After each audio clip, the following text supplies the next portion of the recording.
Chapter 001: Rescuing the Superstar. Sunlight filtered through the treetops, casting a dappled glow on the bustling streets of Hongtian Film City. Amidst the throng of people, Lin Xuan felt a surge of excitement within him. Admitted? Lin Xuan gazed at his phone screen, the message appearing to possess a certain enchantment that accelerated his heartbeat.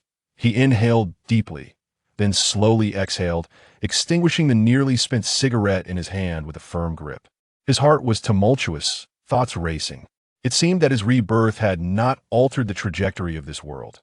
Once again, he found himself as a student in the directing department of a film academy. Just a month prior, he had been reborn in 2016. In this life, he was resolute to lead a distinctly different existence. No longer would he be swept away by the tides of capital, a mere pawn in the hands of others. Damn it! I shall never again be played by capital. I intend to wield it. He vowed to seize his own destiny, to master the intricacies of capital, and to become a man at the pinnacle of the entertainment industry. Today marked the first step of his new beginning. A few days prior, seizing the opportunity of the summer vacation before his senior year, Lin Xuan had come to Hongtian Film City for an internship. His purpose was not solely to acclimate to the environment of the film industry, but also to pursue a specific goal. He was aware that a sensational incident was about to transpire on this very street, an accident involving the renowned actress Fan Bingbing.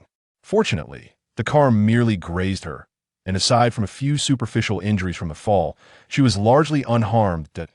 In Lin Xuan's memory, he sensed that today presented an opportunity, one that could accelerate his progress. Suddenly, a commotion erupted in the distance. The crowd surged toward a singular direction, and Lin Xuan gradually followed suit. Before him stood a stunningly adorned celebrity, surrounded by a throng of staff, making her way into an upscale restaurant. Who is that?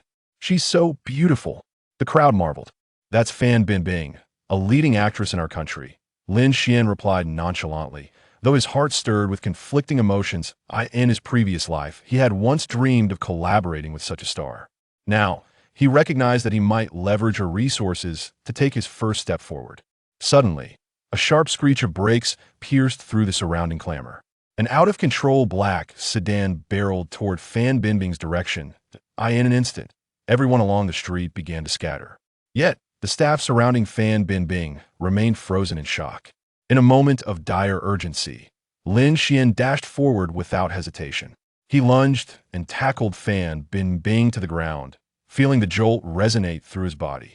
Thankfully, her ample figure cushioned the impact, allowing Lin Xuan to experience a sensation akin to being rebounded by jelly, albeit accompanied by pain. Fan Bingbing was suddenly tackled from behind, and before she had time to react, her body crashed heavily onto the unforgiving pavement.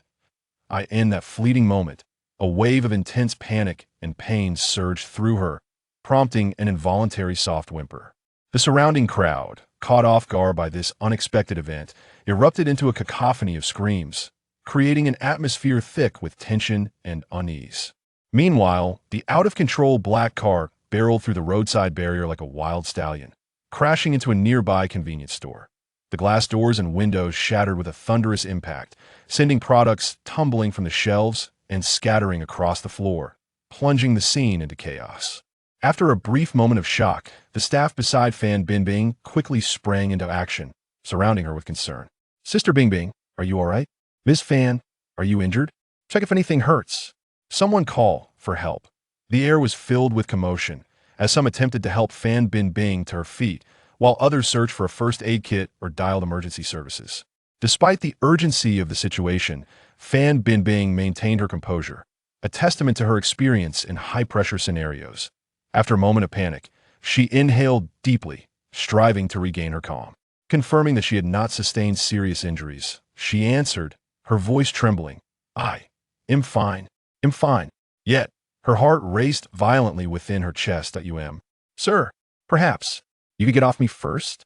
Fan Bingbing felt the warmth of their bodies pressed together rising, and she shyly suggested.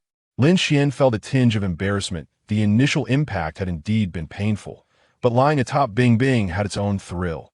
After all, opportunities for such close contact with a superstar are rare. All right. Lin Xuan suppressed his thoughts, feigning pain as he rose. He instinctively grasped Bingbing's arm to assist her up as well.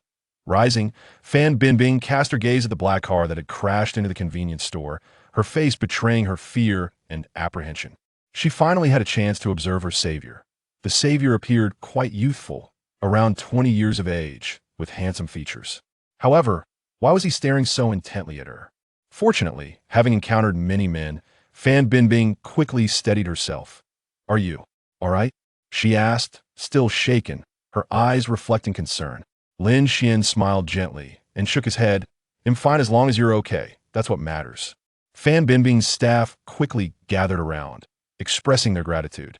Noticing the increasing number of staff, Lin Xuan understood it was time for him to leave. The essence of a hero saving a damsel lies in their decisiveness and grace. Acting with ulterior motives would be disingenuous. Lin Xuan nodded subtly in acknowledgement, as if the entire incident had been an ordinary occurrence for him. Observing Fan Bingbing surrounded by her team, he quietly stepped back, retreating from the crowd. Just as he turned, a sweet voice called out from behind, "Sir, please wait." Lin Xuan turned around upon hearing the voice and discovered Fan Bingbing maneuvering through the crowd to stand before him once more. She spoke rapidly. "Thank you for saving me. However, the crowd is rather dense, and I cannot say much now. Here is my business card. Please go to the hospital for a checkup and call me tonight. I will compensate you to..." As her words fell, a business card appeared in Lin Xuan's hand. Subsequently, Fan Bingbing was encircled by staff and led into a hotel. Observing the dispersing crowd, Lin Xuan clutched the card, a subtle smile gracing his lips and a glimmer of amusement flickering in his eyes. He glanced down at the exquisite card, which bore Fan Bingbing's name and contact information, along with a small line that read, "Looking forward to collaborating with you." Compensation? Lin Xuan murmured to himself, the earlier scene replaying in his mind. Fan Bingbing, as he had tackled her to the ground, her soft form and the faint scent of her perfume lingering in the air, that he couldn't help but chuckle softly. What kind of compensation could it possibly be? Chapter 002. What are you curious about? Lin Xuan lifted his gaze to survey his surroundings. The crowd had dispersed, and the street had returned to tranquility. Taking a deep breath, he resolved to visit the hospital for a checkup. Although his earlier fall had not been severe, it was prudent to ensure everything was in order. Upon arriving at the hospital, the doctor conducted a brief examination and confirmed that he had sustained no significant injuries, only some minor abrasions. As Lin Xuan exited the hospital, the sky had darkened. He retrieved his phone, glancing at the time. It was precisely 7 in the evening. It was time to make a call. He mused, his fingers gently gliding across the screen as he dialed the number from the business card. After a few rings, a gentle yet slightly fatigued voice answered, "Hello. May I ask who is speaking?" "It's me, Lin Xuan," he replied in a relaxed tone, a hint of mirth gracing his voice. "The person who just saved your life." There was a brief silence on the other end before Fan Bingbing's voice, tinged with surprise, responded, "Ah, it's you. Are you all right? What did the doctor say?" "I'm fine, just a few scrapes." Lin Xuan leaned against the wall outside the hospital, gazing up at the night sky. "How about you? Are you doing well?" "I'm okay, thank you." Fan Bingbing's voice was hesitant, as if she were contemplating something. Are you free now? I would like to thank you in person." Lin Xuan raised an eyebrow, a wider smile forming on his lips. "Now, aren't you at the hotel?" "Yes, I'm in the hotel CAF. If it's convenient for you, please come over," she replied softly. Lin Xuan checked the time and chuckled. "Sure, I have nothing pressing at the moment. But are you certain that meeting me now won't attract any paparazzi?" Fan Bingbing let out a light laugh. "Don't worry. I made arrangements. No one will disturb us." "All right, I'll head over right away." Lin Xuan ended the call, feeling elated as he made his way toward the hotel. Upon reaching the hotel, Lin Xuan followed Fan Bingbing's instructions and ascended to the CAF on the top floor. Pushing the door open, he immediately spotted Fan Bingbing seated in a corner. She had changed into a simple white dress, her long hair cascading over her shoulders. Her face adorned with a subtle touch of makeup, appearing even more delicate than during the day. "You've arrived," she smiled gently upon seeing him. Gesturing for him to take a seat, Lin Xuan sat down across from her, his gaze lingering on her face for a few seconds before he remarked, "It seems you're recovering quite well." Fan Bingbing nodded lightly, expressing her gratitude. "Thanks to you. Otherwise, I truly don't know what might have happened today." Lin Xuan shrugged, responding modestly. It was merely a small act. There's no need to dwell on it. Fan Bingbing regarded him with a hint of curiosity in her eyes. What do you do? You seem quite young. Lin Xuan smiled. I just got accepted into the directing department at the Film Academy and am interning at the Tianxian Film City during the summer break. Directing department? A flicker of surprise crossed Fan Bingbing's eyes. Which script are you currently assisting with? 10 Miles of Peach Blossoms.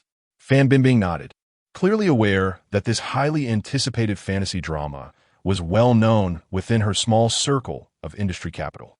It was an excellent series that had the potential to become a blockbuster. Lin Xuan, somewhat surprised, was well aware of the immense success this drama would achieve, having lived a second life. This was precisely why he had rushed to Tianxian Film City right after graduation, foregoing any salary in exchange for food and accommodation, eager to join this production team. Observing the inner workings and birth of a hit drama was an invaluable experience for his future endeavors.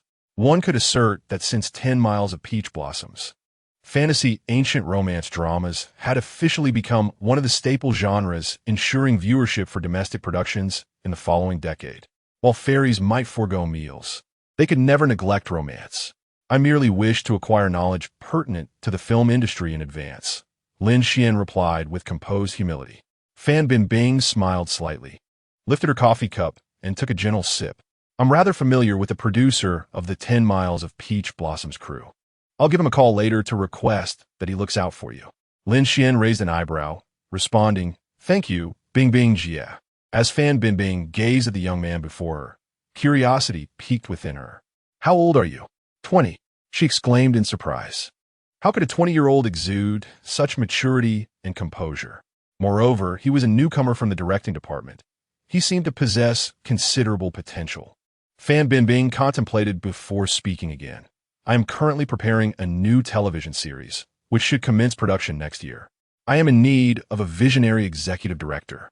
Setting her cup down, she fixed her gaze upon him and asked, Would you be interested in giving it a try? Lin Xuan felt a stir of excitement. He had not anticipated such swift developments. He chuckled and inquired, Is this your way of compensating me? Fan Bingbing blinked playfully, her tone laced with teasing. Perhaps it is. I do aspire to become a director. Lin Xuan took a sip of his coffee, smiling as he replied, However, I wish to direct on my own terms. Entirely in control.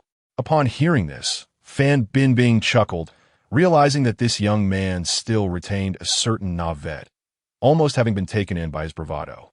Are you declining this opportunity? She asked with genuine interest. Indeed, Lin Xuan replied calmly. I have my own directing plans next year. Fan Bingbing laughed softly, not wishing to dampen the young man's enthusiasm, especially considering he had once saved her. She casually remarked, When you become a director, I will be delighted to make a cameo in your project. Given Fan Bingbing's current pay rate, her cameo would not be less than 5 million. Supporting an emerging director as a prominent star would yield greater influence than millions spent on publicity. Yet, oddly, Lin Xuan did not exhibit any excitement. He merely nodded slightly, stating, If you have the time, I would welcome it. Fan Bingbing found it difficult to gauge this young man before her. While he displayed maturity, there was also a hint of youthful innocence. Though one might consider him immature, he nonetheless held steadfast in the face of an invitation from a prominent star. She gently bit her lower lip, seemingly contemplating something, before softly confessing, Actually, I am rather curious about you. Curious? Lin Xuan chuckled. Curious about what? Fan Bingbing lifted her gaze, earnestly inquiring, Curious about why you would unhesitatingly rush to my rescue. Lin Xuan gazed at her, a glimmer of profundity flickering in his eyes. Perhaps it is because you are worth it. Fan Bingbing, under the impression that Lin Xuan's actions stemmed from his affection for her, felt a slight flush rise to her cheeks as she lowered her head and murmured, Thank you. However, I already have a boyfriend. Lin Xuan scratched his nose, pondering whether she had misconstrued something. He could only respond awkwardly, I do follow Weibo. Fan Bingbing nodded and asked, Is there anything you need my help with right now? Lin Xuan thought to himself that after such a lengthy diversion, he could finally address the matter at hand. I wish to produce a film, but I am currently in need of funding for the shoot. He then pulled a printed script from his backpack and presented it to her. Chapter 003. Happy birthday, Fan Bingbing stood there, her gaze fixed upon the script that Lin Xuan had handed to her. A surge of complex emotions welled up within her, leaving her momentarily taken aback. She had never anticipated that Lin Xuan would present the script at this juncture. Reflecting inwardly, she mused that had he done so from the outset, she might have felt irked, perhaps even believing that he sought to leverage her previous assistance, attempting to instill a sense of obligation within her to support him in this endeavor. However, following their prior exchanges and interactions, Fan Bingbing discovered a subtle shift in her attitude towards Lin Xuan. The initial wariness and distrust gradually gave way to an inexplicable curiosity. She began to look forward to Lin Xuan's subsequent actions, eager to uncover what further surprises this seemingly composed and self-assured young man might have in store. Recalling their earlier conversations, she noted how Lin Xuan adeptly steered the dialogue, rendering their discussions both engaging and profound. He appeared to possess an uncanny ability to read people's hearts, knowing precisely what to say at the right moment to foster comfort and ease. She could not help but speculate whether the script, much like Lin Xuan himself, was imbued with remarkable depth and unexpected delights. As she took the script and turned to the first page, she became engrossed. Lin Xuan, unhurried, retrieved his phone. Sipping coffee, while perusing Weibo for the latest news and gossip, he firmly believed that the power and depth encapsulated within this narrative would inevitably resonate with Bingbing. The star determined to transcend her previous roles as mere decorative ornaments in commercial films to emerge as a formidable actress. Looking back, Fan Bingbing's artistic journey was fraught with challenges and transformations. She was willing to lower her fees to partake in substantial art films that demanded her utmost commitment. Never content with complacency, she perpetually sought breakthroughs and innovations, prepared to dismantle her established image in the eyes of the audience. Risking her reputation and standing for the sake of advancing her artistic path, Lin Xuan could likely sense her inner turmoil. In her earlier days, she too had compromised herself to survive in the entertainment industry, yet she was certainly discontent with remaining a mere trophy in the eyes of the industry magnates. She harbored aspirations of one day commanding the table, wielding capital.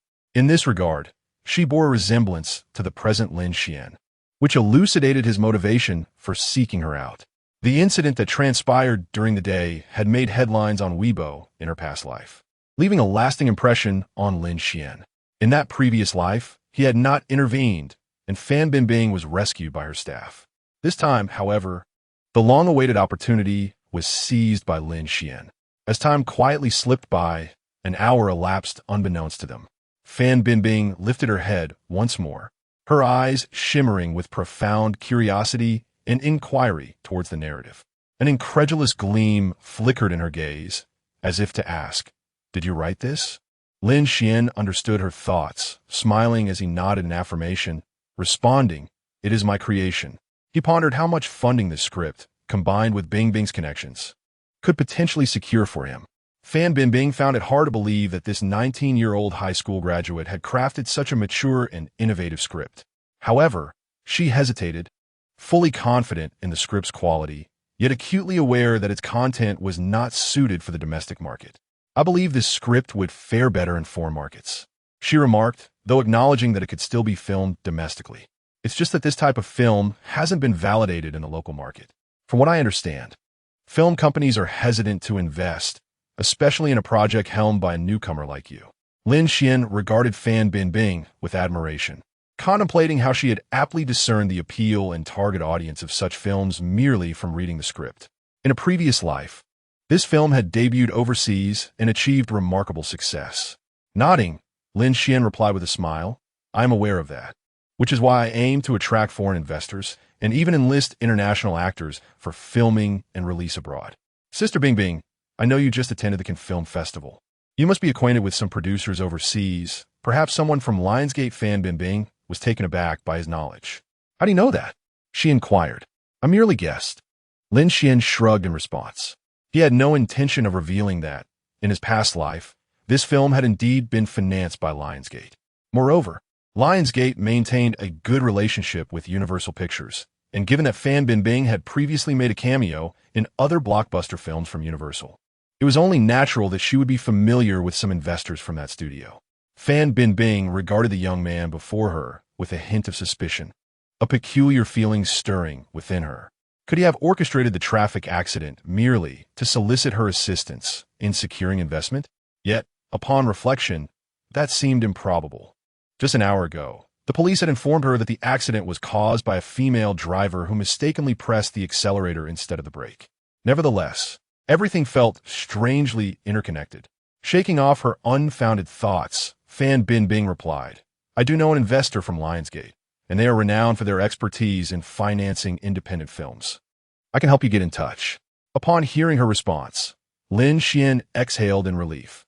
He had finally taken the first step. "Thank you." As for his motives behind seeking foreign capital and filming abroad, Lin Xuan had his own reasons.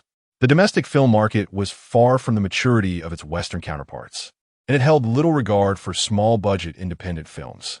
Even with an exceptional script, no film company would entrust production to a college student fresh from the entrance exams. However, the foreign market was different. Numerous independent film companies thrived on the principle of making a significant impact with limited resources. They were indifferent to a director's experience or history, focusing solely on market potential. If there was investment value, many foreign companies were willing to take a gamble, even on newcomer. The most notable examples being Rocky and Saw, with an investment of several million. One can reap a box office return of over 100 million and generate billions in commercial value. Lin Xuan is confident that the script he possesses can achieve similar success. Fan Bingbing perfectly complements the channels he currently lacks. What he requires is a platform, a swift means to validate his talent. In this lifetime, he aspires not to follow a conventional path, but to seize opportunities swiftly. Thus, he is unwilling to wait or endure. Fan Bingbing gazes at the script in her hands and flips back to the first page, where bold characters proclaim, "Happy Death Day." However, "I do have a condition," she muses playfully after a moment of contemplation. "What?" Chapter 004. If you can, go ahead in the sweltering summer. At the Tianxian film and television city, the scorching sun poured down relentlessly upon the earth. Lin Xuan was bustling about within a certain filming crew of 10 miles of peach blossoms. The production of a grand television series typically involves multiple filming units operating simultaneously. The group Lin Xuan was part of primarily focused on shooting supporting roles, where his tasks consisted of various odd jobs, such as setting up scenes, fetching water, and retrieving costumes. Who is Lin Xuan? Amidst the flurry of dozens of crew members engrossed in the day's filming, a sudden voice broke through the clamor. Everyone looked up, and the source of the sound was none other than the producer of the show, Gao, while assisting in carrying a box of props. Lin Xuan responded, "I am." Stepping forward, he realized he did not recognize the person before him and inquired, "May I ask who you are?" Before he could receive an answer, a prop supervisor nearby interjected without hesitation, responding with a hint of flattery. "This is our producer for the show, Teacher Gao." The producer holds significant authority within the crew, being one of the most influential figures. In some instances, a producer's words carry more weight than even the director's. Gao scrutinized the young man before him, assessing him from head to toe. He appeared notably more composed than his peers, yet Gao found nothing particularly remarkable. "Are you from the Beijing Film Academy's directing department?" he inquired. "Yes, Teacher Gao," Lin Xuan replied politely, despite not being acquainted with him. Sensing no ill intentions, he chose to respond courteously. "There is no need to call me teacher. I prefer a more casual address. You can call me Gao Gu," he said. "All right, Gao Gu," Lin Xuan replied. "Isai's called me yesterday, asking me to keep an eye on you. I happen to be visiting Group C today to see what kind of talent could elicit such concern from her," Gao Chun stated, his tone tentative. Lin Xuan was taken aback and felt a surge of gratitude. It was unexpected that Fan Bingbing would be so thoughtful of him. During their conversation the previous day, she had merely made one request. If Lin Xuan were indeed able to direct Happy Death Day, she wished to secure a role within the film. Without hesitation, he had agreed. In his vision, the movie would likely be filmed abroad, featuring foreign actors and premiering overseas. To ensure quality, the lead roles would certainly be played by the original cast, and incorporating a female character of Chinese descent would pose little challenge for Lin Xuan. However, he found himself curious about why Fan Bingbing would lower herself to participate in such a low-budget foreign film. Wasn't this a step down for her? They also discussed Lin Xuan's internship with the 10 Miles of Peach Blossoms crew, and to his surprise, someone came to lend him a helping hand the very next day. Lin Xuan silently appreciated this gesture of kindness. It was indeed due to Sister Bingbing's benevolence. He did not elaborate on their relationship, merely offering vague affirmations. Gao Chun, not one to pry, recognized Lin Xuan's reluctance to divulge further details. This man, in his early 40s, maintained a commendable physique, unlike many middle-aged men who often sport a protruding belly. He exuded an aura of decisiveness and capability. After exchanging a few more casual remarks, they called for the commencement of filming. Today, the film set buzzed with an unusual liveliness, as a highly anticipated scene featuring the celebrated actress Reddy was about to commence. Reddy, a young actress who gained prominence through a metropolitan drama, though still somewhat of a rising star, has already captivated numerous viewers with her remarkable acting and charm. In stark contrast to the poise and confidence she would later exhibit as a major celebrity, the current Reddy radiated an innocent allure, reminiscent of unrefined natural beauty. Lin Xuan stood in a corner of the set, clutching the clapperboard tightly, his gaze frequently drifting towards Reddy, who was not far off. Sweat trickled down his neck, dampening his collar. Despite the sweltering heat, he seemed oblivious to the discomfort, wholly engrossed in observing every detail of the scene. The oppressive summer in Hongdian was always stifling, as if the very air had thickened, making it difficult to breathe. Yet, having long acclimatized to such conditions in his previous life, Lin Xuan now found this opportunity to partake in filming to be a markedly different experience. Previously, Lin Xuan had merely performed menial tasks on set, such as transporting props and tidying the area. Though laborious, he never voiced complaints, always completing his duties in silence. However, after Gao Chun noticed him and exchanged a few words, Lin Xuan transformed from an inconspicuous laborer into one of the scene's clappers. Though the responsibilities of clapper were intricate, requiring meticulous documentation of each shot's details to ensure smooth filming, Lin Xuan managed it with effortless grace. He diligently recorded every shot's number, time, scene, and the actor's movements, ensuring each aspect was executed flawlessly. Action. The voice of director Wang resonated clearly and powerfully through the speakers, prompting Lin Xuan to instinctively turn his head towards the monitor. This was a pivotal chase scene set amidst the trees. Before the camera, Reddy donned a flowing white garment, gracefully suspended by wires, appearing ethereal against the green backdrop. Her every motion seemed so weightless, as if she genuinely traversed the woods, dancing with the wind. The cinematography team had meticulously adjusted every angle to capture even the slightest nuances of Reddy's performance. The lighting technicians had also thoughtfully arranged the illumination, making her white attire shimmer against the green screen, as if she were truly immersed in a lush forest.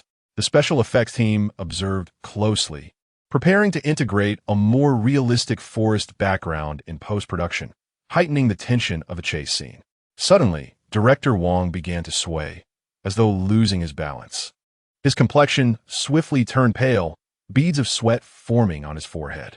Lin Xuan, discreetly observing from the sidelines, reacted swiftly, dashing forward to support Wang before he could collapse.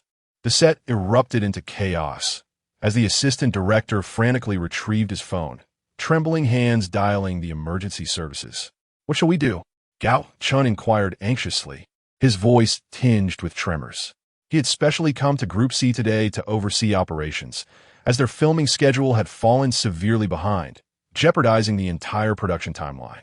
In a few days, Hetty will participate in the filming of another production, prompting Gao Chun to take it upon himself to oversee Group C and ensure that all remaining shooting tasks are completed within the next 5 days. However, he never anticipated that, at such a critical juncture, the assistant director Wang Quan would suddenly collapse. A wave of anxiety surged within Gao Chun. He understood that filming could not come to a halt. "The show must go on, Li Fong. You take the lead," he decisively instructed, pointing to a staff member amidst the crowd. Li Fong was taken aback by this unexpected assignment, hesitating before stammering, "Mr. Gao, I am the casting assistant director. I truly do not know how to direct." With a furrowed brow, Gao Chun quickly scanned the surrounding crew for alternatives, then pointed to another individual, urgently inquiring, "Chun Jing, what about you? Step in and help shoot a few scenes." Chun Jing's expression faltered, feeling somewhat awkward as he replied, "I primarily manage props. I am not well-versed in filming."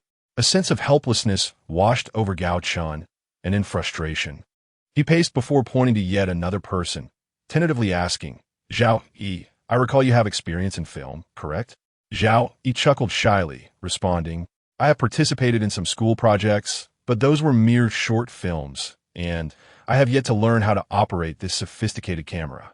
Standing at the heart of the set, Gao Chun surveyed the bustling crew with piercing eyes, his furrowed brow betraying his inner turmoil. He acutely recognized that Director Wang's absence was a tremendous blow to the entire team. Wang was the soul of the production, and his sudden departure had thrown the entire shooting schedule into disarray. Gao Chun had already learned that Wang Quan would require several days to recover and be discharged from the hospital, yet time was of the essence, and he could not afford to wait. The atmosphere on set was palpably tense, with crew members scurrying about, each face etched with concern. Taking a deep breath, Gao Chun attempted to steady himself. He needed to devise a prompt solution, lest the entire production be further delayed. He began to mentally sift through potential candidates, contemplating who could temporarily assume Wang's role and carry on the filming for the next few days. At that moment, a familiar figure caught his eye. Lin Xuan, is it?" Gao Chun's voice resonated through the chaotic set, cutting through the noise. Upon hearing his name suddenly called, Lin Xuan felt a jolt of surprise, his first instinct being to decline. However, Gao Chun would not afford him the chance to speak, striding directly toward Lin Xuan. "Give it a try. You are a top student from the Film Academy's directing department, aren't you? What is there to fear?" Gao Chun encouraged. Lin Xuan hesitated. I don't know if I can. Just try. Young people need to be bold." Gao Chun interrupted, continuing to bolster his confidence. Chapter 005. Am I the director? Lighting crew. Shift the main light 15 degrees to the left. I desire a more defined profile of Reddy's face. Lin Xuan's voice resonated throughout the set as he stood before the monitor, his gaze piercing and intent, meticulously directing every detail. His fingers danced in the air, orchestrating the harmonious operation of various teams, each transition and angle of the shot seemingly a product of his profound contemplation. Yet, only Lin Xuan himself was aware that he was merely recalling how this scene had been filmed and presented in his previous life. In that past existence, the resounding success of 10 Miles of Peach Blossoms had already attested to its triumph, allowing Lin Xuan to navigate the filming process with little intervention. Wire crew, prepare. When Reddy descends, slow the speed by 0.5 seconds. His authoritative tone brooked no dissent, each word imbued with power. It was this very force that enabled the entire filming crew to swiftly regain composure and operate with remarkable efficiency after a brief moment of chaos. Camera crew, position the second camera closer. I require close-up. His voice was steady and commanding, clear in its intent. The previously frantic crew gradually calmed, each department methodically preparing for the next steps. Every command from Lin Xuan acted as a key, unlocking the latent potential within the team. Reddy ascended the platform once more, the wire mechanism gently lifting her. She cast a glance at this young director, who was deeply engrossed in the monitor, his profile sharp and clean, reminiscent of a sculpted masterpiece. Action! Lin Xuan's voice rang out like the crack of a starting gun. Reddy leaped gracefully, her white garment billowing. Lin Xuan remained fixated on the monitor, calling cut at the perfect moment. "Excellent, we have it." He stood, removed his headphones, and softly inquired, "Ms. Reddy, could you please provide another close-up? I wish to capture the moment a tear slips from your eye." Reddy was momentarily taken aback. This detail was absent from the original script, yet it undeniably enriched the emotional depth of the scene. She inhaled deeply, recalibrating her emotions, ready to immerse herself in the character once more. All right. The reshoot proceeded smoothly. When Lin Xuan finally called out cut for the last time, a palpable sigh of relief swept through the crew. Surprisingly, what was initially slated to take 2 days was completed in merely half a day. Lin Xuan's efficiency belied his inexperience, resembling that of a seasoned director with years of experience on set. The organization was seamless and under his guidance. Each group exhibited an extraordinary level of productivity. The lighting technicians, cinematographers, and wire crew all appeared revitalized, as if infused with new energy. Gao Chan excitedly clapped him on the shoulder. "Young man, splendid work." His words brimmed with admiration and astonishment. "It was a collective effort. I merely followed the script," Lin Xuan humbly replied. Gao Chen nodded in satisfaction, pondering how rare it was to encounter such a composed young individual. If Director Wang is unable to return for the time being, the filming task for the next few days will fall upon you. Is that acceptable? Lin Xuan felt a twinge of hesitation, not due to concerns about meeting the filming requirements, but because he, a mere temporary worker, would suddenly be thrust into the role of an executive director, directing those who had once commanded him. In situations like this afternoon's, the short duration was manageable, but over time, it would likely breed discontent among many. Gao Chen discerned the uncertainty in Lin Xuan's eyes, aware that such an arrangement could be quite burdensome for a 20-year-old. However, he had no other viable options. He continued, "Be bold and take charge. I will support you. Here's the deal. During the filming period, I will compensate you at the rate of an executive director." How does that sound? Lin Xuan felt a surge of interest. Gao Chen's words struck directly at his vulnerability. Having been reborn, he was in dire need of financial resources. The meager wages of a temporary worker barely sustained him. Gritting his teeth, Lin Xuan replied, "All right, Gao, I will give it a try." Gao Chen, pleased with Lin Xuan's agreement, smiled broadly. Lin Xuan was indeed rendering him a significant favor. The production was already behind schedule, and each filming unit bore heavy responsibilities. The daily filming cost started at no less than 10,000. There was no room for delay. At that moment, Reddy approached gracefully, prompting Gao Chen to discreetly withdraw. Reddy accepted the water handed to her by her assistant, her elegant demeanor reminiscent of a performance on stage. As she sipped the water, her fair neck revealed itself, the delicate skin glistening under the lights. Reddy still wore the elaborate costume from her recent performance, the opulence of her attire contrasting beautifully with her current movements, captivating onlookers. "What is your name?" Lin Xuan inquired, his attention captivated by Reddy. Her bright eyes seemed to converse, each gesture exuding charm. His heartbeat quickened, yet he maintained his composure and replied, "I am Lin Xuan." Reddy continued her inquiry. "You're from Beijing Film Academy?" Lin Xuan confirmed, "Yes. I just enrolled in the directing department." "Ah, just," Reddy exclaimed, unable to hide her surprise. She had anticipated Lin Xuan's youth, but did not expect him to be so young. Not yet 20, yet his demeanor, eloquence, and filming prowess belied that of a mere recent high school graduate. "Have you studied filming before?" Reddy asked, astonished. It was hard for her to believe that someone fresh out of high school could possess such mature filming techniques. "No," Lin Xuan shook his head, jesting. "Perhaps it's innate talent, but if you wish to learn, I could teach you." Reddy playfully shook her head, responding, "I wouldn't want that. Being a director is too exhausting. I prefer to follow your lead." Lin Xuan chuckled and continued, "For the upcoming cliff-jumping scene, I believe you should focus on conveying the character's inner emotions. The essence lies in the fragility within that determination. A single glance can speak volumes." Reddy's eyes sparkled as she listened to Lin Xuan discuss the scene. "You think so too?" "I have been pondering the psychology of this character." The two engaged in a delightful conversation until the assistant arrived to urge them to part ways, leaving Hetty with lingering thoughts. At that moment, news arrived from the hospital. Director Wang had regained consciousness but required hospitalization for further observation. In the following days of filming, after discussions between Gao Chen and the director, the execution of Group C's direction was temporarily entrusted to Lin Xuan until Director Wang's return. Chapter 006. Do not underestimate the young and poor lighting crew. Let's make some adjustments. We need a softer illumination to reflect the character's inner worlds. Lin Xuan's voice resonated across the set, exuding an air of confidence and decisiveness. The lighting technician promptly responded, modifying the intensity and angle of the lights to create a warm and gentle ambience. Satisfied, Lin Xuan nodded and turned to the cinematography team. We require more dynamic shots to capture the characters' emotional transitions, particularly during dialogue scenes. In the ensuing days, Lin Xuan devoted nearly all his time to the filming process.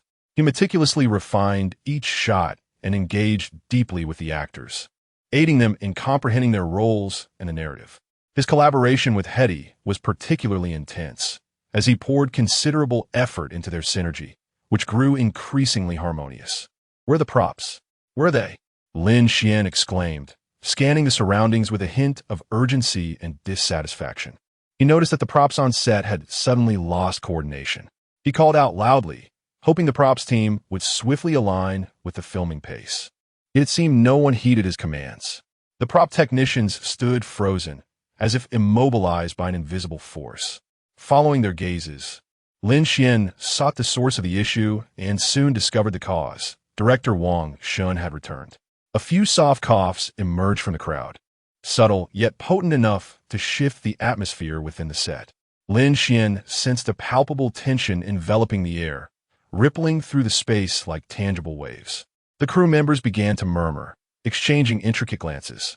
"Lin Xuan, you have worked hard these past few days." Director Wang approached Lin Xuan, his tone flat, devoid of any discernible emotion. Lin Xuan offered a slight smile, responding politely, "Director Wang, you are too kind. It is my duty." "How is your recovery?" Wang waved his hand dismissively, not directly addressing the question, instead turning to the crew. "All right, everyone return to your positions. We shall proceed with the filming as originally planned." These words hung in the air like an unspoken command, instantly thickening the atmosphere with gravity. Lin Xuan stood rooted, acutely aware of the collective gaze fixated upon him. He understood that the director's return signified the relinquishing of his command, yet he had not anticipated such an abrupt and direct turn of events. However, the crew appeared momentarily stunned, as if processing the shift. "What are you all lingering for?" Wang Shun's voice grew sharper, urging them to resume their tasks. The crew quickly returned to their duties, and Lin Xuan found himself rendered invisible once more. In the following days, Lin Xuan felt increasingly marginalized. Director Wang reasserted control over every detail of the set, even disregarding some of Lin Xuan's previously proposed filming suggestions entirely. What unsettled Lin Xuan even more was the abrupt change in Director Wang's demeanor, which had grown cold and distant, as if he were merely a trivial temp worker. "Lin Xuan, please assist the props team in moving some items," Director Wang suddenly instructed during a filming break. Lin Xuan was taken aback for a moment, then nodded in acquiescence. He understood that this was Wang's deliberate attempt to sideline him from the core responsibilities. The colleagues in the props team were surprised to see Lin Xuan come to help, yet none of them uttered a word. Hody noticed a shift in Lin Xuan's status and approached him during a break, softly inquiring, "Are you all right?" "Why the sudden shift to the props team?" Lin Xuan managed a wry smile and whispered, "Director Wang has returned, so I must return to my previous position." Hody frowned, clearly discontent with Wang's treatment. "But everyone saw your performance before. How could Wang treat you this way?" Lin Xuan shook his head, choosing not to elaborate. He was aware that in this industry, power and seniority often overshadow ability. Director Wang was the linchpin of Group C, while he was merely a temporary substitute, lacking the standing to contest anything. However, matters did not conclude there. As filming progressed, Wang's disdain for Lin Xuan became increasingly evident. He went so far as to publicly question Lin Xuan's work, accusing him of presenting filming proposals that lacked professionalism and did not align with the script's requirements. These words struck Lin Xuan's pride like daggers. "Lin Xuan, what was that close-up shot about? Why include so many unnecessary details?" Wang bluntly interrogated during a meeting. Lin Xuan took a deep breath, striving to maintain his composure. "Director Wang, that close-up was intended to highlight the character's emotional transitions. I believe it would help the audience better grasp the character's inner turmoil." Wang scoffed, his tone dripping with sarcasm. "You think? Just because you think it doesn't mean you can arbitrarily alter the script. Young man, don't be so presumptuous." The others exchanged glances, none daring to interject. Lin Xuan felt a wave of helplessness wash over him.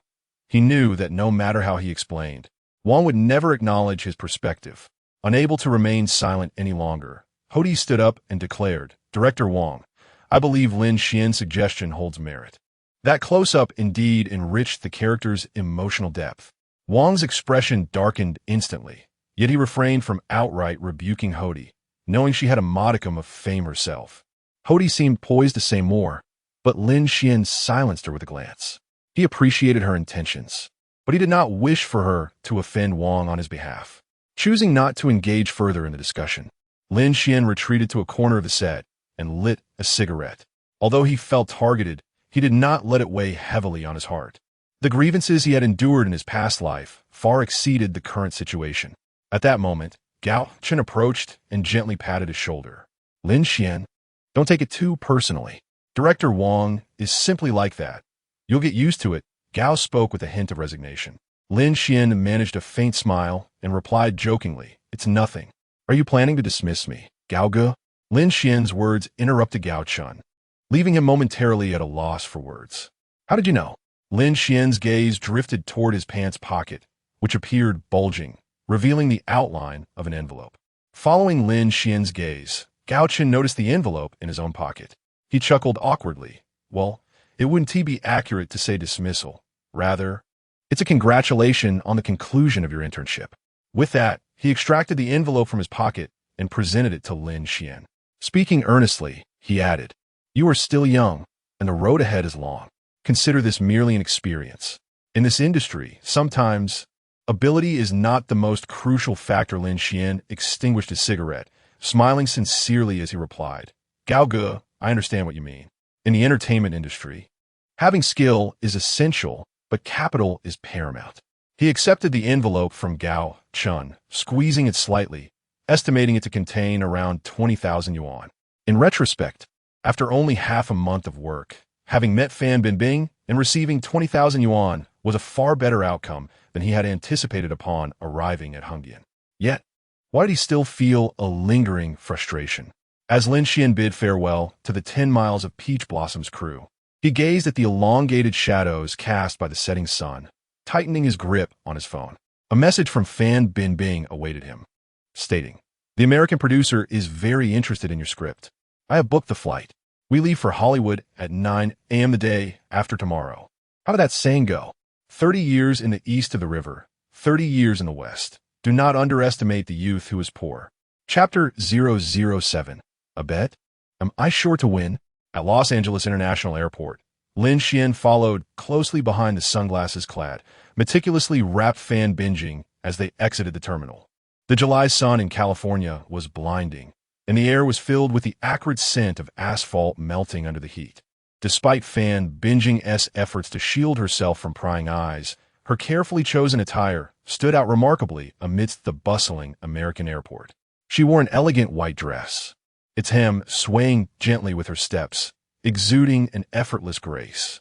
The dress's minimalist yet stylish design featured a cleverly tailored neckline that showcased her delicate collarbones, while a slender belt at the waist perfectly accentuated her trim figure. Lin Xuan couldn't help but marvel inwardly at her beauty. "Nervous?" she inquired, glancing over at him. Lin Xuan assessed her from head to toe, a smile gracing his lips. "Not too much. Having you by my side alleviates my tension considerably." Fan Bingbing's cheeks flushed slightly. Only you would say that. Indeed, he was quite at ease. In a previous life, he had assisted a film crew and had visited Hollywood numerous times, familiar with its every nuance. However, this time was different. He was here as a creator. "What is your confidence level for this Hollywood trip?" she teased lightly. "About 80 to 90%, Lin Xuan replied calmly, his voice imbued with a serene confidence. "Ah, quite self-assured, aren't we?" Fan Bingbing smiled subtly, her eyes reflecting a hint of admiration. "Those people in Hollywood are not as easily swayed as I am. I still wonder how I agreed to this. I had to leverage many connections and resources to arrange this meeting. You must compensate me well when you become a renowned director." Lin Xuan understood the effort Fan Bingbing had invested in facilitating this encounter. A faint smile played on his lips as he replied, "Didn't I promise you a role in the film?" Fan Bingbing shook her head, her expression becoming serious. "That is not enough." Lin Xuan raised an eyebrow, surprised. What else do you desire as compensation? Taking a deep breath, Fan Bingbing fixed her determined gaze on Lin Xuan and articulated slowly, I want you. Lin Xuan was momentarily taken aback, not expecting such a request from her. Feigning shyness, he stammered, is that appropriate? Sister Bingbing, I haven't even been in a relationship before. Fan Bingbing burst into laughter, causing the neckline of her white dress to flutter. I don't believe you. No daydreaming now. Lin the director, I want you to craft a film specifically tailored for me. Lin Xuan silently admired her striking dress, recognizing that while she was teasing him, being flirted with by a major star was undeniably pleasurable. All right, I agree to your request. In the conference room of Lionsgate Entertainment, 3 executives have been waiting for some time. So this is Lin Xuan? John Smith, the project development head, raised an eyebrow, his tone laced with skepticism. Fan Bingbing was about to speak when Lin Xuan stepped forward. Indeed, Mr. Smith, I'm the author of the screenplay for Happy Death Day. Quite young, aren't I? The production director, Mary Williams, adjusted her glasses and queried, are you certain this screenplay is solely your creation? Lin Xuan replied with poise, if anyone has any doubts, we can discuss any details of the script right now. The conference room fell silent, the atmosphere tinged with tension. Market director Jack Brown broke the silence. Lin, do you understand why we are interested in this project? It's due to its commercial potential. Lin Xuan met his gaze directly, stating low budget, high concept, and strong genre appeal. A girl reliving the day of her death, infused with both mystery and comedic elements, is perfectly tailored for a youthful audience. What about the budget? Mary inquired. $10 million is sufficient, Lin Xuan asserted confidently. The scenes are focused, the cast is limited, and special effects are minimal. Yet, the return on investment could reach at least tenfold. John and Mary exchanged a glance, seemingly deep in thought. However, John shifted the conversation, expressing skepticism about Lin's directorial capabilities. You're too young and lack directing experience. Lin Xuan was prepared. He retrieved another script from his bag and placed it on the table. This is the outline for Knives Out. If you are interested, I can sell it to Lionsgate for a mere $1. A collective gasp echoed in the conference room. Fan Bingbing was taken aback. She had never heard Lin Xuan mention this script before. She discreetly tugged at Lin Xuan's sleeve, whispering, what are you doing? Lin Xuan offered her a reassuring glance. Mary quickly perused the script outline, her eyes brightening. This deductive structure is exquisite. A wealthy man's demise, with each family member a suspect. Jack exclaimed, it possesses the classic Agatha Christie-style mystery, while satirizing contemporary society. We must secure this project. John's expression softened. Lin, are you truly willing to sell this script for just $1? Lin Xuan smiled. Yes, but I have one condition. Happy Death Day must be directed by me. Additionally, I wish to establish a wager agreement. If Happy Death Day achieves a global box office exceeding $100 million, I would like to reacquire the copyright for Knives Out for that same dollar. The conference room fell silent once more as the 3 executives began a hushed discussion, their expressions oscillating between seriousness and hesitation, clearly engaged in a challenging deliberation. Fan Bingbing observed the tense discourse among the executives, her palms sweating, and turned to Lin Xuan, who appeared remarkably composed. Aren't you worried? She whispered. Worrying is futile. I have done all I can. The rest is up to them. Lin Xuan replied softly. Lin, you are an exceptionally talented young man. We have all witnessed your brilliance and passion. Upon careful evaluation, I find that your budget slightly exceeds our plans. John stated with a tone that was both assertive and tinged with regret. Lin Xuan had anticipated this. He was well aware that the success of this film in his past life was achieved with an investment of merely $8 million. After thoughtful consideration, he proposed a budget of $10 million. His intention in quoting a higher figure was to provide the foreign investors with room for negotiation while simultaneously demonstrating his confidence and determination regarding the project. $9 million. Lin Xuan calmly suggested a new figure, endeavoring to establish a mutually acceptable compromise. I'm afraid, Lin, that figure remains too high, John replied, shaking his head with an apologetic expression. $8 million. Lin Xuan lowered his budget once more, aligning it with the investment from his previous life, hoping to sway the other party with this figure. Lin, you may need to reevaluate your estimate. John maintained his stance, evidently still dissatisfied with this number. The lowest I can offer is $7 million. Any further reduction would compromise the film's quality, Lin Xuan asserted firmly, unwilling to allow budget constraints to undermine the film's standard. We will need to discuss this further. John glanced at the two senior executives beside him, who nodded in agreement. After a considerable time, the three executives finally ceased their deliberations, exchanging opinions and weighing the pros and cons. Ultimately, John rose, extending his hand to Lin Xuan, a hint of a smile gracing his face. It's a deal. Lin Xuan also stood, firmly grasping John's hand, a satisfied smile illuminating his face. Though inwardly he lamented the avarice of American capitalists. How could a film that once grossed $125 million be reduced to an investment of merely $7 million? This amount was even $100,000 less than the actual investment from his previous life. Nevertheless, Lin Xuan recognized that securing investment as an unproven director was no small feat had it not been for the screenplay of Knives Out, which he bet on at the last moment. The negotiation would not have proceeded so smoothly. Fortunately, he had retained a strategic advantage. While it appeared he had invested in Knives Out, in reality, based on his past experiences, this was a guaranteed win. Chapter 008. You were truly mad the moment Fan Bingbing stepped out of the Lionsgate building. The astonishment within her lingered, refusing to dissipate. She had believed herself prepared for this moment. Yet when Lin Xuan and the representative from Lionsgate affixed their signatures to the contract, formally confirming their collaboration, disbelief washed over her. After all, this was Hollywood, the hallowed ground of countless filmmakers. Lin Xuan, an ostensibly ordinary young man who had yet to step foot into a film academy, had inexplicably emerged as a director within the realm of Hollywood cinema. In his hands lay an investment of $7 million, which, when converted to Chinese currency, amounted to approximately $50 million. While such a scale of investment may be deemed modest within the Hollywood market, it is undeniably a significant sum in the domestic film industry. Taking a deep breath to steady her emotions, Fan Bingbing turned to Lin Xuan and remarked with a touch of sentimentality, Lin Xuan, although I was involved in this project from start to finish, I am still astonished that you managed to convince Lionsgate.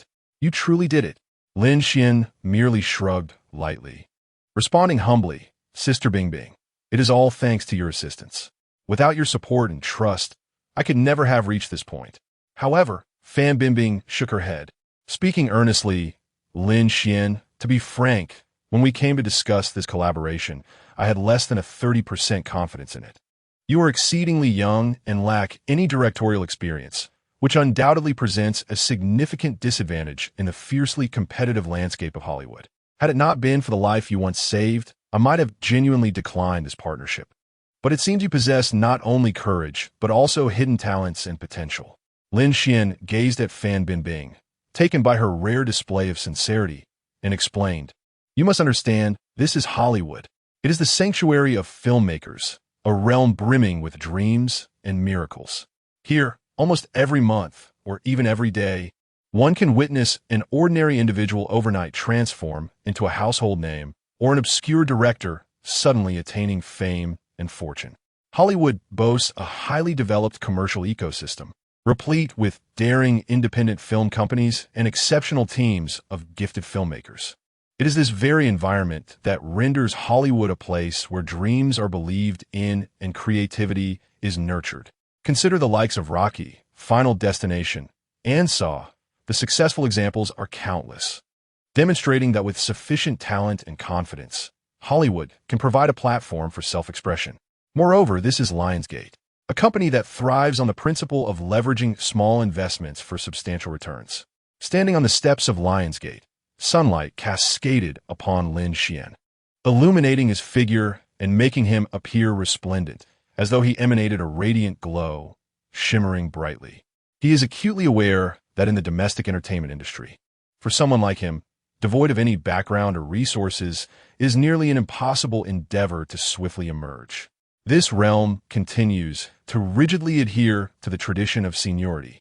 And even as we approach 2025, the fourth-generation directors who first gained prominence in the 60s and 70s still firmly occupy the central stage. Their works and influence loom like insurmountable mountains, instilling a sense of trepidation in those who come after. Fan Bingbing persistently inquired, her tone revealing a hint of curiosity and urgency. When did you create the script for Knives Out? Lin Xuan's response was nonchalant, as if it were a trivial matter. During my time in Tian. His gaze seemed to transcend time and space, peering into the distance. Fan Bingbing, undeterred, pressed on. Are you aware of the value of this script? Lin Xuan shook his head, his eyes reflecting a resolute confidence. No. He turned his gaze towards the azure sky of Los Angeles, as if in search of an answer, though it certainly exceeded a mere $1. Fan Bingbing silently calculated in her mind that if the scripts for Happy Death Day and Knives Out were combined, and Lionsgate offered $7 million for them, it was almost certain not to result in a loss, and might even yield a substantial profit.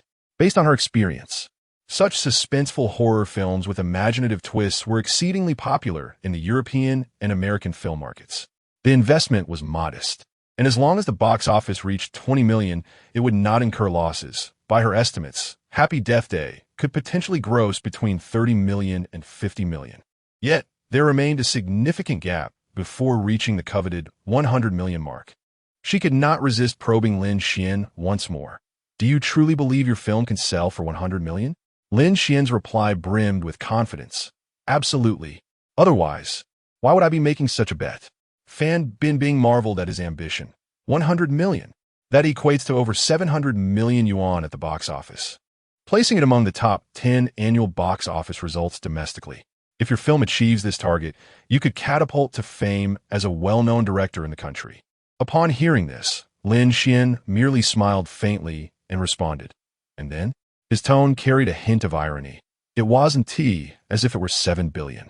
Fan Bingbing fell silent for a moment before suddenly laughing. Lin Xuan, you truly are a madman. Perhaps. Lin Xuan chuckled as well, recognizing that the tales of madmen are often the most captivating. Sister Bingbing, how about we make a wager? Lin Xuan continued. What? Fan Bingbing inquired with curiosity. Lin Xuan playfully remarked, if one day my film's box office surpasses 7 billion, you grant me a chance to pursue you. What do you say? Fan Bingbing burst into laughter, replying, you've grown quite bold, daring to tease your elder sister. If you were a few years older, I could almost be your mother. Is that so? I thought Sister Bingbing was only 20. Such flattery. Chapter 009. Securing Jessica after concluding negotiations with Lu Bingbing. Lin Xuan departed from Los Angeles the following day, having agreed to return for a cameo role once the filming of Happy Death Day officially commenced, as previously arranged. Lin Xuan had entered the United States on a tourist visa, but with the contract from Lionsgate, he would soon transition to a work visa. He anticipated a month dedicated to filming. Although time was of the essence, the professionalism and maturity of the Hollywood film industry facilitated his efforts. With the assistance of Lionsgate, he quickly assembled a production team. Drawing upon his past experiences, he was able to swiftly secure locations and most of the cast.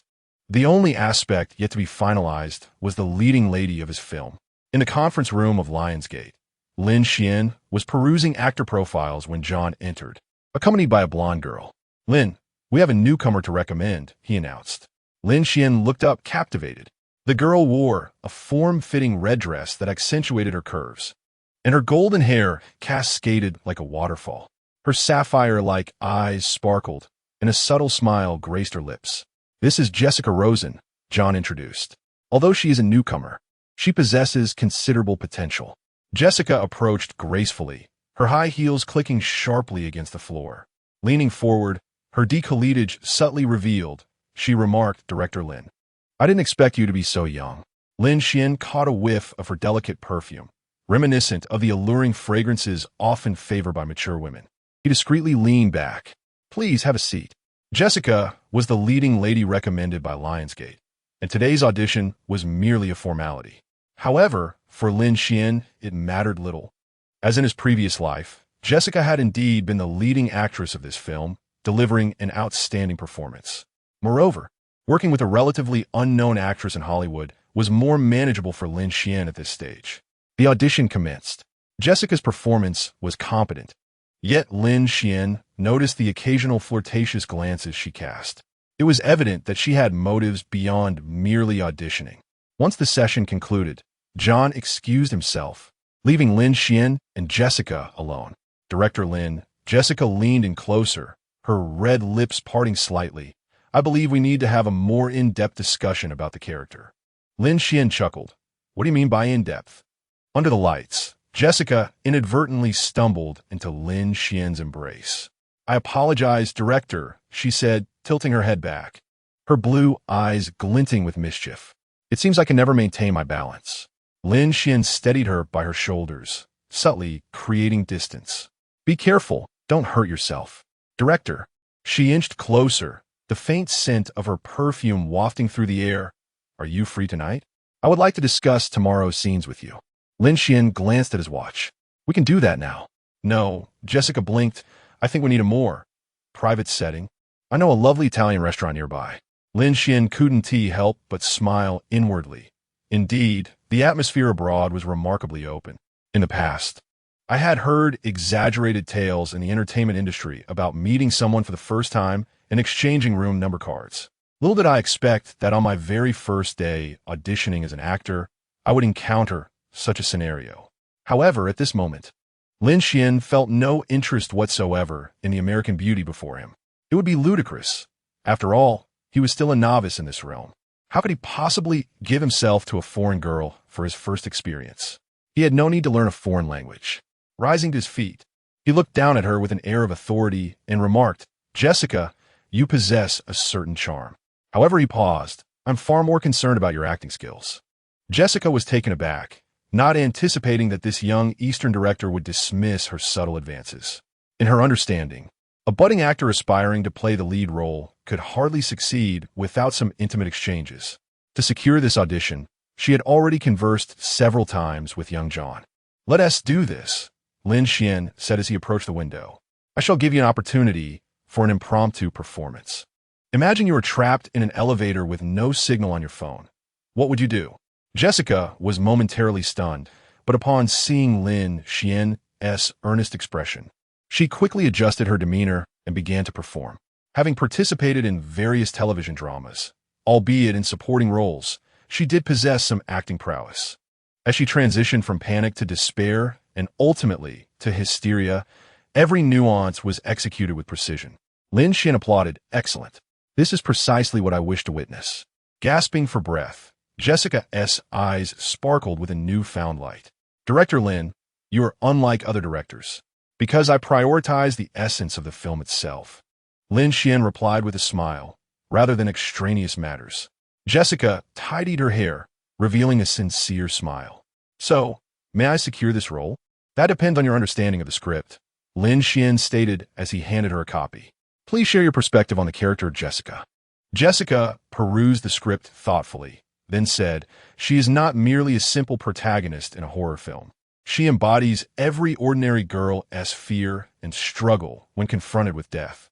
Yet, through each encounter with mortality, she evolves and ultimately discovers herself. Under the table, her foot gently brushed against Lin Xuan's leg, but he seemed oblivious to the gesture, continuing the discussion about the script. You are to portray a character who realizes she is trapped in a cycle of death. I need you to convey a deeper sense of fear, not just surface-level fright, but a despair that penetrates to the very marrow of your being. Though Jessica felt a tinge of frustration, she swiftly regained her composure. Closing her eyes, she reopened them, and her entire demeanor transformed. Her gaze brimmed with terror, her body trembled slightly, and her voice quivered as she uttered, Why? Why is it this day again? Lin Xuan could not help but applaud, exclaiming, This is the essence I seek. Jessica managed a wry smile. Director Lin, do you truly feel no attraction towards me at all? Lin Xuan gazed deeply in her eyes and replied, Jessica, you are a talented actress. Yet here, I am the director, and you're the actress. This is the most vital relationship between us. After a moment of silence, Jessica suddenly laughed. Do you know? The more you act this way, the more I find you captivating. Let us channel this allure into your performance. Lin Xuan extended his hand with a smile, proclaiming, For the film. For the film, Jessica echoed, grasping Lin Xian's hand, her eyes shimmering with an unusual glimmer. According to John, this young Eastern man before her was merely 20 years old. She sensed that he was unlike anyone else, and it was precisely this uniqueness that rendered her even more enchanted. A flicker of admiration crossed Lin Xian's gaze. Excellent. This role is yours.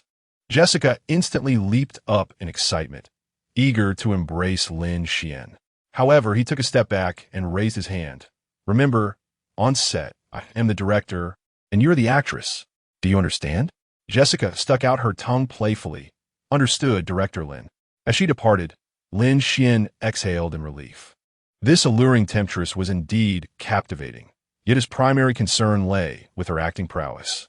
This was his very first film, as well as a crucial opportunity in his reborn life. He wished to avoid any distractions. As for other matters, they would come in due time once he achieved success and fame. Chapter 010. King of the Set in a film set on the outskirts of Los Angeles. Sunlight streamed through the studio's ceiling, casting mottled shadows on the ground. Lin Xian stood before the monitor, his brow furrowed. This scene depicted the protagonist Jessica's reaction after her first experience with the death loop, yet the actress's performance perpetually fell short of his expectations. Cut. He raised his hand and addressed Jessica. Your expression lacks the necessary terror. Remember, you are not acting in a horror film. You are portraying an ordinary person who has suddenly found herself ensnared in a cycle of death. Jessica Rosen, who played the lead role, wiped the sweat from her forehead and replied, Lin, I've already tried 7 times. Then we shall attempt it for the 8th time. Lin Xian stated with unwavering authority.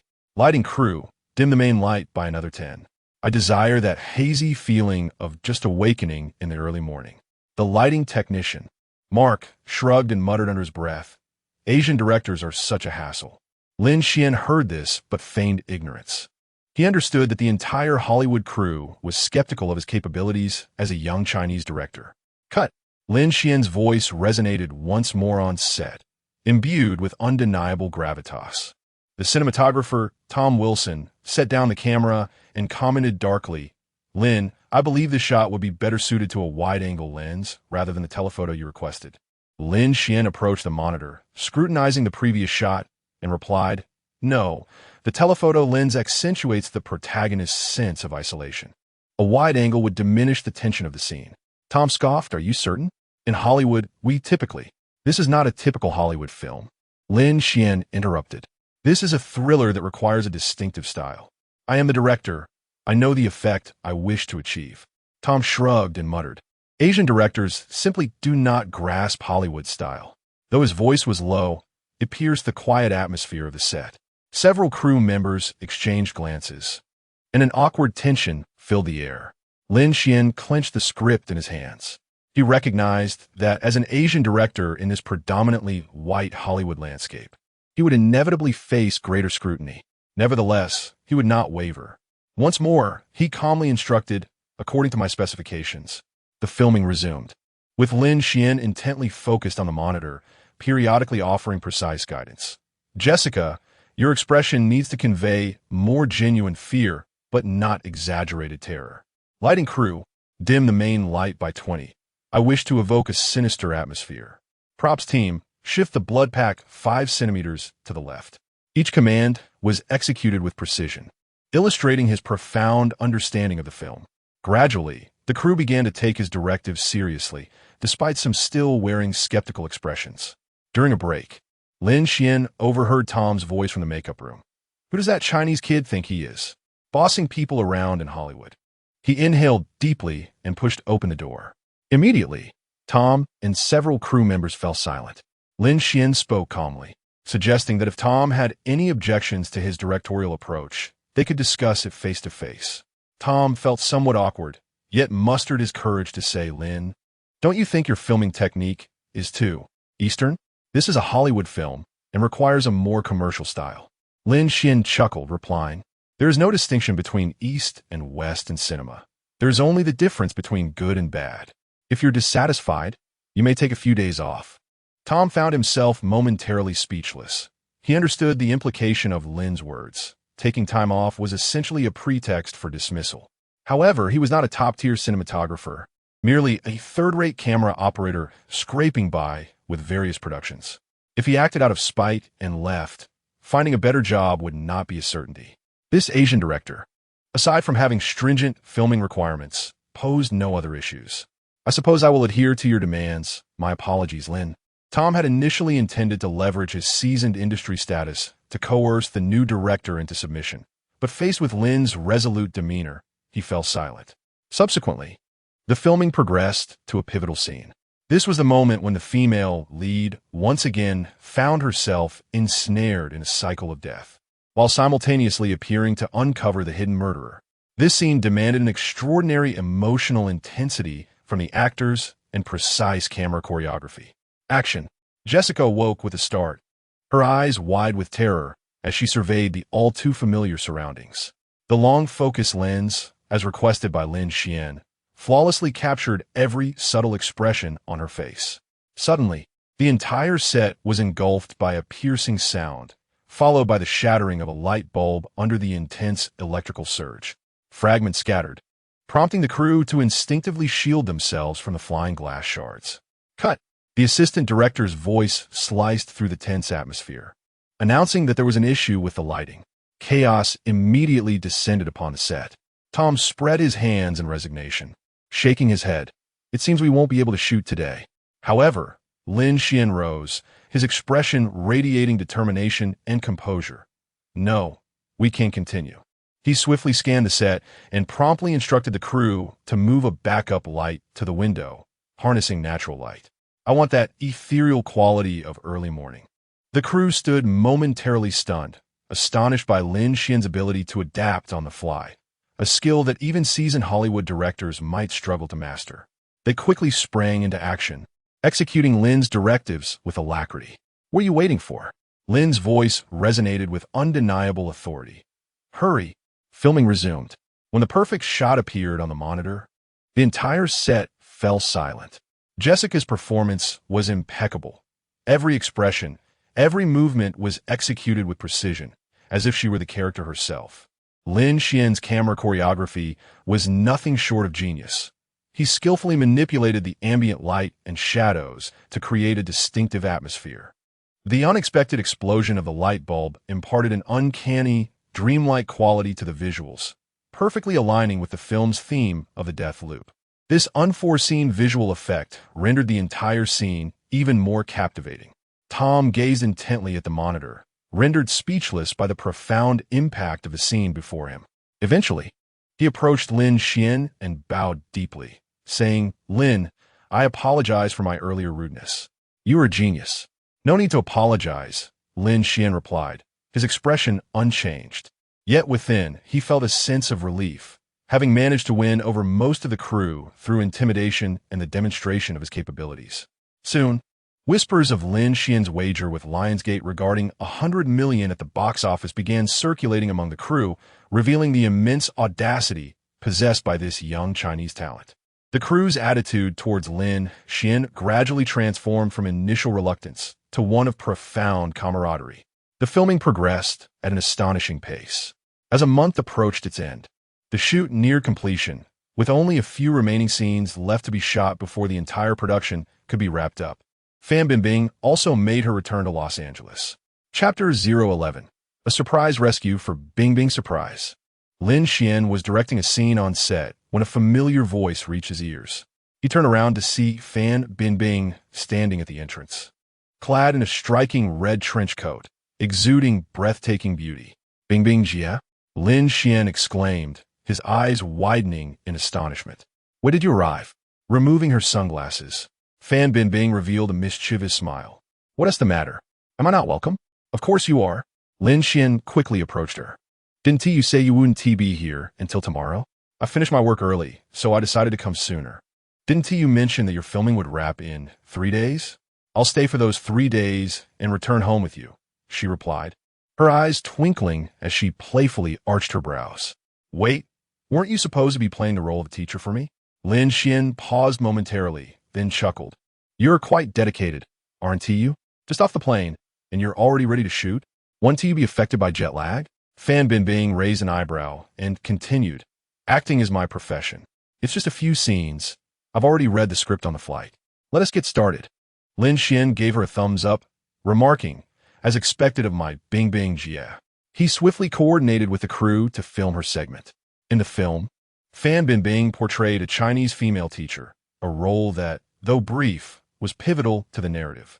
When she emerged from the dressing room in her meticulously selected costume, every male on set was momentarily captivated. Her exquisite black-framed glasses not only enhanced her intellectual allure, but also accentuated the brilliance of her eyes.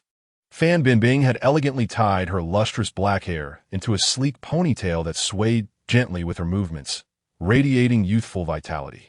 She wore a simple yet elegant white blouse, the collar slightly open, perfectly showcasing the graceful lines of her neck while maintaining an air of propriety.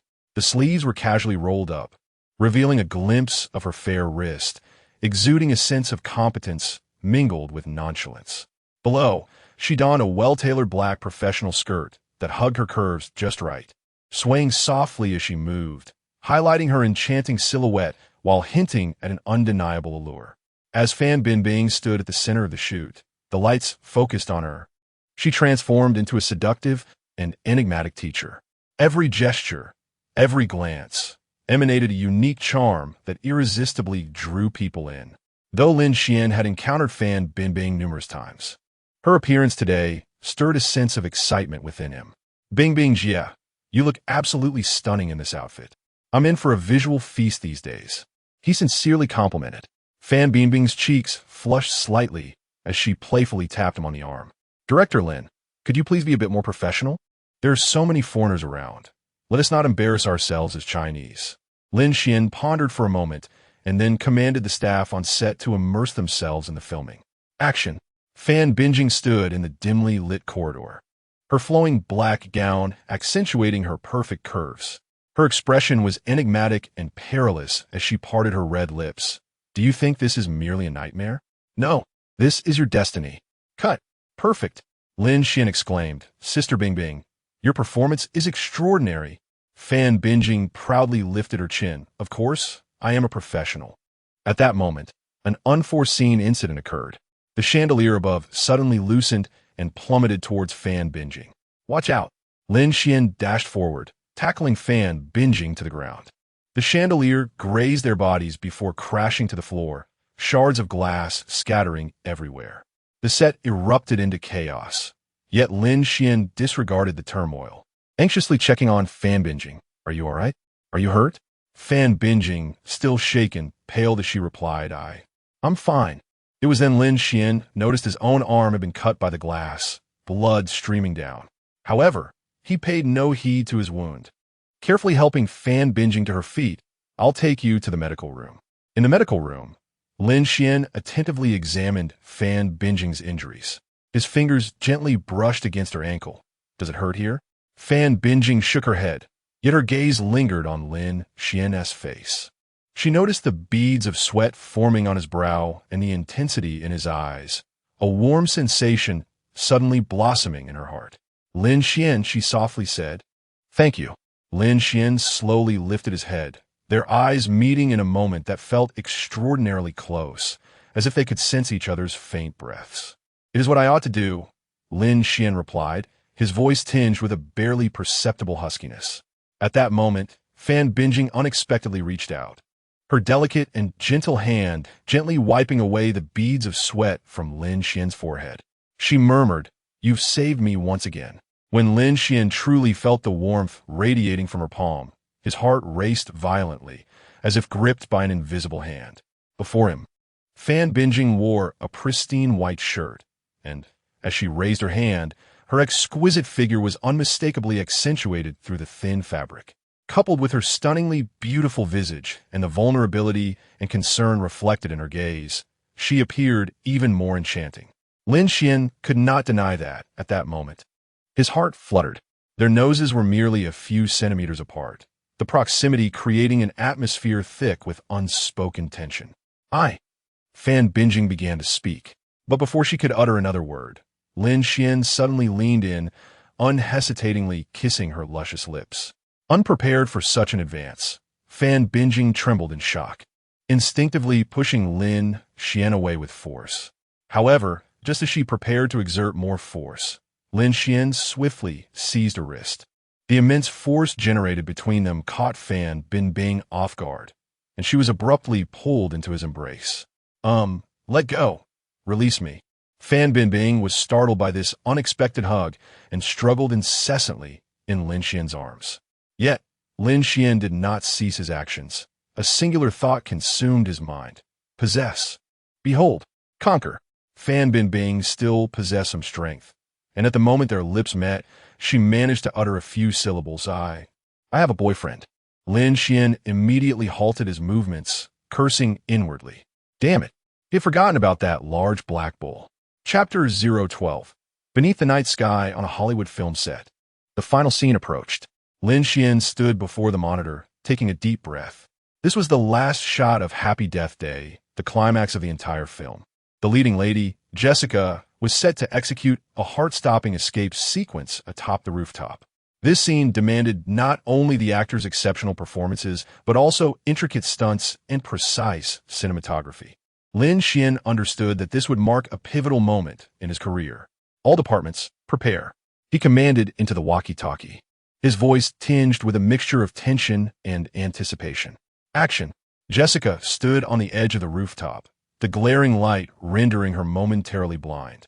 Following Lin Xuan's directions, she performed a series of perilous maneuvers.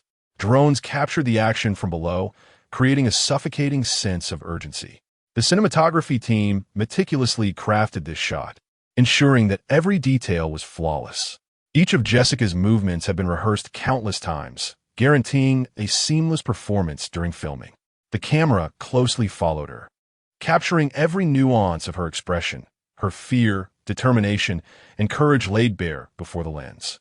Lin Xuan watched intently from the monitor, acutely aware that the success of this scene would directly dictate the film's fate. Jessica teetered precariously at the rooftop's edge, as though she might plunge into an abyss at any moment. Yet, fueled by her indomitable will, she ultimately triumphed in executing the escape sequence. Cut. Perfect. Lin Xuan exclaimed. As she safely descended to the ground, the entire crew erupted into thunderous applause. Lin Xuan approached and gently patted her shoulder. You were magnificent. Jessica leapt up in excitement, embracing Lin Xuan as she bounced with joy. The experience was surreal for her. This was her first leading role. Initially skeptical about this modest production, she now found herself captivated by the remarkably young Asian director, whose professionalism and commanding presence had nearly won over the entire crew. More and more began to question whether the billion-dollar box office bet was merely a jest. What if it succeeded? She would be the leading lady of a blockbuster. The thought made her legs weak. Previously, she had hoped to gain Lin Xuan's acknowledgement through certain transactions, but now she was genuinely enchanted by his charisma. At that moment, Fan Bingbing approached. Although she had no scenes today, she came to support Lin Xuan. Jessica, noticing her arrival, did not immediately release Lin Xuan. Instead, she planted a kiss on his left cheek. Thank you, my most outstanding director. You have created your masterpiece. Lin Xuan was taken aback by this unexpected gesture, and just as he attempted to evade, the kiss had already occurred. The surrounding crew erupted into cheers. The foreign crew members were more open and accepting of such displays. After the kiss, Jessica provocatively glanced at Lu Bingbing before walking away. With a woman's intuition, she sensed that this woman, like herself, held an interest in Lin Xuan.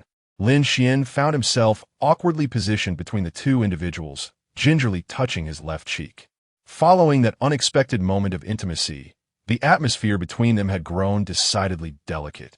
The filming proceeded with a mix of tension and order. Fan Bingbing remained ever the consummate professional, delivering each shot with exquisite finesse, as if the earlier awkwardness had never transpired. Meanwhile, Lin Xuan endeavored to maintain his focus as a director, though he occasionally caught glimpses of a complex emotion flickering in Fan Bingbing's gaze. Had she not uttered the words, "I have a boyfriend" that day, it is likely that something more might have unfolded between them. Director Lin, Fan Bingbing smiled and remarked, "Congratulations on wrapping up. And congratulations to you as well on the completion." Lin Xuan responded with a smile. "Shall we head to the wrap party? I've already reserved a place at a nearby hotel. We can go there directly." Sounds great. As night fell, the stars twinkled over the streets of Beverly Hills. Lin Xuan stood by the restaurant window, feeling slightly inebriated from the red wine, despite the fact that it was merely wine. The conviviality of his companions had led to a series of toasts. "Director, why are you hiding here?" He turned to find Fan Bingbing standing behind him. The crew of Happy Death Day had reserved an entire floor of the hotel for their wrap party, which, in accordance with American custom, was being held as a buffet.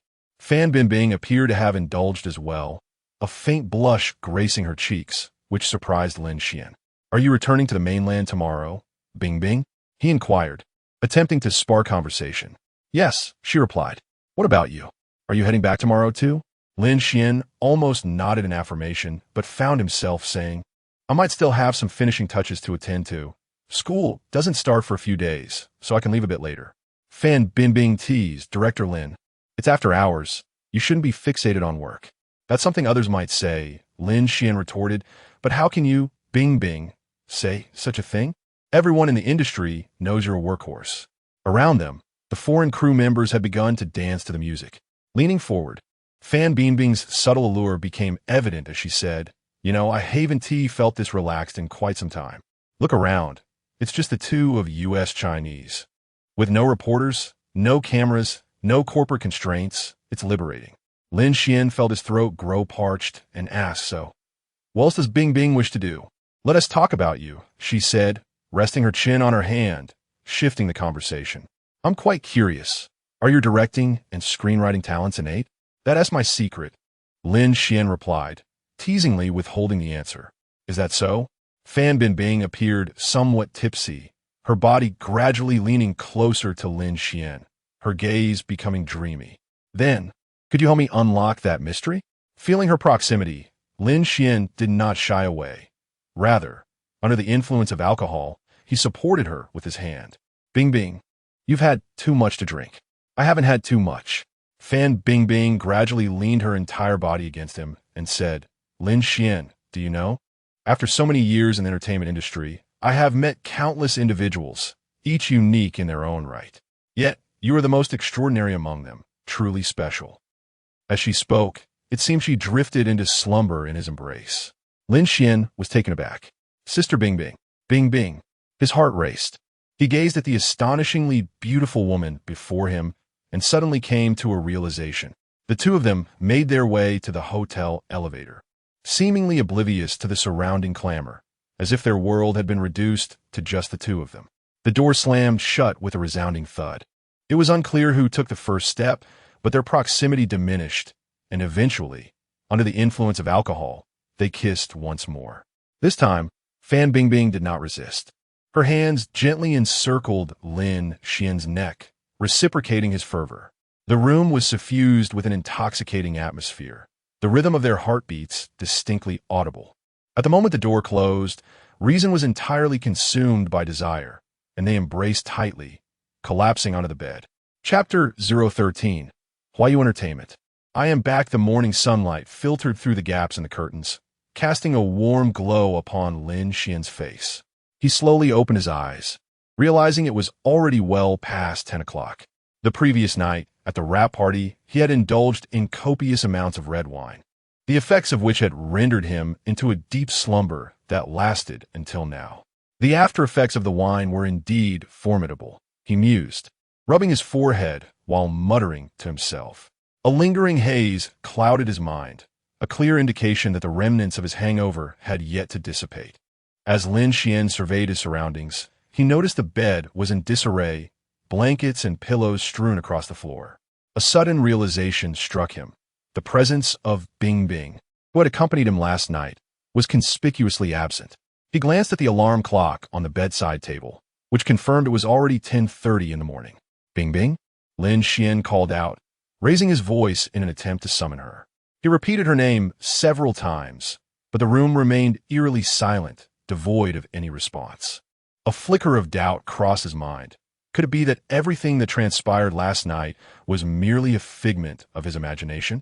He began to question the validity of his memories, especially given that he was alone in the room. Yet, as he took a deep breath, a faint yet exquisite scent of high-end perfume wafted into his nostrils, instantly awakening his senses. This was no dream. All that had occurred was undeniably real. They had shared an unforgettable evening together. Lin Xuan fumbled for his phone and, upon checking, saw it was already 10:10. A message from Fan Bingbing appeared on the screen.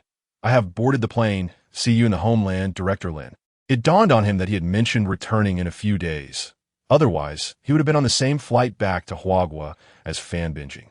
The message contained no further details, but from her final address, he grasped her implication. Perhaps last night could be dismissed as a mere dream, for he was but an obscure director, while she was a celebrated star, not to mention already in a relationship. From any perspective, their connection might have been confined to the events of that night. However, the thought of that imposing figure, the big black bull, ignited a flicker of anger within him. How could he allow himself to be overshadowed by such a man? In a few years, when the Bingbing incident arose and she faced ostracism, that man would bear no responsibility, hastily severing ties to distance himself from the fallout. Such a man did not deserve Bingbing. Lin Xuan resolved within himself that Fan Bingbing would inevitably become his. In September, the air in Jingbei City began to hint at autumn, a reprieve from the sweltering heat of July and August. The breeze carried a refreshing chill. Lin Xuan stood before the gates of the Jingbei Film Academy, dragging his suitcase behind him. Sunlight filtered through the leaves of the sycamore trees, casting dappled shadows on the ground, while the air was imbued with the delicate fragrance of osmanthus. On the last afternoon of school registration, Lin Xuan stood at the entrance of the academy, overwhelmed by a sense of nostalgia and novelty. "Excuse me, do you need any help?" A clear, melodic voice broke through his reverie. He turned to see a girl with a ponytail smiling at him warmly. She donned a simple white t-shirt and jeans, yet her unique charm was undeniable. Indeed, the Beijing Film Academy is replete with stunning beauties. Even the most casual student possesses an allure that could easily garner admiration in the online realm. "Thank you. I can manage on my own," Lin Xuan replied with a smile. The girl mistakenly assumed that he harbored reservations. Thus she produced her campus card and introduced herself. "I am Ziyi, a freshman in the acting department of the class of 2015, also a member of the student union.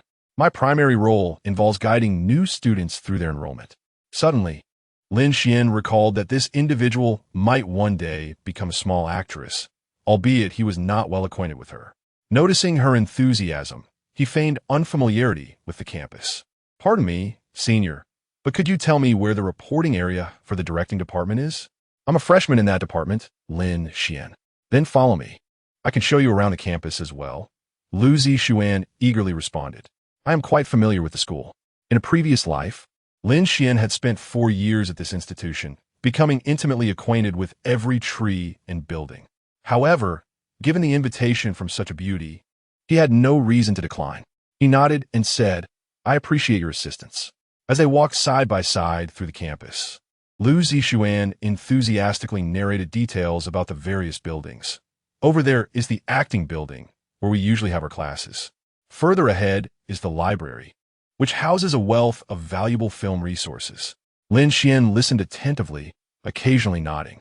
He observed that Ziyi often gestured animatedly while speaking, radiating vitality. "By the way," Ziyi suddenly halted. "What inspired you to study directing?" After pondering, she added, "Please don't misunderstand.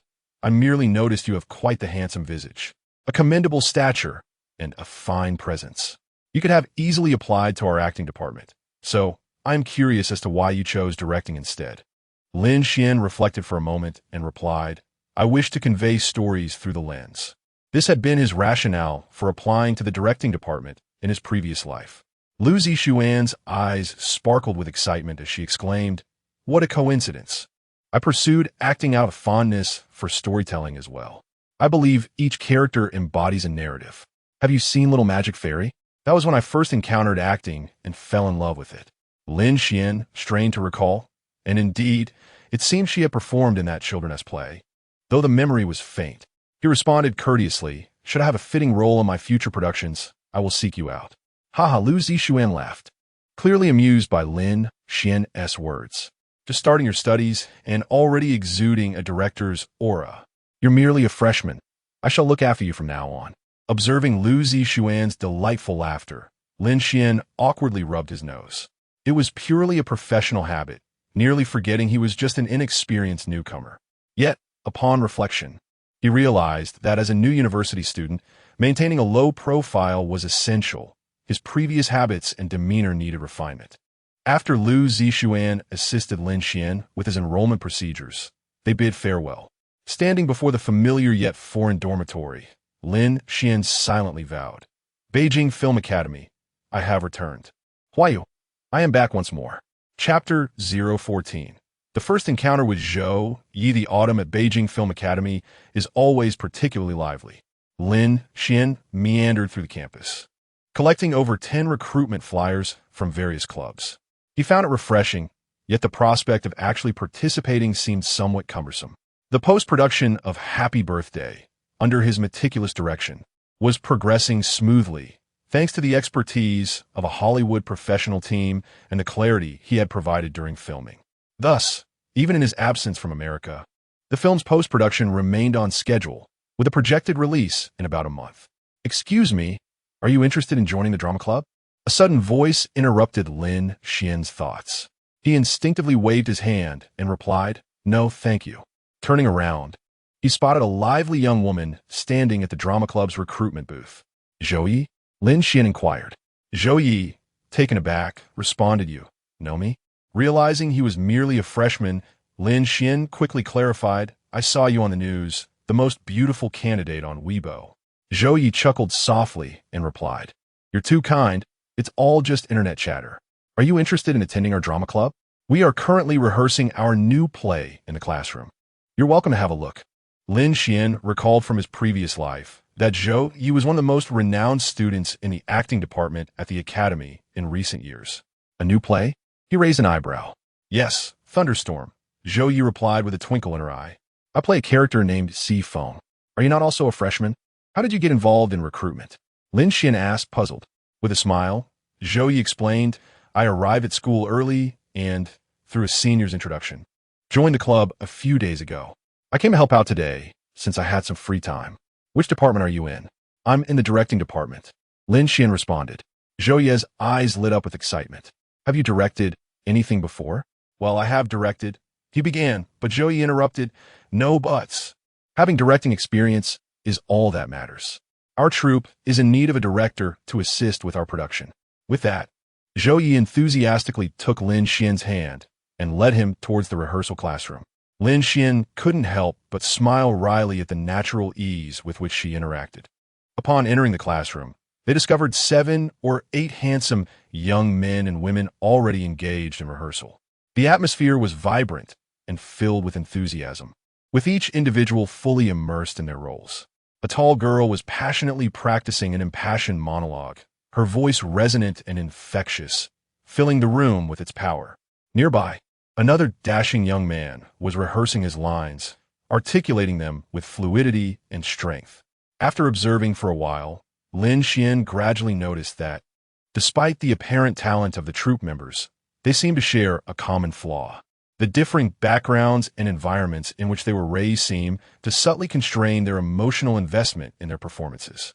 When portraying their roles, they appear unable to genuinely immerse themselves in the emotional landscapes of their characters, resulting in a somewhat superficial understanding that lacks depth, giving off an air of pretentiousness.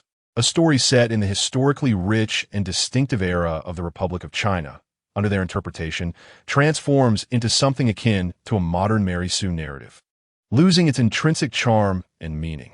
Ziyi gazed at Lin Xuan, a hint of anticipation and confidence gracing her smile as she softly inquired, "What do you think?" "Our troupe's performance is quite commendable, isn't it?" Lin Xuan nodded slightly, a polite smile adorning his face as he replied, "Yes, overall it's quite good."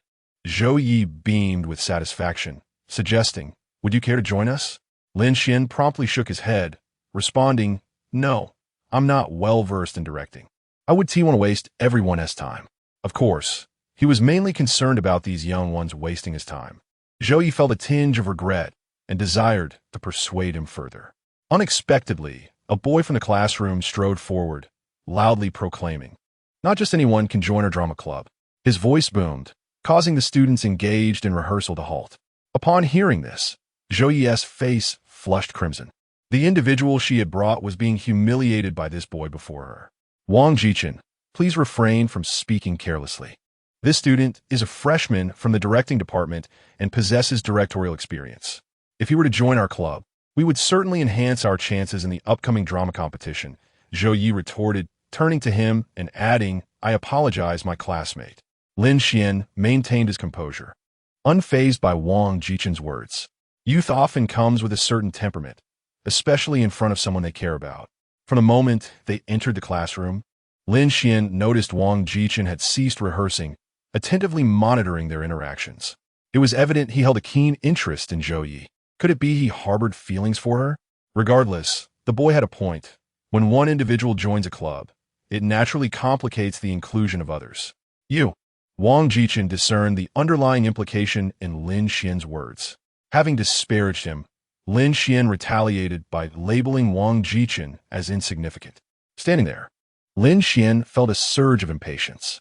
He surveyed his surroundings, concluding that this place was unworthy of his continued presence, and thus resolved to leave.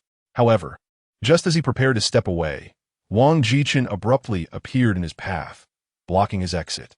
With a hint of a provocative smile, Wang Jichen boldly challenged Lin Xuan. You must have some skills to dare speak to me in such a manner. How about a bet, if you're a man? Upon hearing the word bet, Lin Xuan's previously indifferent gaze suddenly sparked with interest. He halted, turned around, and inquired with curiosity, Oh, what shall we wager? Wang Jichen, sensing Lin Xuan's interest, confidently proposed his wager. Assist us in filming, and if this play secures a victory in the school's drama competition, I shall surrender my car to you. Conversely, should you lose, you must kneel and apologize to me. His words brimmed with pride and self-assurance, as if he had already envisioned the triumph. Beside them, Zhou Yi, upon hearing this bet, immediately tensed and hurriedly interjected, Jichen. He gazed at Wang Jichen, his eyes laden with concern. Forcing a man to kneel in apology was undeniably a profound insult, and Zhou Yi feared that such a wager could spiral out of control. However, Lin Xuan remained undeterred by Zhou Yi's intervention. He scrutinized Wang Jichen calmly. From his attire, Lin Xuan discerned the expensive labels, indicating he was not from an ordinary family. Lin pondered that this individual might be a privileged offspring, and indeed, he was in need of a vehicle. Dear Lin, please do not take it to heart. Wang Jichen merely lacks eloquence. He is not ill-natured. What car? Zhou Yi continued his explanation, but was suddenly taken aback. Huh? Wang Jichen was equally perplexed by the question. What car? Shouldn't we be concerned about the kneeling? After all, a man's knees are worth gold. A BMW X5? Deal. Lin Xuan promptly extended his hand, breaking into a smile. Chapter 15. The commencement of the competition stop. Lin Xuan's voice reverberated through the rehearsal hall as he called for another halt. His brow furrowed, and a hint of anxiety etched upon his features. Zhou Yi, your performance just now was incorrect. At this moment, the character Si Feng should embody a blend of despair interlaced with a flicker of hope, rather than mere sorrow. Zhou Yi knitted her brows in bewilderment, but the script explicitly states sorrow. Lin Xuan approached her slowly, his gaze resolute and imbued with encouragement. The script is lifeless. It is the actor who must breathe life into it. You must delve into Si Feng's inner world. She harbors a deep love for Zhou Ping, yet she is acutely aware that this affection bears no potential for fulfillment. This conflict and struggle form the essence of her character. After a moment of silence, Zhou Yi's eyes sparkled with contemplation.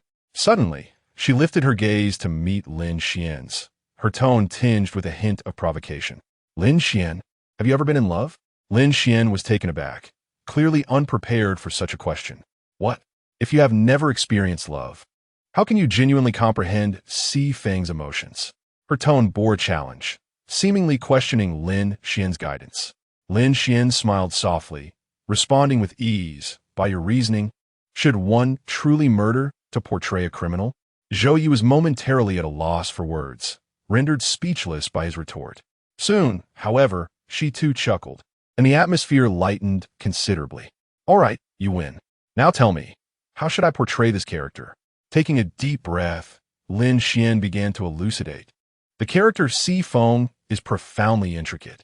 Her love for Zhou Ping is sincere, yet she recognizes that this relationship cannot yield a positive outcome. Therefore, you must convey the struggle of love that is both cherished and unattainable. After a moment's thought, Lin Xuan suggested, let's try a different approach. Close your eyes and envision that your most beloved person is about to leave you, yet you cling to a sliver of hope. Ziyi complete. When she reopened her eyes, Lin Xuan beheld a performance that was entirely transformed. Marvelous, he exclaimed, excitement brimming in his voice. That is precisely the feeling. Ziyi smiled warmly. Lin Xuan, you truly possess remarkable talent. Since that fateful wager, Lin Xuan had become a temporary member of the Northern Telephone Drama Society. The reason for his temporary status was entirely due to his own reluctance to fully commit. With the school's drama competition approaching soon after the semester commenced, and with military training yet to begin, Lin Xuan was content to dedicate a few days to assist them in rehearsal, rather than to earn a BMW X5. No, rather, to lend his support in their preparations. The group was performing a segment from Thunderstorm, lasting approximately 15 minutes. Aside from the freshman Ziyi, the remaining 6 participants were seasoned upperclassmen with varying degrees of acting experience or a passion for performance. Lin Xuan's involvement infused their otherwise disjointed act with a newfound soul.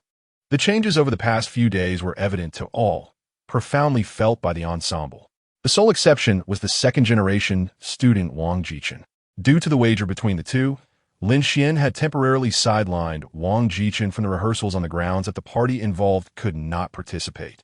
As the day of the competition approached, Ziyi frequently sought out Lin Xuan after rehearsals to discuss their roles, sometimes engaging in heated debates that lasted until the early hours of the morning.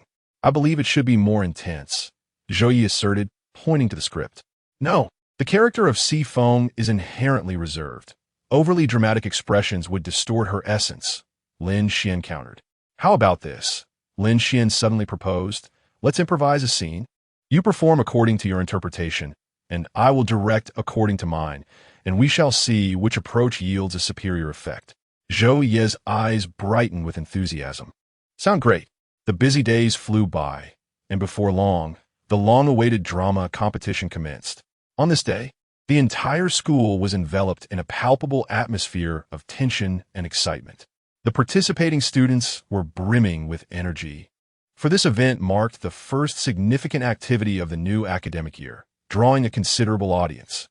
The school placed great importance on this annual drama competition, recognizing it not merely as a contest, but as a precious opportunity for students to learn and grow, meticulously orchestrated by the Performing Arts Department.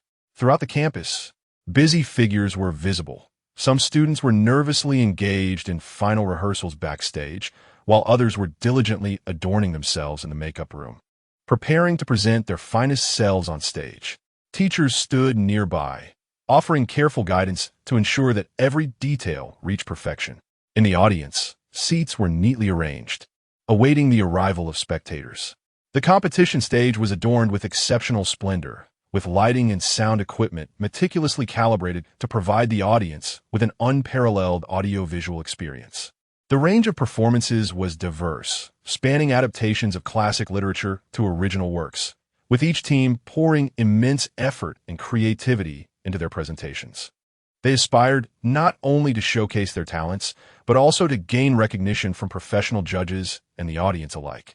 School leaders were present, harboring high expectations for the event, viewing it as an excellent opportunity to demonstrate the achievements of the school's arts education. They believed that through such activities, students could enhance their performance skills and learn the values of teamwork and courage in the face of challenges. Moreover, the competition attracted talent scouts from external entertainment companies, presenting a rare opportunity for students to shine. Perhaps among the participants lay a future star. As the competition drew nearer, the air was thick with a mix of tension and excitement. Students backstage encouraged one another, while instructors provided final words of encouragement and guidance. Their eyes sparkled with anticipation and hope, as if they could already glimpse the dawn of victory. Amidst the charged atmosphere, Everyone busied themselves with last-minute preparations, adjusting their breathing, checking their costumes, and ensuring that every detail was flawless. Everyone, don't be nervous. Just perform as we practiced. We will surely be champions. Lin Xuan, usually composed, momentarily cast aside his calm demeanor to rally the group. His voice resonated with confidence and strength, instilling an inexplicable sense of reassurance in everyone present. Although it is merely an amateur competition, everyone has devoted days of effort and sweat, each hoping for a favorable outcome. If we truly win a BMW today, Director Lin must treat us to a grand feast. A student jested, attempting to alleviate the tension with humor. His quip immediately resonated with the crowd, and laughter erupted, instantly dissipating the anxiety. Lin Xuan cast an appreciative glance at the speaker and replied, "No problem. You can choose whatever you like from the cafeteria." His response infused the backstage atmosphere with an even greater sense of ease and joy. The students' laughter echoed, as if they had forgotten the impending competition. A few classmates exchanged knowing glances, using playful banter to express their disdain, yet deep down, each harbored a sense of anticipation. In this relaxed ambience, the nerves had all but vanished. Next, let's extend a warm round of applause for the Ziyi team, who will present us with a splendid excerpt from the classic play Thunderstorm. As the host's impassioned announcement faded, the lights in the theater gradually dimmed, and the audience's gaze focused on the edge of the stage, eagerly awaiting the Ziyi team's arrival. At that moment, the tension backstage was almost palpable. The actors were making their final preparations, some adjusting their costumes, others rehearsing lines, and a few taking deep breaths to calm their nerves. He turned to Ziyi beside him, conveying silent encouragement through his gaze. Ziyi sensed Lin Xuan's look, smiled gently, and nodded, indicating her readiness. Lin Xuan gently patted her shoulder and mouthed the words, "You can do it." Though silent, those words were imbued with strength. As if a warm current surged into Ziyi's heart, she felt a wave of energy coursing through her. Chapter 016. We are champions. Next, let us extend a warm welcome to the Ziyi team, who will present a captivating excerpt from the classic play Thunderstorm. Lin Xuan stood at the side of the stage, listening intently to the host's announcement, taking a deep breath. He could feel his heart racing, and his palms had begun to sweat slightly. "Everyone, do not be anxious." He turned to the actors behind him and said, "Remember the feeling from our rehearsals. Just infuse your emotions into the performance." Ziyi stood beside him, her simple qipao accentuating her slender waist. Her makeup was exquisite, yet her gaze appeared somewhat distant. "What's wrong?" Lin Xuan inquired softly. Zoe beat Hadlip. "Oh, I feel a bit scared." Noticing her trembling hand, Lin Xuan instinctively reached out and grasped it. "Do not be afraid. I am here." Ziyi was momentarily taken aback, then smiled. "All right." At that moment, the stage lights suddenly softened and dimmed, as if twilight had descended, enveloping the entire theater in a mysterious ambience. Lin Xuan gently released Ziyi's hand, his eyes filled with encouragement and anticipation. He nudged her lightly, his voice deep and resolute. "Go on, it's your turn now." Ziyi inhaled deeply. Her heart raced. But she knew she had prepared for this moment for a long time. She stepped onto the stage with grace, and as the lights brightened once more, like the first light of dawn, she and her companions were illuminated in a dazzling glow. "Sifeng, you have arrived," called the senior portraying Zhou Ping, his voice deep and resonant, each word echoing in the air, imbued with dramatic power. Ziyi lifted her head, her expression transforming completely, the earlier timidity and tension vanishing without a trace. Her gaze became complex and profound, as if she could see into the hearts of others, perfectly portraying Sifeng's inner conflicts and struggles. Every expression, every gesture revealed the character's innermost world. Lin Xuan stood at the edge of the side curtain, his eyes fixed on Ziyi's performance. A smile crept onto his lips, his heart swelling with pride and joy. As the plot unfolded, the performance gradually reached its climax. Ziyi's monologue rendered the audience in complete silence, their attention wholly captivated by her portrayal. Her voice trembled at times, revealing the character's vulnerability and fear at others. It was resolute, showcasing her strength and resilience. She vividly expressed Si Feng's inner turmoil and anguish, each word seemingly squeezed from the depths of her heart, brimming with authentic emotion. I love him, but this love is a sin? Zhou Ye's voice quivered with a sob, her emotions erupting so naturally and genuinely that every person present could feel the character's pain and helplessness. Tears streamed down her cheeks, as if they were Si Feng's own, flowing into the hearts of every audience member. In that moment, Zhou Yi ceased to be herself. She had completely embodied the role of Si Feng, the character torn between love and morality. Though merely a campus competition, the performance on stage left an indelible impact on the audience below. Faintly, one could still perceive some emotionally delicate female audience members quietly weeping. Lin Xuan had been attentively observing the reactions of both the audience and the judges below. Upon witnessing the front row judges nodding in agreement, he realized that they had succeeded. As the final note lingered in the air, a brief silence enveloped the venue, soon followed by a thunderous applause that resonated endlessly. Standing on stage, Lin Xuan gazed at the exhilarated expressions of the audience, suddenly engulfed by an overwhelming sense of unreality. He turned to look at Zhou Yi, discovering her also watching him, her eyes shimmering with tears. "We did it," Zhou Yi softly whispered as she descended the stage. Lin Xuan nodded in affirmation. "Yes, we did." During the award ceremony, when the host announced that the Ziyi Shanhua team had secured the championship, the entire team erupted in jubilation. Zhou Yi was the first to rush up to the stage, accepting the trophy before turning to hand it to Lin Xuan. He had not intended to ascend the stage for the award, as it was not in his nature to seek the limelight. However, the enthusiasm of the crowd was irresistible, and they ushered him forward. Surrounded by his teammates, they collectively shouted, "We are the champions." Lin Xuan found himself swept up in the moment, joining in the chorus, "We are the champions. Who among us does not wish to revel in the exuberance of youth?" "Thank you," she whispered in Lin Xuan's ear. "Without you, we could not have achieved this." Lin Xuan felt his heart skip a beat. He gently patted Zhou Ye's back, replying, "This is everyone's achievement." "Lin Xuan," she suddenly said, "do you know? I truly admire you." Lin Xuan smiled. "Why?" "Because you're always so composed, so professional."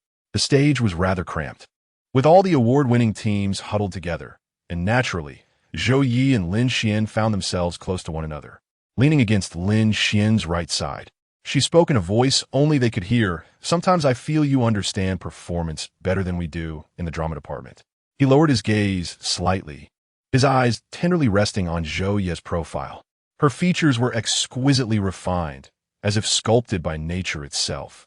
Under the illumination of the lights, her skin appeared exceptionally fair, exuding a natural glow that seemed as if a gentle touch might leave an imprint.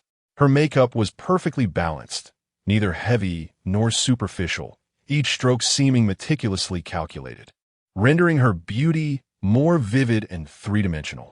Beneath the lights, her eyelashes quivered slightly, casting delicate shadows, while the hue of her lips, illuminated by the lighting, appeared particularly alluring. Strands of her hair brushed softly against her cheek, adding an air of femininity. He found himself captivated by this enchanting scene, an indescribable flutter rising within him. He softly remarked, "A director should understand the drama better than the actors." Zhou Yi nodded, responding, "And perhaps also love." What?" The surrounding noise was somewhat overwhelming, causing Lin Xuan to miss her words. Director Lin called out other members of the drama club. "Come and take a picture." Zhou Yi playfully stuck out her tongue and turned. "Let us go. It's time for photos." Lin Xuan stood to the side of the stage, his gaze firmly fixed on her retreating figure, unable to suppress a smile. During this period, they have collectively rehearsed every detail with a shared purpose, occasionally staying late to practice individually until the late hours. In their 20s, the hearts of these young men and women are undeniably filled with a yearning for love, longing for that sweetness and thrill. Zhou Yi is no exception. The bond between them has quietly blossomed during rehearsals, akin to tender shoots in spring, patiently awaiting the moment of full bloom. Lin Xuan understands that life at Beijing Film Academy is merely at its inception. Chapter 17. The Pure Love Warrior. After the awards ceremony concluded, Lin Xuan was preparing to return to his dormitory when he suddenly heard Zhou Ye's voice from behind. Lin Xuan, wait a moment. He turned around to see Zhou Yi standing in the moonlight, her makeup removed, yet still remarkably beautiful. What is it? Lin Xuan inquired. Here, your key, Zhou Yi said, extending a car key towards him. Lin Xuan glanced at the logo of blue skies and white clouds, thinking to himself that this young heiress was indeed true to her word. Wang Jichen asked me to give this to you, Zhou Yi added. Lin Xuan nodded with a smile, already envisioning Wang Jichen's disgruntled expression, which lifted his spirits further. Shall I take you for a spin? Lin Xuan suggested, shaking the key in his hand. Maybe next time. Zhou Yi bit her lip, hesitating as she spoke. I have something I'd like to discuss with you. Lin Xuan noticed her fingers nervously twisting the hem of her shirt, a habit she exhibited when anxious. Sure, he replied with a smile. Where shall we talk? Zhou Yi pointed towards the rooftop of the teaching building. Let us go there. It should be deserted now. The two ascended to the rooftop, one after the other. The night breeze was cool, gently caressing Zhou Ye's long hair, which danced gracefully in the wind, resembling a flowing river of ink in the night. She leaned against the railing, her hands resting lightly on the cold metal, her gaze drifting over the city lights, captivated by the splendid nightscape in the distance. Lin Xuan, she murmured softly, her voice carrying a tender warmth in the night air. Do you know, I truly appreciate you. Lin Xuan approached her, his footsteps echoing clearly on the empty rooftop. Standing beside Zhou Yi, he followed her gaze into the distance. What brings this on all of a sudden? He asked. Zhou Yi turned to face him, the moonlight casting a gentle glow on her features, rendering her expression particularly soft. Her eyes sparkled with sincere emotion, because she paused, seemingly searching for the most fitting words to convey her feelings. If it weren't for you, I might have given up long ago. Lin Xuan was taken aback. He had never seen Zhou Yi so earnest. Her eyes shimmered with a resolute light in the night, as if narrating her inner strength and perseverance. Do you remember the first rehearsal? Zhou Yi continued, her voice tinged with a nostalgic warmth. I couldn't find my footing at all, feeling completely unfit for the performance. You came over and patiently told me that acting isn't mere imitation, but rather creation. You encouraged me, helping me believe that I could craft a role of my own. As Lin Xuan listened, a wave of warmth surged through him. Her voice grew slightly fervent as she continued. You made me realize that I could achieve it. He gently patted Zhou Yi's shoulder. That was all your own hard work. No, Zhou Yi shook her head. You gave me the courage. Even without my assistance, you would undoubtedly become an exceptional actor in the future. Lin Xuan sincerely responded. Lin Xuan was also moved by Zhou Yi's sincerity tonight. If memory serves, the Zhou Yi before him, backed by the formidable Bingbing, was set to star in multiple films and television series even before graduation, paving a clear path to stardom. Her pair of clear eyes always sparkled with infinite aspirations for the future and a profound love for her acting career. Each step of Zhou Yi's growth would be accompanied by countless flashes of cameras and applause, her name gradually resonating throughout the entertainment industry. However, behind this dazzling aura lay untold bitterness and helplessness. With Bingbing as her towering support, Zhou Yi's acting career appeared to be meticulously orchestrated.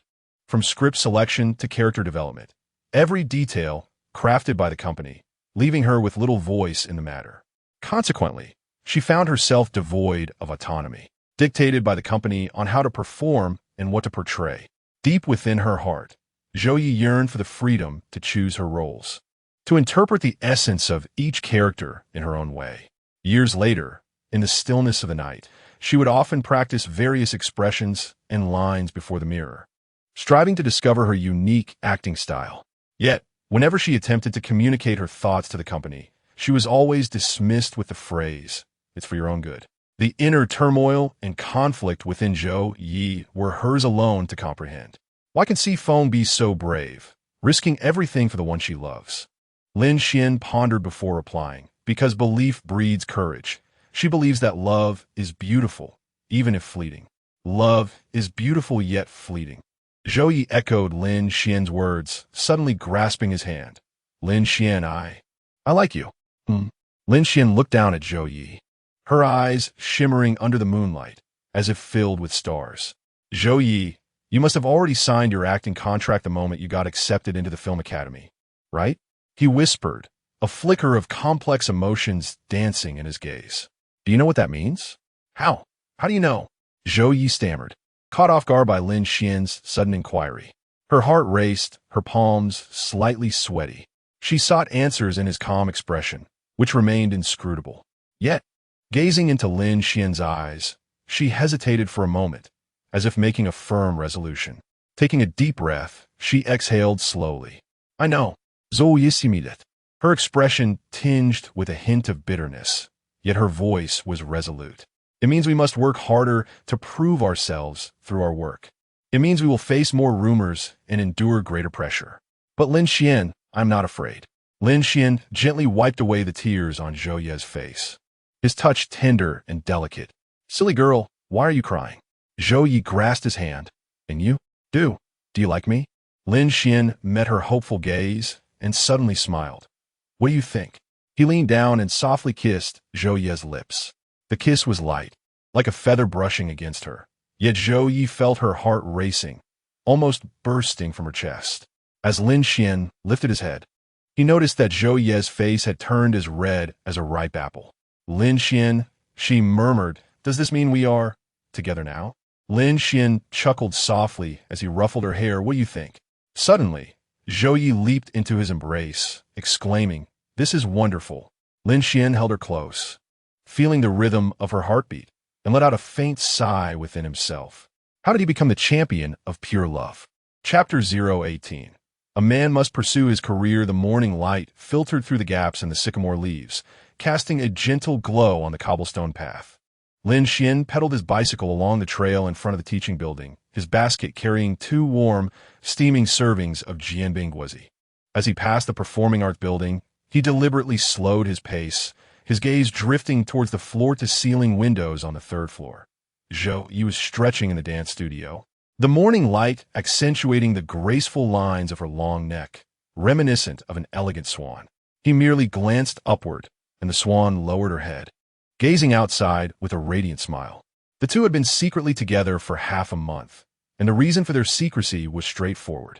Prior to entering university, Zhou Yi had signed a management contract, and a public relationship would bring her unnecessary complications.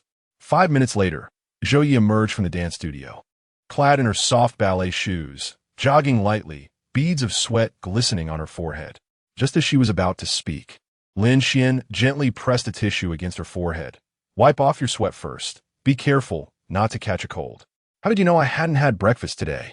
Zhou Yi accepted the steaming paper bag Lin Xuan offered her, the aroma of the Bingbing mingling with the sweetness of the sauce wafting through the morning breeze. You were rehearsing until 10 last night, and you had morning practice at 7 this morning.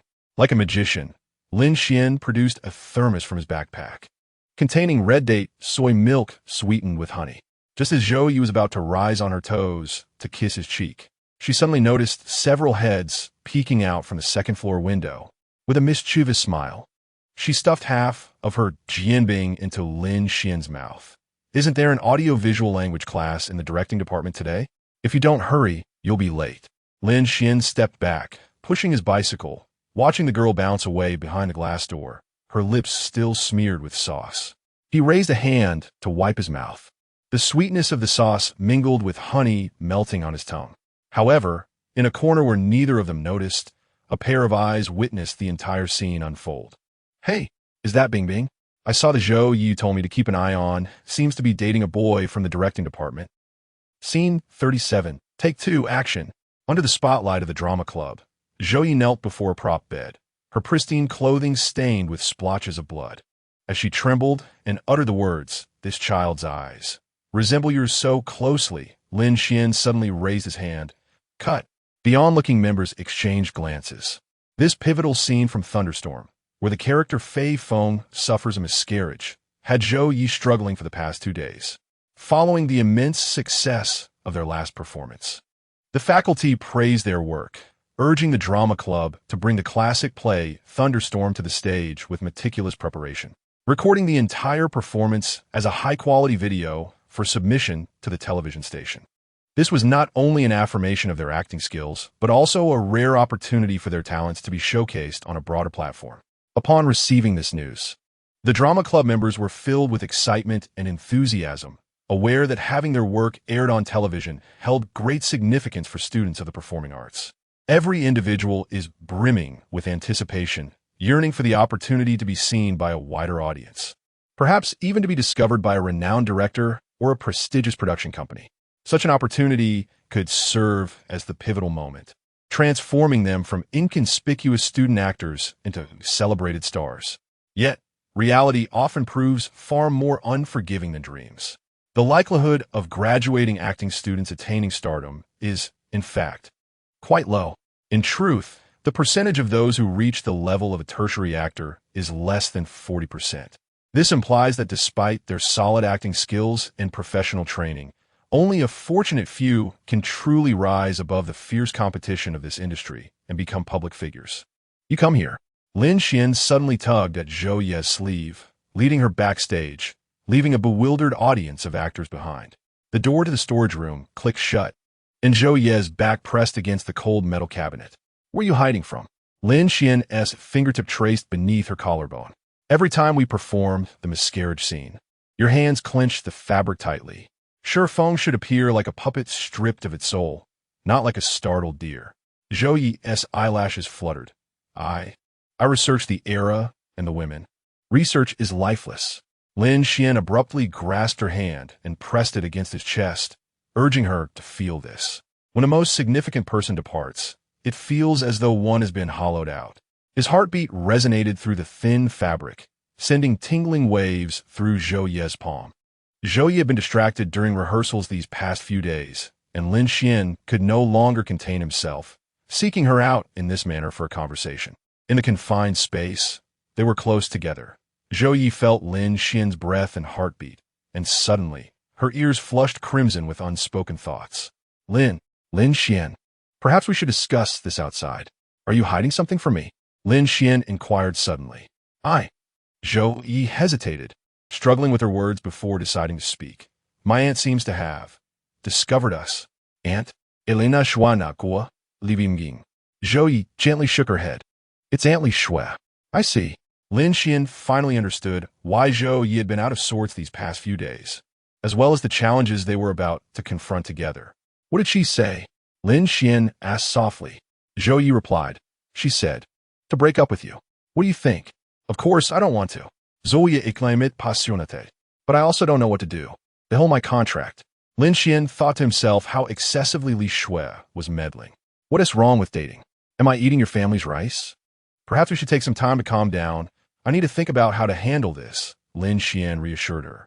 However, to Zhou Yi, it felt as if Lin Xuan was suggesting a separation. I refuse. Zhou Yi insisted fervently. Lin Xuan let out a sigh, saying, give me a month to resolve this. This marked the first instance since his rebirth that he felt a sense of frustration and helplessness. Men prioritize their careers above all else. Once you achieve success, no one will dare to oppose your endeavors. With that, Lin Xuan opened the storage room door and strode out confidently. Chapter 19.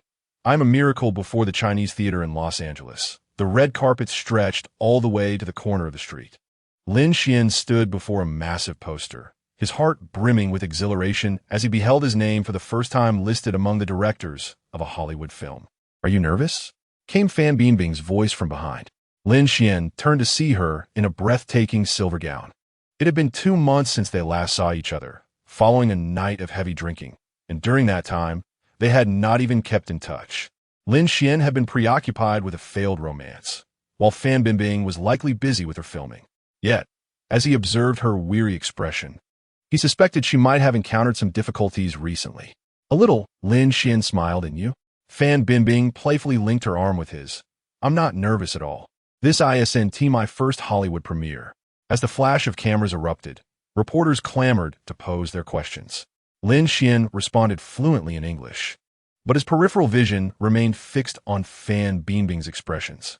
He mused that her performance was exceptionally compelling when she was not acting. Following the film's completion, it had garnered an enthusiastic response during its screening at Lionsgate, prompting the CEO to immediately allocate an additional $1 million for its promotional budget, leading to the grandeur of today's premiere. There was a minor hiccup in the preparations for the premiere. Initially, Lionsgate planned to release the film on October 1st, but Lin Xuan vehemently opposed this idea. Come on, releasing the film on our mother's birthday? That would only bring distress to the people of Huagua. Ultimately, they settled on October 6th, the last day of Lin Xuan's National Day holiday, leaving the beleaguered university student to squeeze in extra work. Lin, it's time to enter. Producer John approached with champagne in hand, his gold chain glimmering as he moved. The reporters from Variety want to conduct a special interview. Just wait. Lin Xuan interrupted, swiftly gliding his fingers across his phone screen. On Twitter's trending topics, Happy Birthday premiere was soaring at a rate of 3,000 posts per minute, while the live discussion section was rife with scathing comments. Another Asian director attempting an American thriller? Just wait for it to flop. Has Lionsgate lost their minds hiring a novice director? The lead actress looks like a supermarket promotional Barbie. Lin, John patted his shoulder. Don't mind those keyboard warriors. Just wait for the box office results. As the lights dimmed in the premiere hall, Lin Xuan's nails dug into his palms.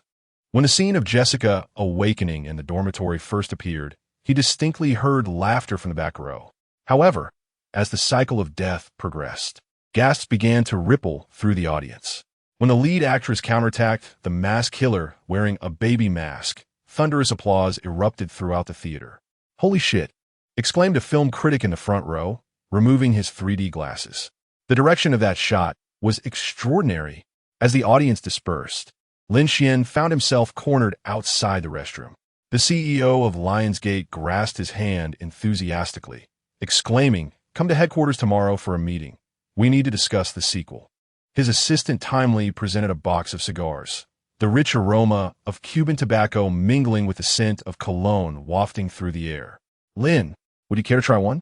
This is a privilege reserved for the successful." With that, the CEO extended a cigar toward him. Lin Xuan smiled gently and slowly declined, saying, "My success does not require a cigar to define it." The voice of producer John on the other end of the line was filled with excitement. The weekend box office predictions have come in. Lin Xuan glanced at the message on his phone, and upon seeing the figures, he calmly inquired. And then, clearly, he had anticipated this outcome. As in his previous life, the low-budget thriller Happy Death Day had distinguished itself during a typically lackluster release period with its mature script, nearly flawless pacing, and innovative plot. The film's success was no mere coincidence. It cleverly intertwined suspense and humor, crafting a wholly new viewing experience. The protagonist, an ostensibly ordinary college student, gradually unravels hidden secrets after enduring a series of life-and-death loops. This premise was not only original, but also brimming with infinite possibilities, allowing the audience to relish both thrilling suspense and delightful humor. John stood up, his face a canvas of shock and disbelief. He raised his voice, his emotions bubbling over. Ziyi shattered the opening record for low-budget thrillers. "Lin, are you not even a little excited? Ziyi created a miracle together." His voice echoed in the spacious room as he awaited Lin Xuan's reaction, hoping to witness a similar excitement reflected in his expression. However, Lin Xuan's voice remained composed, as if everything had unfolded precisely as he had foreseen. "John, there's no need for excessive excitement, for we will create even more miracles." John recalled their first meeting a few months prior, when Lin Xuan had appeared merely as an ordinary young man. Had someone told him then that this young man would, in a mere 2 months, produce such a blockbuster film, he would have surely dismissed it as a jest, perhaps even questioning the sanity of the speaker. Yet, today's events had proven that Lin Xuan was far from ordinary. He was a miracle in himself, his very existence a testament to the extraordinary. Listening as John gradually calmed down, Lin Xuan recognized what was expected of him as a seasoned director. "John, Happy Death Day is now a thing of the past. We must look forward, shall we? I still need you, my finest producer. Let us continue to create miracles together." He added, "I hope you can assemble a team within a month. I intend to shoot Knives Out, and barring unforeseen circumstances, this film will see us gracing the Oscars. A great director, after all, must know how to dream." There was a brief silence on the line before a resolute voice responded, "Understood." "Lin, you are indeed correct."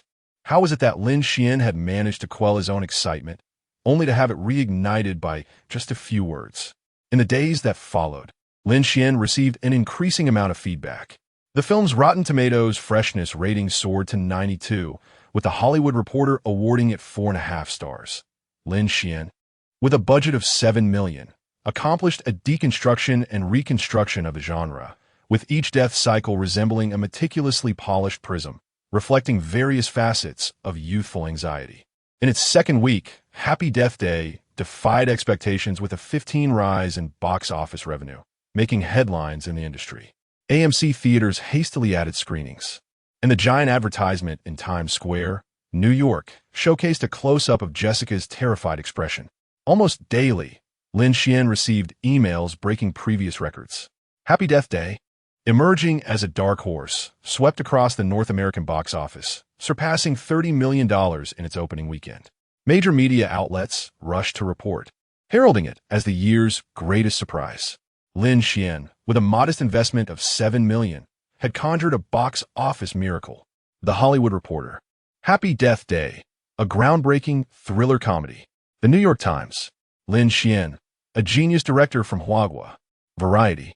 When the opening weekend box office exceeded $30 million, domestic media erupted in excitement, as this marked the first time a Huagua director achieved such monumental success in the North American market.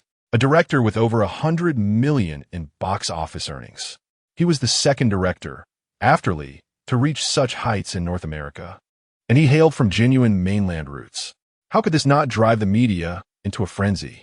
Yet, the question that puzzled all media was, who exactly is Lin Xuan? And where is he now? It was as if he had suddenly emerged from obscurity. Fortunately, they discovered a clue at the premiere of Happy Death Day, which garnered little attention from domestic media. Fan Bingbing, a cast member, had attended.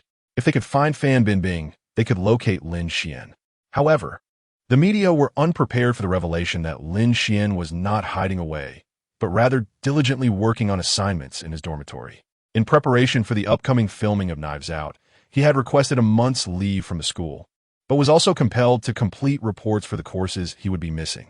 Likewise, no one imagined that this director, who was crafting a box office marvel, was merely a Film Academy student yet to turn 20. Chapter 20. Harvest Ziyi curled up on her dormitory bed, the curtains drawn tight, with only the glow of her phone illuminating her pallid face. When her roommate, Lu Qingqing, pushed the door open, Ziyi hurriedly shoved her phone beneath her pillow. But it was too late. "Yezi!" Lu Qingqing exclaimed as she leaped to her bedside, her gaze fixed on the phone screen, displaying the box office figures for Happy Death Day. "Did you see the news? Lin Xuan's film has surpassed $100 million at the North American box office." Although their relationship was kept under wraps, it was evident to Zhou Ye's close friend, Lu Qingqing, that she was aware of their connection. Zhou Ye's fingers unconsciously tugged at the quilt, her throat tightening. I saw it. Oh my goodness, that's incredible," Lu Qingqing exclaimed, flipping through the news articles. Rotten Tomatoes rated it at 92, and The Hollywood Reporter claims it's the biggest dark horse of the year. She suddenly paused, casting a cautious glance at Zhou Yi. "Are you all right?" Zhou Yi managed a smile. "I'm fine." Lu Qingqing hesitated for a moment, but couldn't restrain herself. "I never expected Lin Xuan to be so outstanding. The box office has already reached $100 million, and that's in dollars. Moreover, Qingqing," Zhou Yi interrupted, "I need some time alone." Once her roommate departed, Zhou Yi retrieved her phone from beneath the pillow. The screen displayed a candid photo captured by the media. Lin Xuan standing on the red carpet at the premiere of Happy Death Day, his black suit accentuating his tall stature. He was turned slightly, conversing with the producer, a familiar smile gracing his lips. Uncontrollable memories surged forth. On the rooftop of the Beijing Film Academy's comprehensive teaching building, Lin Xuan had stood in a similar pose, the moonlight casting delicate shadows on his eyelashes. He had asked, "Zhou Yi, do you believe that one day I will make the whole world see my film?" How had she responded back then? It seemed she had tiptoed to kiss his cheek, declaring, "Then I shall be your first audience." Meanwhile, Fan Bingbing silenced her phone and placed it face down on her vanity, her furrowed brows reflected in the mirror. Just as the fifth media outlet called, She had just finished her styling for the Phoenix Dagger production. The golden hairpin in her hair jingled softly with her movements. Bingbing Jia, it's another call for Lin Xuan, her assistant, Xiaomi announced, holding the vibrating phone as if it were a hot potato. Entertainment Weekly said that if you could make an introduction, there might be a cover opportunity for the second half of the year. Decline it, Fan Bingbing responded, removing the gilded hairpin. Her hair cascading down her shoulders like a waterfall. In the mirror, her striking features bore an edge as sharp as a blade. Tell them I cannot reach Lin Xuan either.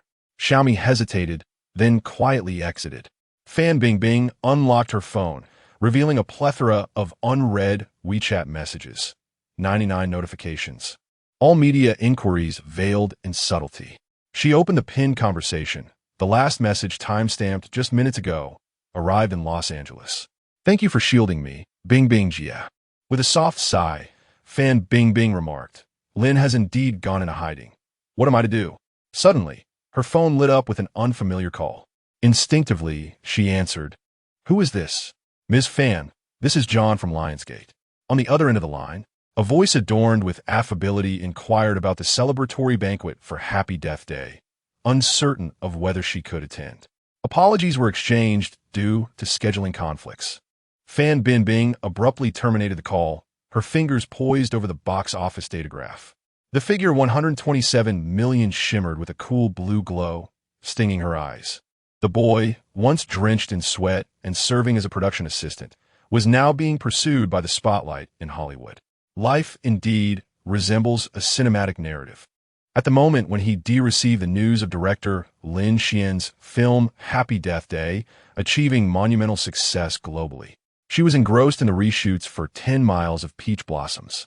Seated in the makeup room, her phone vibrated incessantly, displaying notifications from major media outlets. As she repeatedly read the headlines, she confirmed that the Lin Xuan mentioned was indeed the one she once knew. The Lin Xuan who was perpetually busy and seldom smiled on set. A smile escaped her lips as she envisioned the expression on director Wang's face upon seeing these reports. It must have been utterly delightful.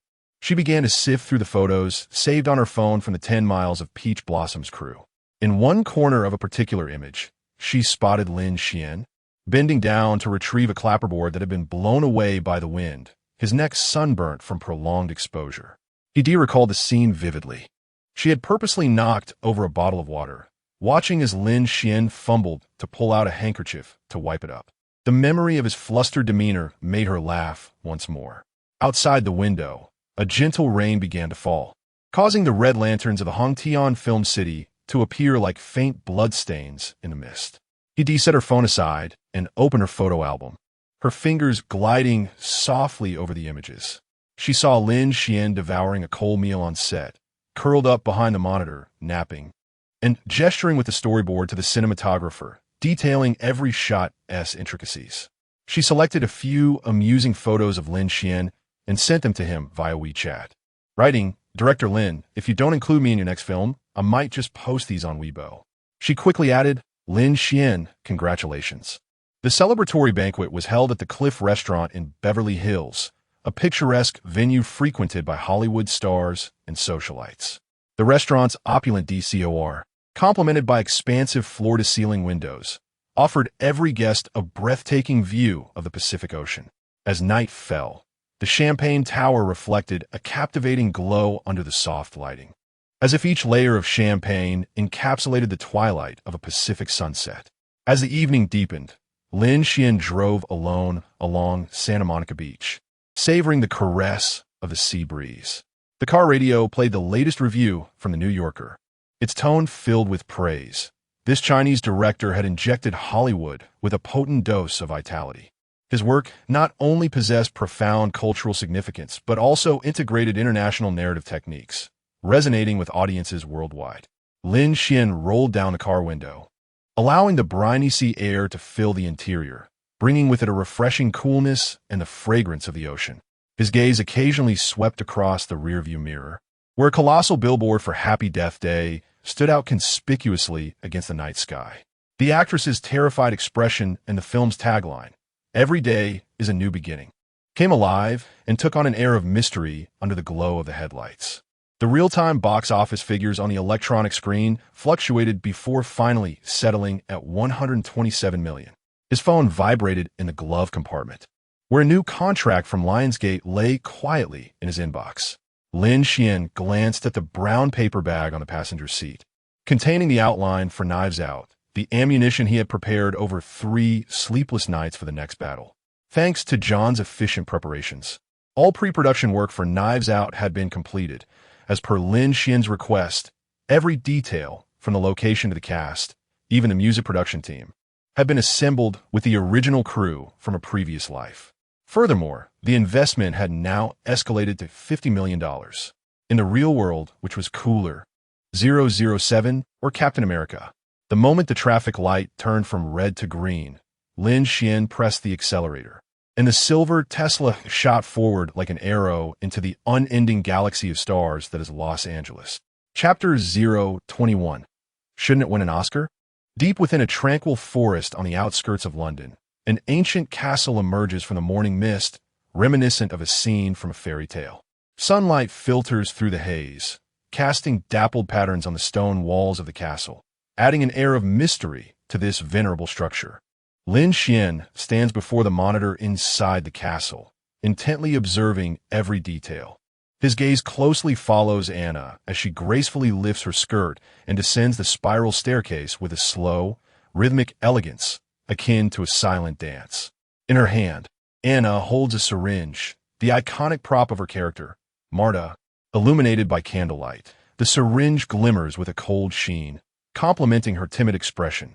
Her eyes reflect fear and uncertainty, yet one might interpret this as a facade, as though she is on the cusp of transforming her demeanor, ready to confront the onlookers.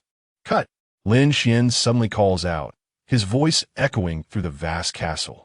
He turns to Anna, his brow furrowed. Anna, your footsteps are too light. Marta should embody a poised cheetah, prepare to deliver a lethal strike, not a startled rabbit. Anna interjects playfully, raising an eyebrow and flashing her signature mischievous smile. I remember that line. Lin Xuan shakes his head in resignation, a hint of amusement and indulgence in his expression. Just so you know, his words reveal both an understanding of the character and high expectations for Anna. As a director, he must guide his actors into their roles, allowing them to convey the most authentic emotions and movements before the camera. Anna nods gently, grasping Lin Xuan's intent. She closes her eyes, takes a deep breath, and adjusts her posture and expression anew. Watching her transformation from the monitor, Lin Xuan nods in satisfaction, aware that this scene is finally approaching the effect he desires. At that moment, a commotion arises outside the set. Lin Xuan turns to see 2 tall figures approaching, Chris Evans and Daniel Craig, who portray a detective and a mysterious millionaire, respectively. Director Lin. Chris waves, we arrived early. Daniel strides directly to the monitor, observing the recent playback. The choreography of this long shot is quite intriguing. It reminds me of the first season of True Detective. Lin Xuan is taken aback. You've seen True Detective? Of course, Daniel replies with a 007-esque smile. I enjoy suspenseful series. I've even watched your film, Happy Death Day, 3 times. Thank you, Daniel. Lin Xuan responds sincerely. Having 007 in this film undoubtedly ensures a box office draw. Initially, during the film's preparation, no one at the studio believed that the globally renowned 007 would accept this modestly budgeted mystery film. Lin Xuan was quite certain, not only because he had encountered this script in his previous life, but also because Daniel needed a transformation as well. For him, the role of 007 had ceased to be a challenge. Instead, after so long in the role, it had become a burden that constrained his artistic range and career development. He was eager to prove himself through another distinct character. At this moment, Chris joined in.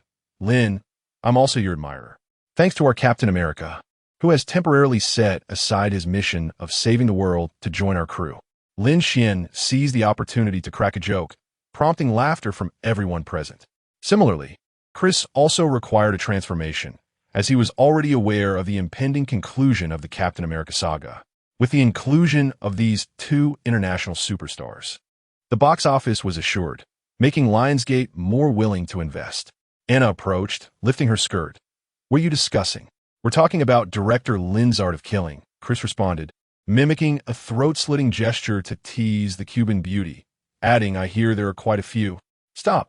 Lin Xuan suddenly interrupted him. "That's a brilliant idea." He hurried over to the storyboard and began sketching rapidly. "Anna, imagine if you were to kill using this motion." He made an elegant gesture of slitting his throat, then saw his reflection in the mirror. Anna's eyes lit up, like a conversation between split personalities. "Exactly." Lin Xuan snapped his fingers. "Chris, Daniel, come here." For the next 2 hours, the four of them engaged in a fervent discussion around the monitor. Chris suggested showcasing the trajectory of the dagger, slicing through the air in slow motion, while Daniel proposed incorporating visual effects of mirror reflections. "Cut!" Lin Xuan's voice shattered the silence. "Perfect."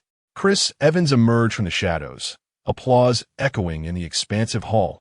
"Brilliant. However, Director Lin, is my detective character perhaps too?" "Captain America?" Lin Xuan turned the monitor towards him. "Observe this chase scene. I want you to break free from muscle memory and envision a hound with a spinal injury." He traced a hasty sketch on the storyboard, indicating that during the pursuit, the center of gravity would always lean to the right, instinctively protecting the lumbar spine during sharp turns. Chris stroked the stubble on his chin. "So those stumbles aren't mistakes, but rather the badges of 20 years of street fighting." Lin Xuan pulled up the motion capture data. "Your gait analysis reveals that when speed exceeds 40 miles per hour, there is a 0.3-second delay in your right knee. This will become the character's Achilles heel." Daniel suddenly laughed, looking at Lin Xuan with a glint of mockery in his eyes. "I now believe what the media says. You truly are a detail fanatic." Lin Xuan chuckled in return, a hint of self-deprecation in his smile. "Great individuals are all obsessed. Daniel, are you not the same?" Chris, observing them, chimed in, "Then I'm also a fanatic." Upon hearing Chris's words, everyone could not help but burst into laughter. "Lin, I hear you intend to submit this film for the Oscars?" Daniel inquired. In a previous life, this film had garnered a nomination for Best Original Screenplay at the Oscars, and Lin Xuan certainly would not let this opportunity slip by. "Indeed," Lin Xuan retorted. "With the two of you superstars on board, shouldn't we be aiming for the Oscars?" Observing Lin Xian's confident demeanor and reflecting on the filming outcomes of the past month, everyone shared a knowing smile. Indeed, with such an exceptional and suspenseful storyline, should it not strive for Oscar glory? Chapter 022. The blade unsheathed within the ancient castle. The filming of Knives Out is progressing fervently. The stone walls and towers of the castle provide a location steeped in history, transporting the audience back to medieval Europe. As most scenes are set within the castle's confines, the production team is relatively small, fostering a compact and intimate filming atmosphere while effectively managing the budget. Producer John initially harbored doubts regarding Lin Xuan's ability to collaborate seamlessly with renowned stars. Although Lin Xuan is undeniably talented, this marks his inaugural experience working alongside international luminaries. However, as filming advanced, John visited the set multiple times and quickly realized his concerns were unfounded. Lin Xuan not only excelled during the shoots, but also demonstrated exceptional leadership behind the scenes. He adeptly communicated with the actors, ensuring each shot achieved its optimal effect. On set, Lin Xuan's interactions with the actors were infused with joy and rapport. Whether it was Daniel Craig embodying 007 or Chris Evans portraying Captain America, all shared a harmonious camaraderie with Lin Xuan. They were not only perfect partners in front of the camera, but also forged genuine friendships behind it. During tense filming breaks, Lin Xuan introduced these international stars to a traditional Chinese card game known as Guangdan. Through these light-hearted exchanges, Lin Xuan earned the respect of the crew members, impressing producer John significantly. John began to firmly believe that, with Lin Xuan's talent and profound understanding of cinematic art, he was more than capable of steering the production to success. Lin Xuan's confidence and professionalism invigorated the entire crew, heralding Knives Out as a highly anticipated masterpiece. He even assured the Lionsgate board, "All you need to do is sip your wine, smoke your cigars, and count your profits." On the oak-long table at the set, 12 GoPro cameras were arranged in a circular formation. Lin Xuan was calibrating the holographic projector as a three-dimensional model of 19th century East London materialized against the blue screen. Daniel, intrigued, playfully penetrated the virtual gas street lamp with his finger, casting shadows that traced the profound contours of his face reminiscent of 007. "Take a look at this," Lin Xuan said, pulling up motion capture data. Chris's step frequency during editions was 112 steps per minute, but last week it unexpectedly increased to 118. The holographic image shifted to reveal two overlapping footprint models. The extra 6 steps corresponded precisely to the scene in the script where the detective discovers his wife's farewell letter. Chris, momentarily halted in his consumption of a blueberry muffin, remarked, "So you've installed sensors in my shoes?" "It's a foot biomechanics analysis system," Lin Xuan replied, placing the coffee cup on a floating tray. "Remember when you complained about your shoes being too tight? That was intentional. I prepared authentic 1940s police boots, real evidence from Scotland. The wear on the soles naturally forms a right-leaning pressure point of 15 degrees. The crew marveled at the innovative ideas of this Asian director. "I swear, this is the most extraordinary shooting method I have ever encountered," Chris remarked with astonishment. Anna, delicately lifting a strawberry with a dagger, inquired, "Is this the reason you insisted I wear a corset?" The deep crimson juice dripped from the silver blade, staining her pristine costume like blood. As she questioned whether it was to experience the sensation of being imprisoned like Martha. "Not entirely," Lin Xuan replied, tapping his tablet, which instantly projected an X-ray image of a Victorian corset into the air. The compression of the chest can induce shortness of breath, a physiological response that allows you to naturally convey a sense of suffocation in close-up shots. He suddenly tugged at the straps behind Anna, continuing, "Now tie back up, and remember the shiver of sudden release. While I find your reasoning compelling, I can't help but feel that you think I'm too plump and are using this as an opportunity to encourage me to lose weight," Anna said, discarding the dagger and patting her slim waist. Lin Xuan shrugged, declaring, "I am striving for you to present your most beautiful self on screen. The most exquisite beauty is always in the next production." Anna leaned closer to Lin Xuan, whispering, "Director Lin, may I be invited for the next project? Collaborating with you has been an absolute delight." Just as Lin Xuan was about to decline, the sudden laughter from the prop team shattered the tension. It turned out that Tom, playing the pipe, had mistakenly poured real alcohol into the prop bottle and was now retching violently while clutching a medieval tapestry. Daniel, producing a brass monocular from seemingly nowhere, gravely announced, "Ladies and gentlemen, this is the price of method acting." Laughter erupted once more. The next scene was set on a rainy night. Lin Xuan set up an antique phonograph in the monitoring room, playing a recording of a torrential downpour from 1903. At the moment lightning split the glass dome, Anna's dagger precisely pierced the curtain of rain, the blade tracing a perfect Fibonacci spiral in slow motion. "Cut!" Lin Xuan fixated on the spectrum analyzer, stating, "The color temperature of the dagger's reflection is too high.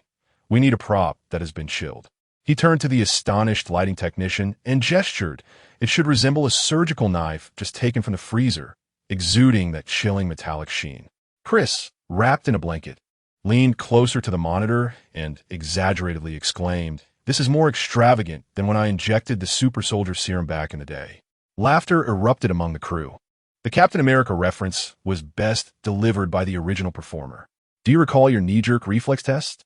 Lin Xuan called up a 30 times slow-motion replay, directing it at 007. When the dagger grazed past your ear, your right knee displayed a 0.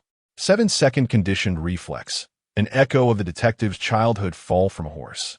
After more than half a month of collaboration, Daniel had grown accustomed to Lin Xuan's filming style. Initially, the two would engage in debates, but eventually, Daniel discovered that Lin Xuan was invariably correct. He was like a robot, with every detail of the film meticulously stored in his mind, requiring only to retrieve it during filming. "I will adhere strictly to your requirements, but I hope you can allow me to lose less when we play cards, Lin." Daniel chuckled. A single remark elicited hearty laughter from everyone present, and amidst the mirth, the distance between individuals seemed to diminish significantly, as the unfamiliarity and awkwardness dissipated like mist in the joyous atmosphere. Daniel later remarked in an interview, "That was the happiest film crew I have ever been a part of. Lin is the most intriguing and talented director I have encountered. In such a relaxed ambience. The filming was nearing its conclusion. Chapter 023. Return to the homeland, the frenzy of the media today. The castle on the outskirts of London enjoys an unusual moment of clarity. Lin Xuan stands before the monitor, conducting a final inspection of Daniel Craig's shot. The former 007 languidly reclines on a leather sofa, a whiskey glass in his hand. A droplet of liquid poised precariously on the rim, the tremor of his fingertips precise to the second, illuminating his inner turmoil. Cut!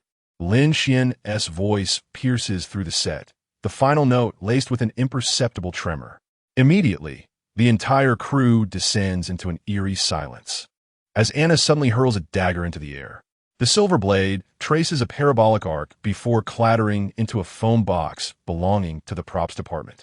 Finally, she is liberated from the risk of this antique knife slicing her fingers. With a smile, she turns, the silk of her gown brushing against a row of candlesticks, toppling them over. As Anna's words resonate, cheers erupt throughout the castle like a tidal wave. Congratulations on wrapping up. Every corner of the castle buzzes with excitement and joy. Actors and crew alike abandon their tasks to embrace one another. A stunning champagne tower is wheeled in. The shimmering glasses stacked in tiers, resembling a pyramid constructed from fine spirits. At this moment, Chris Evans uses a shield model as a makeshift skateboard, gliding across the castle's cobblestone floor in exaggerated arcs. His antics are both comical and exuberant, drawing bursts of laughter and applause from the surrounding crowd. Daniel retrieves an exquisite cigar box from his suit pocket, preparing to indulge in a long-awaited moment of relaxation. Suddenly, Lin Xuan's voice crackles through the intercom, shattering the fleeting tranquility. Without room for debate, he declares, the final scene has yet to be filmed. The crowd falls silent. The atmosphere within the castle shifting from jubilance to tension. Lin Xuan extracts a crumpled storyboard from his backpack, pointing at the paused image on the monitor, meticulously explaining, I need to reshoot a shot. The position of the knife's tip when Anna kills Sloane must be adjusted slightly. He precisely indicates a detail within the frame, ensuring that blood droplets cascade along the edges of the whiskey glass. Upon hearing this demand, the props master collapses to the ground in despair, as if the sudden change has overwhelmed him. Makeup artists hurriedly swarm around Anna, touching up her makeup to guarantee she can seamlessly re-enter character. Despite the chaos, Daniel chuckles, looking at Lin Xuan with a glimmer of admiration. I knew you, the perfectionist, wouldn't let us off easily. As the reshoot progresses into its 9th take, the setting sun casts the shadow of the castle's stained glass upon the dagger. When Emma's blade pierces the blood bag, Daniel's glass shatters in response. The flying shards refracting a rainbow of colors on camera, an unforeseen accident, yet Lin Xuan's gaze fixed on the monitor gleams with intensity. Perfect. He leaps to his feet, the director's chair toppling to the ground. This is the true art of death. Indeed, the most exquisite ending. The first rays of dawn filtered through the mist, cascading upon the expansive glass facade of Terminal 3 at the capital airport, reflecting a stark and piercing luminosity. Lin Xuan stood there, slightly bowing his head, pulling the brim of his hat lower in an attempt to shield himself from the blinding glare. Wearing a mask, his breath crystallized into wisps of white vapor in the frigid air, gently dispersing with each exhale. The previous night, he had just concluded the wrap party for the film Knives Out, opting not to rest, but to hastily pack his belongings and return home overnight. The reason was simple. His leave of absence was nearing its expiration.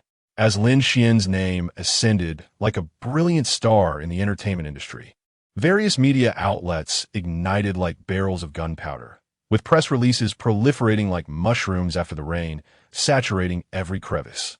Whether online, on television, or in print, reports concerning Lin Xuan were ubiquitous. Entertainment journalists, akin to hunting hounds, scoured for every morsel of information about him, eager to unearth exclusive stories. Lin Xuan's narrative was inherently filled with legendary elements. This young director from Huagua had boldly ventured into the cinematic realm of Hollywood, not only establishing his foothold, but also setting box office records with a suspenseful film. Such achievements undoubtedly possessed immense communicative power and allure, leaving countless viewers in awe. However, as the media frantically sought Lin Xuan, hoping to capitalize on his burgeoning fame for extensive promotion, they discovered that he had quietly taken leave, clandestinely traveling abroad to shoot another film. This revelation doused the media's fervor like a bucket of cold water, leaving their anticipations dashed and their promotional strategies evaporated into thin air. Nevertheless, some astute and resourceful outlets refused to relent. They traced Lin Xuan's alma mater through various channels and conducted in-depth interviews, even delving into his middle and high school years in search of clues to uncover more about the man behind the director. Lin Xuan's relatives, friends, classmates, teachers, and even those who had merely crossed paths with him became the focus of media scrutiny. Every individual with a connection to Lin Xuan was meticulously unearthed by the press, becoming the centerpiece of news reports. Concurrently, the production team of the upcoming television series 10 Miles of Peach Blossoms seized upon this trending moment. They publicly declared that Lin Xuan was involved in directing the series, even releasing numerous behind-the-scenes snippets to the media. These glimpses acted like detonating bombs, generating immense excitement among the press and viewers alike, causing the already highly anticipated drama to become a hot topic of conversation before its debut. At that time, Lin Xuan was engaged in filming abroad and had no time to pay heed to these developments. Even if he had, he would have cast them aside, for he understood that his primary focus must be on crafting the film with excellence. Just as Lin Xuan retrieved his luggage, he was met with the distant, rhythmic clicks of cameras. These shutter sounds resonated like a cascade of drums, shattering the tranquility of the airport and disrupting the established order. He momentarily froze, only to swiftly realize that the cacophony surrounding him was no mere coincidence. It was directed at him.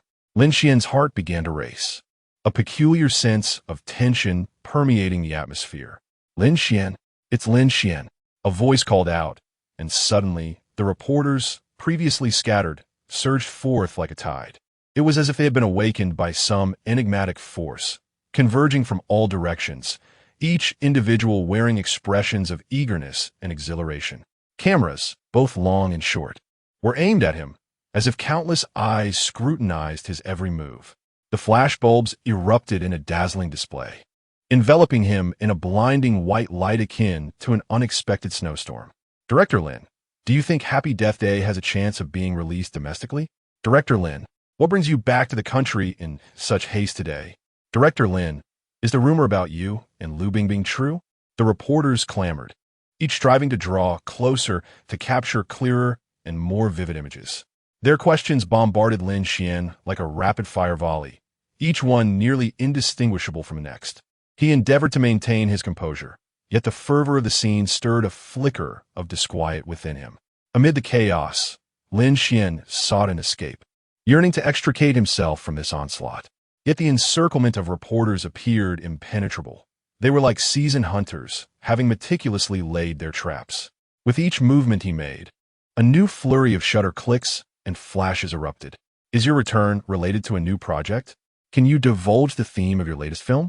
Lin Xuan contemplated declaring that he was not Lin Xuan, but the sudden appearance of so many media representatives suggested they possessed confirmed information. He could only inch his way out, repeatedly uttering, "Thank you, thank you."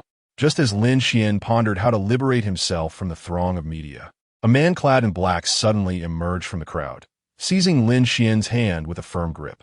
Chapter 024. Bingbing's troubles make way. Make way. A man clad in black overalls suddenly squeezed through the throng. "Come with me," he whispered, grasping Lin Xuan's hand as they dashed away from the crowd. Lin Xuan recognized him. Xiao Wang, the personal assistant of Fan Bingbing. "Director Lin, this way." Xiao Wang tugged at his wrist, using his other hand to part the crowd. "Sister sent me to fetch you." They sprinted forward, the cacophony of shouts and camera clicks echoing behind them.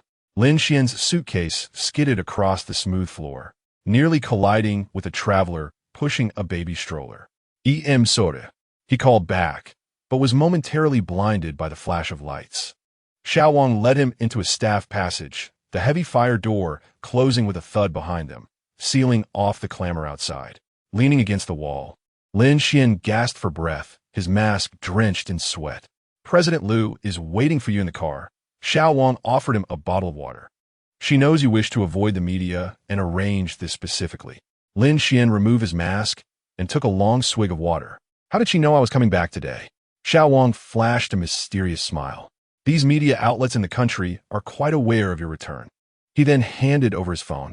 Lin Xuan peered at the screen, astonished to find live footage of himself at the airport, with viewership already surpassing 20 million. He sighed in resignation. Indeed, there are no secrets that remain hidden in this world. In the underground parking lot, a sleek black van stood quietly. As the window gradually lowered, it revealed Fan Bingbing's exquisite profile. Today, she wore light makeup, her long hair casually draped over her shoulders. This seemingly effortless look sent Lin Xuan's heart racing, reminding him of the charm of that fateful night. Get in, she instructed succinctly. As the vehicle exited the parking area, Lin Xuan caught sight of a throng of reporters chasing after them in the rearview mirror. I didn't expect you to be so popular, she teased. I almost thought a top-tier idol was returning. Thank you for coming to get me, Lin Xuan replied, rubbing his temples. I intended to be discreet, but my reputation precedes me. Doesn't it?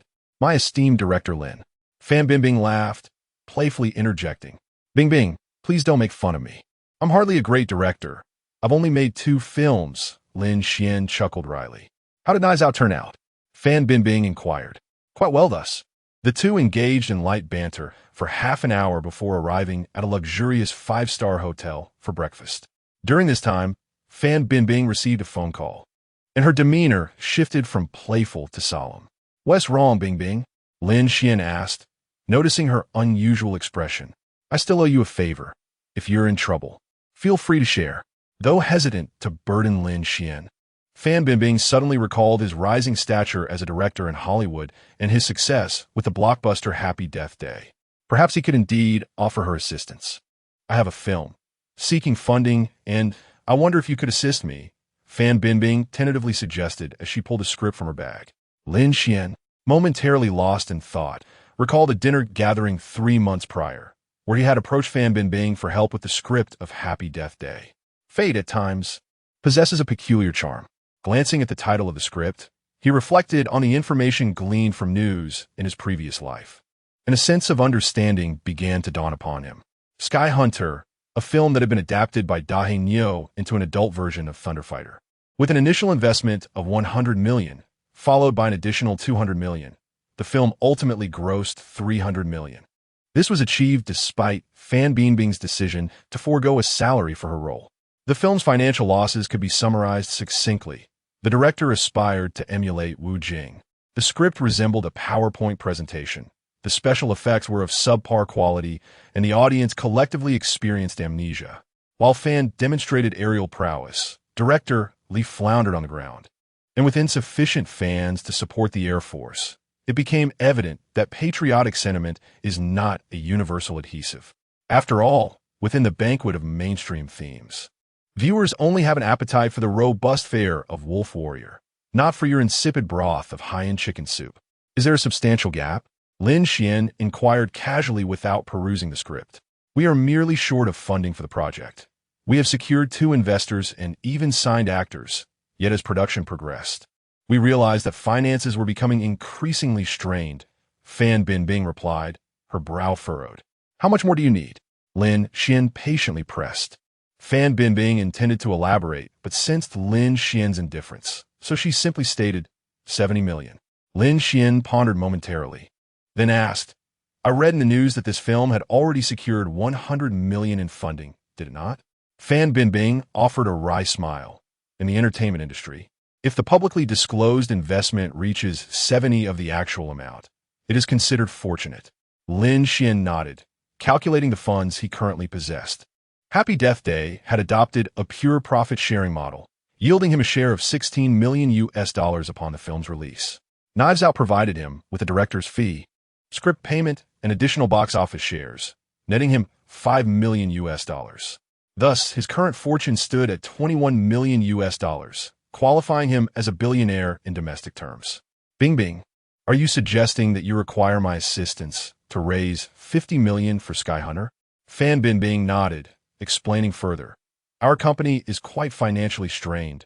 My current project, Phoenix Throne, has consumed a significant portion of our resources. Lin Xuan's gaze fixed intently on Fan Bingbing's anxious expression, sensing her internal turmoil and uncertainty.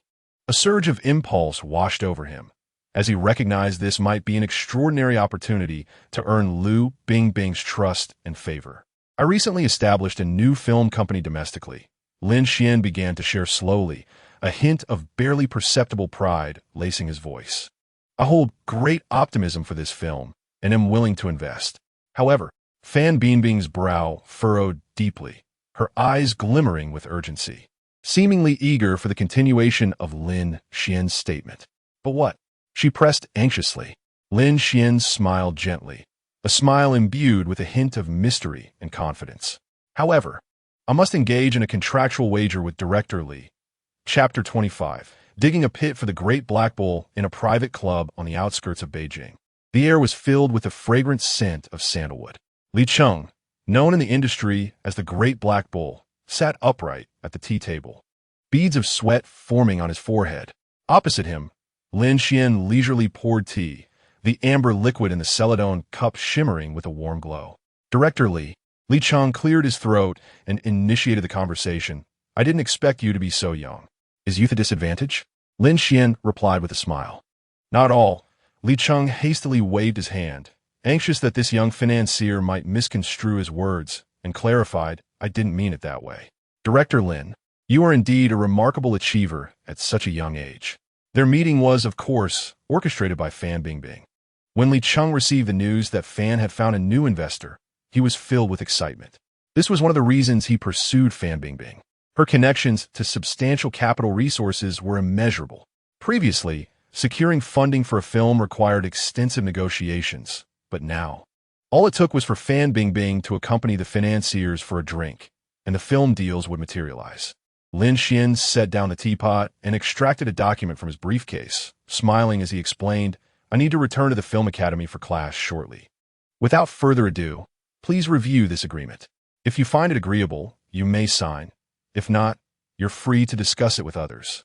Li Cheng, having already gleaned the general terms from Fan Bingbing, remained silent and promptly began to examine the agreement.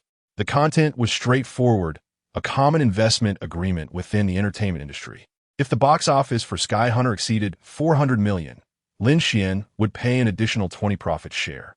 Conversely, should the box office fall below 400 million, Li Cheng would be required to compensate 50 of the investment from his personal funds.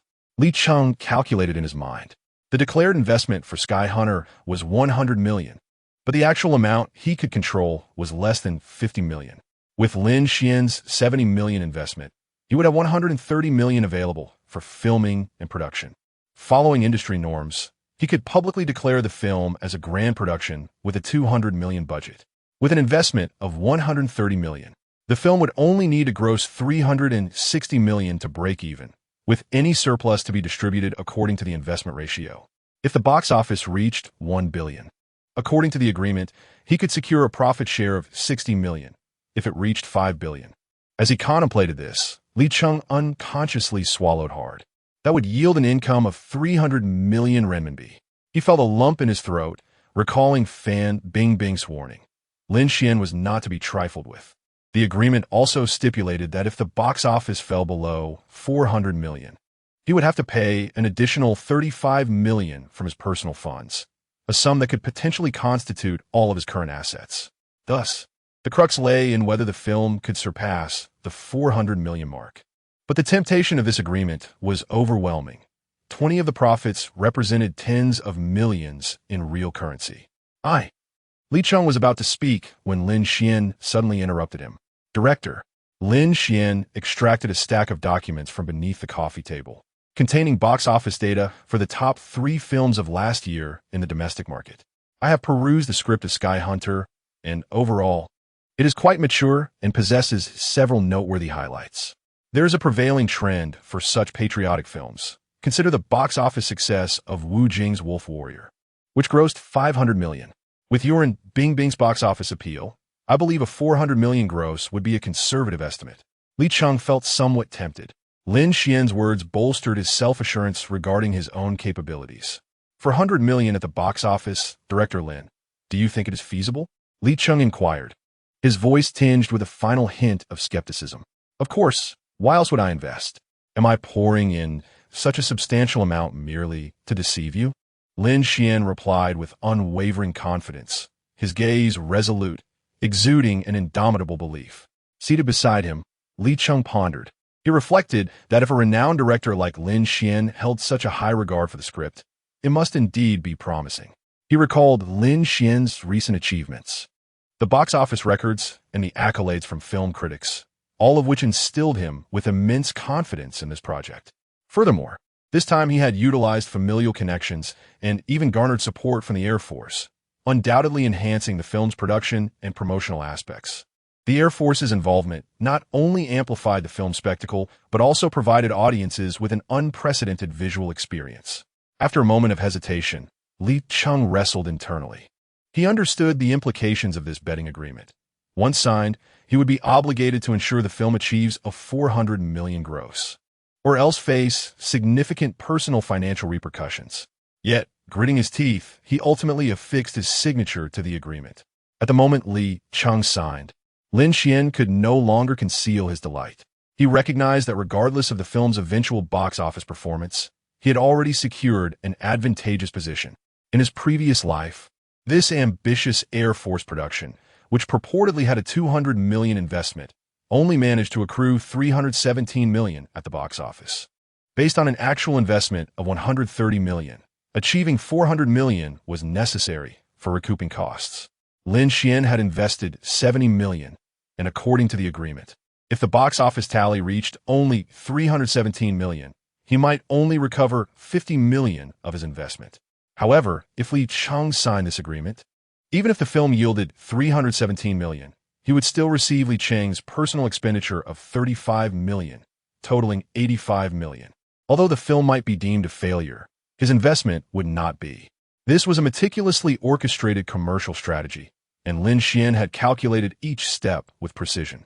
After completing the signing, a great weight finally lifted from Li Cheng's heart. On the one hand, he secured the investment. On the other, he unexpectedly gained Lin Xuan's endorsement.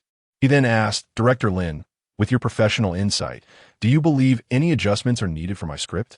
Lin Xuan, having tucked away the contract, initially intended to offer a cursory response.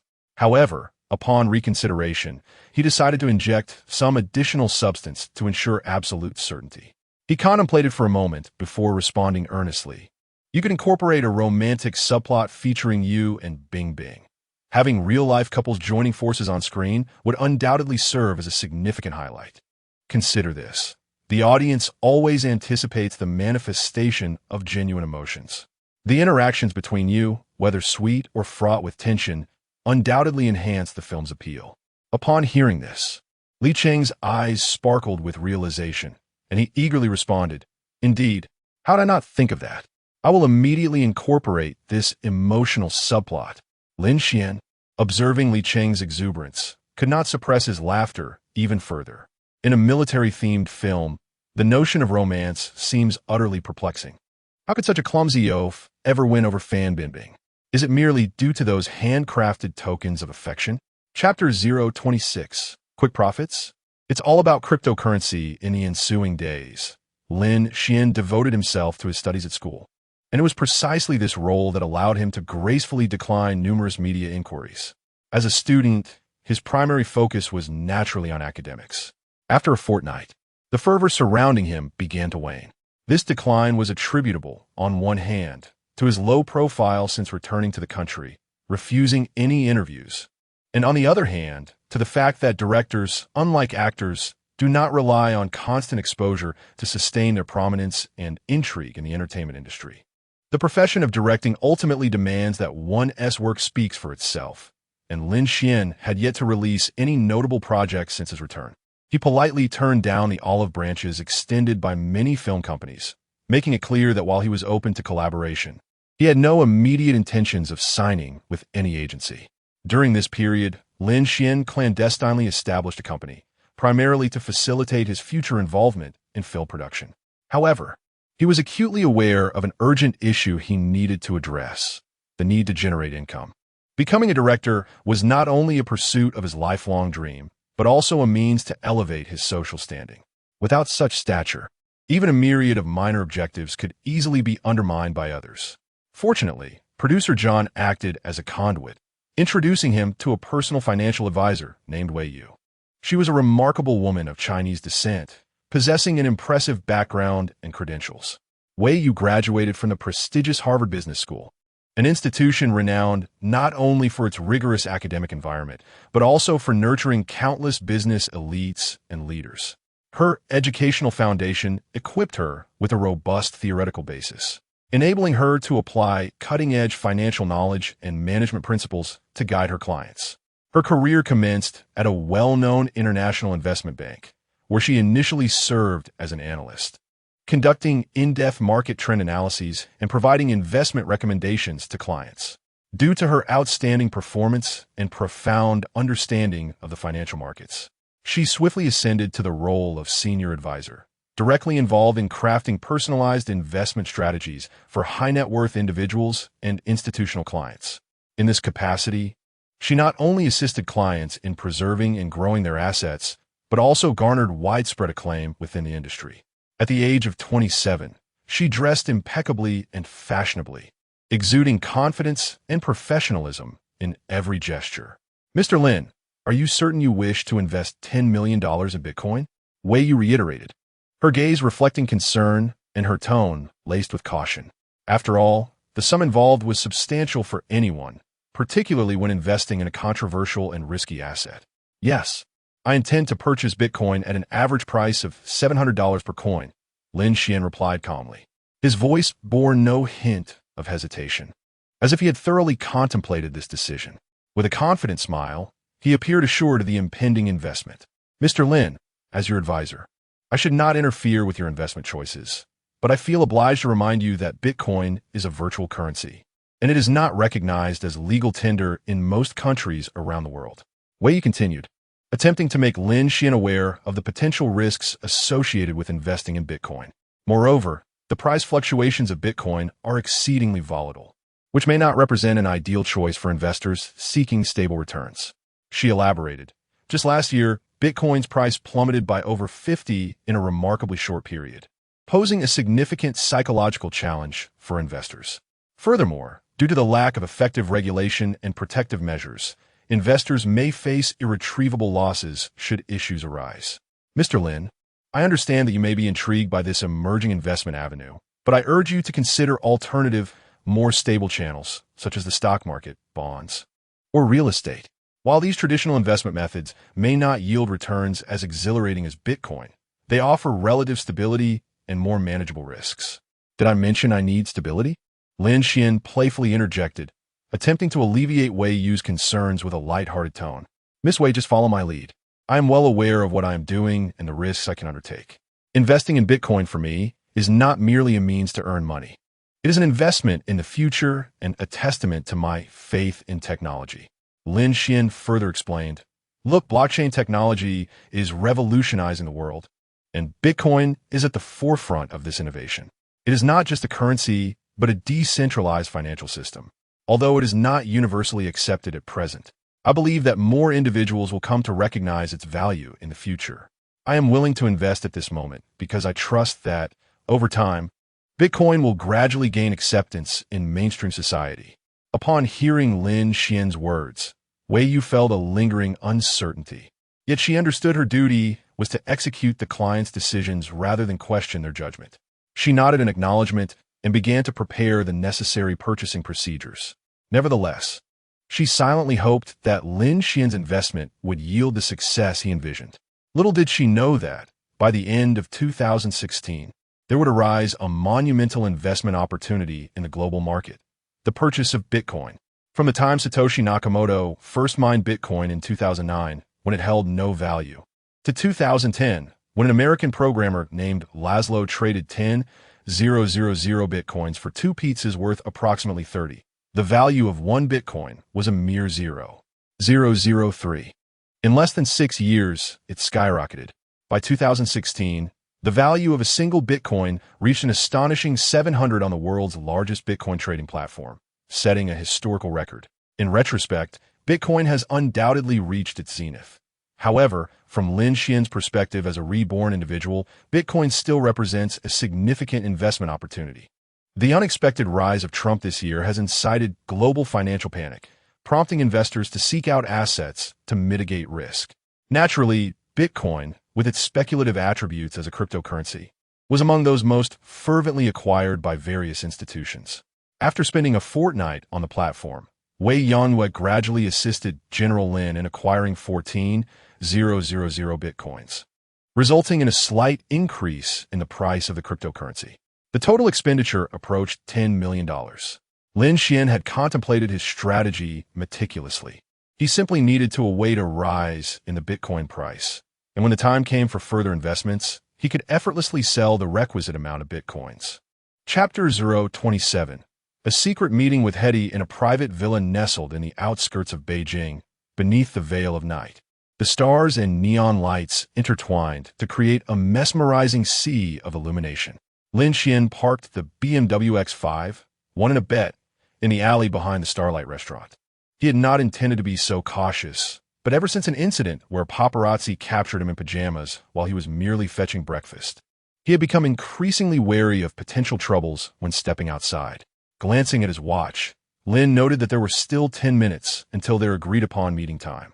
Suddenly, a figure wrapped in a camel-colored coat slipped into the passenger seat, ushering in a gust of cool night air. Hedi removed her sunglasses, her amber eyes glinting with mischief in the dim light of the car, and remarked, "I didn't expect you to be so punctual." Lin caught a whiff of her delicate rose-scented perfume, the latest Dior Midnight Rose, a gift he had sent her from America on his last trip.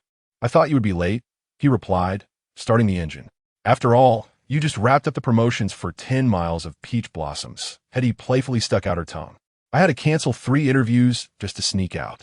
She pulled out her phone, showing him the screen illuminated with numerous missed calls. Lin noticed one of the contacts was labeled Boss Me Lin, and Hedi had first crossed paths in July.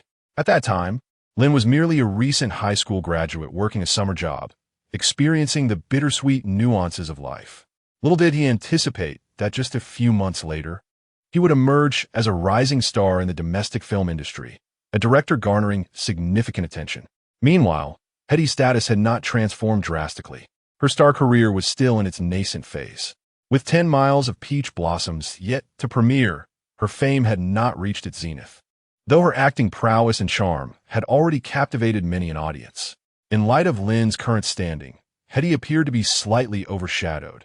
However, neither of them seemed to mind the disparity. Their friendship remained unaffected by the shifts in their respective statuses, which was why Lin was pleased to share a meal with her. Since he had been ousted from the 10 miles of Peach Blossoms crew due to a misunderstanding, their communication had been limited to occasional calls and messages. This dinner marked their first face-to-face interaction since that incident. Inside the restaurant's private booth, candlelight flickered gently. Hedi sipped her red wine, a faint blush gracing her cheeks. "Director Lin, did you know? I've watched Happy Death Day 3 times. "Oh," Lin inquired while slicing into his steak. "Which part do you favor the most? The time loop?" Hedi set down her wine glass, her expression suddenly turning serious. "I understand that feeling of being trapped in time." Lin paused, recalling Hedi's past mention of a scandal that had led to a 6-month drought of roles early in her career. "That's why I accepted 10 miles of Peach Blossoms." Hedi chuckled self-deprecatingly. "At least in a fantasy drama, time can be rewritten." The booth fell into a contemplative silence, broken only by the soft crackle of the candlewick. Lin observed the shadows cast by her lowered lashes and abruptly proposed, "Would you like to join my new film?" Hedi's head shot up, her eyes wide with surprise. "Really?" "Yes." Lin Xuan carefully extracted a meticulously folded script outline from his black backpack. The screenplay, titled Megan, delves into the theme of artificial intelligence. The protagonist is a robotics expert who creates an exceptionally intelligent robot. He paused, his gaze resting on Reddy's face, and remarked, "I believe this role is exceptionally suited for you, as your westernized appearance possesses a unique allure, which is precisely what I aim to convey in the film." Reddy accepted the weighty script, her fingertips trembling slightly. Suddenly, she recalled a message she had sent to Lin Xuan some time ago. Director Lin, if my presence is not required in your next film, I might just share these photos on Weibo. Lin Xuan had merely replied with a solitary okay, leaving her feeling somewhat dismissed and disheartened. Little did she know that he had genuinely taken her words to heart. Not only had he offered her a role, but it was also that of the female lead in a Hollywood film. The thought quickened her heartbeat, and she inhaled deeply, attempting to steady her emotions. However, she murmured, "But my English is not proficient enough." Her voice trembled slightly as she lifted her gaze, a hint of concern in her eyes. She understood that to embody a character with a Western background, fluency in English was indispensable. Despite her diligent efforts to learn, facing such a potentially career-altering opportunity left her feeling somewhat inadequate. Lin Xuan smiled gently, seeking to alleviate her anxiety. "I understand this is a challenge for you, but it is also an extraordinary opportunity. We can arrange additional language courses for you to enhance your English skills. Moreover, your acting talent and comprehension of the character are beyond question." He looked at Reddy encouragingly. "You possess immense potential, and I have unwavering faith in that." Reddy clutched the script tightly, a warm surge of emotion flooding her heart. "But my acting skills aren't that remarkable. This is a Hollywood blockbuster, and I fear I might disappoint you." "I can teach you," Lin Xuan blurted out, quickly realizing the implications of his words and clearing his throat. "What I meant to say is that the crew has a language instructor." A glimmer of mischief flickered in Reddy's eyes. She sensed Lin Xuan's protective affection and was naturally unopposed to the idea of their relationship progressing further. "Shall we begin now?" she inquired, suddenly leaning closer, the scent of rose perfume enveloping him. Lin Xuan instinctively recoiled, only to bump against the candlestick behind him. The candlelight flickered, casting the intertwined shadows of the two on the wall. "Director Lin," Reddy's voice was as soft as a feather. "Your heartbeat is racing." At that moment, the door to the private room was abruptly pushed open. A flustered waiter rushed in, exclaiming, "Sorry, there are paparazzi outside." Before he could finish, flashes of light pierced through the crack of the door. Instinctively, Reddy dove into Lin Xuan's embrace, burying her face against his chest. Lin Xuan shielded her head with one hand while draping his coat over her with the other. "The back door." The waiter pointed towards a concealed small door. They sprinted through the kitchen and storage room, finally climbing up the fire escape to the rooftop. The night wind howled, causing Reddy's coat to billow dramatically. She leaned against Lin Xuan, panting, her hair brushing against his neck. "I'm sorry," Lin Xuan murmured. "I didn't anticipate. It's all right." Reddy lifted her gaze, her eyes glinting with mischief. "Isn't it more thrilling this way?" In the distance, the shouts of paparazzi and the click of cameras echoed. Lin Xuan pulled Reddy into the storage room on the rooftop, where their breaths were distinctly audible in the confined space. Just as Lin Xuan was about to speak, Reddy's phone suddenly rang. It was a call from her agent. She glanced at the screen and, with a sigh, pressed mute. "It seems we need to devise an escape." Lin Xuan peered out of the storage room window and spotted the BMW X5. "Follow me." He grasped Reddy's hand and slid down the fire escape on the other side. They darted through the alleyways like protagonists in a spy film, eventually slipping through a concealed door. As the car exited the parking lot, Lin Xuan caught sight of a throng of reporters hot on their heels in the rearview mirror. "Thank you," Reddy whispered. "Those paparazzi seem to be after me." Lin Xuan glanced at her through the mirror. "There's no need to thank me. It would be troublesome if they capture me too." "I fear trouble as well," Reddy silently repeated this to herself, a bitter thought crossing her mind. Wasn't it as she had imagined? A brief silence enveloped the cabin. Suddenly, Lin Xuan shattered the stillness, speaking in a calm tone. "Next time, let us go somewhere more secluded." Reddy's heart raced uncontrollably once more.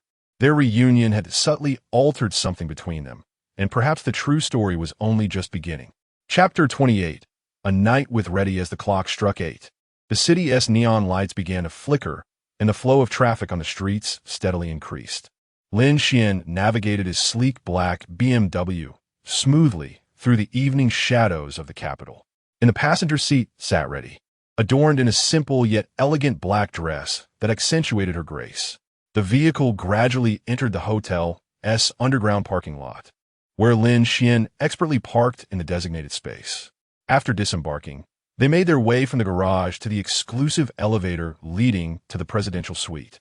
As the elevator ascended steadily, Lin Xuan recalled an interview he had seen featuring Reddy. In that interview, she revealed a unique habit. No matter where she found herself, she always preferred staying in hotels. She explained that the hotel environment brought her a sense of relaxation, and she had no intentions of purchasing a residence in bustling cities like the capital or Tianxian. For her, a life of freedom was far more significant than a permanent abode. The elevator doors opened once more, bringing them to the threshold of the presidential suite. Together, Lin Xuan and Reddy stepped into the room, which was adorned luxuriously yet felt inviting. As the door clicked shut behind them, the sensor lights illuminated sequentially, creating a tranquil and cozy ambience. Reddy turned to adjust the Do Not Disturb electronic sign to red. "Finally, we're back," Reddy exclaimed, sticking out her tongue in delight. She approached the floor-to-ceiling window and drew back the curtains, revealing a breathtaking view of the city's nightscape. Lin Xuan stood behind her, observing this confident star who, in this moment, resembled a child, brimming with contentment and joy in their intimate space. A thought stirred within Lin Xuan. Perhaps he too deserved a sanctuary of his own. Maybe I should buy an apartment, he mused inwardly. At that moment, Reddy emerged from the kitchen, bringing 2 glasses of juice. "Here," she offered, her fingertips glistening with droplets of condensation to calm your nerves. As the beads of water slid down the glass, they left a dark stain on Lin Xuan's shirt. Startled, Reddy gasped and inadvertently knocked over the entire glass. The chilled liquid cascaded down his abdomen, tracing the contours of his muscles and leaving suggestive marks on his trousers. "I'm so sorry," Reddy exclaimed, hastily grabbing a tissue from the coffee table and kneeling on the carpet to clean up the mess. Her hair brushed against Lin Xuan's knee, blending the fragrance of roses with the sweetness of orange juice in the air. Lin Xuan, captivated by the scene, swallowed hard and replied hoarsely, "I can manage yet." His outstretched hand was grasped by Reddy S. Looking up at him, her eyelashes casting quivering shadows beneath her eyes. She urged, "Don't move." Her fingertips glided over his damp shirt, pausing at a taut curve. "There is still a stain here." Suddenly, the air conditioning vent activated, stirring Reddy's delicate black chiffon off her shoulder. "I need to dry my dress," she said, rising unsteadily. Lin Xuan instinctively steadied her waist, only to realize that the tie of her dress had loosened, revealing a hint of creamy skin just below her collarbone. "Ah!" Reddy gasped, her face flushing crimson as she quickly covered herself and dashed into the cloakroom. Lin Xuan gazed at his juice-soaked attire, awkwardly touching his nose. "It seemed that I spilled even more." Reddy swiftly changed into a charming yet modest set of pajamas in the changing room, then emerged wearing a men's shirt. Lin Xuan recognized it as a new release from a high-end brand, the tag still intact. He jokingly inquired, "Is this from your boyfriend?" Reddy's cheeks flushed with embarrassment. Upon hearing Lin Xuan's words, her fingers tightened and then relaxed on the collar as she replied, "It's a brand sponsorship." She then clarified, "I do not have a boyfriend." Lin Xuan took the shirt and casually asked, "Why not find a boyfriend?" Immediately regretting the intrusion into her privacy, he thought, "Why am I prying into her personal matters? I'm still young. For now my career takes precedence," Reddy explained, deftly shifting the topic. "You should go wash up and change. I'll have the hotel staff take your dirty clothes for a quick wash and dry. You'll have them back in 2 hours." As Reddy retrieved the shirt, a cufflink rolled off and fell onto the carpet. In the moment she bent to pick it up, Lin Xuan caught sight of her lower back, pulled taut and extending into the shadows, resembling a secret invitation. The fragrance of midnight roses began to permeate the nocturnal space. Suddenly, Lin Xuan grasped her fingers tightly, a mysterious glimmer flickering in his gaze. "Do you know?" he murmured, his voice imbued with an inexplicable allure. "Roses in the realm of cryptography carry an untold history." Reddy felt the warmth and strength of his palm, her pulse quickening in response. "Hmm?" she softly replied, curiosity fully ignited. During World War II, the Eagle Nation's intelligence agency employed a rather unique method to mark their cryptographers. Lin Xuan continued, his fingers gently caressing the button in her hand, as if searching for hidden information. They used rose tattoos as identifiers. Each petal corresponded to a node in Morse code. Reddy's breath began to quicken, her heart racing in tandem. She stammered in return, "So, have you unraveled this puzzle?" Lin Xuan slowly leaned closer to her, his warm breath brushing against her earlobe. He whispered in a tone almost inaudible to anyone but her, "This puzzle requires two to solve. Wait until you can join me in its unraveling." In the glow of the hotel lights, Reddy's lips gently grazed his Adam's apple, a sensation of indescribable tenderness enveloping them. The central air conditioning seemed to sense the delicate atmosphere between them, automatically adjusting the airflow, drawing their breaths into a heated vortex. The air was suffused with a unique scent, a blend of perfume and perspiration, intoxicating in its allure. Outside, neon lights reflected off the hotel glass, casting a kaleidoscope of shadows upon them, creating a dreamlike ambience. Reddy's hair swayed gently in the interplay of light and shadow, each of her movements seemingly conveying unspoken declarations of affection. He found his heart racing, stirred by this sudden intimate contact, a passion previously unknown quietly spreading within him. The central air conditioning was adjusted to perfection, neither too cold nor excessively warm, as if tailored specifically for the ambience they were sharing at that moment. The gentle breeze caressed their faces, dissipating traces of tension and unease, leaving behind a profound yearning to draw closer to one another. In such an environment, their breaths quickened. Each inhalation felt as though they were drawing in each other's essence, and every exhalation seemed to convey the stirrings of their hearts. The heated whirl was not merely a flow of air, it resembled the intertwining of their emotions, binding them tightly together. Chapter 29. The speech controversy. The morning sun streamed through the gaps in the curtains, illuminating the room. Lin Xuan rubbed his sleepy eyes and reached for his phone on the bedside table. The screen displayed several unread messages, one of which was an invitation from the head of the directing class at the Beijing Film Academy. "Dear Lin Xuan, the school wishes to invite you to deliver a lecture to your fellow students, sharing your experiences and insights from filming Happy Death Day in Hollywood. The event is scheduled for next Wednesday at 2 p.m. in the Grand Auditorium. We hope you can attend, as this lecture is significant, featuring renowned alumni as guests. And you're the only current student. This is not merely a personal honor, but..." Lin Xuan raised an eyebrow, a wry smile tugging at the corners of his mouth. While the teacher's message appeared to be a query, it was, in essence, a notification. After all, he had taken a month-long leave during his first semester of freshman year. Over the course of 4 years at university, he would likely need to request further leaves. So he felt a twinge of reluctance to decline. He could only respond with a brief acknowledgement. Received. Perhaps due to the abruptness of his movement, his companion, Hetty, was also awakened. Rubbing her eyes, she noticed Lin Xuan sitting beside her, her cheeks flushing crimson as she buried herself deeper under the covers. Softly, she muttered, "What are you staring at? Never seen a beauty getting up?" Lin Xuan affectionately tousled her hair and replied, "I've seen beauties, but never one as exquisite as you." Hetty playfully tapped him and said, "At such a young age, you are quite the smooth talker. Isn't it in vogue to date younger partners? Besides, being younger has its advantages, right, my dear Hetty sister?" As he spoke, Lin Xuan slid into the covers, the warmth of their skin rekindling memories of the previous night's enchantment. It was still early, breakfast awaited. On Wednesday afternoon, the grand auditorium of the Beijing Film Academy was packed to capacity. Lin Xuan stood backstage, peering through the curtains slit at the audience below. Amidst the sea of faces, some glimmered with anticipation, while others bore skeptical expressions. The auditorium, designed to seat 500, now overflowed with at least 1,000 attendees, filling every corridor and crevice, even crowding the podium itself. Everyone knew the reason for their gathering. This marked Lin Xuan's first official engagement with the public since his return, and various media outlets had exerted considerable effort to cover this lecture. "Good afternoon, esteemed teachers and fellow students." Lin Xuan's voice resonated with calm assurance. "I am honored to stand before you today to share some insights from my experience filming Happy Death Day in Hollywood." The audience erupted into enthusiastic applause. clearly charmed by the story of his rise from humble beginnings to directorial success. Lin Xuan nodded appreciatively and proceeded to the heart of the matter. The success of Happy Death Day is primarily attributed to a simple yet remarkably creative script.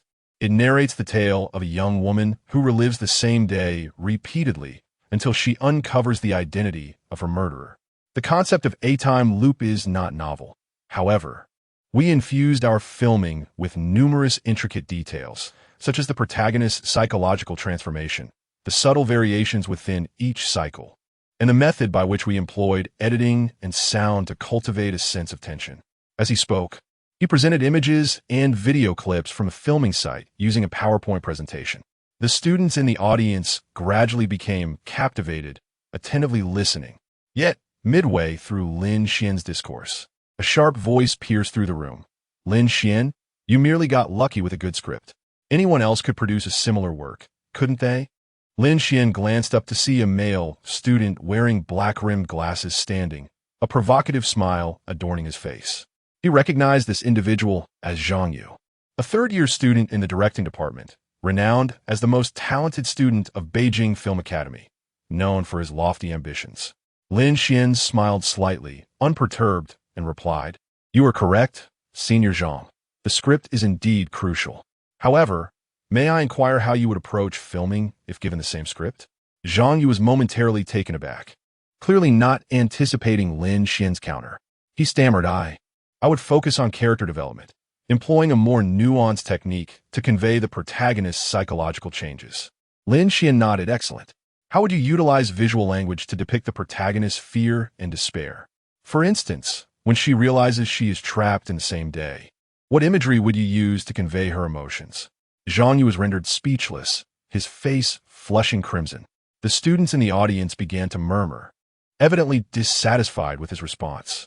Lin Xuan chose not to press further, but turned to the audience and continued, in truth, filmmaking is not solely reliant on the script. It requires the director's meticulous attention to detail and insight into the audience's psychology.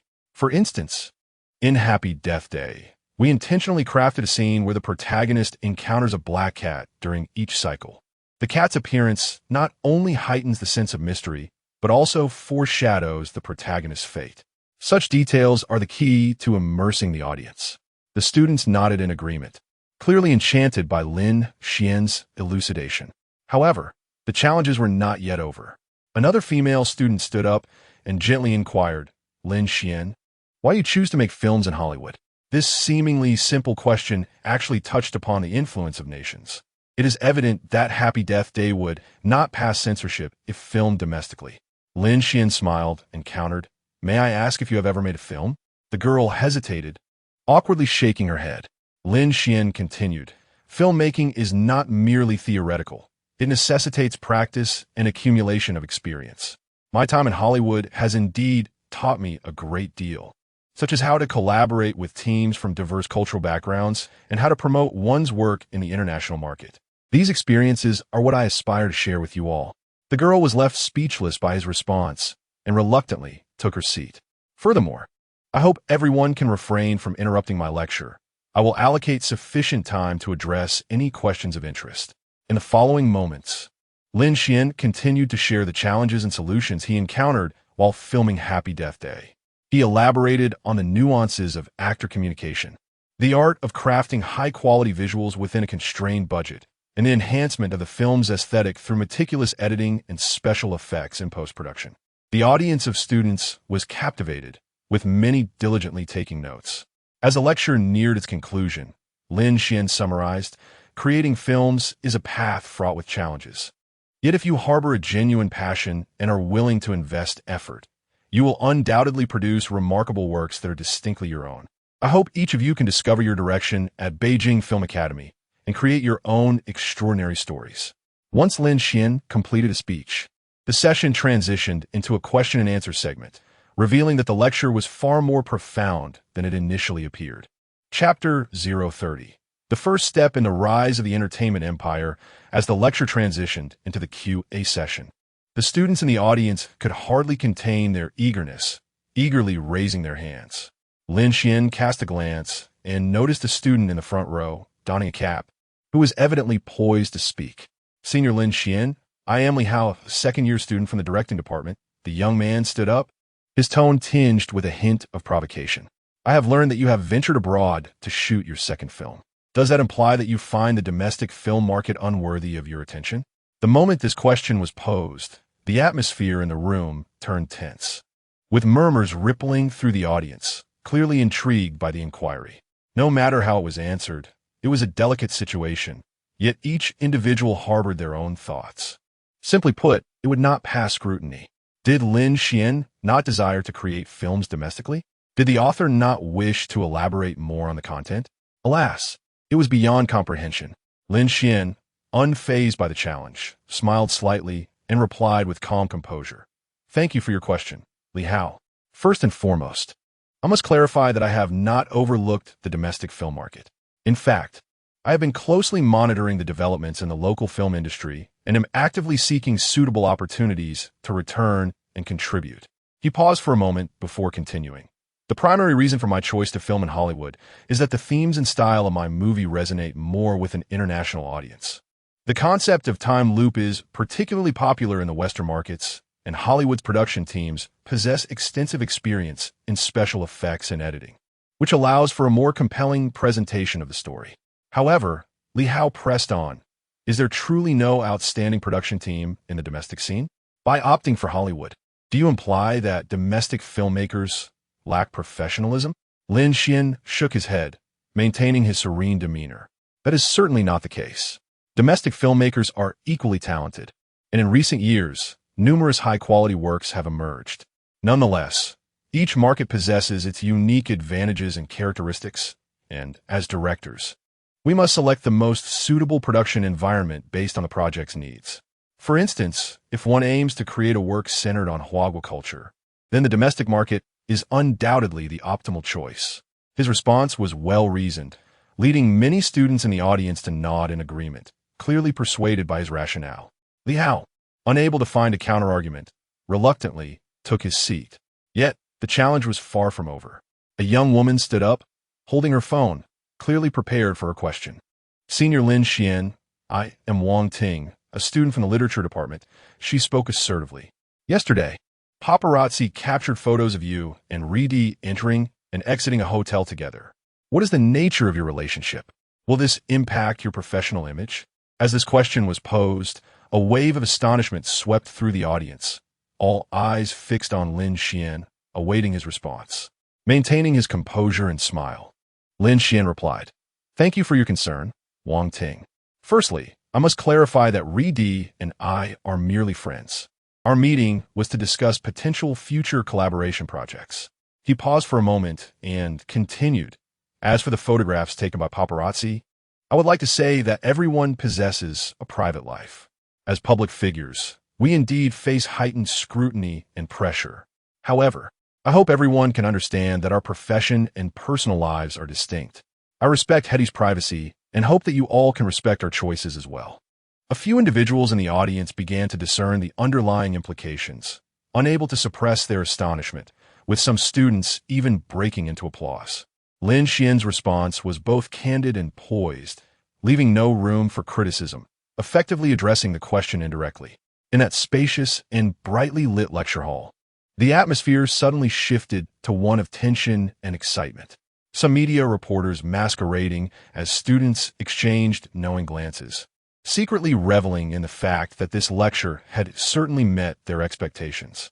The narrative of a young and talented director alongside a moderately famous actress was ample fodder for countless gossip columns. However, the questioning segment was far from over. A tall student stood up, his tone laced with disdain. Lin Xuan, I am a student from the acting department. Zhao Lei, you filmed Happy Death Day in Hollywood, but I believe the film lacks anything remarkable and merely relies on gimmicks to attract an audience. What is your perspective on that? The atmosphere in the auditorium grew tense once more, as Zhao Lei's question directly targeted Lin Xuan's work, attempting to challenge his professionalism. Lin Xuan remained unfazed, instead offering a smile. Thank you for your candidness, Zhao Lei. First and foremost, I wish to convey that every film possesses its unique value and significance. While Happy Death Day employs a time loop premise, Its essence lies in the protagonist's growth and self-redemption. Through this narrative device, we explore the meaning of life and the importance of choices. He paused again before continuing. Of course, everyone has different aesthetic preferences, and you are entitled to dislike this film. However, I wish to emphasize that as filmmakers, our ambition transcends merely producing visually appealing works. We aim to convey meaningful thoughts and emotions through cinema. If you hold a differing opinion, I warmly welcome you to share specific suggestions so we may engage in a constructive dialogue. Zhao Lei found himself at a loss for words, awkwardly returning to his seat. The students in the audience erupted in applause, evidently appreciative of Lin Xuan's adept handling of the situation. In the subsequent questioning segment, Lin Xuan continued to deftly navigate one sharp inquiry after another with his wit and humor. Whether discussing the intricacies of film creation or his personal career aspirations, he responded with impeccable clarity, earning the recognition of the students present. Fortunately, this lecture was not solely for Lin Xuan's benefit. The host, noticing the focus shifting entirely to him, promptly interjected to redirect the conversation and concluded the questioning segment.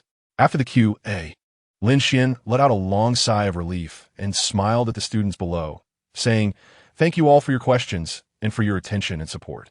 As a member of this esteemed institution, I hope to collaborate with all of you to create more exceptional works and contribute to the advancement of Chinese cinema." The audience erupted into thunderous applause, the students' spirits soaring, with many unable to contain their enthusiasm and rising from their seats to offer Lin Xuan the most fervent accolades. In his personal aspirations, attending Beijing Film Academy transcended merely acquiring a prestigious degree or mastering a suite of specialized skills. For him, the academy represented a platform for societal recognition, a stage where he could connect with numerous exceptionally talented professionals. He yearned to absorb knowledge, amass experience, and cultivate his network, thereby laying the foundation for his own entertainment empire. Chapter 031 Farewell to Ziyi. After the lecture concluded, Lin Xuan meandered alone through the campus cloaked in night. The campus lights adorned the dark with a myriad of colors, and the faces of the students bustling about radiated youthful vitality and exuberance. He navigated through the crowd, inhaling the long-missed essence of youth.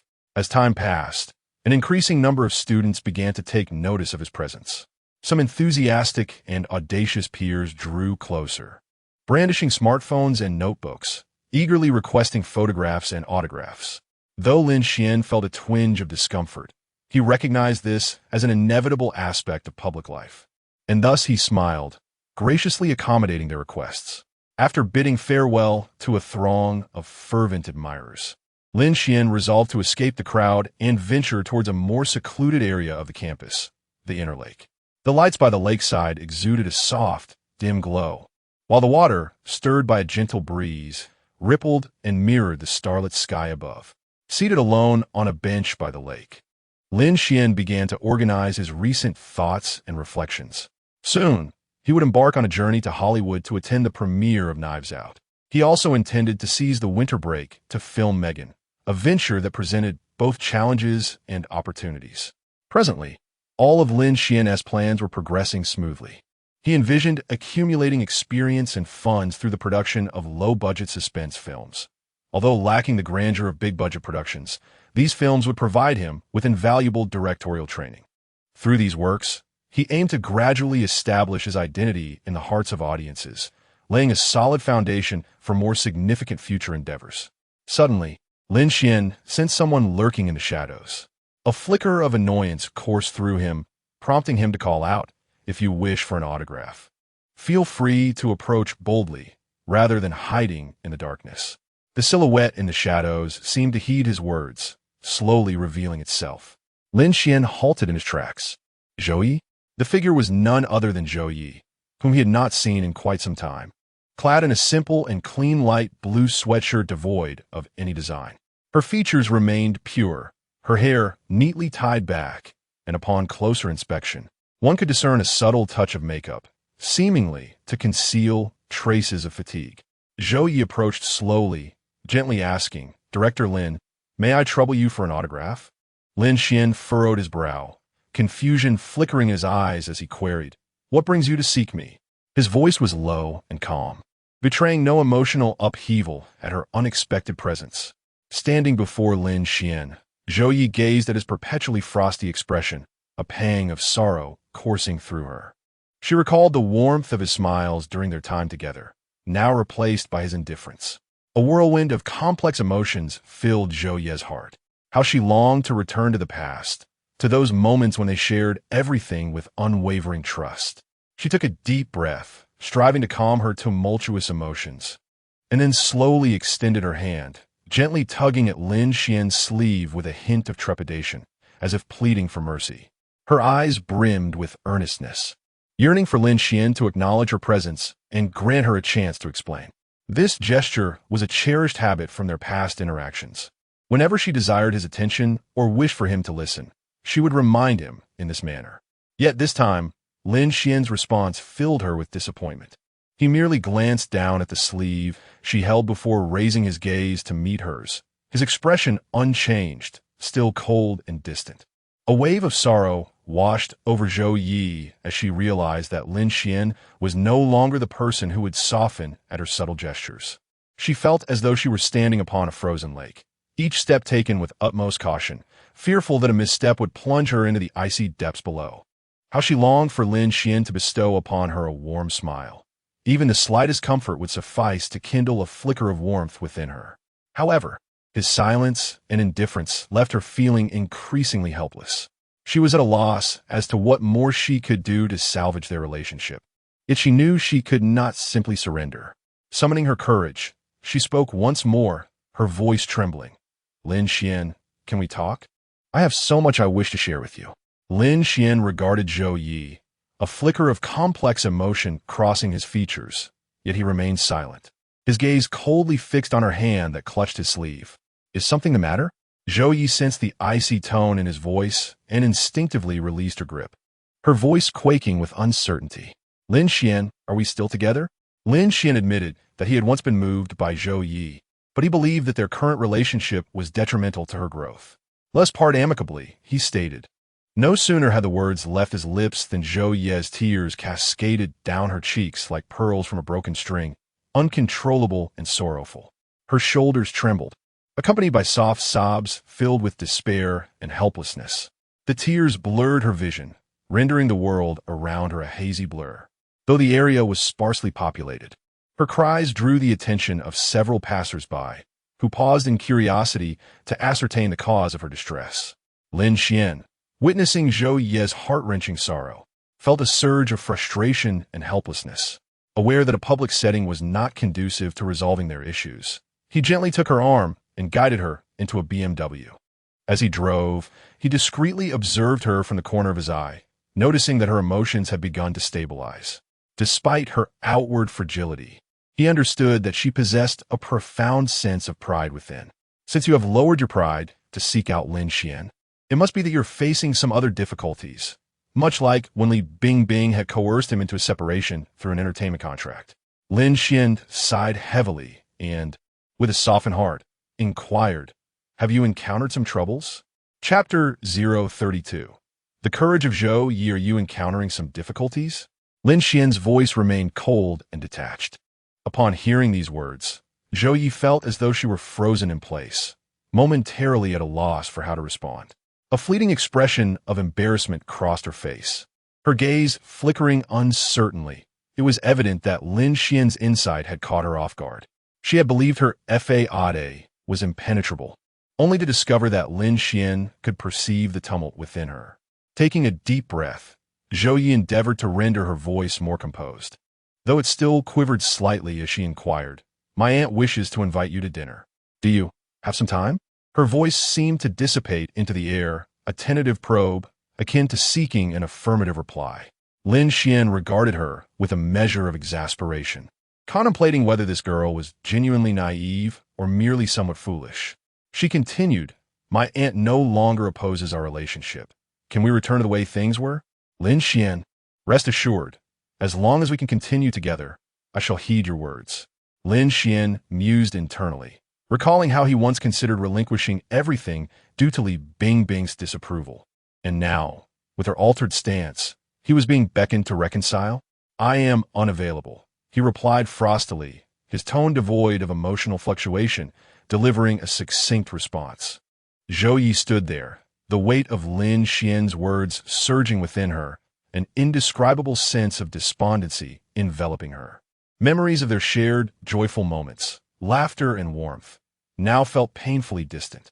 Tears involuntarily welled in her eyes, trickling down her cheeks as she struggled to regain control over her emotions, only to find it an impossible task. Silently, she turned away. Although Lin Xuan felt a twinge of regret, he understood the wisdom in not looking back.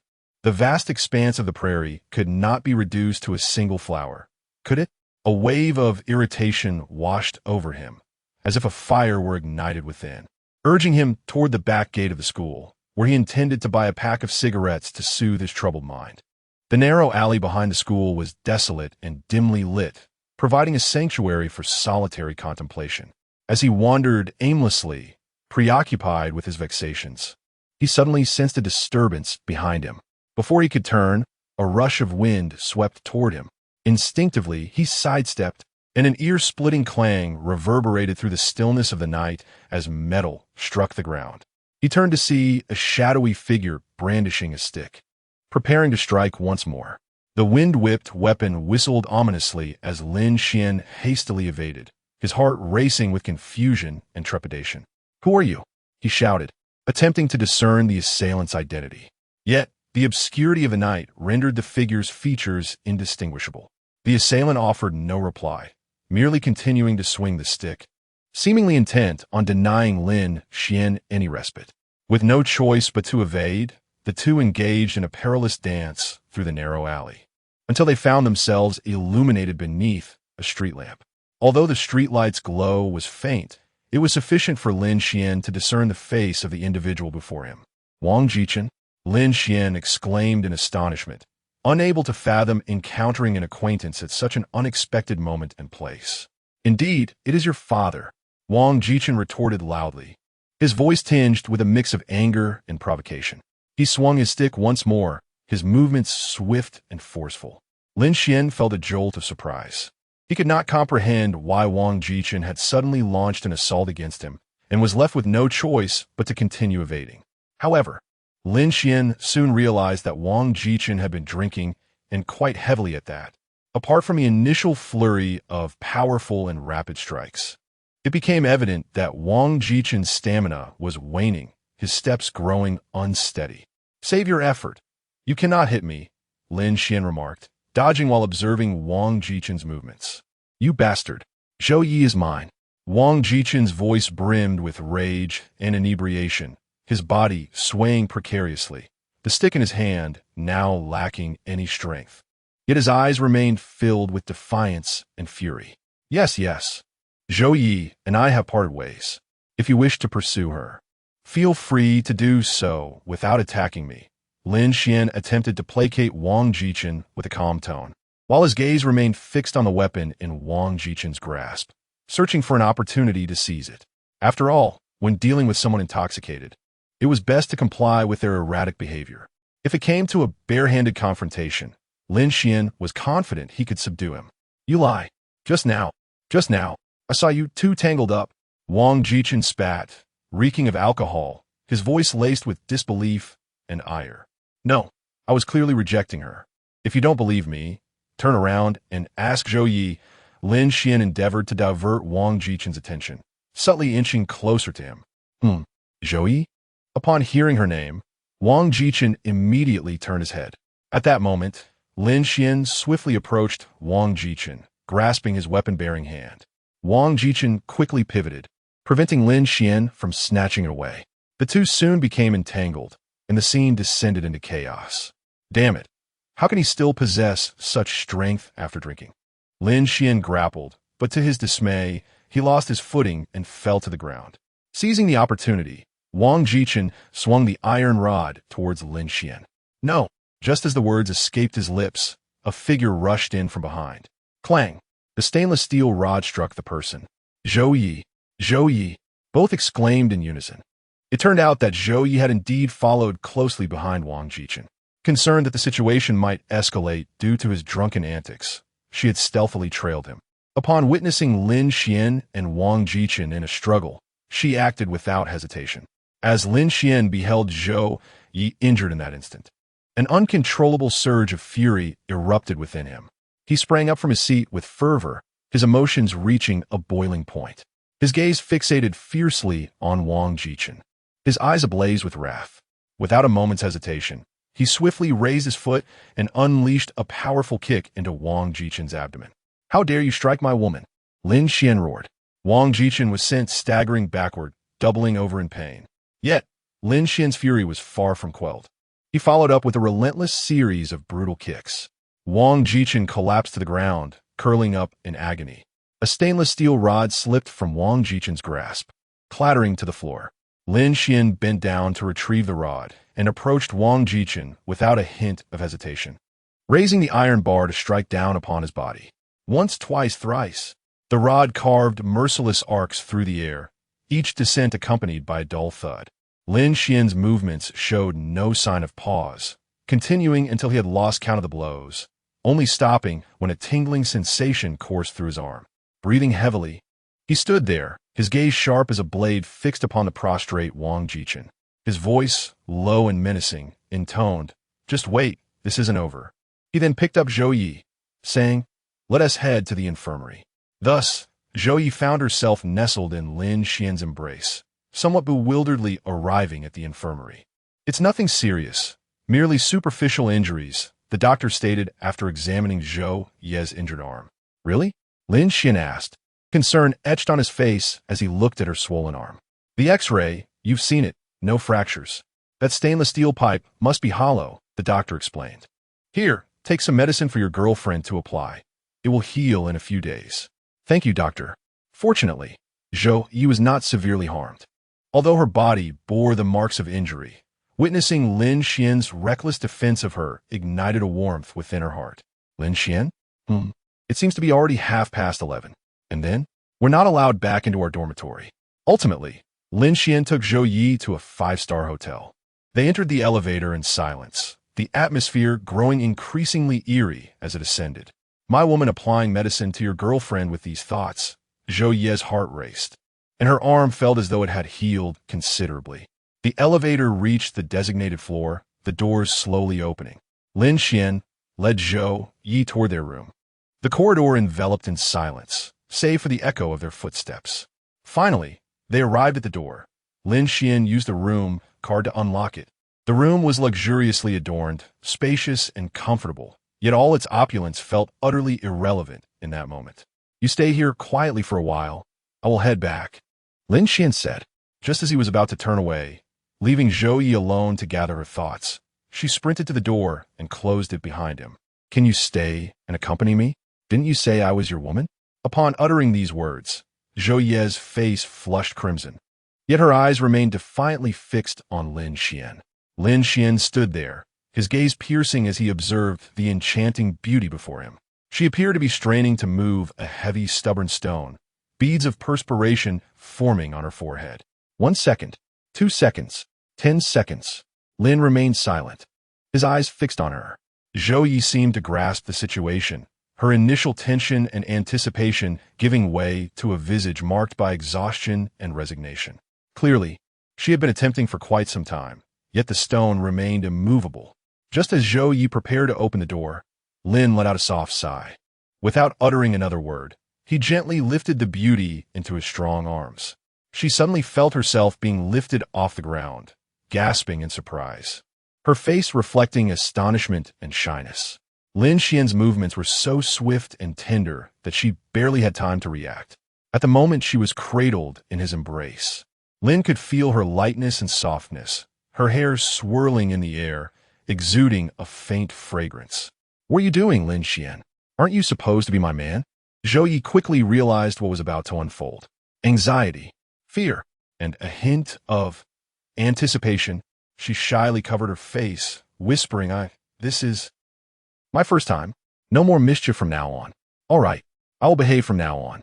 Chapter 033. The 3 Rules on the following morning. As the first rays of sunlight streamed through the gaps in the curtains, illuminating the warm room, Lin Xuan slowly opened his eyes. He felt a long-lost sense of ease and tranquility, as if all the fatigue and stress of recent days had dissipated with the night before. Stretching languidly, he inhaled deeply, savoring the awakening of every cell in his body. Ziyi lay curled beside him, sleeping soundly. Her posture resembled that of a small kitten, having found solace in her owner, exuding an aura of comfort and dependence. Her eyelashes fluttered gently, and traces of tears lingered at the corners of her eyes, hinting at a minor turmoil in her dreams.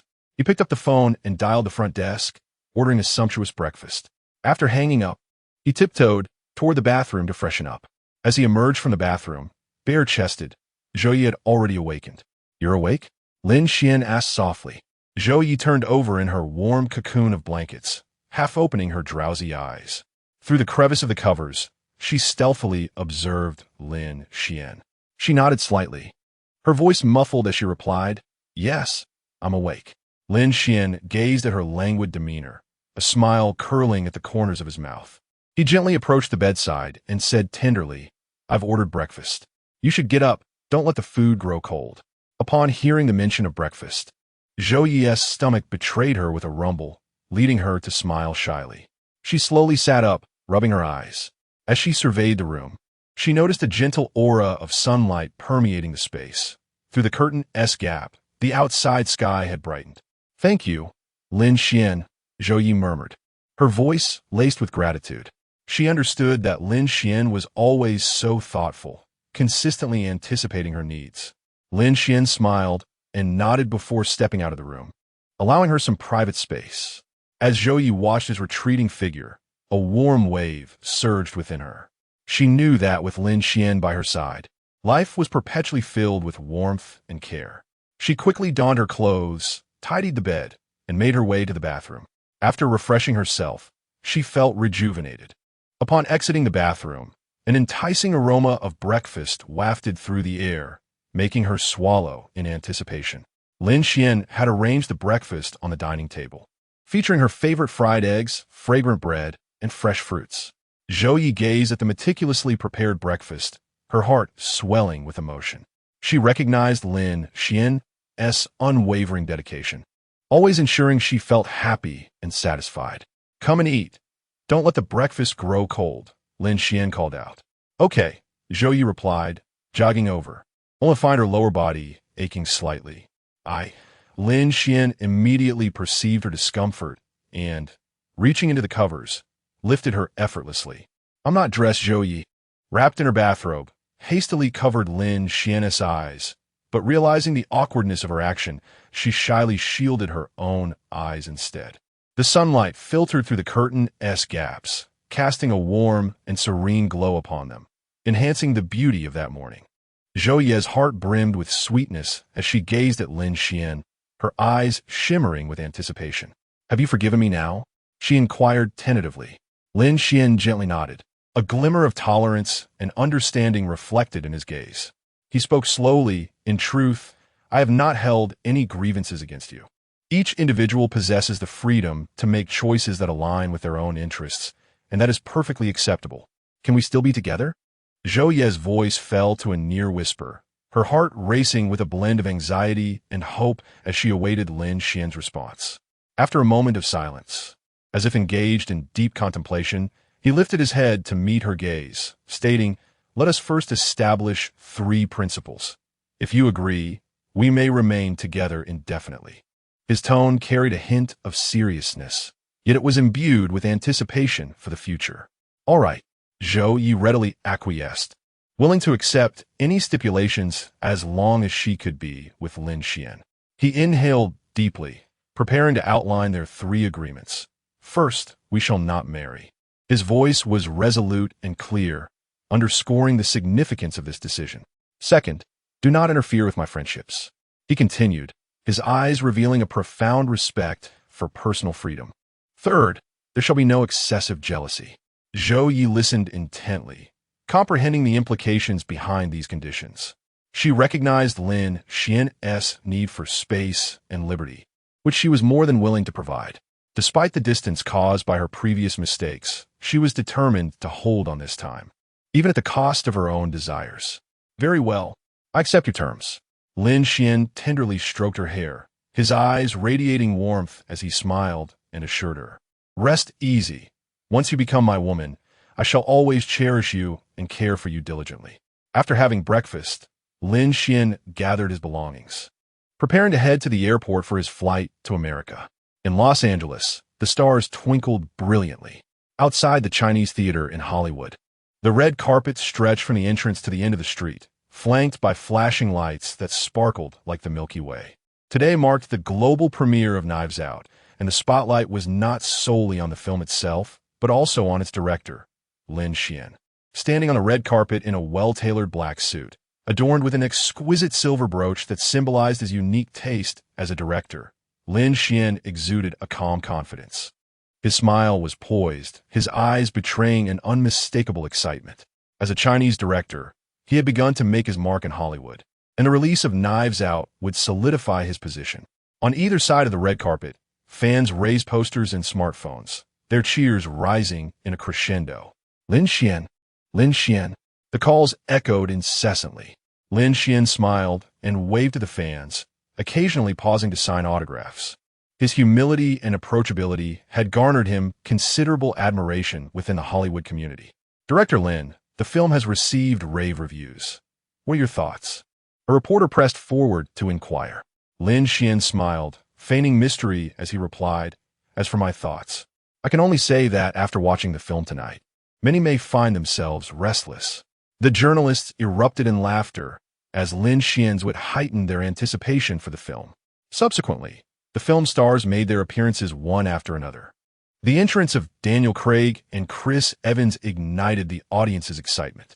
Dressed in a deep blue suit, Daniel exuded a cool demeanor, embodying the familiar essence of 007. Meanwhile, Chris donned a light, gray, casual suit, radiating a sunny smile, as if he had just stepped out of the role of Captain America. Their pairing was dubbed the dream collaboration of 007 and Captain America, instantly becoming the focal point of discussion among the media and fans alike. Daniel, how does it feel to collaborate with director Lin Xuan this time?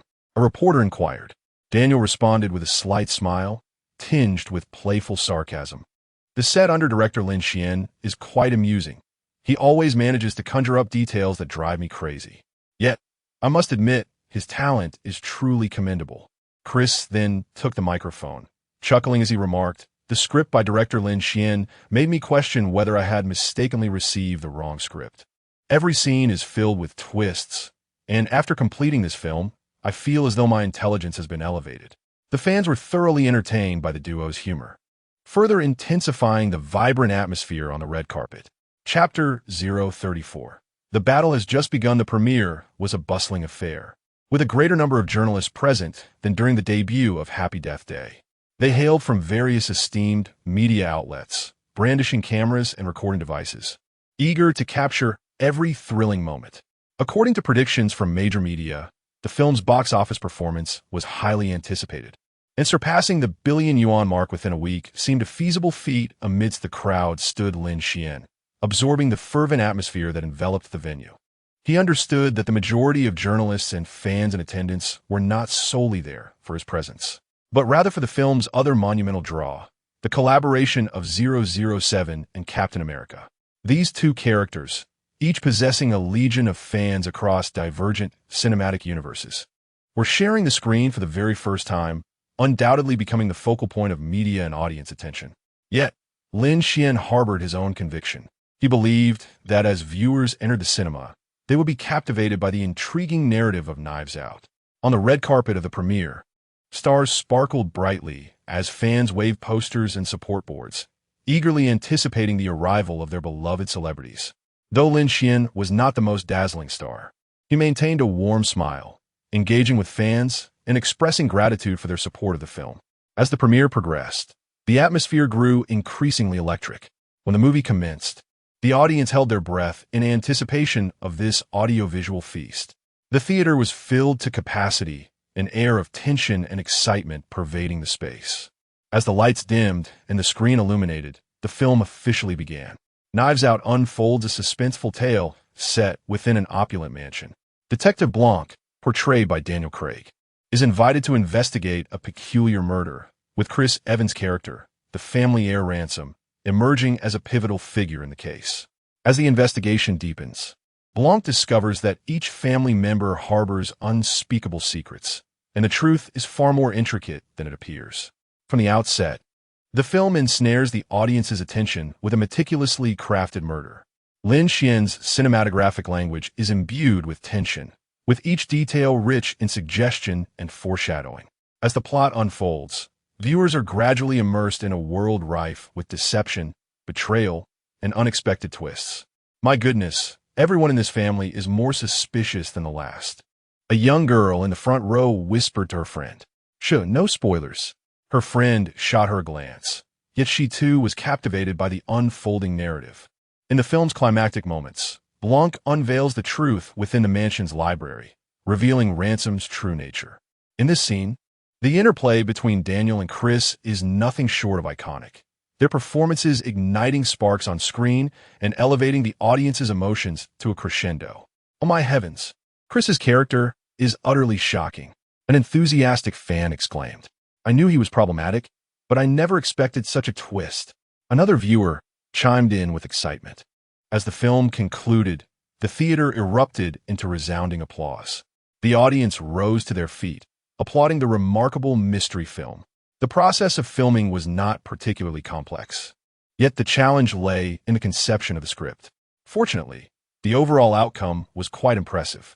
Following the premiere, discussions surrounding Knives Out surged on social media, with film enthusiasts eagerly sharing their opinions. Knives Out is undoubtedly the finest mystery film I've seen this year. The script crafted by director Rian Johnson is masterful, with twists unraveling one after another, leaving the conclusion utterly unpredictable. The interplay between Daniel and Chris was simply extraordinary. Both actors delivered performances that were impeccable, truly. Director Johnson has a remarkable eye for casting. Upon watching Knives Out, I felt as if my intellect had been thoroughly challenged. Johnson's narrative technique is exceptionally sophisticated, with every detail worthy of contemplation. His cinematography is splendid. This film not only boasts an engaging plot, but also presents visuals as beautiful as a painting. Simultaneously, critics have bestowed high praise upon this film. Johnson's Knives Out is a masterpiece of the mystery genre. The plot is tightly woven with constant twists, and every detail merits reflection.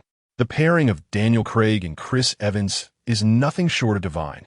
Their performances enhance the film's brilliance. The rise of director Rian Johnson is one of the most exhilarating phenomena in Hollywood in recent years. His talent and dedication have enabled him to stand out in this fiercely competitive industry, and Knives Out undoubtedly marks another hallmark in his career. After the premiere, Johnson attended a grand celebratory feast with the cast and crew. Beneath the dazzling lights, the banquet was filled with laughter and joy, creating a vibrant atmosphere. Clad in a sleek black suit, Johnson appeared particularly spirited. He raised his glass to express gratitude to everyone present, his voice imbued with sincere emotion. The film's success was a testament to the dedication and hard work of every team member. With heartfelt sincerity, Johnson stated, I must extend special thanks to Daniel and Chris for their brilliant performances. Your portrayals brought the characters to life and deeply resonated with the audience. He also acknowledged the meticulous planning of producer John and the tireless efforts of all staff members. Tonight's applause and glory belong to each of you. Daniel and Chris reciprocated their respect toward Johnson. Daniel, dressed in a deep blue suit, appeared notably composed. He stood up, smiling at Johnson, saying, Rian, though you are young, you are a true artist, brimming with talent. Your passion and dedication to film inspire immense admiration. I am honored to be a part of your work. Chris, in a casual suit, exuded ease. He grinned at Johnson, saying, the set under director Johnson is always filled with creativity and challenge. But it is this atmosphere that allows each of us to perform at our best. Thank you, Rian. Based on the initial reception of Knives Out, both lead actors have successfully shed the stereotypes associated with their previous roles as James Bond and Captain America. In Knives Out, the audience is presented with a refreshing portrayal of characters who transcend traditional heroic archetypes. For instance, The actor known for embodying 007 showcases his comedic prowess in this film, infusing his character with humor and human flaws, starkly contrasting with the cold, flawless secret agent image he previously portrayed in the 007 series. Similarly, Chris, who plays Captain America, demonstrates his versatility by deftly navigating complex, multidimensional roles. His performance is both nuanced and profound, revealing a hero markedly different from those he has previously represented. As the banquet unfolds, guests engage in unrestrained conversation and mutual congratulation. Lin Xuan weaves through the crowd, shaking hands and embracing each team member, expressing gratitude for their contributions. The feast is replete with sumptuous delicacies and fine wines, allowing everyone to savor the flavors of success amidst their celebrations. The evening is filled with laughter and merriment. Lin, I hear you're preparing to enter the Oscar race. Anna elegantly approaches Lin Xuan, a crystal-clear glass of champagne held delicately in her hand, her steps light and a curious smile gracing her lips. Lin Xuan casually shrugs, a confident smile playing at the corners of his mouth as he replies, "Why not?" Anna gently twirls her glass, her gaze penetrating, as if she can perceive Lin Xuan's innermost thoughts. With a meaningful tone, she remarks, "Then your battle has only just begun." Chapter 035. The struggle with Universal Pictures. The first week box office performance of Knives Out struck Hollywood like a powerful bombshell. Directed by Lin Xuan, the film achieved remarkable success in its debut week, surpassing $250 million globally and amassing $110 million in North America, thereby claiming the title of box office champion for that week. This marks a historic milestone, as Lin Xuan is the first individual of Chinese descent to accomplish such a feat in global cinematic history. Even the impact of Crouching Tiger, Hidden Dragon, released over a decade ago, pales in comparison to that of this film. On social media, discussions about the Oscar prospects of Knives Out erupted fervently among netizens. The film undoubtedly possesses the potential to contend for an Academy Award. Lin Xuan's script and directorial approach are impeccable. The performances by Daniel Craig and Chris Evans warrant a golden statuette. Lin Xuan truly excels in nurturing his actors. Critics also conducted thorough analyses of Knives Out in relation to its Oscar potential. Lin Xuan's film not only achieved tremendous box office success, but also reached a high artistic standard. The performances of Daniel Craig and Chris Evans are nothing short of iconic.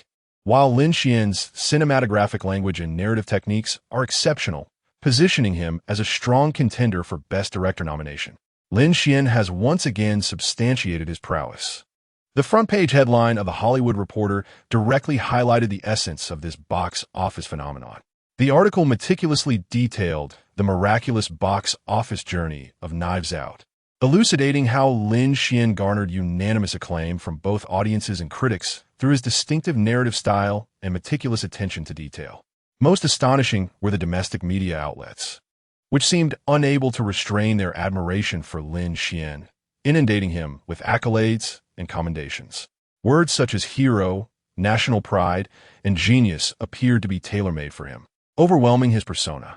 The front-page headlines of newspapers, special reports on television news, and rolling updates from online media all extolled the glorious achievements of this young director. On social media, Lin Xuan's name became a trending topic, with fans fervently sharing his accomplishments on Weibo and WeChat, expressing their admiration and pride. Little did anyone anticipate that merely 4 months after Happy Death Day, Lin Xuan would once again create a miracle in Hollywood. This achievement not only repositioned Lin Xuan as a focal point in the global film industry, but also stirred the ambitions of numerous Hollywood financiers, who began to recognize his potential and the commercial value of his works. Major studios such as Warner Brothers, Disney, and Paramount eagerly extended olive branches to him, hoping to collaborate on his next film. Director Lin, we are prepared to offer you the finest resources and budget, should you choose to work with us, remarked a senior executive from Warner Brothers at a private dinner. Director Lin, Disney's global distribution network is your optimal choice. We can ensure your film receives maximum exposure worldwide. A representative from Disney enthusiastically invited over the phone. However, Lin Xuan refrained from hastily making a decision.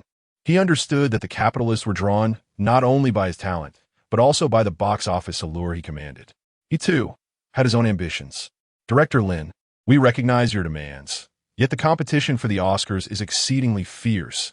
We require more resources to propel this film forward, said a senior executive from Universal Pictures. Sitting across from Lin Xuan, slightly troubled, Lin Xuan smiled faintly, his tone resolute. I am acutely aware of the intensity of the Oscar competition, but Knives Out possesses the requisite strength. Should Universal Pictures be willing to extend unwavering support, we may discuss the collaboration for the next project, granting you the distribution rights for our forthcoming film. As the leading lady, Anna, articulated, the battle for ascendance had merely commenced. In his previous life, Knives Out not only garnered widespread acclaim from audiences, but also secured a nomination for the Academy Award for Best Original Screenplay. In this life, Lin Xuan's ambitions evidently transcended such accolades. He yearned for loftier honors, aspiring to elevate Knives Out to unprecedented heights. The two senior representatives from Universal Pictures arrived at Lin Xuan's office with a mlang of emotions. Their expressions revealed a hint of hesitation and confusion, clearly indicating that Lin Xuan's terms had ensnared them in a quandary. On one hand, they were reluctant to allocate substantial public relations resources to assist Knives Out in its Oscar pursuit.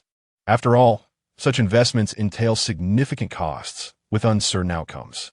They feared that if the allocated resources failed to yield the anticipated returns, it could inflict considerable damage on the company's finances and reputation.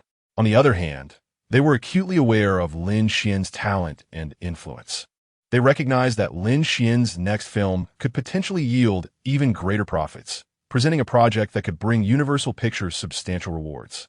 Missing the opportunity to collaborate with Lin Xuan would constitute a grave loss. In the conference room, the atmosphere grew somewhat tense. The executives from Universal exchanged meaningful glances, and then one of the representatives spoke. Director Lin, we place great significance on your proposal, but we require time to deliberate carefully. This pertains to our strategic decisions, and we cannot act hastily. Lin Xuan listened quietly, his expression largely unaltered, merely nodding slightly. He understood that this was merely the inception of a grander game. He had anticipated their hesitation, yet he remained confident in his abilities and the potential of Knives Out. Internally, Lin Xuan calculated, prepared with a variety of strategies, ready to demonstrate his resolve and wisdom in the forthcoming negotiations. He comprehended that for Knives Out to shine brightly on the Oscar stage, it necessitated not only the inherent quality of the film, but also robust public relations support and market maneuvers. In the realm of cinema, no one naively believed that a good film would automatically secure an Oscar. In the days to come, Lin Xuan would engage in a series of negotiations and discussions with Universal Pictures. He will leverage his influence and negotiation skills in an attempt to persuade the other party, instilling in them the belief that investing in Lin Xuan is not merely a gamble, but rather a venture worth anticipating. All of this is solely aimed at ensuring that Knives Out shines on the Oscar stage, allowing its brilliance to radiate even more brightly. In the ensuing days, Lin Xuan engaged in numerous clandestine meetings with the senior executives of Universal Pictures. The two parties engaged in a fierce struggle over the strategy for Oscar nominations. Chapter 036. Behave, Universal, and Listen. Director Lin, we can allocate more resources for promotion, but we require your commitment to the distribution rights of your next film, stated the vice president of Universal Pictures during a meeting. Lin Xuan shook his head, his tone calm. Promotional resources are essential. Yet I also need Universal Pictures to provide greater support in public relations and relationships with the judges. The Oscar selection process relies not only on the film itself, but also on the operations behind it. The executives at Universal Pictures fell silent for a moment. Until the president finally spoke, we can offer you the most elite public relations team and leverage our network among the judges. However, we need you to sign an agreement ensuring that the distribution rights for your next 3 films are entrusted to us. Lin Xuan smiled slightly, aware that Universal Pictures had made a concession. However, he was not in a hurry to acquiesce. Instead, he proposed another condition. I can sign the agreement, but Universal Pictures must provide me with a production budget for 2 films over the next 2 years, without interfering in my creative freedom. The executives at Universal Pictures once again fell into silence. Lin Xuan's conditions evidently exceeded their expectations. Yet they recognized that his talent and box office appeal warranted such an investment. Universal Pictures sought investment and distribution for 3 films. But Lin Xuan could only commit to 2. Do not underestimate the significance of this difference, as it could potentially yield profits in the hundreds of millions. Before you make a final decision, I suggest you take some time to read the script I brought, Lin Xuan remarked with a glimmer of hope, deciding to place his final bet on his own work. He slowly retrieved a beautifully bound script from his briefcase, the title The Shape of Water emblazoned on the cover. Amazing! The executives at Universal Pictures exclaimed in genuine admiration after reading the script for The Shape of Water. This screenplay resonated deeply with them.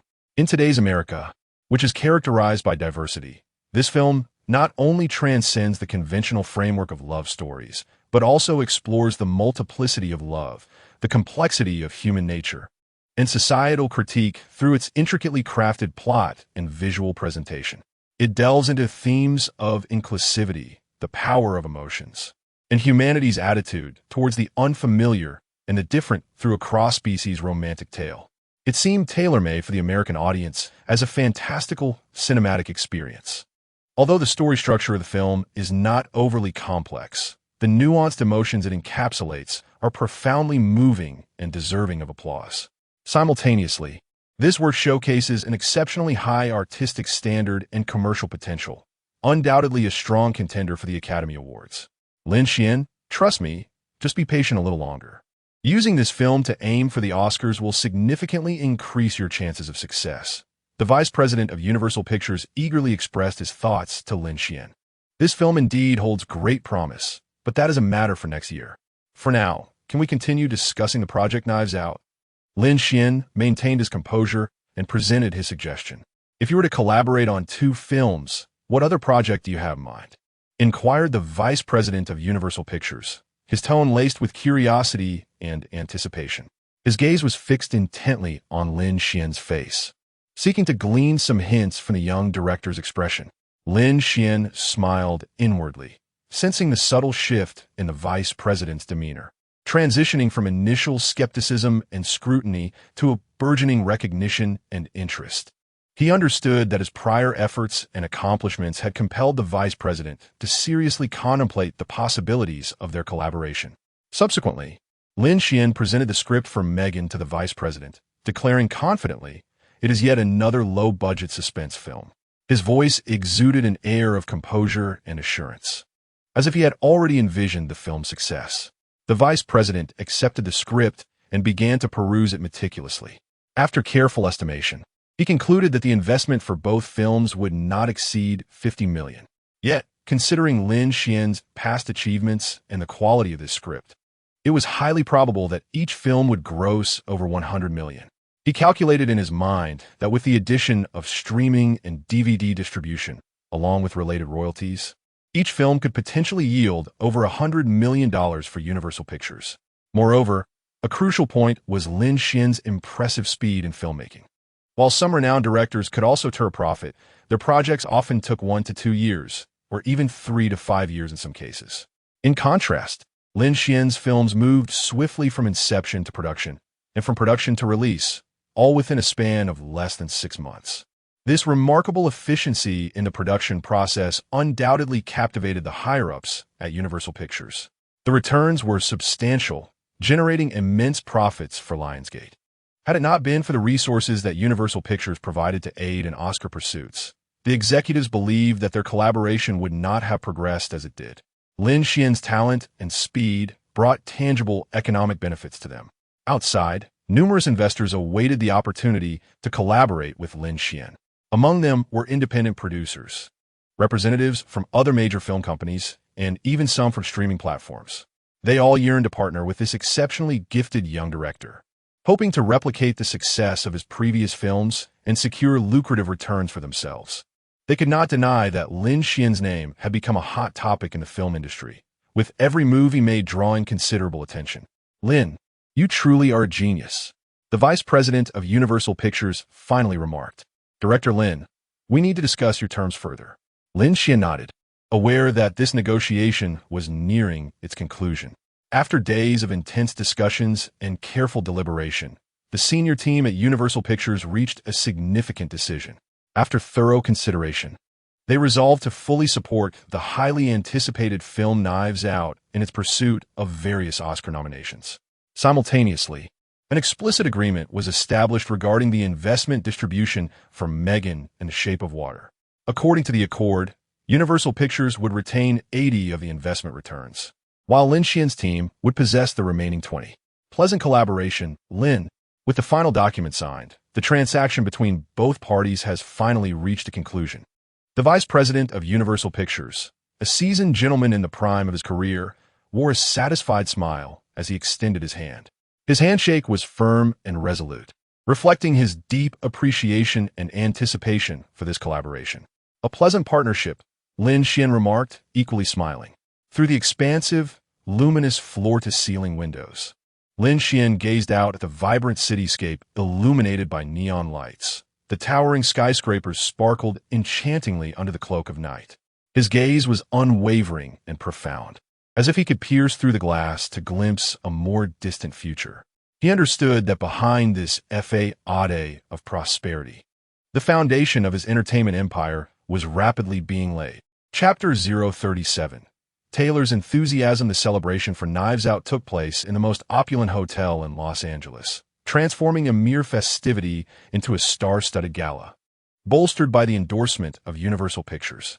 Within the grand ballroom, colossal crystal chandeliers cast a soft, resplendent glow, enveloping the entire space in a golden, dreamlike ambience.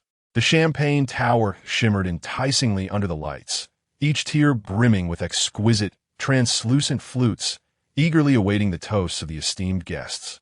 Hollywood's elite, top stars, renowned directors, and exceptionally talented producers gathered in splendid evening attire, mingling gracefully throughout the venue. This gathering celebrated not only the box office triumph, but also the critical acclaim of Knives Out, a film that achieved remarkable commercial success alongside high praise from critics.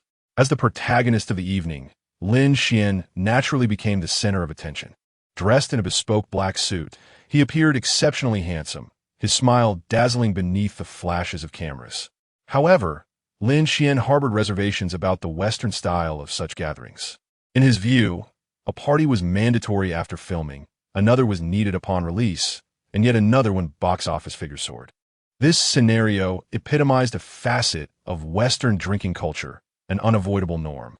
As night fell, the atmosphere in the ballroom grew increasingly vibrant. A band began to play lively melodies, and revelers on the dance floor swayed to the rhythm of the music, filling the air with laughter and joy.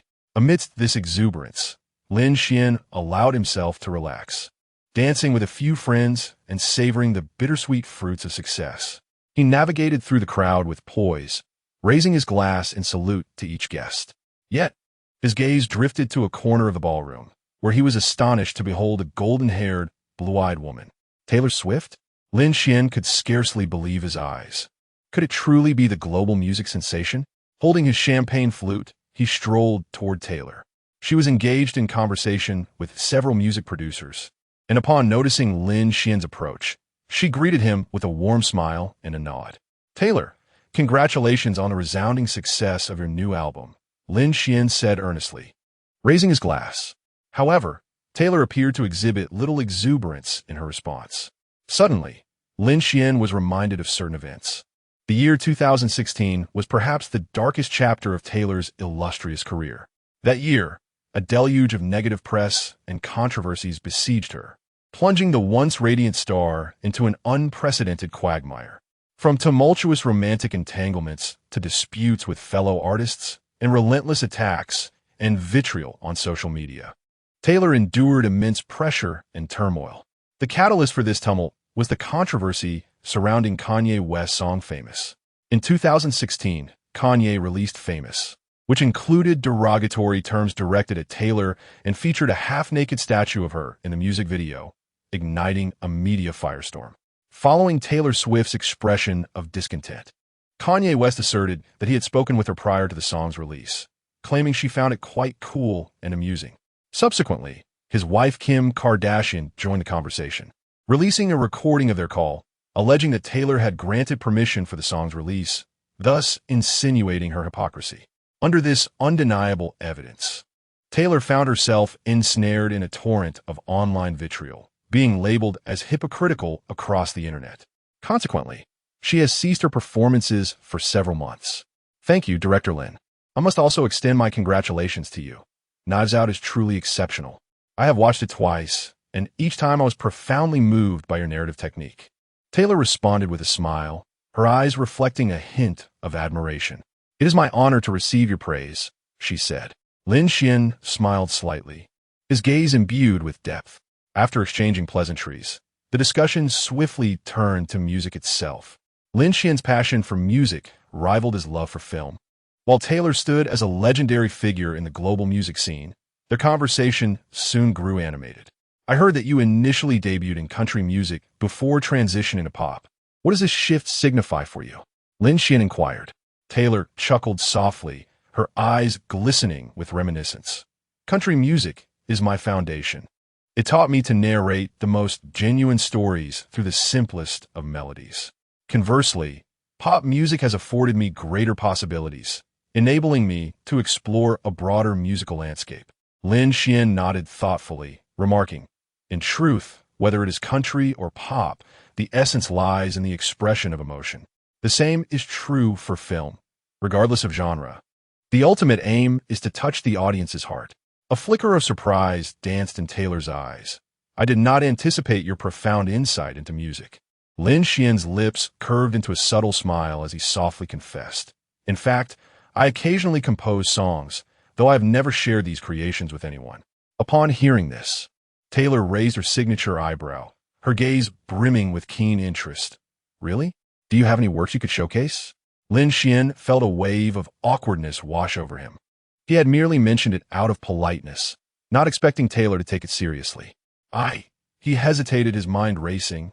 Perhaps he could reference some of Taylor's classic works that would emerge in the future, given their monumental success and acclaim in the music world. He began to rummage through his memory for those familiar melodies and lyrics. Eureka! After a moment of contemplation, Lin Xuan retrieved a pen from his pocket and effortlessly scribbled a few lines of lyrics on a napkin. His movements were fluid and natural, as if he had been nurturing these thoughts for quite some time. This is for you, he said. The song is titled Lover. He handed the napkin to Taylor. Taylor accepted the napkin and gently recited the lyrics. We could leave the Christmas lights up till January. This is our domain where we dictate the rules. And there exists a dazzling haze, an enigmatic allure about you, my dear. Have I known you for merely 20 seconds or for 2 decades? May I accompany you on your journey? Her voice, tender and imbued with emotion, resembled the recitation of a poem. Each note seemed meticulously sculpted, brimming with profound sentiment and delicate expression. As she concluded the lyrics, Taylor Swift lifted her gaze, her eyes shimmering with unshed tears, a testament to the profound impact the words had on her. In recent days, she had endured an incessant barrage of online vitriol and malicious comments, the cold jibes from within her circle further deepening her desolation. She had once believed herself resilient enough to confront it all, yet the harshness of reality had proved somewhat overwhelming. Little did she expect that in such a moment, Lin Xuan would understand her so deeply. The lyrics resonated with her innermost feelings, each word a cry from the depths of her soul. Lin Xuan, this is exquisite. What about the melody? Do you have any ideas? Taylor inquired eagerly, her eyes alight with anticipation and yearning, as if seeking a kindred spirit capable of comprehending her inner world. Lin Xuan nodded, softly humming a melody. His voice was deep and magnetic, the tune simple yet captivating, harmonizing beautifully with the lyrics, as if custom crafted for those very words. Each note seemed to narrate a story, the emotions embedded in the melody complementing the lyrics, evoking an undeniable resonance within the listener. As Taylor listened to the melody, tears gradually welled in her eyes. She inhaled deeply, striving to compose herself, and then smiled, exclaiming, Lin, this song is extraordinary. It brings forth a multitude of cherished memories. Those memories flashed through her mind like vivid images, filled with laughter, tears, the joy of success, and the bitterness of failure. This song appeared to be a key, unlocking the treasure chest within her heart, allowing her to reevaluate her past and future. I'm glad you like it, Lin Xuan replied with a smile. Taylor's face radiated an excitement that was hard to conceal, and she began to softly hum the newly crafted melody again, her eyes sparkling with the promise of the song's future success. She turned to Lin Xuan, her enthusiasm bubbling over as she said, I can hardly wait to rush to the recording studio and lay down this track. It's simply magnificent. Suddenly, Taylor opened her arms wide and enveloped him in a tight embrace. Their heights were similar, with Lin Xuan being slightly taller. The unexpected hug caught him off guard. He felt Taylor's warmth, her hair brushing gently against his cheek, their faces almost touching. Is this the warmth of Western exuberance? Chapter 038. Taylor's Prey. As the dialogue deepened, the distance between the two gradually diminished. Under the soft glow of the lights, a subtle tenderness flickered in Taylor's gaze, while Lin Xuan's eyes grew increasingly profound. Thank you, Lin. This song has evoked so much within me, Taylor murmured, her tone tinged with a hint of shyness. Her expression radiated a love for music and an admiration for Lin Xuan's talent. The melody of the song resonated within her, its lyrics touching the very depths of her emotions. The title of the song, Lover, embodies romance and warmth, encapsulating a sweet affection that seems to permeate the air whenever the melody plays. If you like it, it's yours, Lin Xuan said with a slight smile, his tone casual yet sincere. Taylor paused, as if in disbelief, before responding with a joyful laugh. Are you truly willing to gift me this song? Her eyes sparkled with surprise, resembling someone who has received a treasured gift. Lin Xuan nodded, his voice resolute as he declared, of course. It belongs to you. For it was always your song, Lin Xuan thought to himself. A flicker of emotion crossed Taylor's eyes as she gently grasped Lin Xuan's hand, whispering, Lin, you are truly a remarkable person. Their gazes intertwined in the air, as if countless unspoken words flowed between them. The din of the banquet hall seemed to fade away in that moment, leaving only the two of them. Onlookers caught sight of this tender exchange, many wearing knowing smiles. Lin Xuan and Taylor? What an intriguing duo, murmured a Hollywood star. It seems Taylor has found new inspiration for her songwriting. Another producer chuckled knowingly.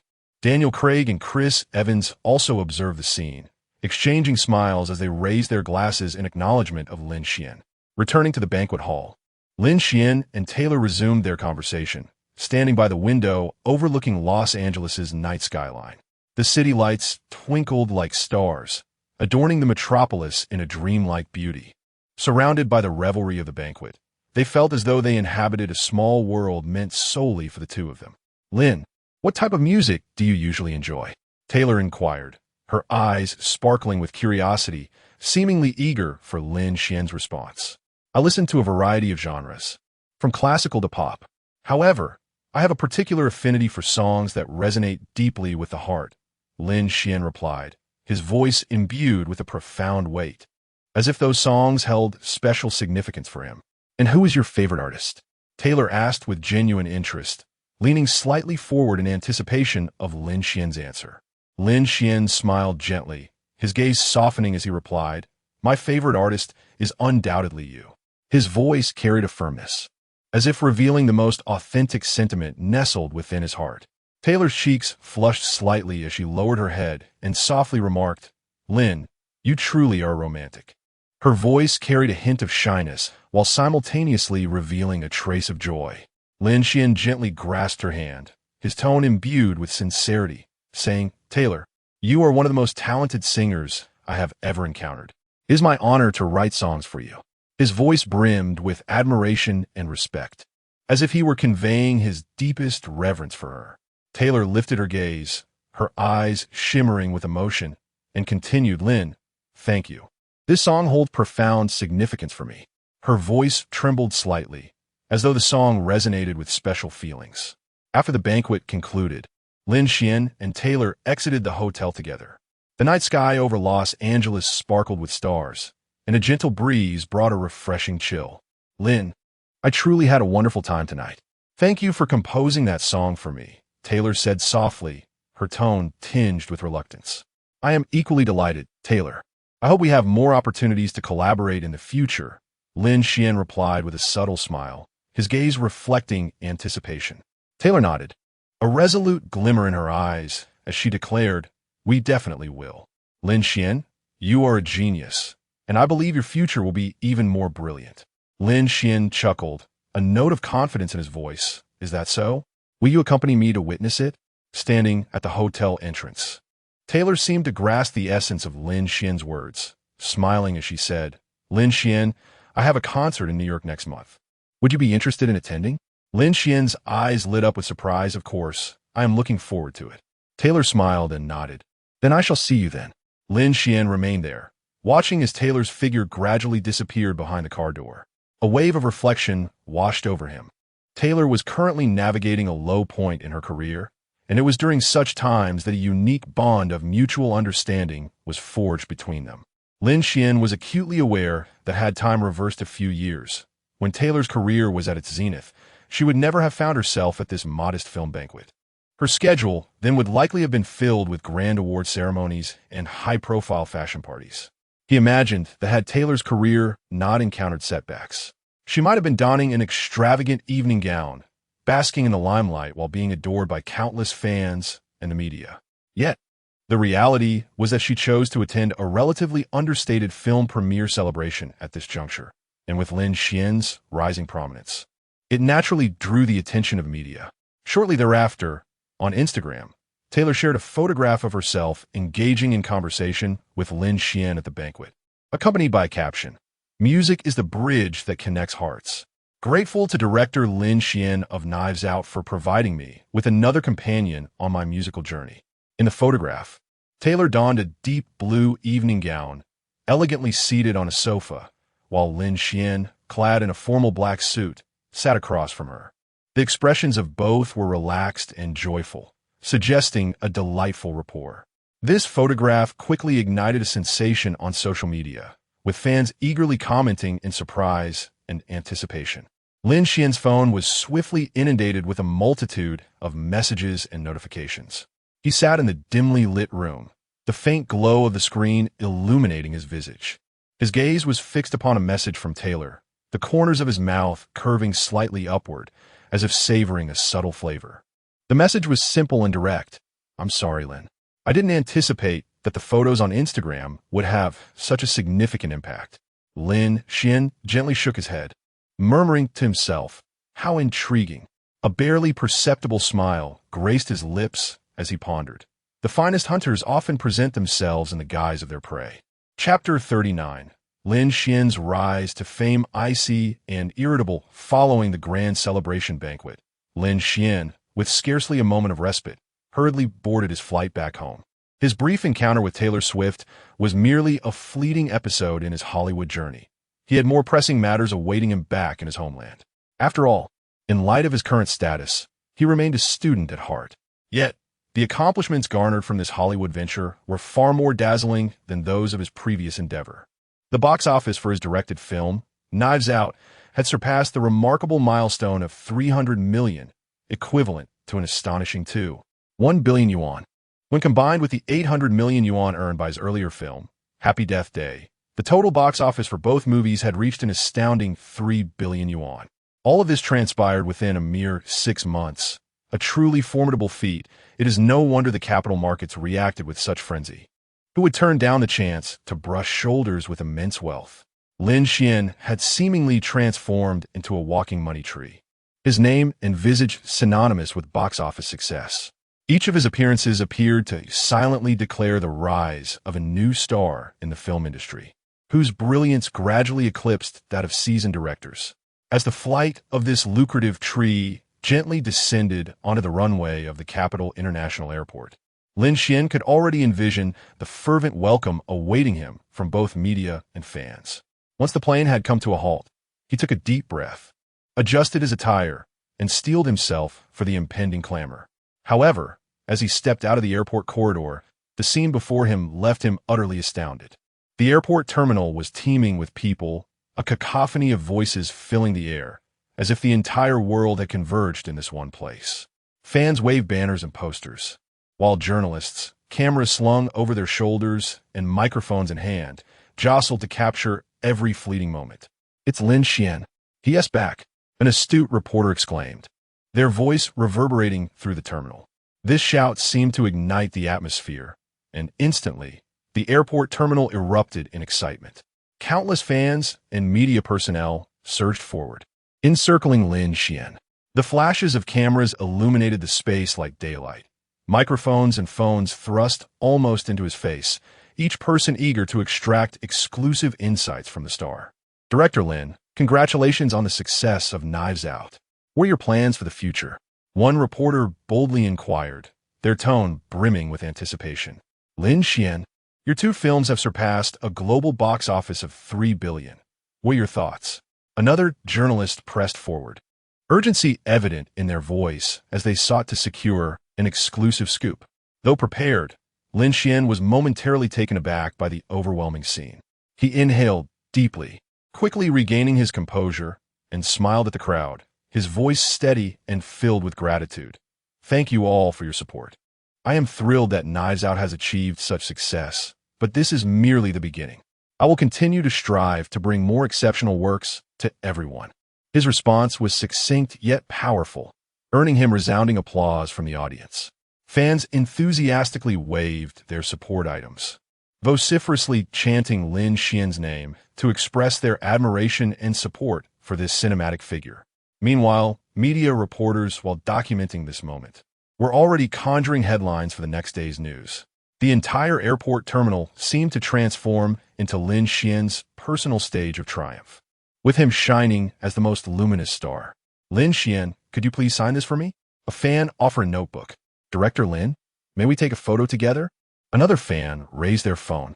Lin Xuan could only repeatedly clasp his hands together, apologizing and urging caution. Fortunately, he had prearranged with the airport, with a substantial security presence ensuring his safe passage to the VIP exit. Reporters could only capture a few mass photographs. Security personnel, clad in uniform and wielding detectors, meticulously inspected every corner to guarantee there were no safety hazards. At the VIP exit, a sleek black luxury car awaited silently, its windows tinted to obscure the interior. Surrounded by a throng of bodyguards, Lin Xuan strode briskly towards the vehicle, his gait steady and his gaze resolute. Despite wearing a mask, he could not conceal his star quality. Simultaneously, news of Lin Xuan's return to the country sparked fervent interest from domestic investors. Major film companies such as China Film Group, Huayi Brothers, and Bona eagerly extended olive branches, hoping to collaborate on his next project. China Film Group expressed its willingness to provide the finest production team and ample budget, believing Lin Xuan's talent and influence would yield substantial commercial value. Huayi Brothers emphasized their extensive distribution network, capable of ensuring maximum exposure and audience engagement for Lin Xuan's films nationwide. Bona, not to be outdone, promised to offer premier post-production services, including visual effects and sound design, striving to elevate the film's quality to international standards. Director Lin, we're prepared to provide you with the utmost resources and budget, should you choose to collaborate with us. China Film Group conveyed through a call from the Dean of Beijing Film Academy. The Dean's voice resonated with sincerity and anticipation, detailing the various advantageous conditions China Film Group could offer, including collaborative opportunities with renowned domestic film companies and promotional plans for domestic and international film festivals. Lin Xuan, Hawaii's distribution network is your best choice. We can ensure your film achieves maximum exposure domestically, a representative from Huayi Brothers enthusiastically invited in an email. The email also included a comprehensive market analysis report, showcasing Hawaii's formidable strength and successful case studies in film distribution, alongside their market positioning and promotional strategies for Lin Xuan's future works. However, Lin Xuan did not rush to a decision. He politely replied, graciously declining each invitation with a singular reason. "I need to complete my final examinations first." When Fan Bingbing received news of Lin Xuan, she had just returned home after concluding the filming of her new drama. Weary, she removed her makeup and donned comfortable loungewear. Settling onto the sofa as she turned on the television. The screen displayed a news report about Lin Xuan, instantly capturing her attention. The report highlighted Lin Xuan's achievements with his new film, evoking a surge of complex emotions within Fan Bingbing. Just half a year had passed. Meanwhile, Jinyu eagerly approached, wearing a flattering smile, hoping that Fan Bingbing could leverage her connections to persuade Lin Xuan to join his team for the film's production. As Fan Bingbing gazed at her boyfriend, who appeared inexperienced in his first acting role, a flicker of concern arose in her heart. Every step of the process, from securing investments and casting actors to assembling a team, demanded her direct involvement.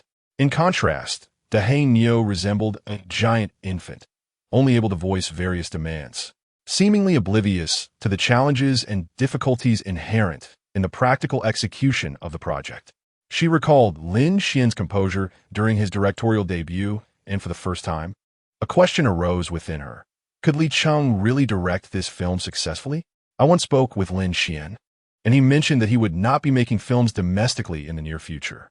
Exhausted, Fan Bingbing replied, "I'm too tired today. You should go home." "Huh? Didn't you understand that I meant for you to go back to your place?" She reiterated, her tone growing firmer. Oh. Chapter 040. The first student exempt from exams in the film directing department on Lin Xuan's first day back at school, the campus erupted with excitement. Students flocked to his classroom, eager to catch a glimpse of the prodigy behind the box office phenomenon. They jostled at the classroom door, buzzing with animated discussions. Some even secured their seats in advance, yearning for a closer look at the legendary newcomer. The teacher, still conducting the lesson, adjusted his black-rimmed glasses, pondering what had stirred such enthusiasm for his political education class. Lin Xuan, however, did not let his accomplishments elevate him above his peers. He entered the classroom with his backpack slung over his shoulder, dressed in a simple t-shirt and jeans. The students turned their heads, their eyes tracking his every movement, the air thick with whispers and murmurs. The mere presence of Lin Xuan ignited a commotion, compelling the teacher to halt his lecture. Clearing his throat, he attempted to restore order, yet the students' curiosity proved insatiable. With a resigned smile, the teacher addressed Lin Xuan. "Lin Xuan, could you please help maintain classroom decorum? Otherwise, I won't be able to continue." "Understood, teacher," Lin Xuan replied clearly as he rose from his seat. "All right, I appreciate it," the teacher said, somewhat helplessly. Lin Xuan nodded in acknowledgement, organizing his books and water cup on his desk, softly apologizing. He then shouldered his backpack, moving with swift and deliberate grace, devoid of any hesitation. As he stepped out of the classroom, a brief silence enveloped the room, leaving everyone momentarily stunned by the unexpected turn of events. After a few moments, realization washed over the students. "He actually left? Is class over?" they murmured, recognizing that this might indeed be the most effective way to restore order. Lin Xuan's departure had an immediate effect. The previously boisterous classroom gradually quieted down, and the students who had gathered outside dispersed, returning to their respective classes. The corridor reclaimed its usual tranquility, punctuated only by the occasional ringing of class bells, a reminder of the passage of time. Lin Xuan, in the bright and spacious office, Wang Feng, the head of the Film Academy, patiently explained to Lin Xuan, who sat opposite him, after careful discussion and deliberation with the Academy's leadership. "We have unanimously decided that you will no longer be required to attend your professional courses." "Ah," Lin Xuan exclaimed, incredulous. "Are you saying I no longer have to attend classes?" "Yes, at least for the remainder of this semester, which is merely half a month," Wang Feng replied in a calm tone. "But what about the exams?" Lin Xuan inquired with a hint of desperation. "Exams? What exams?" Wang Feng raised his voice in surprise. "Which department are you enrolled in?" "The film directing department," Lin Xuan answered. Lin Xuan responded, his voice tinged with uncertainty. "Are you now a director?" Wang Feng retorted. "I suppose." Lin Xuan hesitated. "Then that settles it. You pursued a degree in directing to become a director, and now you are one. Congratulations, Lin Xuan. You have indeed achieved your goals." Wang Feng took a sip of water and continued. Lin Xuan was utterly speechless. "Can be played this way?" Wang Feng stood by the office window, gazing through the glass at the students hurrying across the campus. He was acutely aware that the decision he was about to make might stir considerable turbulence within the academy, yet he felt he had no alternative. Reflecting on the past, he recalled that the institution had indeed produced a few students who had shone brightly on campus and risen to stardom, but they were predominantly from the acting department. Unexpectedly, fortune had smiled upon the directing department this time, much to his mixed feelings of exasperation and delight. Only in his freshman year, Lin Xuan had already directed 2 films that had taken the world by storm, a feat unprecedented in the realm of directing. It seemed unlikely that anyone would follow in his footsteps. Wang Feng couldn't help but ponder how the faculty would respond to a talent like Lin Xuan. For the directing department, it was a blessing intertwined with a burden. The blessing was that Wang Feng could now attend school meetings with newfound confidence. The burden lay in the fact that many of his colleagues, despite years of teaching, had never directed a truly successful film. The professors possessed theoretical knowledge and teaching experience, while Lin Xuan showcased undeniable practical ability. When Lin Xuan shared this news with Ziyi, they had just emerged from a fierce battle. Gently stroking Ziyi's silky long hair, Lin Xuan spoke with a hint of resignation and self-deprecation. "You know, I didn't expect this when I received the notification." Ziyi paused momentarily upon hearing this news, then suddenly erupted into hearty laughter, her eyes sparkling with excitement. "Ha ha! Let me congratulate Director Lin. You've become the first student in our academy to be exempt from examinations." Lin Xuan furrowed his brow slightly as he noticed Ziyi's laughter causing her robe to slip, revealing her fair skin and a pair of charming little rabbits. Ziyi, pressed against Lin Xuan's sturdy physique, seemed to sense something amiss. She quickly adjusted her robe and playfully said, "I can't take it anymore. Just this once, all right?" Lin Xuan, with a mischievous grin, shook his head and replied, "Shouldn't a good student be rewarded?" Soon after, the two seemed to drift into a dreamlike state. Lin Xuan traversed rolling hills, and before him unfolded a tranquil lake. Sunlight danced upon the water's surface, shimmering like countless diamonds. A gentle breeze caressed the lake, creating delicate ripples as the water swayed in harmony, akin to nature's melody softly playing. By the lake, the willow trees swayed gently in the breeze, their drooping branches caressing the water's surface, creating gentle ripples that dance across the lake. Children frolic by the water's edge, their laughter intertwining with the soft whispers of the waves, crafting a harmonious tableau. Chapter 041, A Date, Transitional Chapter. Lin Xuan's life has become increasingly complicated following the success of his film, yet is anticipated that once the fervor dissipates, his role as a director will attract less attention. In due course, all of this will gradually settle down, having been granted a second chance at life. Savoring the joys of campus existence is also one of his aspirations. Naturally, romance in the academic realm is an inevitable part of this experience. Today is December 31st, 2016. New Year's Eve, a splendid occasion for a date. As a public figure, Lin Xuan finds it somewhat inconvenient to venture out, but Ziyi, a freshman at the film academy, remains largely unknown. With a touch of light makeup and a charming outfit, she links her arm with Lin Xuan as they step outside. Ziyi may not be the type of girl who captivates at first glance in the entertainment industry, yet she possesses a distinctive allure, gentle, intelligent, and occasionally playful, which draws people to her effortlessly. "Where shall we go?" Ziyi inquired joyfully, her eyes sparkling with anticipation. "How about a movie?" Lin Xuan suggested. "Sounds great." Ziyi readily agreed. They entered the cinema, where a considerable number of patrons had already settled into their seats. They chose a recently released romantic film, which narrates the story of 2 young individuals meeting, getting to know each other, and falling in love amidst the bustling city, with a plot that is both heartwarming and touching. As the film commenced, Ziyi was utterly engrossed, captivated by the sweet tale unfolding on the screen. With the plot's progression, she found herself laughing at the humorous dialogues, her laughter pure and innocent, as if the entire world were suffused with sunlight. Yet, when poignant moments appeared on screen, her eyes glistened with unshed tears, resonating with the emotions portrayed. Lin Xuan discovered that Ziyi's smile possessed a unique charm, effortlessly warming his heart. As the film concluded, Ziyi, still reveling in the experience, remarked, That was truly wonderful, what do you think? Lin Xuan nodded, smiling as he replied, "It was indeed delightful, though I feel the male lead's acting could use some refinement." Ziyi raised an eyebrow playfully and teased Director Lin. "Is this a case of professional deformation?" Lin Xuan shrugged, feigning exasperation. "What can I say? It's a professional hazard. I can't help but critique everything I see." Ziyi chuckled, lightly patting his shoulder. "While I make my film, you better not critique me." Lin Xuan winked, his tone light-hearted. "Rest assured, any critiques will be reserved for the evening." Ziyi grasped his meaning and playfully nudged him, saying, "You're incorrigible."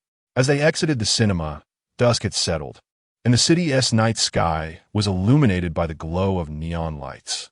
The vibrant hues shimmered between towering edifices, as if narrating the splendor and vitality of the metropolis. The streets thrummed with life, filled with laughter and cheer as people welcomed the new year. Lin Xuan proposed they head to a nearby square to witness the New Year's fireworks, to which Ziyi readily consented. They arrived at the square and found a relatively quiet corner to sit down. The center of the square was already teeming with a crowd, all eagerly awaiting the moment the year would turn. The air is infused with the festive spirit, distant melodies and cheers echoing through the atmosphere. Children clutch vibrant balloons, their faces aglow with uncontainable joy. Couples stroll hand in hand, their expressions brimming with hopeful aspirations for the future. Elderly individuals, adorned with gentle smiles, bask in the warmth of this cherished moment. How lively it is! Ziyi gazes at the bustling crowd, her eyes sparkling with excitement.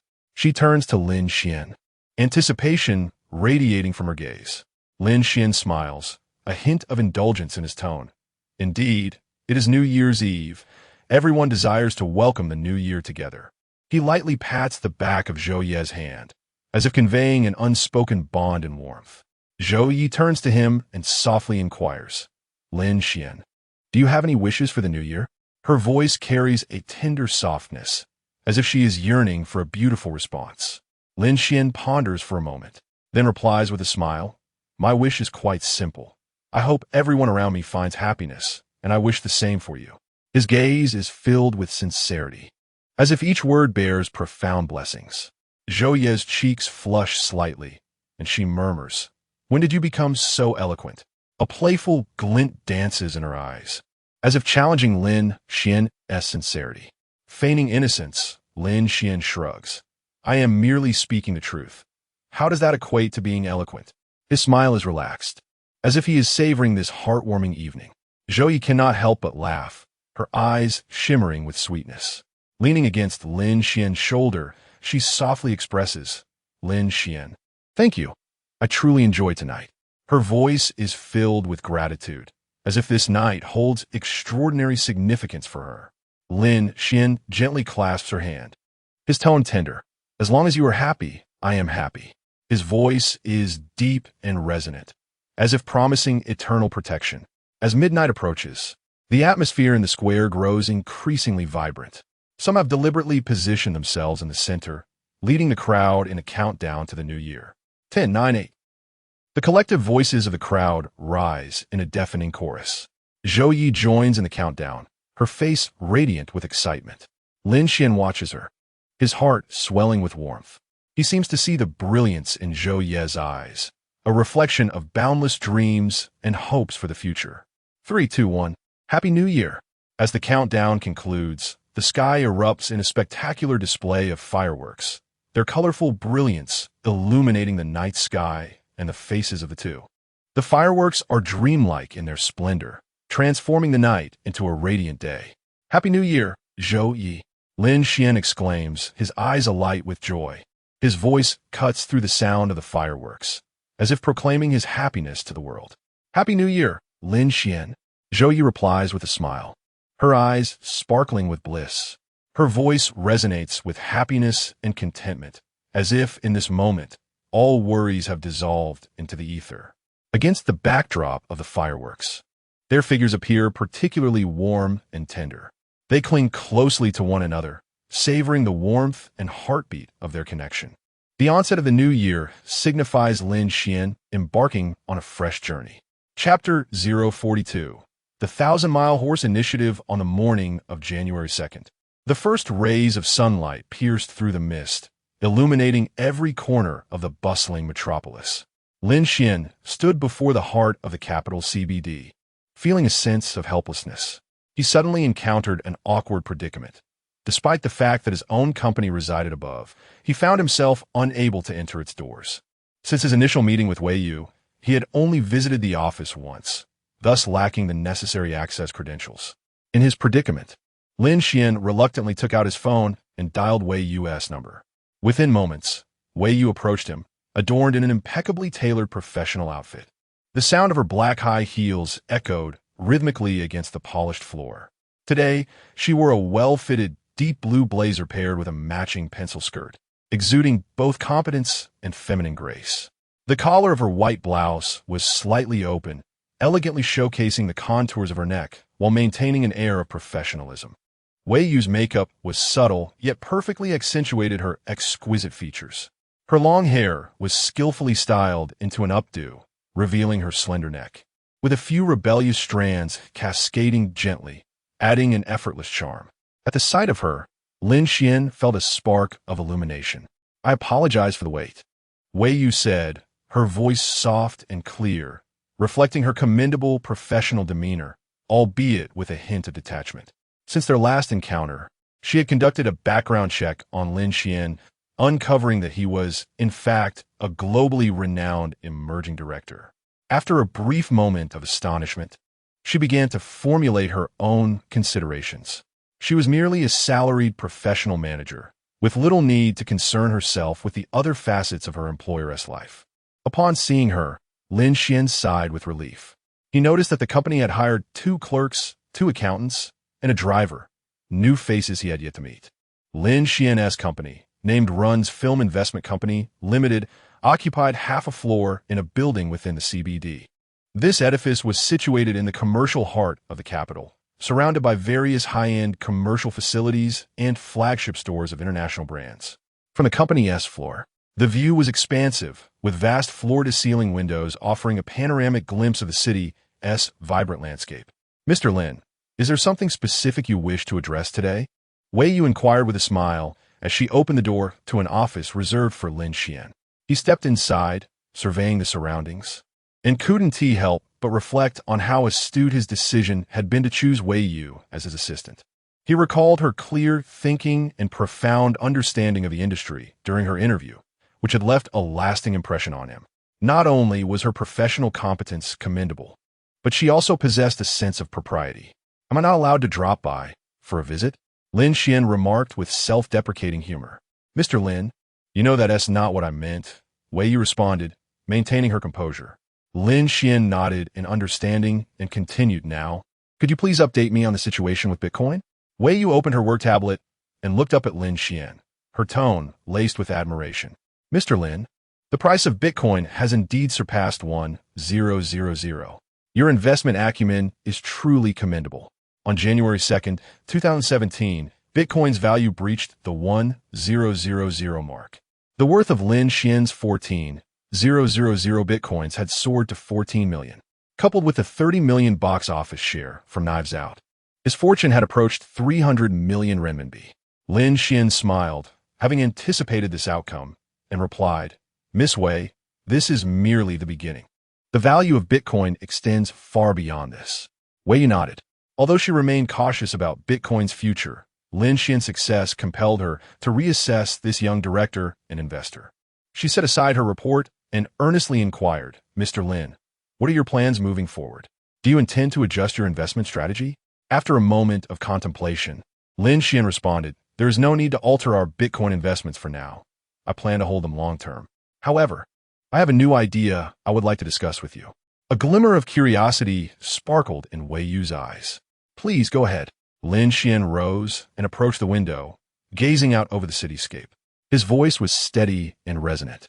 "Since we operate an entertainment investment company, we should engage in endeavors related to the entertainment industry. I intend to establish a 1,000-mile horse fund within Hawaii, aimed at supporting emerging directors in their film projects. Each film will receive a minimum investment of over 10 million, with no upper limit." Wei Yu was momentarily taken aback, then asked Mr. Lin, "What is the underlying purpose of this initiative? Are you seeking to discover more cinematic talent through investing in new directors?" Lin Xuan nodded, his tone resolute. "Precisely. The film industry requires fresh blood, yet many talented directors are unable to realize their dreams due to a lack of funding and opportunities. Through this project, I hope to provide them with a platform to focus on their creativity rather than worry about finances." His vision was straightforward. As he aspired to become a key player in the entertainment sector, merely producing films would not suffice. He needed to engage with various facets of the industry while ensuring a robust talent pool. The Thousand-Mile Horse Fund represented his initial step toward attracting talent. A flicker of appreciation crossed Wei Yu's eyes, but as a professional manager, she felt compelled to exhibit her expertise. "Mr. Lin, your vision is indeed forward-thinking. However, such a project carries considerable risks. The works of new directors may not guarantee box office success. Have you considered how to mitigate these risks?" Lin Xuan chuckled, his tone brimming with confidence. "Risks are undoubtedly present, but investment itself is an act of daring. I believe that with sufficient support and trust, these new directors will undoubtedly produce outstanding works. Moreover, the film industry thrives on innovation. Only by continually introducing fresh talent can we sustain its vitality." Yet, what truly fortified his confidence was his insight into the future. He was acutely aware of which films would prove profitable and which would earn accolades. With his safety net in place, he naturally harbored no concerns about potential investment losses. Wei Yu nodded. Since the decision had been made by her superior, her role was to execute it diligently. Her attitude towards Lin Xuan had evolved from initial caution and skepticism to one of admiration and trust. She reminisced about the time Lin Xuan insisted on investing in Bitcoin, feeling a surge of emotions. "Mr. Lin, when you were steadfast in your Bitcoin investment, I worried about the potential risks. In hindsight, your foresight is truly remarkable," Wei Yu remarked with a self-deprecating smile. Lin Xuan chuckled lightly, his tone tinged with a hint of jest. "Miss Wei, investment is often about embracing a degree of risk. However, I am also grateful for your initial caution, which reinforced my conviction." Wei Yu nodded thoughtfully and replied earnestly, "Mr. Lin, your success stems not only from your exceptional insight, but also from your courage to uphold your convictions. This is a lesson I aspire to learn." Lin Xuan waved his hand modestly and said, "Miss Wei, you flatter me." As he spoke, he produced a share transfer agreement. "Miss Wei, to facilitate our collaboration, I believe it is essential to discuss the future composition of our company's equity." Under Wei Yu's meticulous planning, Lin Xuan's special fund for exceptional talents was formally established at Huayu Entertainment. This announcement resonated like a seismic shock in the film industry, igniting widespread astonishment among filmmakers and investors alike. They began fervently discussing the transformative impact this newly established fund would have on the cinematic landscape. At a bank counter, Wu Jing, poised to sign a mortgage agreement, paused, pen in hand. Chapter 043. The darkest hour of Wu Jing. "I shall never acquiesce to that coal magnate's so-called girlfriend assuming the role of the protagonist. Indeed, I shall not agree. The night in the capital envelopes the city like a heavy black satin, tightly wrapping it in darkness. Wu Jing stands alone before the floor-to-ceiling window, smoking a cigarette. Outside, the lights blaze brilliantly, yet that illumination fails to penetrate the depths of his heart. His brow furrows deeply, fingers unconsciously tapping upon the windowsill, each rap echoing his profound anxiety. The preparations for Wolf Warrior 2 have devolved into a dead end, the financial shortfall gaping like an insurmountable chasm. He has long since lost count of how many times he has declined those investments laden with conditions. In his heart, the artistic value and purity of cinema outweigh all else. He would rather abandon the film altogether than compromise for monetary gain. Yet the cost of refusal bears a heavy toll. Should the financial chain snap, the entire project teeters on the precipice, poised to plummet and shatter into pieces. Knock, knock, knock.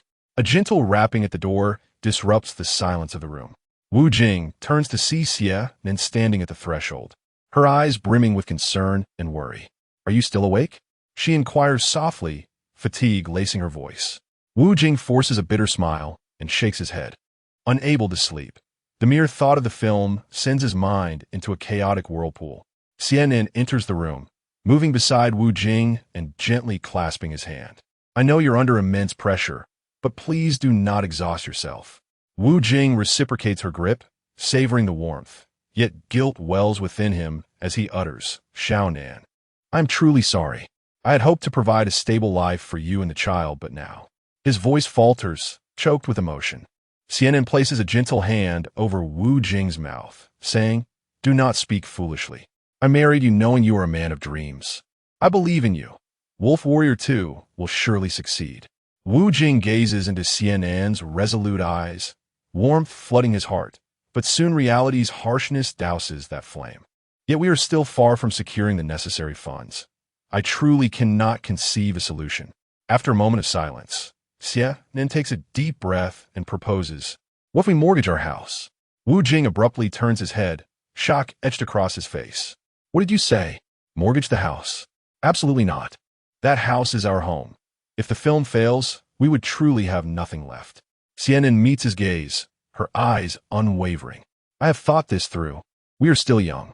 Even if we do incur losses, we can always start anew.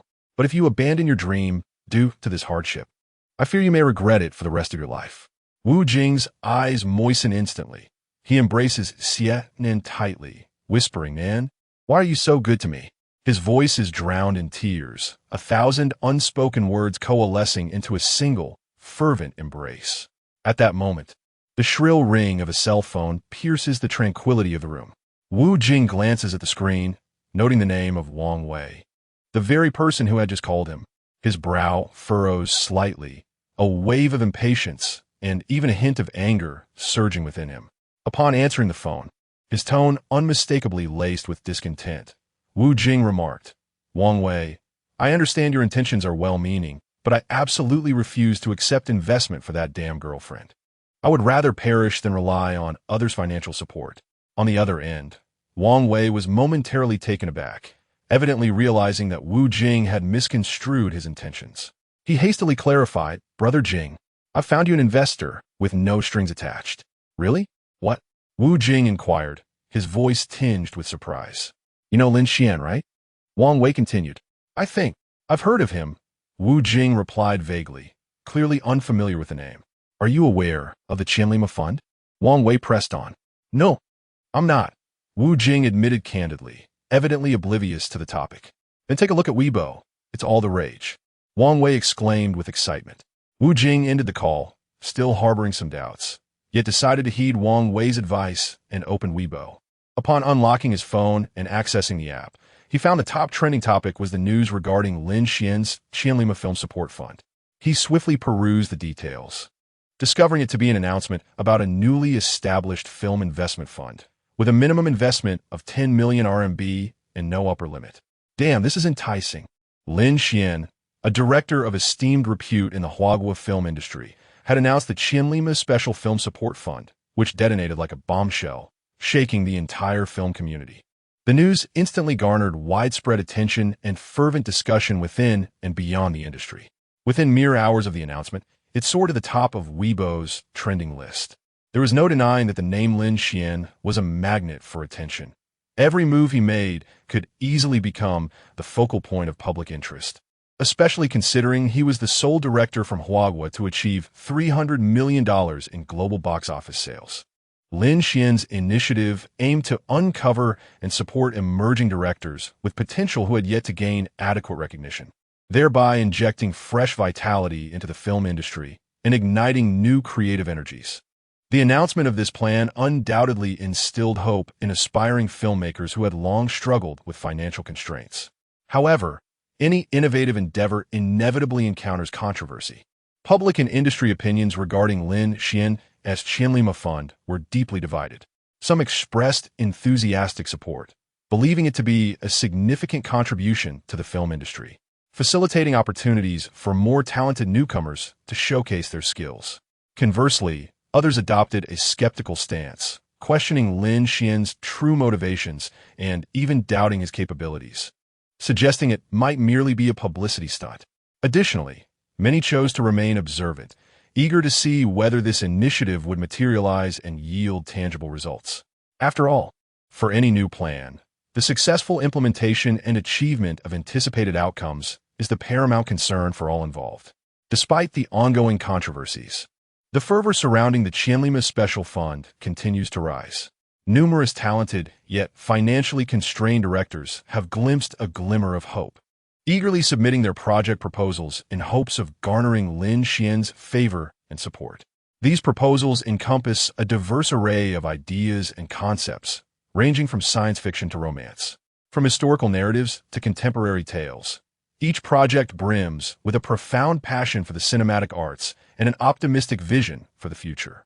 Seated in his spacious, well-lit office, Lin Xuan attentively peruses each email displayed on his computer screen. His gaze is both focused and resolute, ensuring that no detail escapes his notice. After an extensive period of review, he finally halts before one particular email. At last, I have awaited your arrival. Lin Xuan's lips curve into a subtle smile as he reads the subject line. Wu Jing, Wolf Warrior 2. Chapter 044. Investment in Wolf Warrior Director Lin. This is the script. Could you take a look at it? The next day, Wu Jing, brimming with anticipation and trepidation, handed the script to Lin Xuan. Lin Xuan accepted the script but did not immediately peruse it. Instead, he paused in contemplation, observing the individual before him. It was evident that Wu Jing was poised to become the next martial arts star following the illustrious paths of Jackie Chan and Jet Li. His agility and deftness in movement, coupled with a mastery of martial arts, were unmistakable.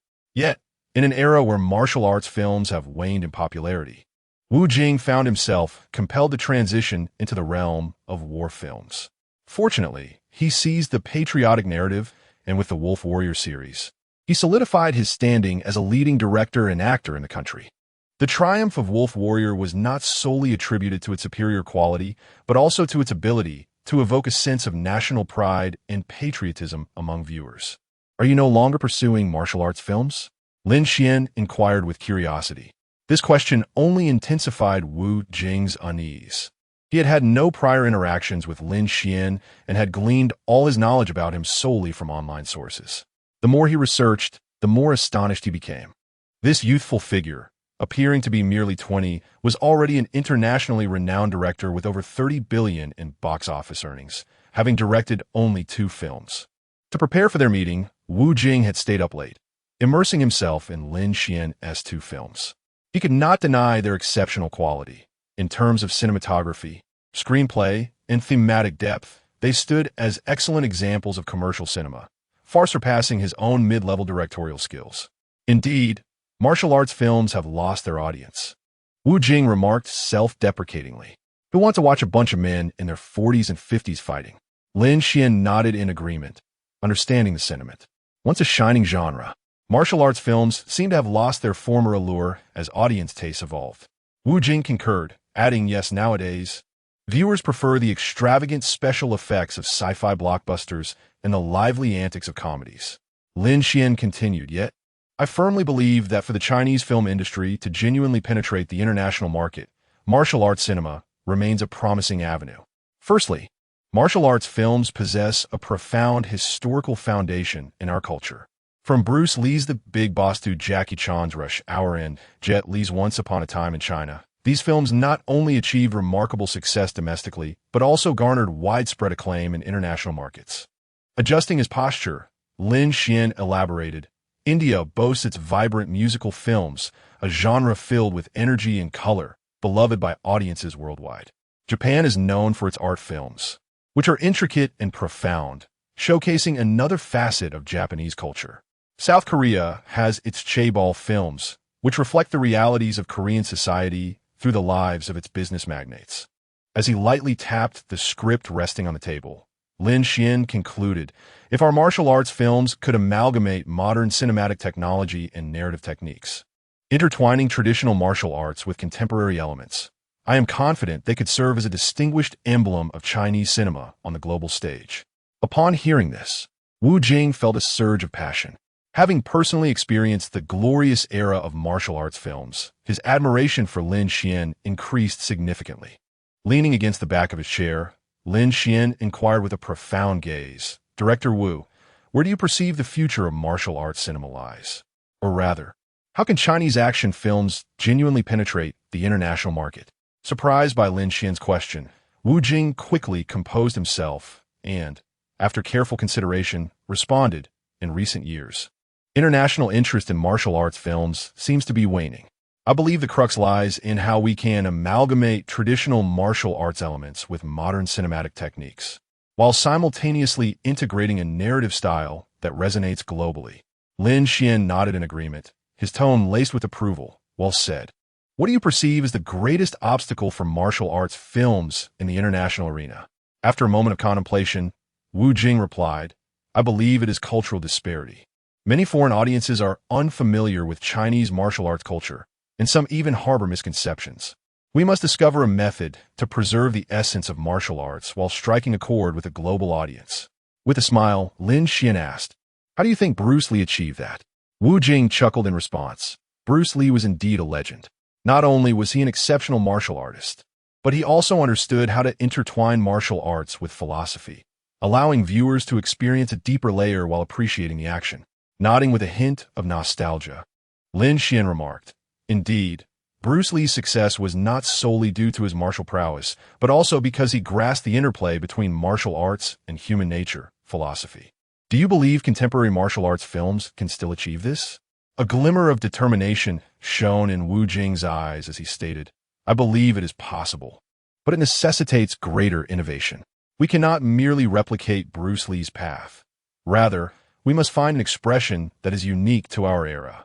Lin Xuan smiled encouragingly. Director Wu, your insights are quite astute. However, innovation is not an easy endeavor. Do you have confidence in this? Taking a deep breath, Wu Jing responded earnestly, Director Lin.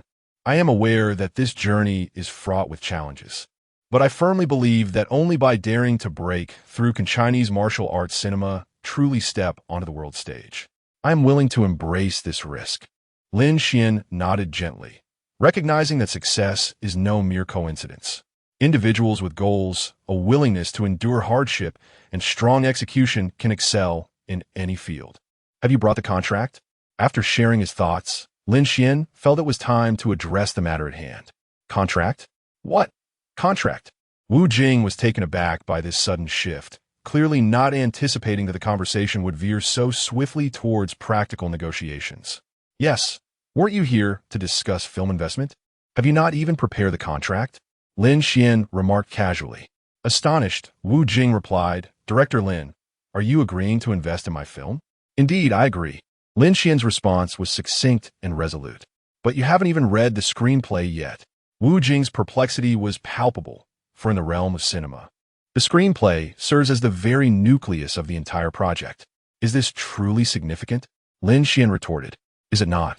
Wu Jing responded, somewhat bewildered. Lin Xuan smiled knowingly, his words laden with meaning. As long as the films you, Wu Jing, wish to create require my investment, I am willing. I am investing in you as a person, not merely a film. It appeared that Wu Jing had not prepared the contract, so Lin Xuan casually proposed.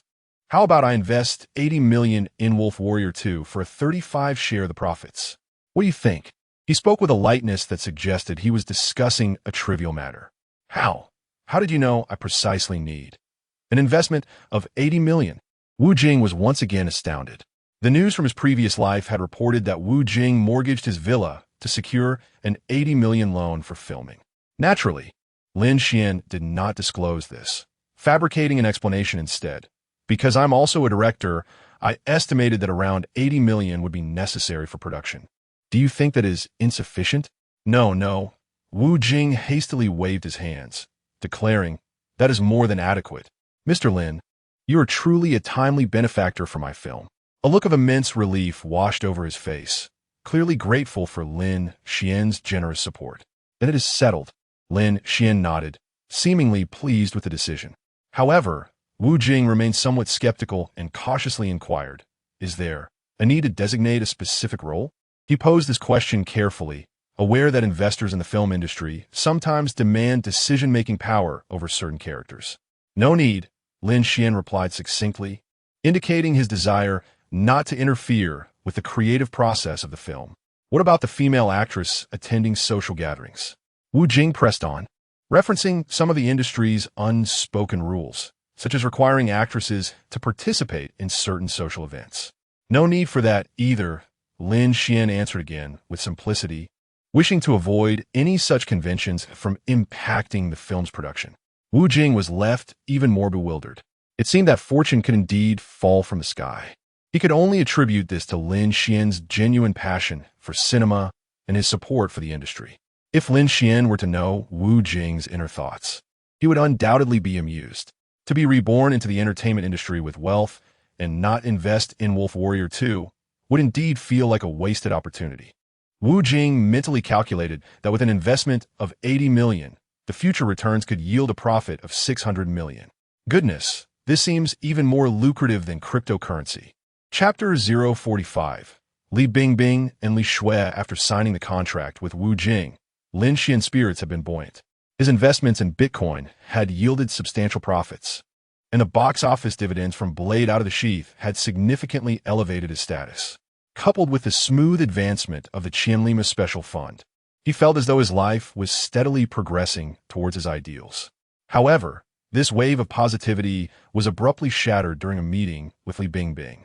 Ziyi failed to comprehend the nuances of their relationship. To Lin Xuan, he was merely a small capital player, wholly independent of a need for an established star to look after him. In Hollywood, despite Li Bingbing having starred in several films there, her stature paled in comparison to Lin Xian's. It was merely the entrenched hierarchy in the domestic industry that rendered Lin Xuan appearing as the one in need of care. The meeting was arranged in a private room of an upscale restaurant. Li Bingbing, adorned in an elegant black gown, exuded poise as she rose to greet Lin Xuan and Ziyi with a warm smile. Director Lin, I've long admired your reputation, and I am delighted to finally meet you, she said, extending her hand with a gentle tone. Lin Xuan reciprocated the gesture with a smile, replying, Miss Li, you are too kind. It is indeed an honor to meet you. Ziyi often speaks highly of you, stating that you are her role model. Ziyi, somewhat anxious, politely introduced, Annie, this is Lin Xuan, the one I mentioned to you earlier. Li Bingbing nodded with a smile. Ziyi has always had an excellent eye. I have heard of Director Lin's talents. Though nearly 45 years old, Li Bingbing appeared well-preserved at first glance. Yet upon closer inspection, signs of weariness were evident. In contrast to another celebrity of the same name, her condition was noticeably less vibrant. A few years prior, she had made a bold decision to leave her illustrious career at Hawaii and establish her own studio, with Ziyi being one of her signed artists. As time passed, Li Bingbing found herself in a rather awkward predicament. As a former queen of the silver screen, her status within the entertainment industry was indisputable. Yet this same status became a hindrance to her career. Many production companies seemed to believe that inviting her to star would incur excessive costs and pressures, leading her to find her invitations dwindling. She was acutely aware that landing a leading role in high-budget films was nearly impossible, while she disdainfully turned her back on subpar scripts. This resulted in a precarious situation. Her title remained illustrious, yet her body of work had significantly diminished, placing her in a state of professional limbo. To break this impasse, Li Bingbing recognized the necessity of broadening her network, particularly by connecting with promising emerging directors who might rekindle her acting career. The dialogue between the two unfolded smoothly, with a congenial atmosphere. Lin Xuan had long harbored intentions, searching for the opportune moment to voice his thoughts. Teacher Li, I have a matter I would like to discuss with you in earnest, Lin Xuan said with an air of anticipation. Upon hearing this, Li Bingbing's face lit up with a warm smile as she responded, Oh, Director Lin, if there is anything you require assistance with, please do not hesitate to mention it. I shall exert my utmost efforts to help, Lin Xuan stated, taking a deep breath to organize his thoughts before continuing. As you may know, Ziyi and I were classmates in university, and we have maintained a cordial relationship. I have recently established a small studio dedicated to film production, and I hold Ziyi's potential and talent in high regard. I hope to explore the possibility of transferring Ziyi's acting contract from your esteemed company to my studio. Lin Xuan elaborated. Although my studio is modest in scale, we operate with remarkable flexibility and innovative project planning. I firmly believe that if Ziyi were to join us, He would have abundant opportunities to showcase his talents and experience rapid growth across various projects. Naturally, I would ensure a conducive working environment and a competitive remuneration package for him. Li Bingbing listened attentively to every word Lin Xuan uttered, but as the conversation progressed, a sense of unease began to settle over her. From her perspective, she hoped Lin Xuan would cast her in his upcoming film, or at the very least, incorporate a few artists from her company. How had the discussion shifted towards attempting to poach talent, just as Li Bingbing contemplated a polite refusal? The door to the private room swung open, revealing a middle-aged woman clad in designer attire, her makeup impeccably applied, though her gaze exuded shrewdness. She was Li Bingbing's sister and the CEO of their company, Li Xuan. "Sister, is this the genius director you mentioned?" Li Xuan remarked, casting a derisive glance at Lin Xuan. Her tone laced with sarcasm. Li Bingbing frowned in displeasure and replied, "Xuan, please refrain from being so rude. This is director Lin Xuan, whose film Knives Out achieved remarkable global box office success." Li Xuan scoffed, retorting, "Oh, so he's the director who merely got lucky with a couple of films? I expected someone of greater stature." Lin Xuan's expression turned icy in an instant, yet he refrained from reacting with anger. Instead, he calmly regarded Li Xuan and responded, "Miss Li, luck is indeed a facet of strength. I wonder if you have ever heard that saying?" Li Xuan raised an eyebrow, her tone dripping with provocation. "Is that so? I look forward to observing how long your strength can endure." Feeling awkward, Ziyi tugged at Lin Xuan's sleeve and murmured, "Lin Xuan, perhaps we should leave?" Lin Xuan gently patted her hand, signaling her not to worry. He turned his attention back to Li Bingbing and stated coolly, "Miss Li, it seems the atmosphere today is not conducive for discussions of collaboration. Let us converse another day." Li Bingbing nodded with a hint of resignation, responding, "Director Lin, I apologize. My sister is young and lacks understanding. Please do not take it to heart." Lin Xuan regarded the 30-something Li Xuan with a smile, his tone imbued with subtle significance. "It is quite all right. I am generally broad-minded. However, some individuals might benefit from learning the essence of respect." After departing, Lin Xuan did not dwell on the matter, pondering that in collaboration, a successful negotiation would be ideal, yet an inconclusive one would not be detrimental. At least they could leave a favorable impression of one another, perhaps paving the way for future opportunities. After all, Ziyi was not only an employee of Li Bingbing and Li Xuan, but also their cousin, making their relationship intricate and not easily severable. However, the situation did not conclude there. During a media interview, Li Xuan once again made unsavory remarks. In a public interview, she scoffed at Lin Xuan's Thoroughbred Special Fund and his investment in Wolf Warrior 2. His Thoroughbred initiative? Merely a ploy for attention. Did he think that having produced 2 films made him remarkable? And his investment of $80 million in Wolf Warrior 2? It seemed to me a case of a fool with too much money.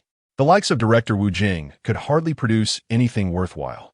Li Xuan showed no restraint in her disdain before the camera, her tone rife with derision and scorn.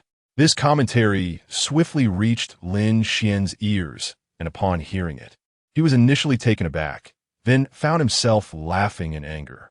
He had not anticipated such a public assault from Li Xuan, which left him both astonished and incensed.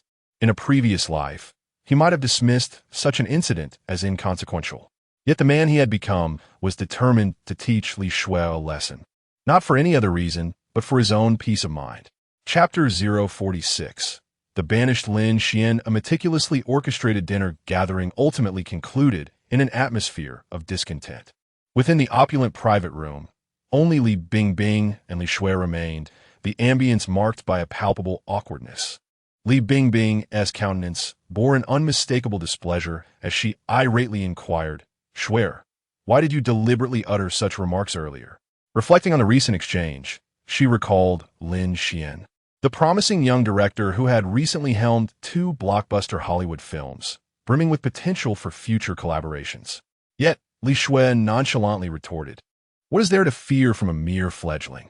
Her disdain for Lin Xuan's accomplishments seeped through as she scornfully added, "I overheard his demands.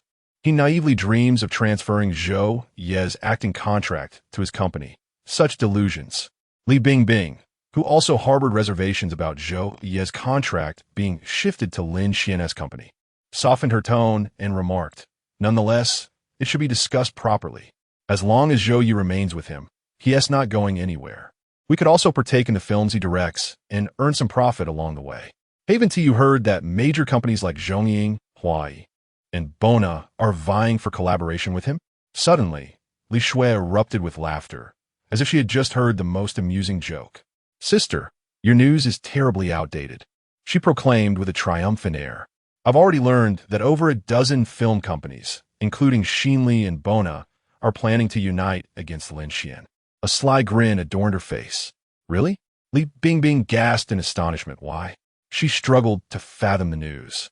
Was Lin Xuan's talent and promise not sufficient for these major companies to continue their support? Why else? Li Shui elucidated. It's undoubtedly due to his ostentatious Qianlima Film Investment Fund, which has encroached upon the interests of these tycoons. Not only did he reject their substantial investments, but he also foolishly aspires to create noteworthy films domestically. If he succeeds, all these budding filmmakers will heed Lin Xuan alone, leaving those companies bereft of resource allocation. A twinge of concern began to stir within Li Bingbing as she queried, "Is that true? Wouldn't that mean Lin Xuan would be utterly ostracized within our industry?" She understood the dire consequences of being collectively boycotted by these cinematic giants, a veritable dead end.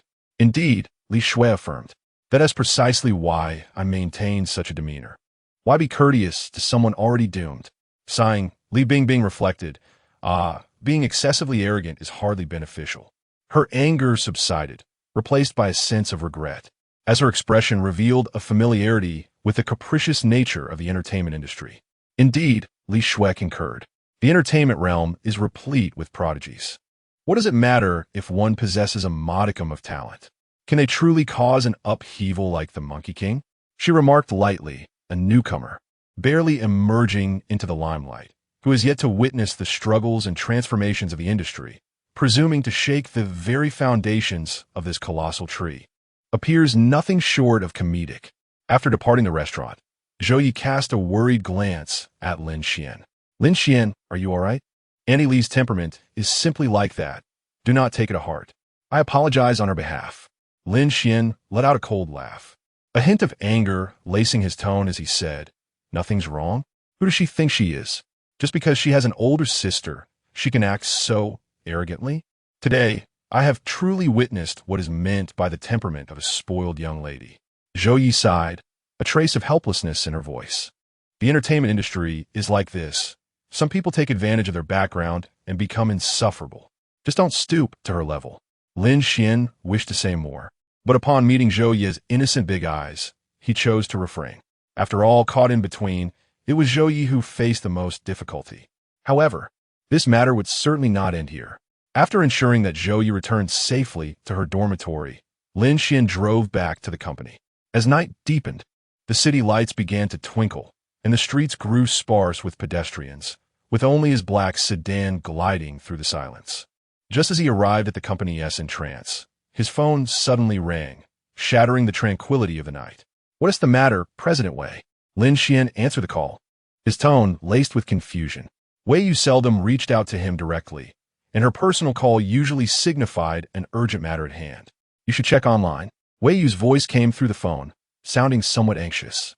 A tightness gripped Lin Xuan's heart as he immediately sensed the gravity of the situation.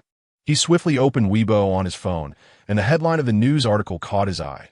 Lin Xuan, the trap of the thoroughbred. He silently recited the title, a sense of foreboding rising within him. Clicking on the article, he began to read intently. The piece likened the thoroughbred special fund to a meticulously designed trap, accusing Lin Xuan of employing investment tactics to manipulate the filmmaking process, thereby suppressing emerging directors in Huagua and depriving them of opportunities to showcase their talents. The article not only questioned Lin Xuan's personal motivations, but also presented so-called evidence, including interviews with anonymous sources and comments from industry insiders. These elements were cleverly woven together to paint a picture of Lin Xuan wielding capital power to control the market. The comments section online erupted. Various voices clashed. some supporting Lin Xuan and deeming the accusations baseless slander, while others expressed skepticism towards him, even launching personal attacks. Lin Xuan took a deep breath, realizing that this was not merely a simple article, but a meticulously orchestrated assault on his reputation. Is it Li Xuan? The name flashed swiftly through Lin Xuan's mind, and his intuition suggested that she was likely behind this. After all, he had not encountered any conflicts with others recently, let alone forged any deep-seated grudges. However, he soon shook his head, dismissing the notion. Although Li Xuan was clever, he did not believe she possessed the capacity to devise such a complex and elaborate scheme against him. So who could it be?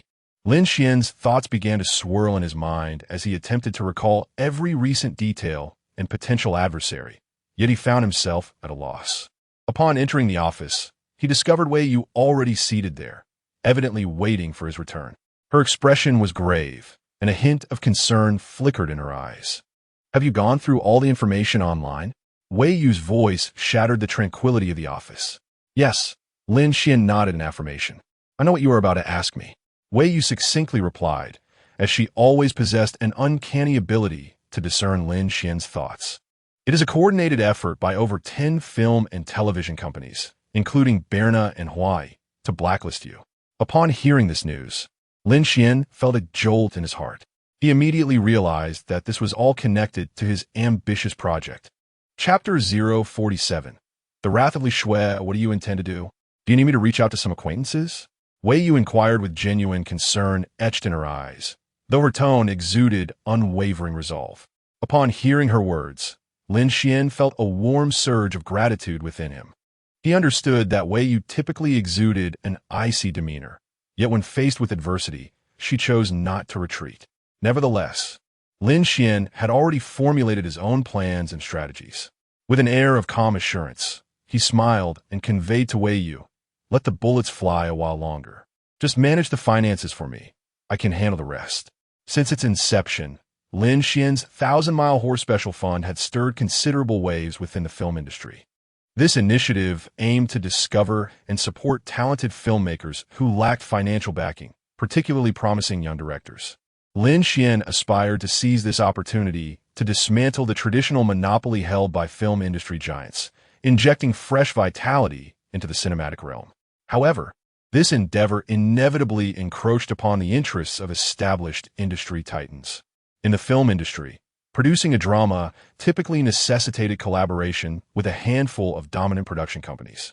These conglomerates wielded control over capital, star resources, and all aspects of the production process, including script, casting, and filming methodologies.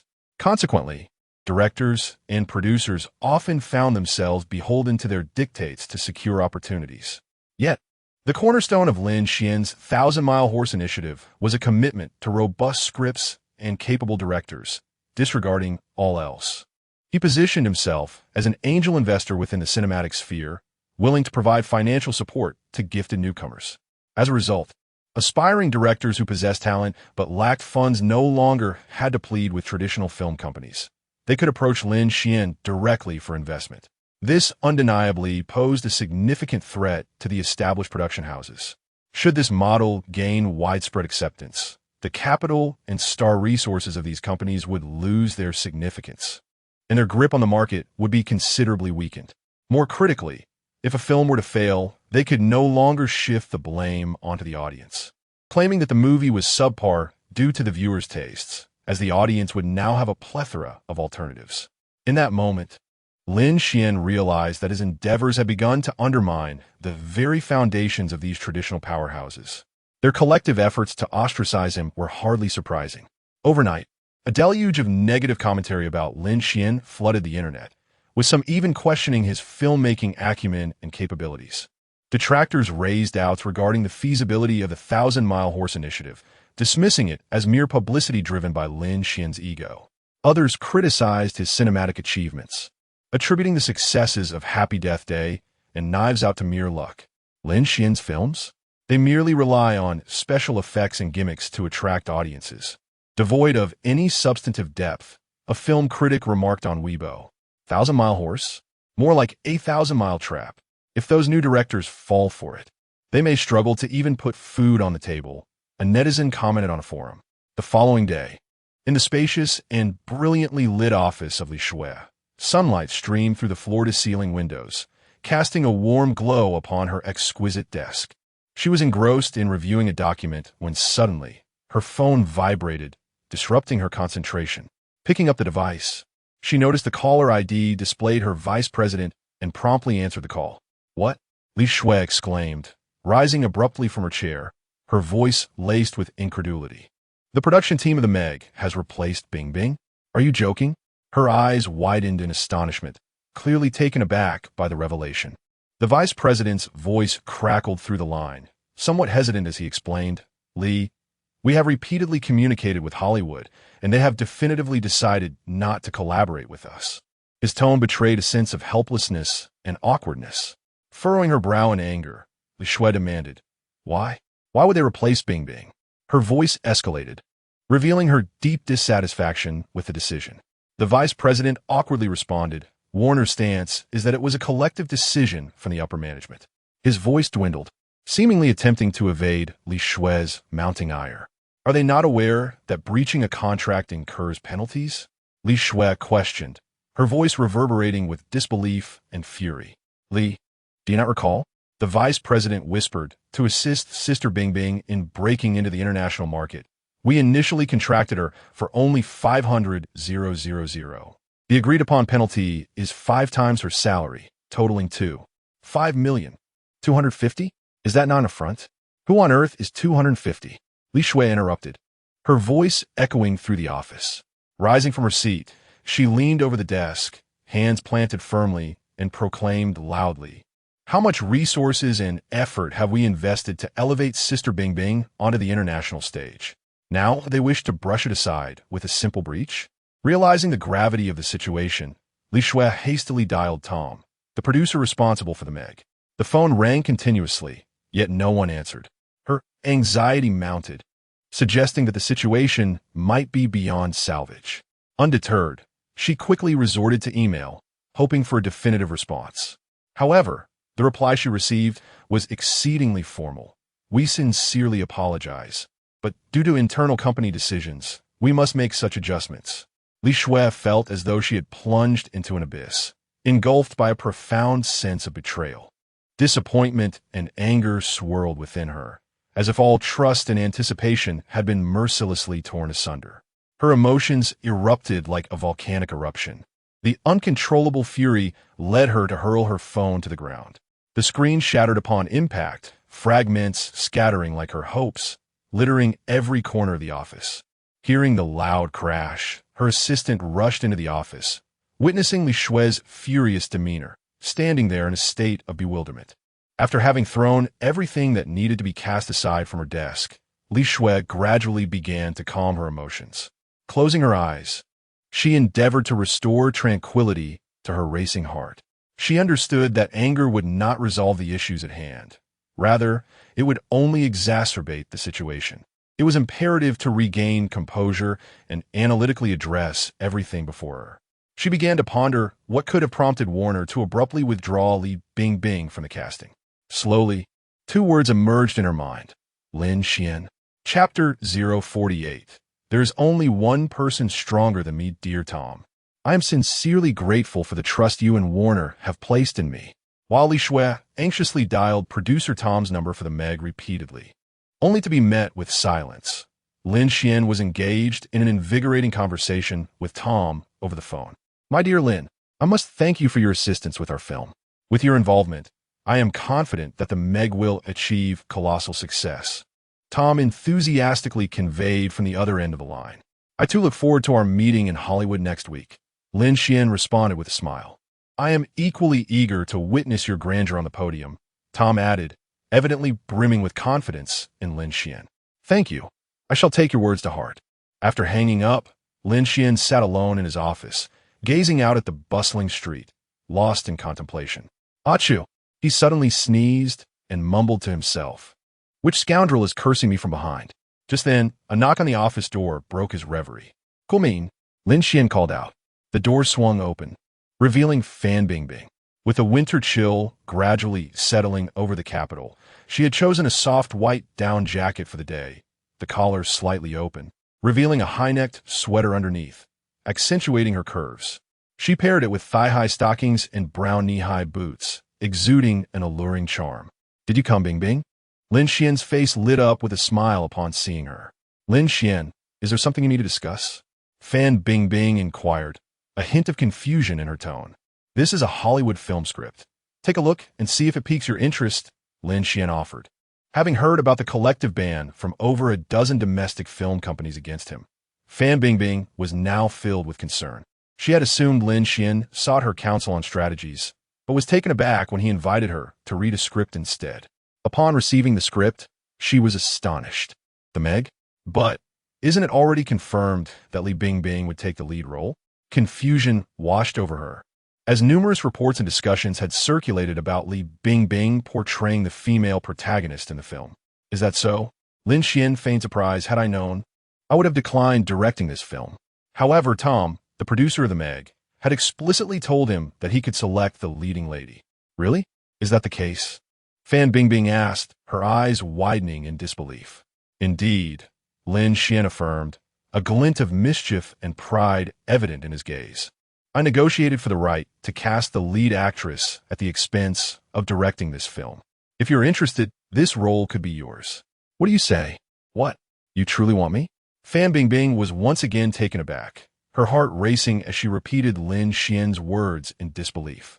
She understood that the Meg was a quintessential Hollywood blockbuster, and if it were to be cast, countless domestic actresses would vie fiercely for the opportunity.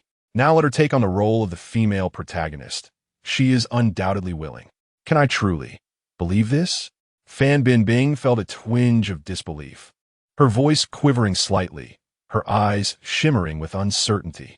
"Of course, Sister Bingbing, do you not trust me?" Lin Xian gazed deeply into Fan Bingbing's eyes, gradually extending his hand to clasp hers. Fan Bingbing's cheeks flushed at Lin Xian's unexpected gesture, yet she did not withdraw her hand. Instead, a wave of inexplicable nervousness and excitement coursed through her. She lowered her head, softly murmuring, I did not mean it that way. I do believe in you. Even what?" Lin Xian pressed, a hint of curiosity and concern lacing his tone. "Even I am quite worried about you." Fan Bingbing lifted her gaze, meeting Lin Xian's eyes with earnestness. Her eyes brimmed with concern, aware that Lin Xian had recently encountered troubles in the entertainment industry. "Oh, you're worried about me?" Lin Xian smiled slightly, seemingly surprised by Fan Bingbing's concern. "Yes." "Lin Xian, are you aware of your ban in the industry?" Fan Bingbing's voice carried a note of anxiety. Lin Xian nodded slightly, replying, "I know a bit." His tone was calm, as if he were not overly troubled by the matter. Yet Fan Bingbing understood the depths of helplessness and pressure concealed behind it. "So, how do you plan to handle this? I am somewhat acquainted with the head of Zhongying. Perhaps I could introduce you. If you lower your head and accept their investment, this issue could pass," Fan Bingbing suggested with concern. Lin Xian fell silent for a moment before slowly responding. "Sister Bingbing, I appreciate your kindness. Let's allow things to settle for a while." Unbeknownst to Fan Bingbing, Lin Xian had already devised a strategy. The first step was to teach Li Shui a lesson. He certainly comprehended that such a high-stakes scenario could not have been orchestrated by Li Shui alone. However, the first elite before him would be the target. Lin Xian proactively reached out to Warner Brothers through his connections in Hollywood, negotiating to replace Li Bingbing as director of the Meg. Naturally, Warner Brothers was willing to comply. In Hollywood, Lin Xian had become synonymous with a lucrative venture, representing the ability to generate substantial box office returns from modest investments. Moreover, and most importantly, they had received news that could potentially create a global sensation in the entertainment media. Lin Xian's Knives Out had been nominated for the main competition at the Oscars, and it held a strong possibility of winning an award. The Oscars, this was the pinnacle of dreams for filmmakers worldwide. Should he win? Coupled with Lin Xian's box office appeal in the global market and the significance he represented for the Chinese film industry, one must wonder which Hollywood film company would not desire to collaborate with Lin Xian. Presently, Lin Xian's proactive approach to discussions of collaboration was merely seen as an inconsequential star in their eyes. Breaching a contract would be as effortless as drinking water. His prowess was the foundation of Lin Xuan's confidence. Domestically, he might struggle against established capital, but overseas, he was truly a prestigious brand. It is no exaggeration to say that domestically, aside from Lin Xuan, there exists but one individual who can rival his prowess. Lin Xuan's actions serve not only to inflict a modicum of hardship upon the companies of Li Shui and Li Bingbing, but also to instill trepidation in those who might contemplate further mischief. A dual achievement indeed. First, to stabilize the situation, and, subsequently, to gradually unravel it. Lin Xuan understands that in the face of absolute strength and profit, any alliance can be dismantled. For, after all, no one would willingly oppose the allure of wealth. Chapter 49. Lin Xuan, shortlisted for the Oscars. On January 24, 2017, at 9:30 p.m. Beijing time, the sky had completely darkened and the city lights twinkled incessantly, infusing the night with a vibrant energy. Lin Xuan had just emerged from the shower in the gym, feeling utterly rejuvenated. The warm water had relaxed his muscles, making it seem as though every cell in his body was rejoicing. Recently, he had developed a passion for fitness, acutely aware that a strong physique is the foundation of all endeavors. He often reminisced about his past life, feeling as if he had been a mere beast of burden, suffocated by the weight of existence, ultimately succumbing to the endless toil. In this life, he was determined to cultivate a robust body and savor the beauty of life, and of beautiful women.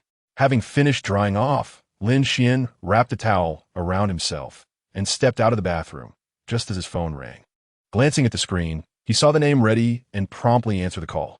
On the other end, Reddy's voice erupted with excitement, nearly cracking with exhilaration, brimming with uncontainable joy. Lin Xuan, your film has been nominated for an Oscar. Lin Xuan's heart skipped a beat. Although he had mentally prepared himself for this possibility, the news still sent a thrill through him. He took a deep breath, attempting to steady his emotions. Is that so? He endeavored to keep his tone calm, yet the excitement within him was palpable. Indeed, your film Knives Out has been nominated for 4 Oscars: Best Original Screenplay, Best Supporting Actor, Best Art Direction, and Best Original Score. You are phenomenal, Lin Xuan. I truly admire you more and more. If I weren't busy filming, I want to fly to you immediately to celebrate. Reddy's voice was overflowing with enthusiasm as she recited all the nominations, clearly well-versed in the details. That's wonderful, Reddy. Thank you for informing me so promptly. Lin Xuan's voice trembled slightly as he continued to strive for composure. No need to thank me. Lin Xuan, you deserve this recognition. You are truly remarkable. I can hardly believe you have actually been nominated for an Oscar. This is the highest honor in the film industry. Reddy's tone was infused with admiration, her eyes sparkling with excitement as she exclaimed, I wish I were there with you right now to celebrate together. A few days ago, when I heard you'd been blacklisted, I was genuinely worried. I kept wondering how someone so talented could be treated in such a manner. Listening to Reddy's words, a warmth surged within Lin Xuan. He could feel her sincerity. Once I win the Oscar, we will have a grand celebration, he replied with a smile. Really? Do you have confidence in winning? Reddy asked curiously, her tone rich with anticipation. I suppose so. Lin Xuan's response was tinged with modesty. Ha ha ha ha. If you win the Oscar, we will indeed celebrate in style. If you truly win, I will let you plan everything. Reddy half joked. Lin Xuan clearly understood the implication in Reddy's words. He chuckled and replied, then you should wait for it.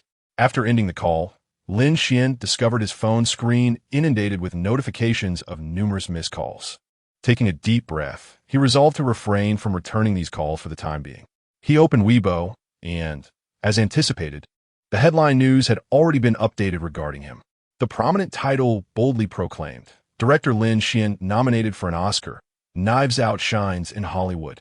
Following this was a large, eye-catching character, indicating the news's extraordinary popularity and attention. Lin Xuan clicked to delve into the details of the article.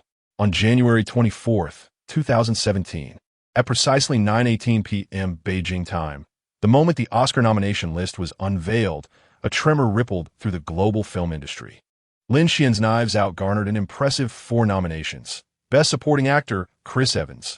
Best Original Screenplay, Lin Xuan. Best Art Direction, and Best Original Score. This marked the first occasion that a director from Hua country received such an abundance of nominations at the Oscars, with Lin Xuan's name instantly becoming the focal point of global media attention. However, for the domestic discourse, this moment was not merely a celebration, but a dramatic turnaround. Those who had once mocked Lin Xuan's cinematic prowess found themselves at a loss for words. Meanwhile, those who had previously ridiculed him were mercilessly confronted by netizens. Lin Xuan's Knives, out-achieving 4 Oscar nominations, heralded a historic breakthrough for Hua country cinema. Hua Country Film Report. Lin Xuan creates a miracle. Global Times. Knives Out becomes the dark horse of the Oscars. Entertainment Weekly. From media critique to Oscar nomination, Lin Xuan silences his detractors with talent. Headlines across major media outlets were dominated by Lin Xuan's name.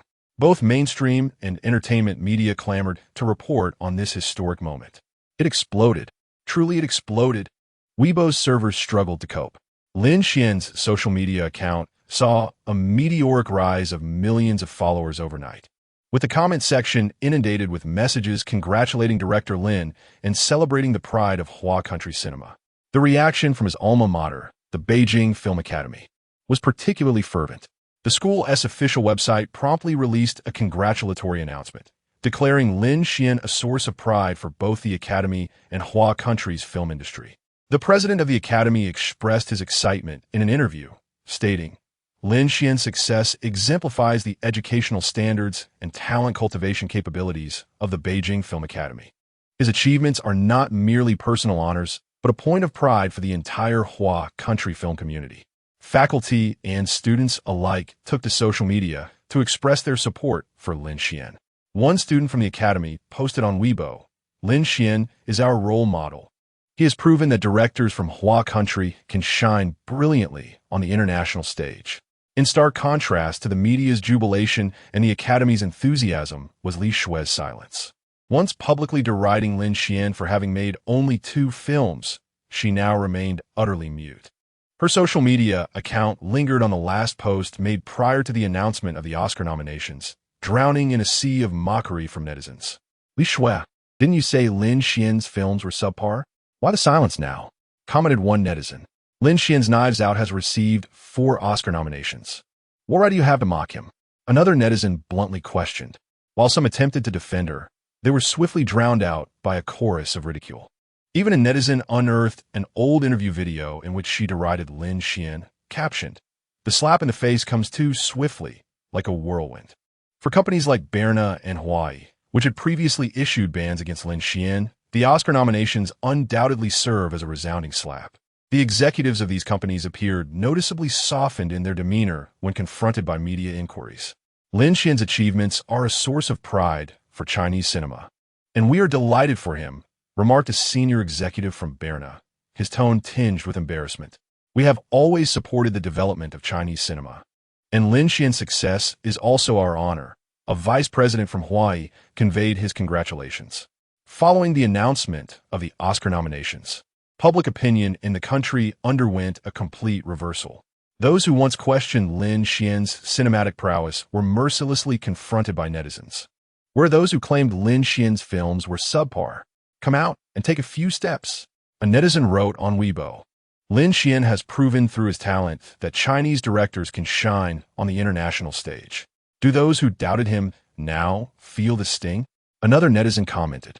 Some even compared Lin Xuan's achievements to those of other domestic directors, deeming him the hope of Chinese cinema. In response to the media frenzy and the enthusiastic support from netizens, Lin Xuan remained remarkably composed. He posted a brief update on social media. Thank you to the Oscar jury for their recognition, and to all the viewers who supported Knives Out. This is just the beginning. Many more stories await us to tell. This post quickly trended, with the comment section inundated with messages praising Lin as the pride of Chinese cinema. Meanwhile, at the eye of the storm, Lin Xuan made a phone call.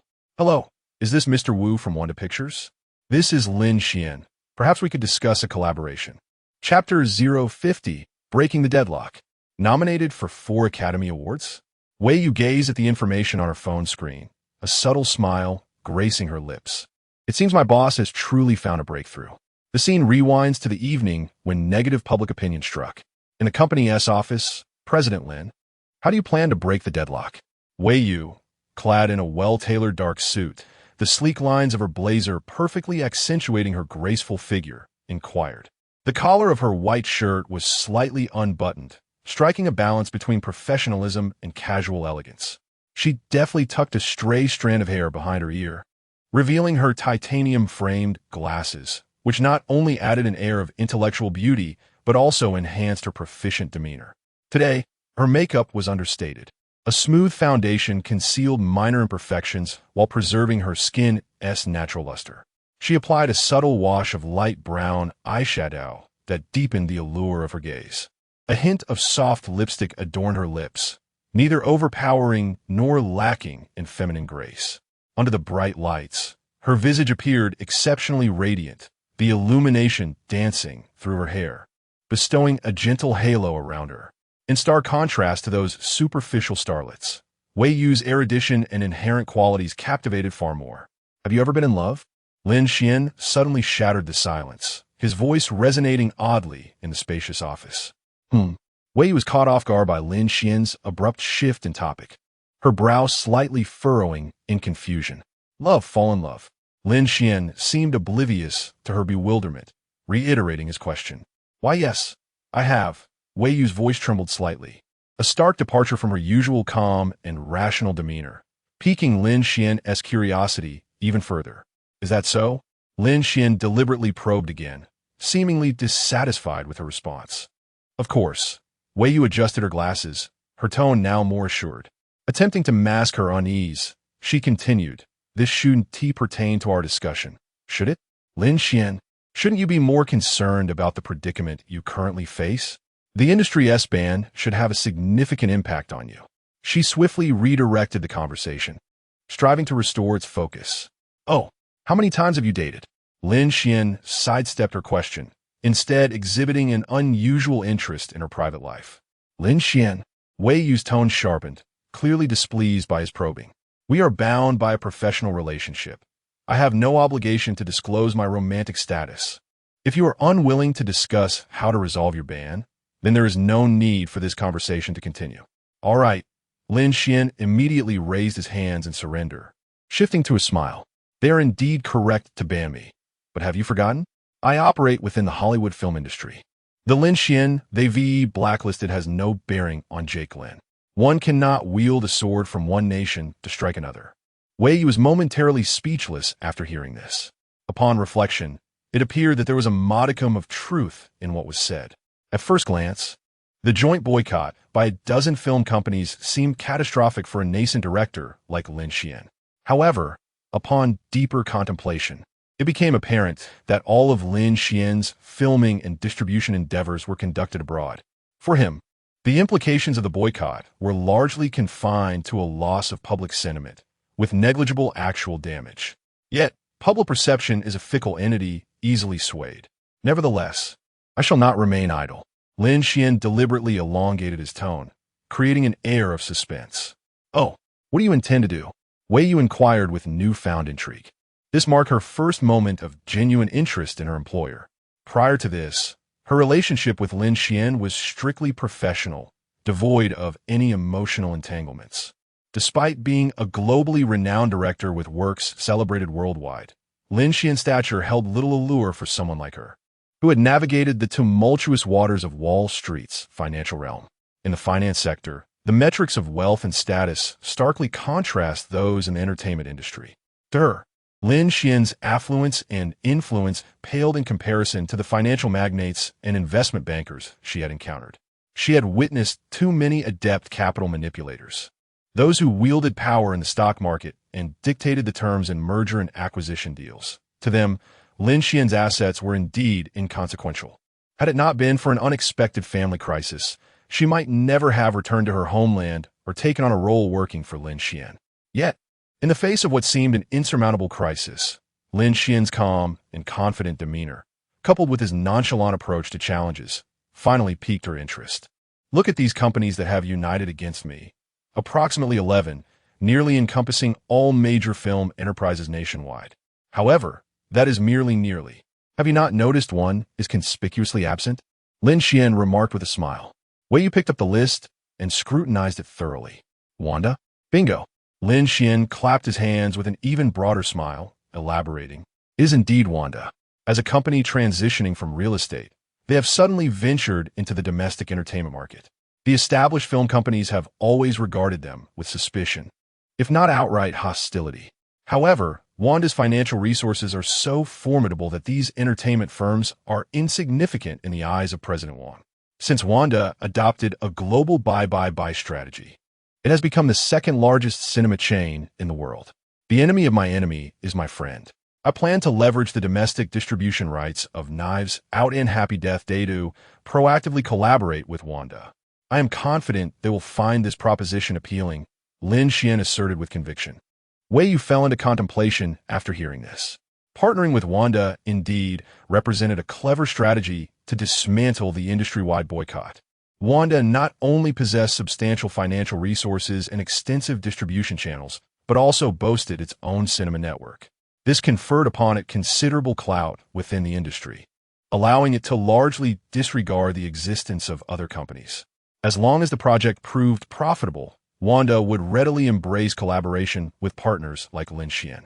In the face of the current negative public opinion, how do you intend to respond? Wei Yu posed the next question, her gaze revealing a hint of concern. Lin Xuan looked at this capable assistant, a glimmer of appreciation flashing in his eyes. Her ability to identify another crucial aspect of the issue in such a short time filled him with immense satisfaction. His earlier, somewhat jesting remarks were not entirely accurate. Within the country, the power of public opinion cannot be underestimated.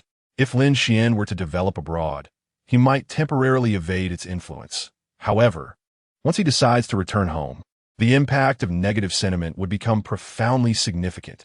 So much so that even large capital entities like Wanda would need to tread carefully to avoid needless complications.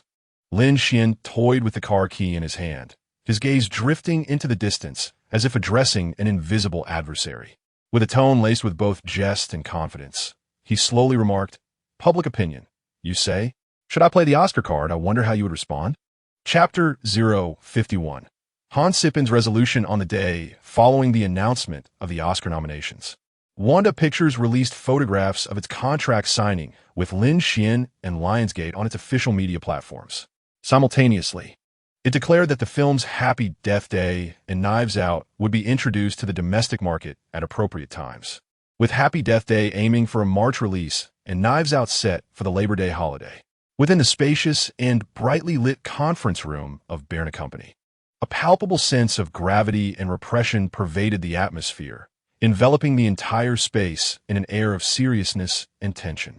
Despite the bright lighting, it failed to dispel the heavy ambience. Around the large oval conference table sat a group of individuals, their expressions solemn and focused. Some were deep in thought, while others fixed their sharp gazes ahead, as if anticipating the revelation of a crucial decision. With a resounding crash, a senior executive, overwhelmed by emotion, hurled a water cup onto the floor, shattering glass and splattering water onto the trousers and shoes of those nearby. The noise seemed to shatter the tranquility of the room. How dare that bumpkin Wang Jinmu, that nouveau riche? We have already issued a ban, yet they still signed with Lin Xuan. Do they not regard us at Berna? His voice trembled with disbelief and fury, his facial muscles contorting in rage. 5 high-ranking officials of Berna convened for an emergency meeting to address the Lin Xuan incident. Thick folders brimming with information about Lin Xuan and recent market analyses lay before each of them. An oppressive tension hung in the air, as if a storm were imminent. The irate vice president, Chen Weihua, one of the leaders behind the ban on Lin Xuan, had sparks of anger flickering in his eyes, as if ready to erupt at any moment. His tightly clenched fists revealed bulging veins, a testament to his struggle for emotional control. Why should President Wang regard you at all? Remarked another executive seated across the table, his tone laced with mockery and disdain. Lu Gubing, seemingly unfazed by Chen Weihua's fury, even exuded a hint of provocation. Lu Gubing, how can you utter such words? Have you lost your mind? Chen Weihua exclaimed, his voice hoarse from anger. His face flushed crimson, veins throbbing on his forehead, clearly at the brink of his patience. Oh, is that so? My posterior has not undergone hemorrhoid surgery. Lu Guobing shrugged nonchalantly, his tone light and teasing, as if discussing the weather. His demeanor undoubtedly stoked the flames of Chen Weihua's ire. Are you deliberately mocking me? Chen Weihua's voice nearly erupted into a roar, his fury palpable. His body trembled slightly, clearly on the brink of eruption. No, I'm merely speaking the truth. Lu Guobing retorted, his eyes glinting with a provocative spark. His demeanor heightened the tension in the conference room. I will fight you today, Chen Weihao declared, his excitement prompting him to make a move, but fortunately, several others intervened. They attempted to dissuade him while striving to quell his fury. As the atmosphere in the room reached a boiling point, enough!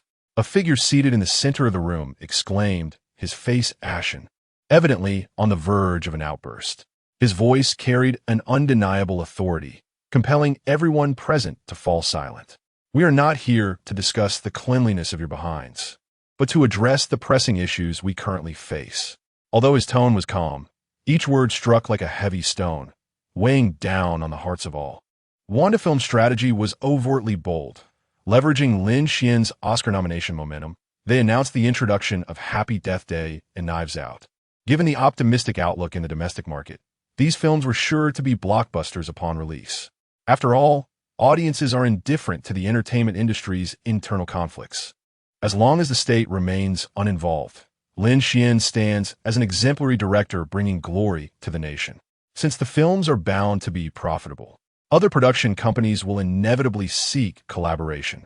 Although Burner holds significant power, they cannot dominate all of Huawei's film industry, especially since the coalition of these companies is not monolithic. Perhaps some are already negotiating partnerships with Wanda and Lin Xuan's camp. In the realm of friendship, sentiment, or alliances, capital adheres to a singular ironclad principle: self-interest. Whoever can facilitate profit becomes an ally. As President Han's temper flared, the atmosphere in the conference room grew tense, halting the fervent debate. Seizing the opportunity, Lu Guobing stood. Speaking in a composed manner, President Han, I previously opposed the ban on Lin Xuan. This year, we have a director with such potential emerging in Huayu, which is indeed our fortune. To blacklist someone over a few $100 million in investments is simply unreasonable. We are in business to profit together. You understand this principle? President Han. As Lu Guobing's words settled, a profound silence enveloped the room, with all eyes fixed on Han Siping's reaction. After a moment of contemplation, Han Siping slowly nodded, evidently in agreement with Lu Guobing's sentiments. This gesture alleviated much of the tension in the conference room, while Chen Weihao's expression darkened significantly. Han Siping, as the general manager of Huayu, understood that his decisions often influenced the operational direction of the entire company. He recognized that as an entertainment entity, they required innovation and fresh talent rather than merely pursuing short-term gains. Although Lin Xuan was merely an emerging director, his work displayed extraordinary talent and potential, precisely what Huayu needed. Nonetheless, he had tacitly accepted the initial proposal to blacklist Lin Xuan. However, times have changed. The Lin Xuan of yesteryears was akin to a mischievous monkey king, aspiring to create chaos in the heavens. Presently, Lin Xuan stands on the cusp of potentially attaining the prestigious Oscar as an emerging director. One must choose the ripe fruit to squeeze. It is illogical for an egg to clash with a stone. Guobing, I implore you to reach out to Lin Xuan. There is no imperative for a discussion on collaboration. Merely expressing our goodwill suffices. As for the rumors of a blacklist, they are entirely unfounded. Mere fabrications spun by the media online. Han Sipin has rendered his judgment on this matter, his words exuding a calm and composed demeanor. Very well, Mr. Han, Lu Guobing responded, a smile illuminating his face. Weihao, Han Sipin continued, his tone remaining tranquil, yet Chen Weihao felt a wave of anxiety wash over him. He understood that the ensuing conversation could significantly impact his work arrangements. I am here, Mr. Han, Chen Weihao replied in a fluster, his voice quivering, as he sensed that what Han Sipin was about to convey might not bode well for him. You have worked diligently of late. I suggest you take a brief respite. Upon your return, oversee the company's logistics, Han Sipin stated in an even tone. This was it. Chen Weihao's countenance turned ashen at those words. Transitioning from the performance department to managing logistics within the film company signified his marginalization. Lin Xuan, I shall not rest until you and I are at odds. Chapter 052, all about acting Achu. Lin Xuan suddenly let out a loud sneeze, rubbing his nose and pondering why he had been sneezing inexplicably of late. Of course, even if he were aware of who was orchestrating the mischief, he would remain indifferent. One must accept the possibility of being outmaneuvered when attempting to outsmart others. The cries of the defeated are merely a manifestation of their impotence. He glanced around, noticing that no one seemed to pay heed to his brief interruption, and thus refocused his attention on the discussion at hand. Director Lin, it is indeed our honor to collaborate with such a distinguished filmmaker as yourself, remarked Mr. Tang from Light Media with a smile, his tone laden with respect. They were seated in a small conference room within a five-star hotel, the decor both elegant and exquisite. Sunlight streamed through the sheer curtains, casting a warm glow upon the dark wooden furnishings, creating an atmosphere that was both inviting and professional. Lin Xuan was engaged in a cordial discussion with Mr. Tang from Light Media and Mr. Liu from Jinyu Film and Television. Also present were senior representatives from Lionsgate and Mr. Wu from Wanda Pictures. These individuals were prominent figures in the industry, each representing formidable film production and distribution companies. Today, they had convened to deliberate on the domestic release of two highly anticipated films, Happy Death Day and Knives Out. The parties gathered around a round table adorned with exquisite coffee cups and a variety of snacks, enjoying rich coffee while engaging in lively conversation. Lin Xuan articulated his creative vision for Happy Death Day and his profound understanding of Knives Out, his enthusiasm and professionalism invigorating everyone present. Mr. Tang and Mr. Liu nodded in agreement, expressing their high regard for Lin Xuan's talent and dedication to cinema.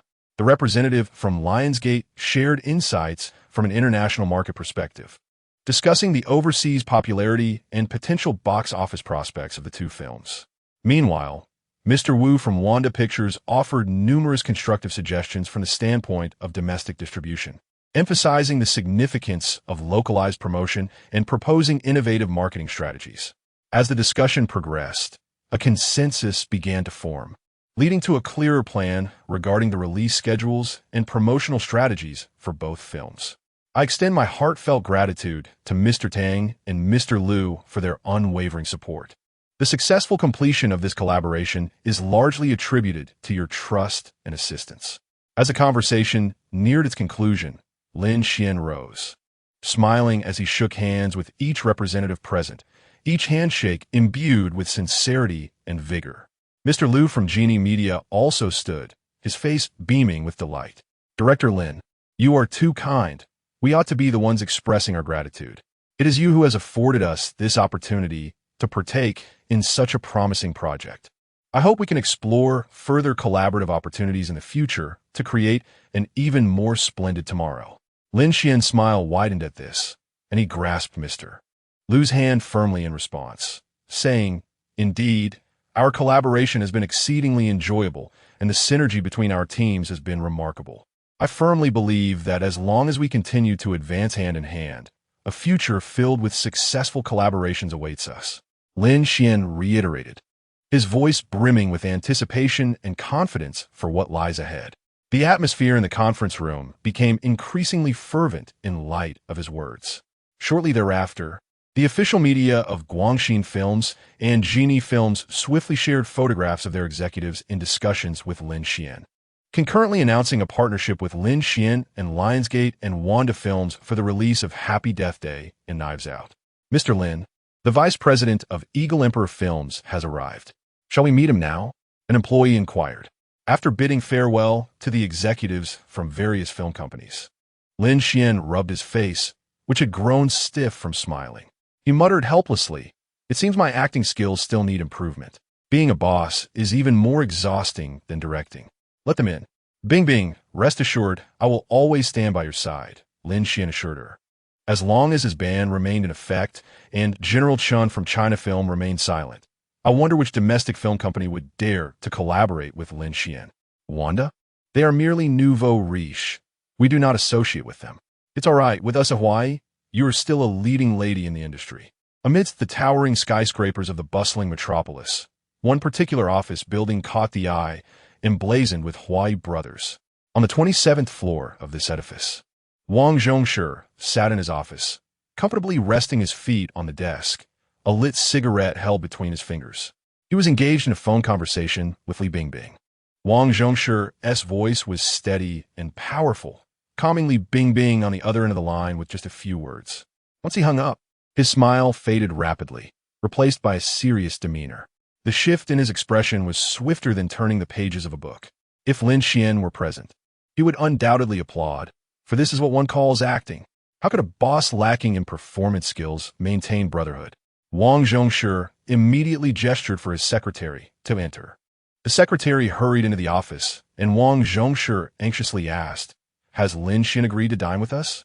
The secretary awkwardly shook his head, replying, "Not yet." Wang Zhongshi's brow furrowed deeply, and his emotions erupted suddenly as he slammed his hand on the table, exclaiming furiously, "What is our public relations team doing?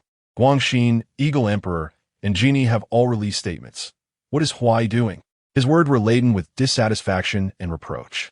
Suddenly recalling something, he commanded, "Notify the talent department to replace the female lead of Old Canon with Su Qing." The secretary, taken aback, gasped, "What about Li Bingbing?"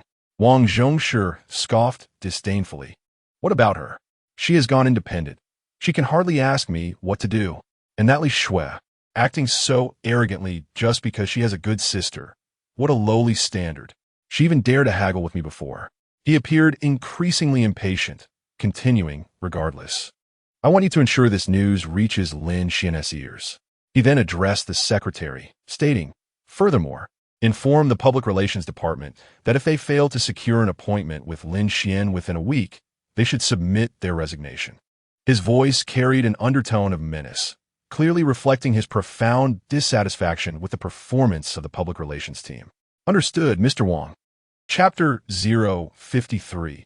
What would it be like to create a brand new variety show? "Knock, knock, knock. Come in," Lin Xuan called out, reclining on the sofa, weariness evident in his voice. "Which film company is next on the agenda?"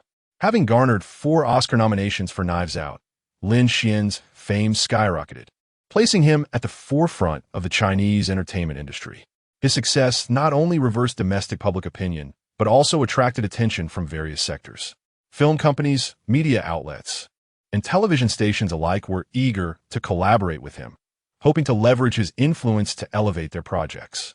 The last meeting of the day is with Zhou Shan from Hunan TV, a staff member informed him. Lin Xuan rubbed his tired eyes, his mind drifting back to snippets of information from his previous life. He recalled Zhou Shan, the esteemed producer at Hunan TV, who had been instrumental in crafting numerous sensational variety shows, such as Flowers Blooming and Star Detective.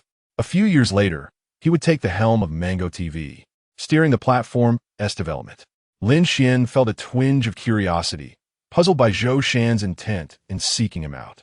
The entertainment industry might appear small, with every star seemingly interconnected, yet it is governed by distinctly defined boundaries. It resembles a pyramid. At the pinnacle lies the film industry, followed by television dramas, and, finally, the realm of variety shows.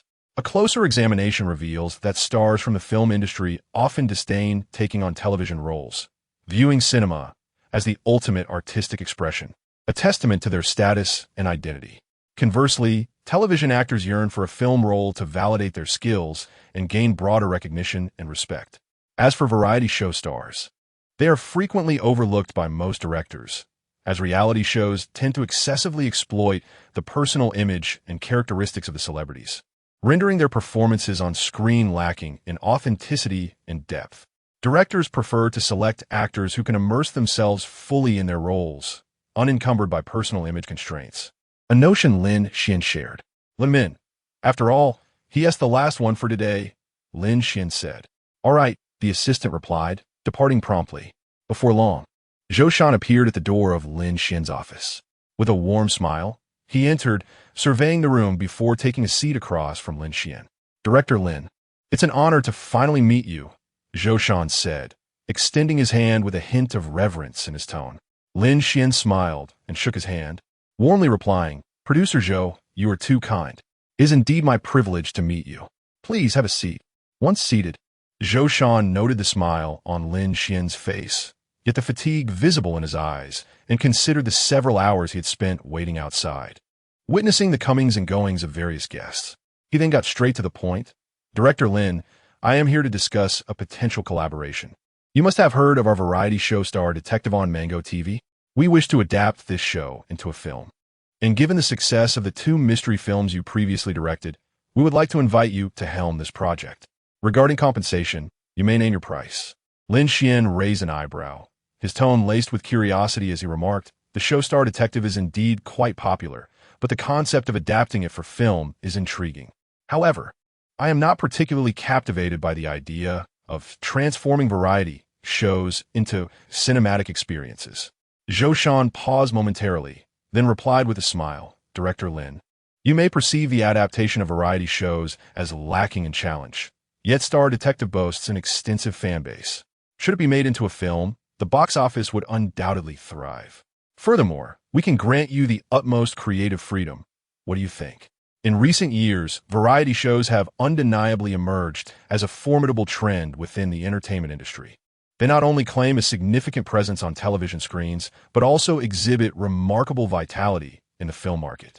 Numerous variety programs have successfully captured the attention of vast audiences through cinematic adaptations, establishing a new popular trend. These film adaptations typically entail relatively modest budgets, often requiring an investment of around $10 million to produce a film of commendable quality. Moreover, as long as they are released successfully, they invariably draw a portion of devoted fans into cinemas, such as Where Are We Going, Dad?, Running Man, and XX Challenge, among others. Yet, Lin Xuan remained disinterested, as he had an abundance of lucrative scripts at his disposal, rendering it unnecessary to exhaust himself on a variety show film. He stifled a yawn uncontrollably, gently shook his head, and replied nonchalantly, Producer Zhou, I appreciate your perspective, but my interests do not lie in this direction. I prefer original narratives rather than adaptations of existing intellectual properties. Upon hearing Lin Xuan's words, Zhou Shan felt a twinge of disappointment, yet he did not abandon his pursuit. He continued, Director Lin, would you be interested in participating in other projects? Our Hunan Television and Mango TV possess numerous high-quality resources that could be tailored to create a project specifically for you. Initially inclined to decline, Lin Xuan suddenly experienced a flash of inspiration. He realized this could be an opportunity, one to broaden his industry horizons. With a knowing smile, he said, Producer Zhou, speaking of collaborative projects, I do have an idea, though I'm uncertain if you would be interested in hearing it.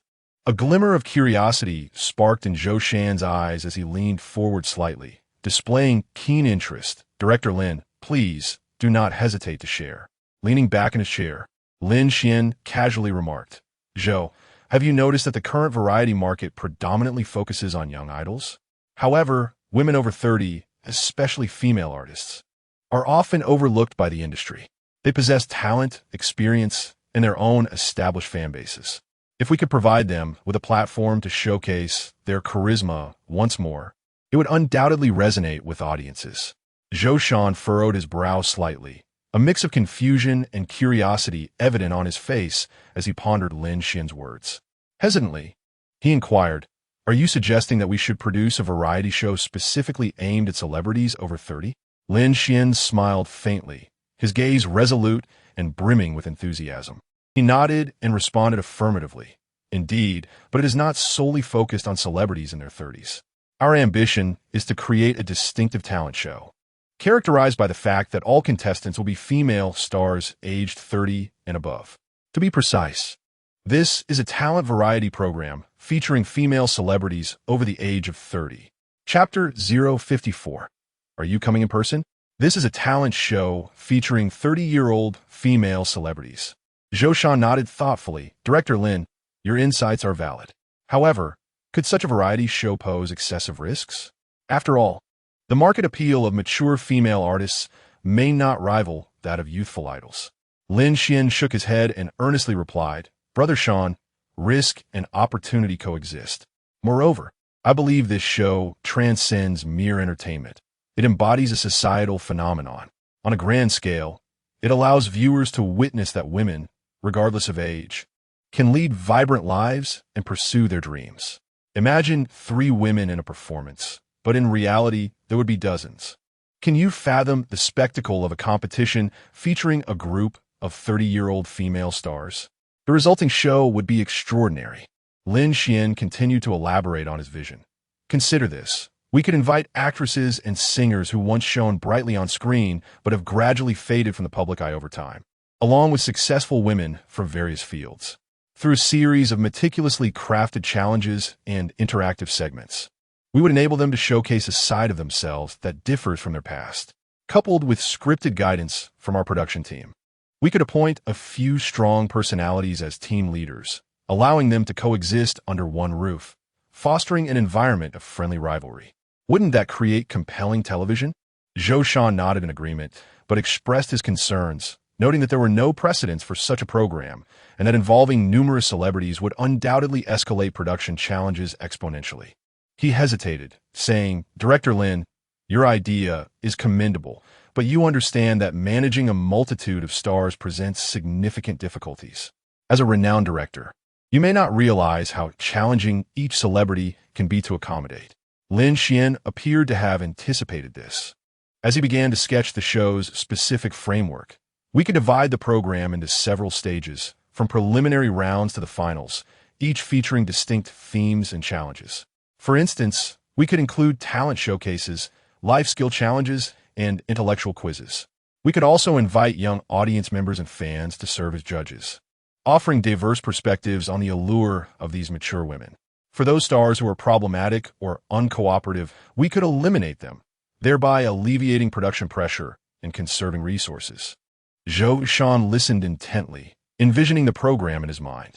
It seemed feasible, yet, for such a grand production, there was one concern that weighed heavily on Zhou Shan's mind: the financial aspect. Ambitions are grand, but without funds, how can one proceed? Hunan Television is notoriously frugal within the industry. Even the mere invitation of some faded female stars would strain the production budget. They always seem to calculate meticulously, striving to create eye-catching programs within limited financial confines. Zhou Shan furrowed his brow, his tone laced with hesitation as he remarked, "Director Lin, your concept is brilliant. However, perhaps you are not fully aware of the intricacies of variety show production. In fact, the costs involved are not less than those of film production. Moreover, the primary means of recouping costs predominantly hinges on advertising. Should the viewership plummet, one might find themselves at a loss even for their undergarments." He further elucidated. Although the actual filming period of a variety show may span merely a few days, the pre-production planning, selection, and training of personnel, assembly of the production team, venue rental, and arrangement all necessitate substantial financial investment. Furthermore, the recoupment period for variety shows is, in fact, slower than that of films and television dramas, as cultivating audience loyalty and sustained engagement requires time. Lin Xuan nodded, well aware of this reality.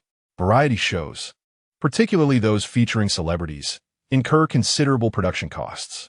While the actual filming might only last a few days, expenses related to personnel, production, and venue are significant. Moreover, the recoupment period for variety shows is indeed slower than that for films and television series, particularly for grand productions that enlist dozens of celebrities. Such an endeavor has never been witnessed in the history of the entertainment industry. The production team must compensate each celebrity with exorbitant appearance fees while simultaneously ensuring the quality of the show, which undoubtedly poses a formidable challenge. Therefore, Lin Xuan's notion, while innovative, encounters substantial practical difficulties. Typically, television stations or leading streaming platforms are reluctant to undertake such risks. They must contemplate not only creativity and production, but also market and financial risks. While films and television dramas can guarantee distribution, variety shows seldom have such an option. Aside from sponsorship fees, revenue can only be gradually recuperated through advertising based on viewership ratings. This implies that if the show's ratings falter, advertisers will reduce their investments, consequently causing a significant decline in the show's revenue, potentially resulting in an overall loss for the project. In this context, both Lin Xuan and Zhou Shan are acutely aware that for such a program to succeed, It requires not only captivating content and a star-studded lineup, but also precise judgment in budget control and market strategy. This is a contest of creativity, capital, and market dynamics. And the ultimate victor will be the one who can find the optimal equilibrium among the three. Lin Xuan pondered for a moment before continuing to articulate his thoughts, stating slowly, "Perhaps we could draw inspiration from the successful model of The Voice, initially producing the show independently and subsequently seeking buyers for the rights. Through this approach, we can effectively manage costs during the early stages of production and avoid unnecessary expenditures. Once the program is completed and aired, we can decide whether to pursue further investment and promotion based on market and audience feedback. The advantage of this strategy is that it allows us to respond more flexibly to market fluctuations while mitigating initial risks." Zhou Shan, upon hearing this, displayed a hint of skepticism on his face. He understood that while this model was theoretically viable in practice, he would be inclined to invest funds recklessly when the outcome remained uncertain. Was this not tantamount to being a fool? "Director Lin, your idea is indeed commendable. Yet the question remains, who will provide this funding?" Zhou Shan inquired helplessly, his tone revealing his concern. "Runs Film Investment Company, Limited." Lin Xuan replied with unwavering determination. "Runs Investment." Zhou Shan silently repeated this name in his mind, attempting to unearth any related clues from his memory. The name sounded somewhat familiar, as if he had encountered it before. Suddenly, it seemed that Zhou Shan recalled something. He slapped his thigh in astonishment and exclaimed, "Director Lin, could it be that you have come personally?" Chapter 055. The Sister Who Cuts Through Thorns and Thistles runs Film and Television Investment Company, Limited, is situated in a modern high-rise in the heart of the city, occupying the most advantageous floor of the building. As soon as the company's door swings open, one is enveloped in a distinct atmosphere. The spacious reception area is adorned with a plush carpet, while the walls display posters of renowned films, showcasing the company's industry character. Passing through the reception area, one encounters a series of spacious and well-lit offices, each equipped with expansive floor-to-ceiling windows that offer breathtaking views of the cityscape below. Lin Xuan stands before these windows, observing the bustling streets filled with a constant flow of people and vehicles, a vibrant scene that seems to unfold right at his feet. "Director Lin, is it truly you who has come in person?" Lin Xuan inquires with a smile. "Is that not permissible?" Zhou Shan refrains from directly dismissing Lin Xuan's notion and instead responds with a gentle tone. "Do you have any idea of the investment cost for a variety show of this caliber?" Lin Xuan shakes his head, admitting his unfamiliarity with the specific investment figures for the previous iteration of Sisters Who Make Waves. He is aware of the show's immense popularity in the past. It has not delved into the intricate financial details. "Approximately 200 to 300 million, Zhou Shan states, his tone tinged with seriousness. "Oh." Upon hearing this figure, Lin Xuan feels a jolt of surprise, though he quickly regains his composure. He reflects that while this sum is substantial, he recalls that the advertising revenue alone for the show had reached 500 million. It is feasible, and there is potential for profit. However, he refrains from hastily providing an answer and instead poses a counter-question. "How much funding do you believe your team could secure from Hunan Television if this project were to be initiated?" Understanding that Lin Xuan is not well-versed in the investment and production processes of variety shows, Zhou Shan patiently elaborates. Nowadays, variety shows have become a collaborative endeavor, particularly with established entertainment entities like Hunan Television. Within their framework, numerous production teams exist. These teams engage in both competition and cooperation. If a team possesses a promising production project, they can submit a proposal to Hunan Broadcasting, and upon approval, that team will oversee the entire production. Naturally, the subsequent profit distribution is also determined by that team. Zhou Shan further mentions that he himself is affiliated with a team under Hunan Broadcasting, which enjoys a stellar reputation in the industry and boasts extensive production experience, having successfully created multiple variety shows. He is confident that if they can present a compelling project plan, the funding they could secure would be considerable, though he expresses uncertainty about obtaining the full 200 to 300 million. "Our team has previously produced shows that averaged over 50 million in secured investments per project," Zhou Shan asserts with confidence. If the Sisters Who Make Waves project receives approval, I believe our team, leveraging our past accomplishments and experience, could potentially attract an additional 50 million from other sources. That would amount to a total of 100 million in funding.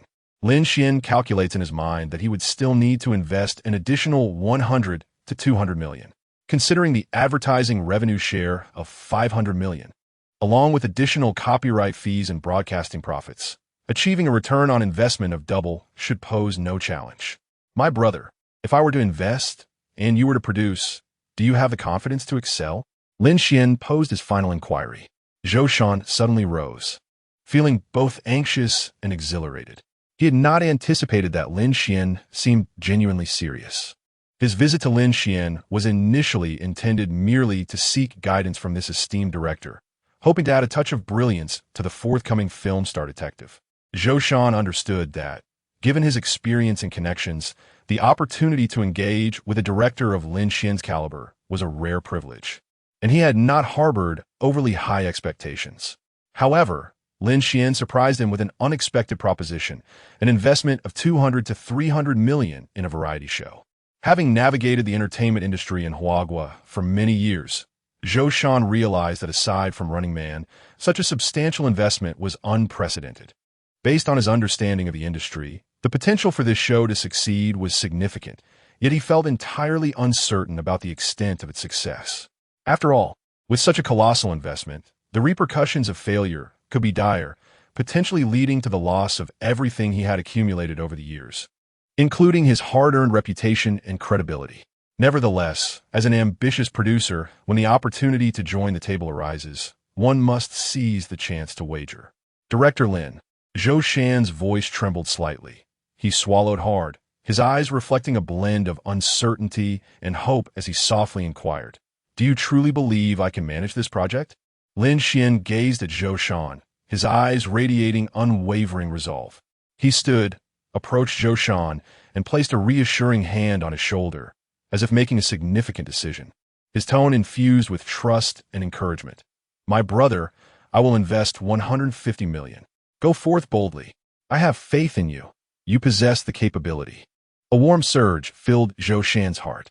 At that moment, even if Lin Xuan asked him to perform rituals or establish brotherhood, he would do so without hesitation. "Thank you, Director Lin," Zhou Shan replied, his voice brimming with determination, proclaiming, "I shall not disappoint you. I will exert every effort to ensure this project reaches its zenith. My brother, please refrain from calling me Director Lin. It sounds too formal. We need not maintain such formalities between us. Simply call me Lin Xuan," Lin Xuan said, extending his hand warmly to clasp Zhou Shan's, continuing to encourage him. "We shall achieve success together." Zhou Shan, overwhelmed with excitement, felt an unprecedented fervor swell within him, yearning to commence work immediately. Exceptional talents may be abundant, yet the presence of a discerning patron is rare. Lin Xuan was indeed Zhou Shan's patron.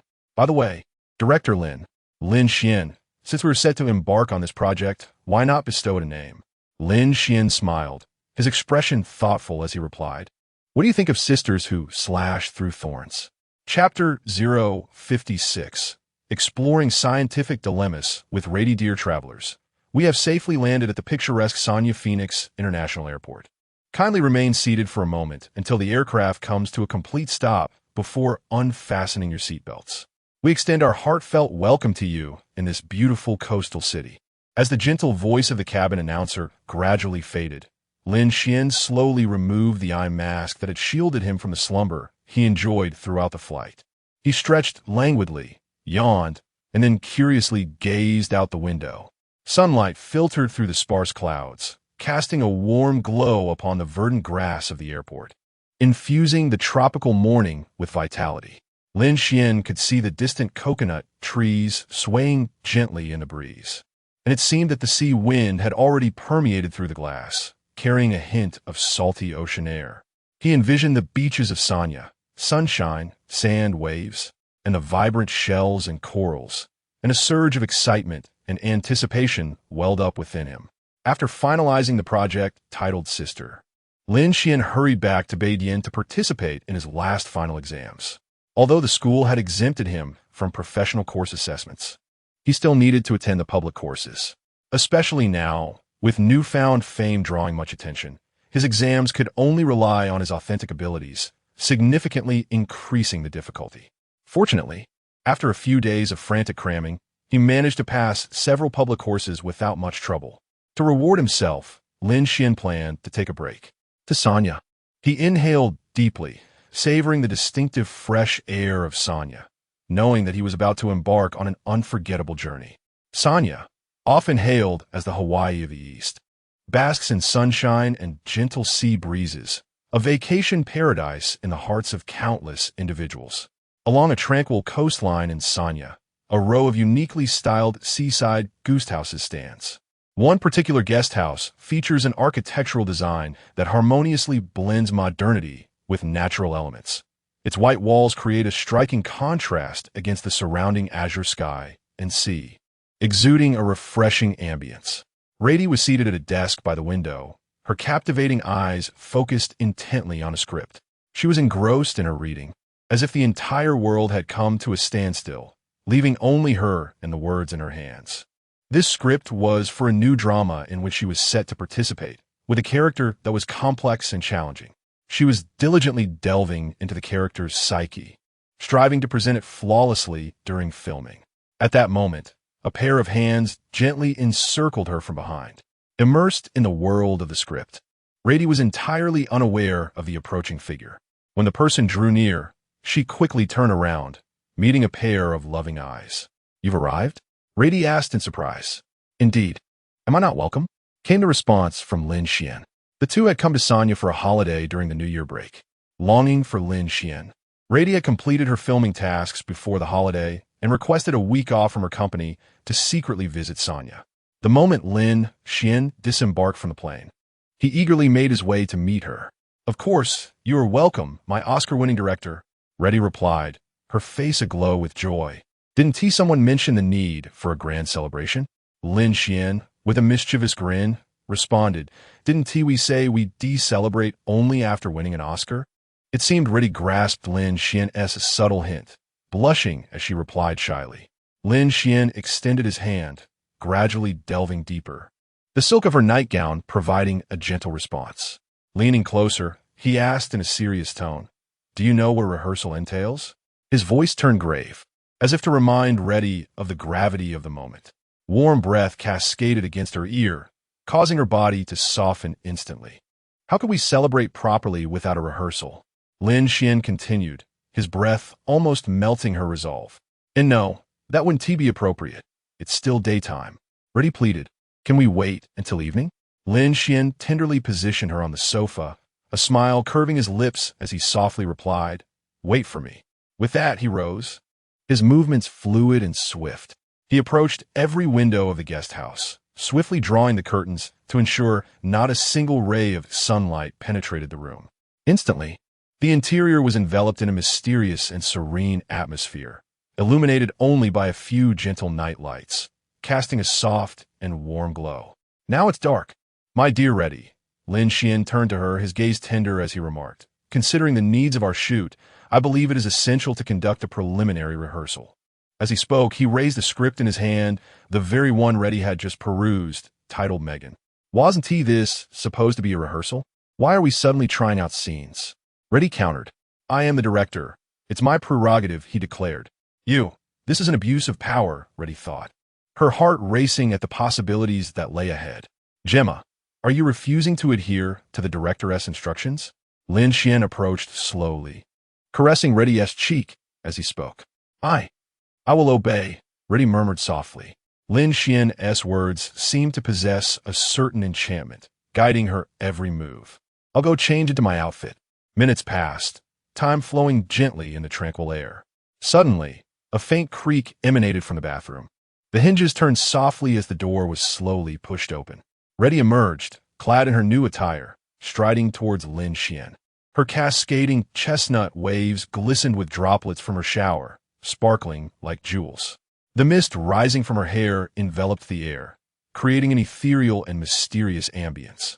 Her skin, accentuated by the vapor, appeared more delicate and smooth, as if meticulously sculpted by nature. She wore a loose-fitting white tunic, the light fabric swaying gently with her movements, imparting an airy quality. This tunic not only highlighted her intellect and elegance, but also subtly revealed hints of sensuality and allure. The neckline was unbuttoned to the third button, subtly exposing the graceful lines of her neck and the soft curve of her porcelain skin. Her lower half is adorned with a tailored A-line skirt, the hem gently swaying with her steps, perfectly accentuating her waist and hip contours. The length of the skirt gracefully falls at the top of her thighs, not only highlighting her elongated leg lines, but also artfully showcasing her well-proportioned and smooth legs. The fabric of the skirt is light and airy, fluttering with her movements as if silently narrating her elegance and confidence. Complementing her ensemble are delicate black stockings, their subtle sheen enhancing the sleekness and sensuality of her leg lines, harmonizing beautifully with the skirt's length. She stands tall in black high heels, the height of the heels expertly elongating her legs while adding an air of nobility and mystery. Her features are exquisite, with well-defined contours and bright eyes that seem to articulate their own thoughts. Her face resembles a masterpiece, meticulously sculpted by an artist. Her figure is perfectly proportioned, with curves that are both alluring and graceful, rendering her flawless from any angle. She embodies a living tableau, every movement resonating with rhythm and beauty. "Director, are you satisfied with this costume?" she inquires shyly, her lips lightly biting, her expression a blend of innocence and exotic allure. "It is too early to draw conclusions, but I will know once we engage in the practical application." The room has nearly succumbed to darkness, resembling a vast blackboard, with twinkling night lights dancing upon its surface. In this moment, she transforms into an exceptional scientist, guiding Lin Xuan through intricate scientific inquiries. The white sheets serve as the canvas for their intellectual exploration. The challenge at hand is profound, requiring a meticulous deconstruction, akin to the unique mysteries of the universe. Quite the conundrum. Yes. Chapter 057. Returning home to work early as dusk descended upon Sanya. The sun gracefully sank beneath the horizon, painting the sky in hues of orange and red, while the gentle sea breeze brought a refreshing coolness.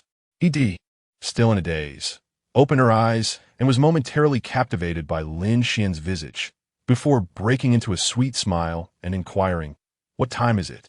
Lin Xuan tenderly brushed aside the strands of hair from her forehead and softly replied, "Little lazy cat, you have finally awakened. It is already 6 in the evening."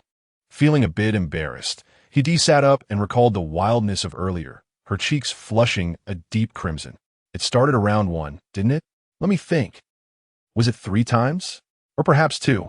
Oh dear, I truly can't remember. I only recall it felt like clouds drifting in the sky." As she searched for her scattered clothing, she chided playfully, "It's all your fault. I came all the way to Sanya, and you've kept me from going out." Lin Xuan leaned in closer, wrapping his arms around her gently, and said, "The afternoons in Sanya are too hot. Now is the perfect time to venture outside."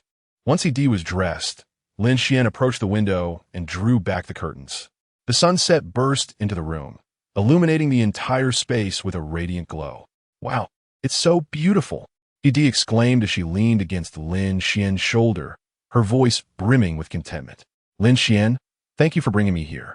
Lin Xuan affectionately embraced her shoulders, whispering, "As long as you are happy, I find my own fulfillment." Hidi lifted her gaze to meet his eyes, earnestly declaring, "Lin Xuan, do you know, I have always felt that you are a truly special person. Not only are you exceptionally talented, but you are also consistently so gentle and considerate." Lin Xuan chuckled, teasingly asking, "So have I enchanted you?"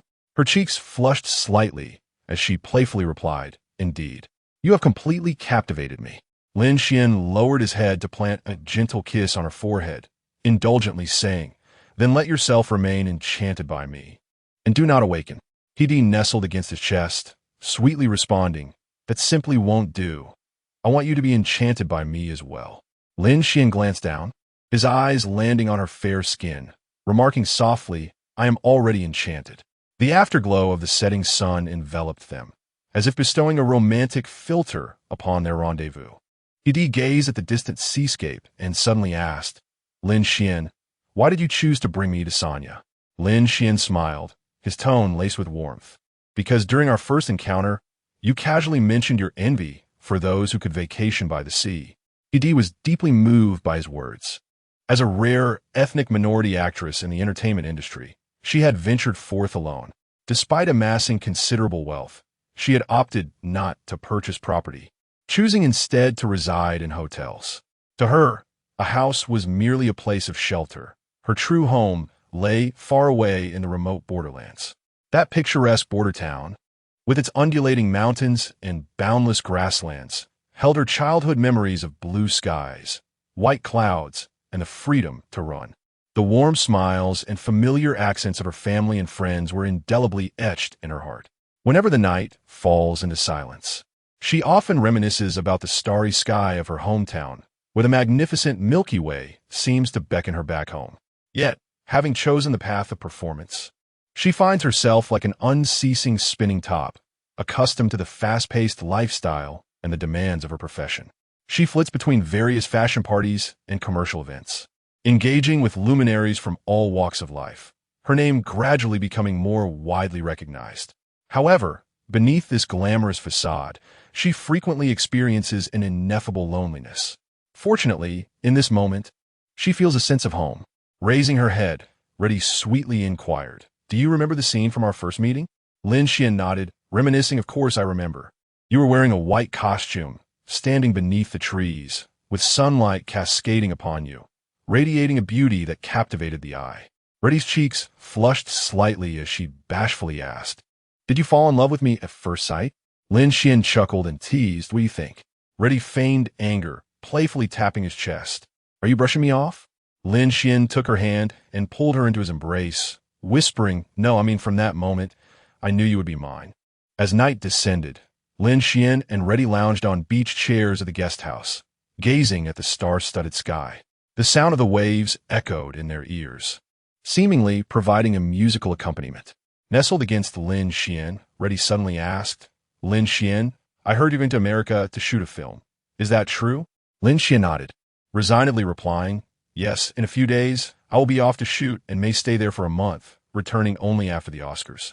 A glimmer of reluctance flickered in Reddy's eyes as she said, "Will we be apart for a long time?" Lin Xuan gently wrapped his arm around her shoulders, softly assuring, "Not at all, because we might see each other in America next week." Reddy exclaimed in surprise, "What?" Lin Xuan smiled and nodded, "Indeed, the film I'm shooting in America is Megan. Aren't you coming?" "Oh, why hasn't the company informed me?" Reddy exclaimed excitedly, sitting up. Lin Xuan affectionately tapped her nose, saying, "I told your company in advance not to mention it to you, letting me surprise you." "I knew it. They kept stressing that I should bring the script for Megan during the vacation." Reddy feigned annoyance. "Why are they being so secretive?"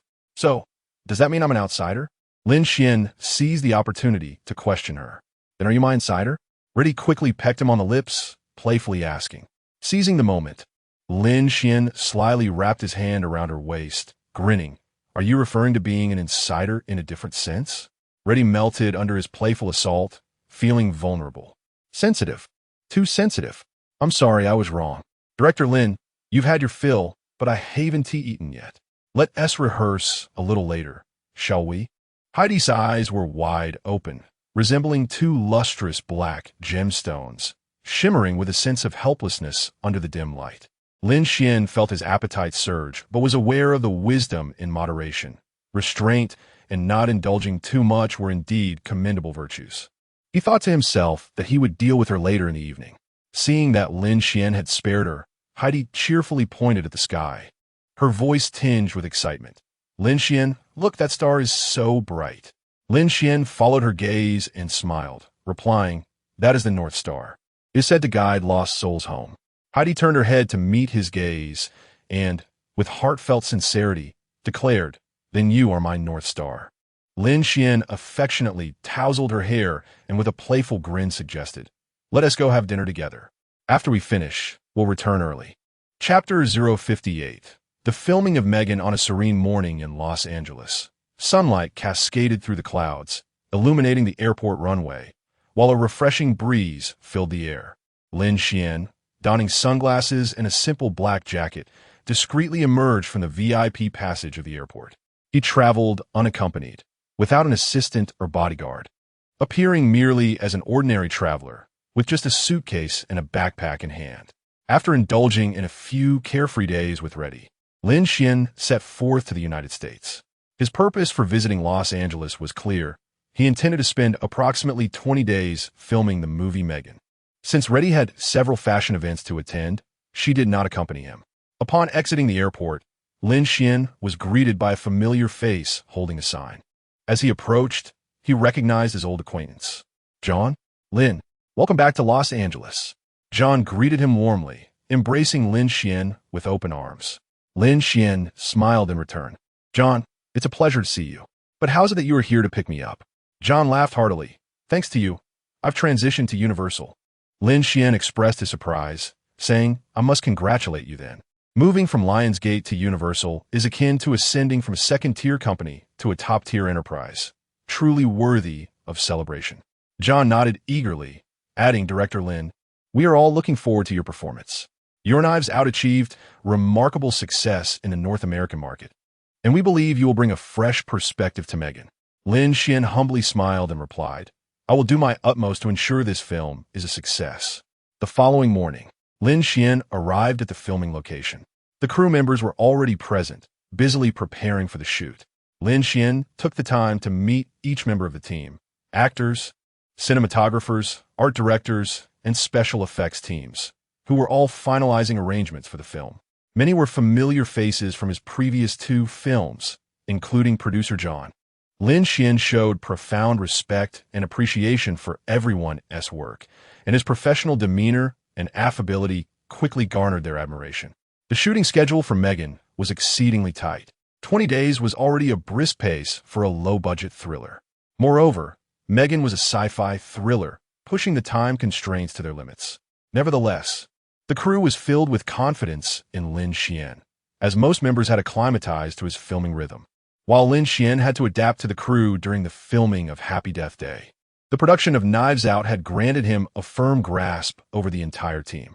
Now, the synergy for Megan was palpable, which is precisely why esteemed directors often cultivate a core team of trusted collaborators, saving time, effort, and resources.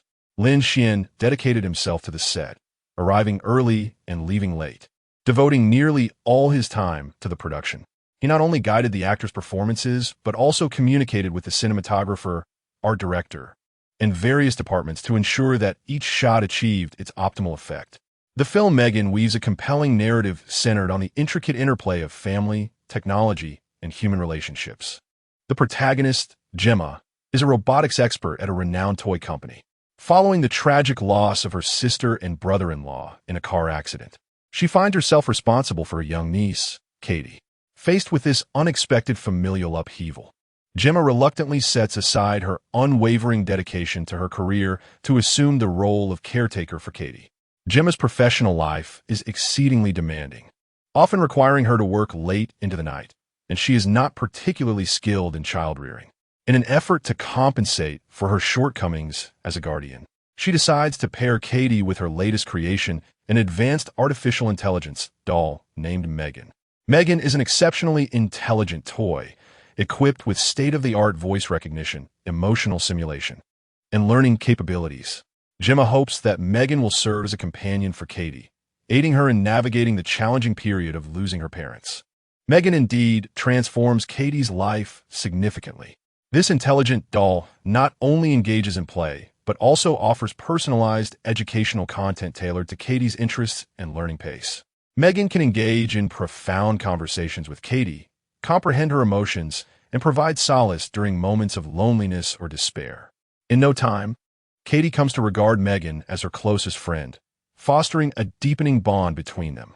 However, as the narrative unfolds, Megan's protective instincts toward Katie begin to escalate, leading to a series of unsettling and horrifying events that plunge both Gemma and Katie's lives into chaos.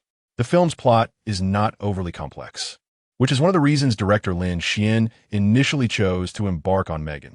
He recognizes that meticulous attention to the film's thrilling and terrifying elements is paramount.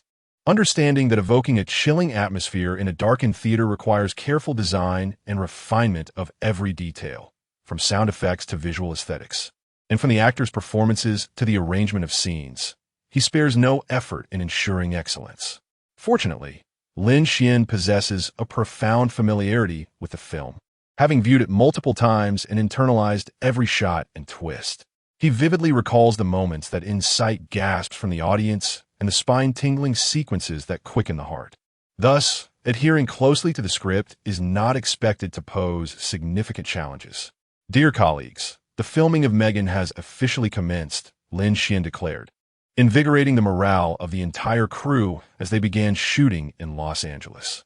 The 20-day timeline for this sci-fi thriller constitutes a race against time, necessitating the completion of all filming tasks within 3 short weeks.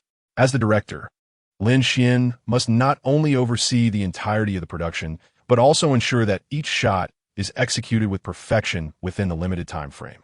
His professionalism and meticulous attention to detail are vividly manifested throughout the filming process, as he actively engages in the construction of each scene, ensuring that every prop aligns with the historical context and narrative requirements.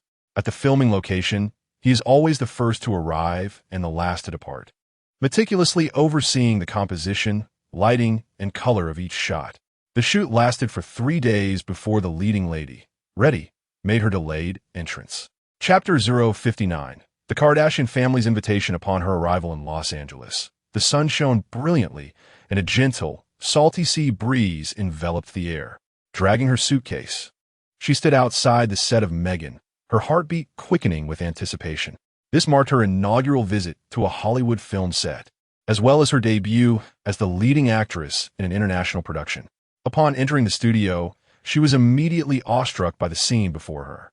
Within the expansive soundstage, lights, tracks, green screens, and an array of intricate equipment operated in harmonious order. Crew members busily navigated the space, and the atmosphere was charged with a palpable sense of urgency and focus. As she stood to the side, her gaze searched for Lin Xuan. "You're here, Reddy," Lin Xuan's voice called from behind.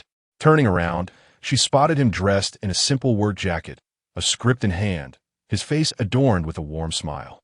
"Director Lin, this place seems quite different from what we have back home," Reddy remarked, astonished as she surveyed her surroundings.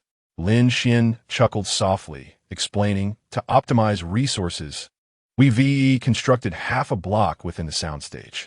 The remaining elements will be substituted with visual effects. This approach is well established in Hollywood, whereas in our country, practical shooting still predominates." He guided Reddy on a tour of the set, introducing her to the various departments and their functions. As she listened, Reddy marveled at the collaborative effort required to bring a film to life, her eyes wide with wonder. Reddy's first scene involved portraying the lead character, Gemma, in a confrontation with Megan. This pivotal moment demanded she convey a spectrum of emotions, both the guilt for the life she had created and the fear of losing control. Standing before the camera, she felt a flutter of nerves. Lin Xuan approached her, whispering, "Reddy, try to relax. Imagine that Megan is not only your adversary, but also a once-trusted friend. This emotional complexity is vital to the scene." Taking a deep breath, Reddy nodded, "I understand." As filming commenced, she immersed herself wholly into the character. Her gaze encapsulated both guilt towards Megan and an underlying fear of chaos, her emotional range rich and authentic. Lin Xuan focused intently on the monitor, occasionally calling for pauses to adjust her performance or the camera angle. "Reddy, your expression needs to be slightly colder." Allowing the audience to sense your disappointment in Megan, he gently instructed. Nodding, Reddy re-engaged with the scene. This time, her performance was outstanding, earning applause from the entire set. Lin Xuan, satisfied, nodded approvingly and signaled to the cinematographer, "That take is good. Prepare for the next scene."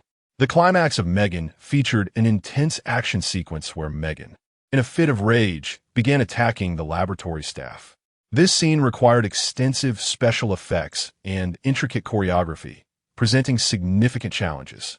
Lin Xuan and the action director engaged in thorough discussions, crafting a sequence that showcased the robot's characteristics while delivering a visually striking impact. On the day of filming, Lin Xuan addressed the actors, stating, The essence of this scene lies in Megan's coldness and mechanical nature.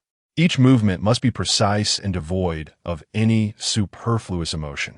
Your reactions must be authentic, allowing the audience to truly experience fear and despair.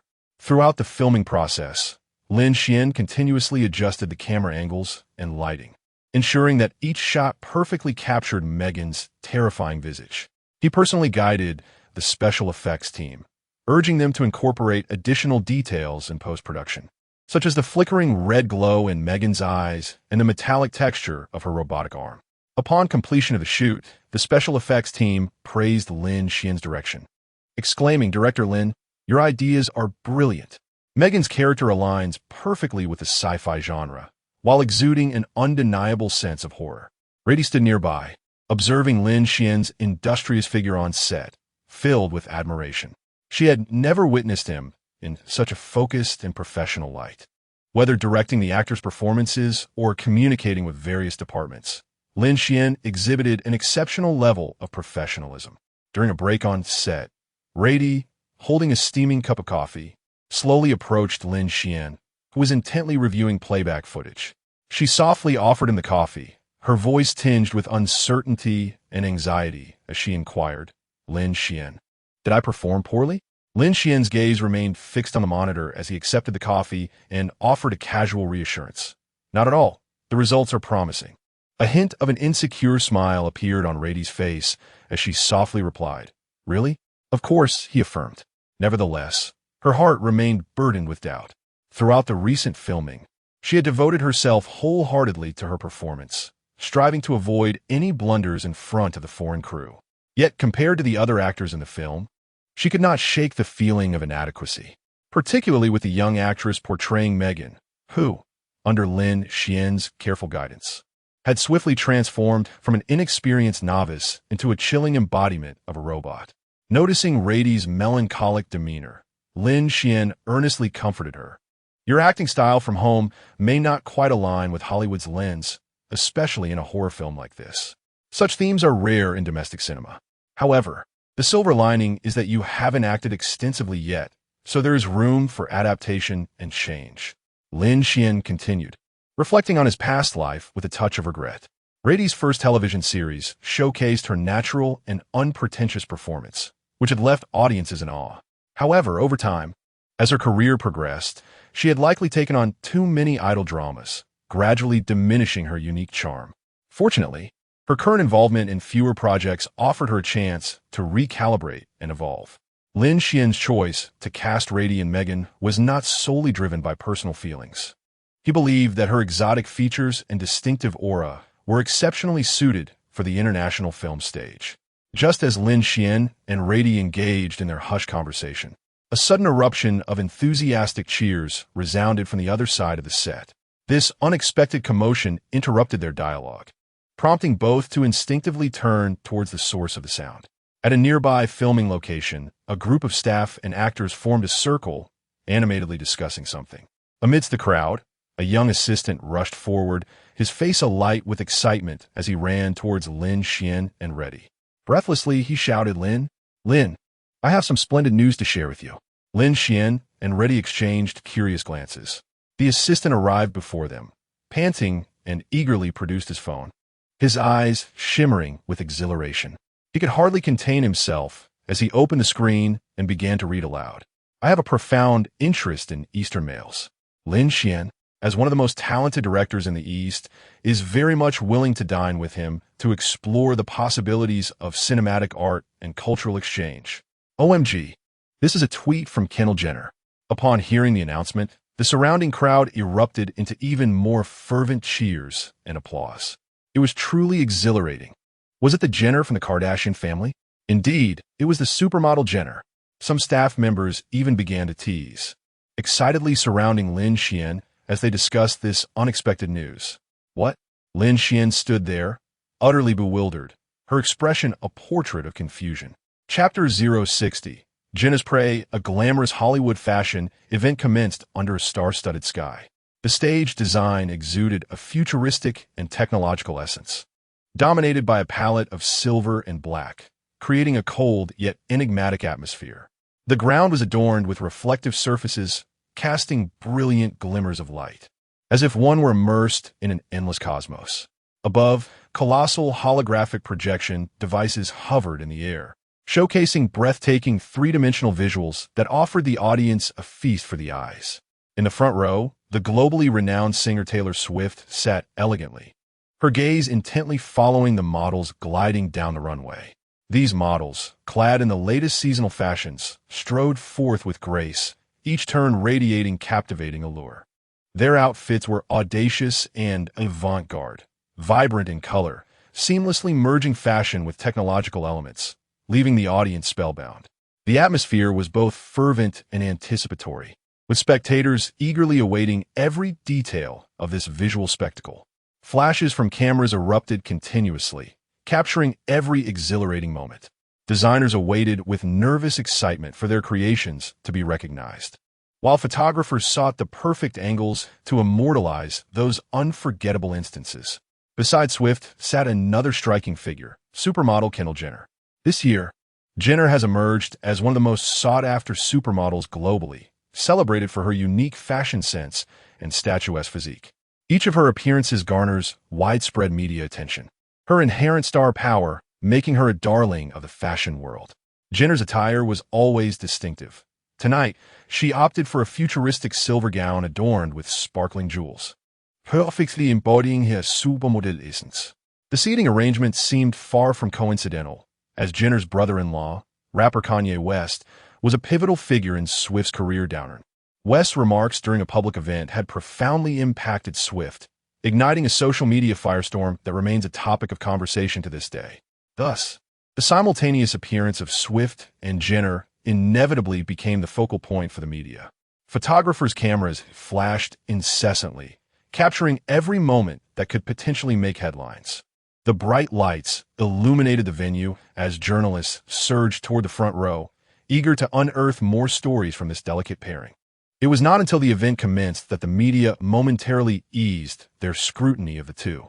As the event progressed, the audience's attention gradually shifted to the runway, where models began to showcase the meticulously crafted designs of the designers. "Hi, Taylor. What have you been up to lately?" Jenner inquired with a hint of curiosity and a light-hearted tone, attempting to dissolve the subtle tension between them. Swift responded, "I've been quite busy lately. I recently held a grand concert in New York." Taylor responded with a hint of fatigue in her voice, yet her excitement was unmistakable. The concert had been a resounding success, and the enthusiasm of her fans deeply moved her. Recently, she had been primarily in the studio recording new songs in preparation for her forthcoming album.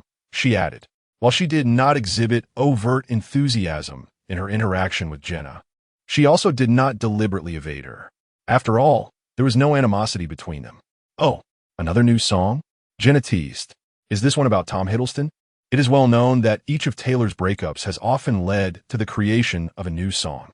From her early hit Love Story to We Are Never Ever Getting Back Together, in Blank Space, nearly every breakup has been accompanied by the birth of a chart-topping single. Last year, when Taylor and Tom announced their split, fans did not express the usual sorrow.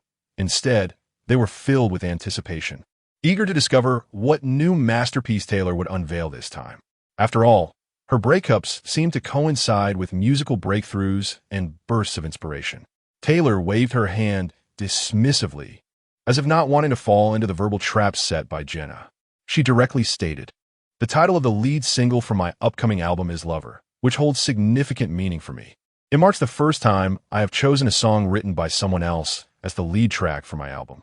I have always identified as a singer-songwriter, so this is quite rare for me." Jenna interjected at the opportune moment. Her curiosity piqued. "Is it written by Ed Sheeran?" Many are aware of the close relationship between Taylor and Ed, who have collaborated musically on several occasions. However, Taylor shook her head with a smile and replied, "No, it's written by a remarkably talented and charming Asian man." Jenna's intrigue was further ignited as she pressed on. "Oh, an Asian singer?" Taylor, no longer playing coy, revealed, "It's an Asian director named Lin Xuan. His films Happy Death Day and Knives Out have recently achieved tremendous success worldwide. I truly admire his talent." But Jenna, relentless in her inquiry, asked, "But what?" Taylor, with a hint of jest and exasperation, responded, but he is quite infuriating. He promised to attend my concert in New York, yet ultimately stood me up. It's utterly unacceptable. Upon hearing this, Jenna fell into a moment of contemplation, softly repeating the name, Lin Xuan once home. She hurriedly searched for all relevant information about Lin Xuan. To her astonishment, she realized, is this not the very person I have been seeking? Chapter 061. Taylor's outburst with a resounding crash. An atmosphere of tension engulfed a luxurious villa on the west coast of Los Angeles. Taylor Swift hurled her ceramic mug to the floor, shattering it into countless fragments that scattered across the ground. Her assistant, startled by this sudden outburst, let out a shriek that echoed throughout the spacious mansion. The maid, hearing the commotion, rushed from another room to ascertain the cause of the disturbance, only to find herself at a loss amidst the debris. The household cat, previously lounging comfortably on the sofa, was startled by the unexpected noise and darted to the top of a 3-meter-high wooden cabinet, trembling in a corner. Oh, for heaven's sake, that wretched girl! Taylor's emotions spiraled out of control as she paced the room, muttering curses in an attempt to vent her frustration and anger. Her assistant cautiously approached her, whispering, Kendall Jenner is truly despicable. She knows how much you care about that Asian director. How could she publicly extend a date invitation on social media?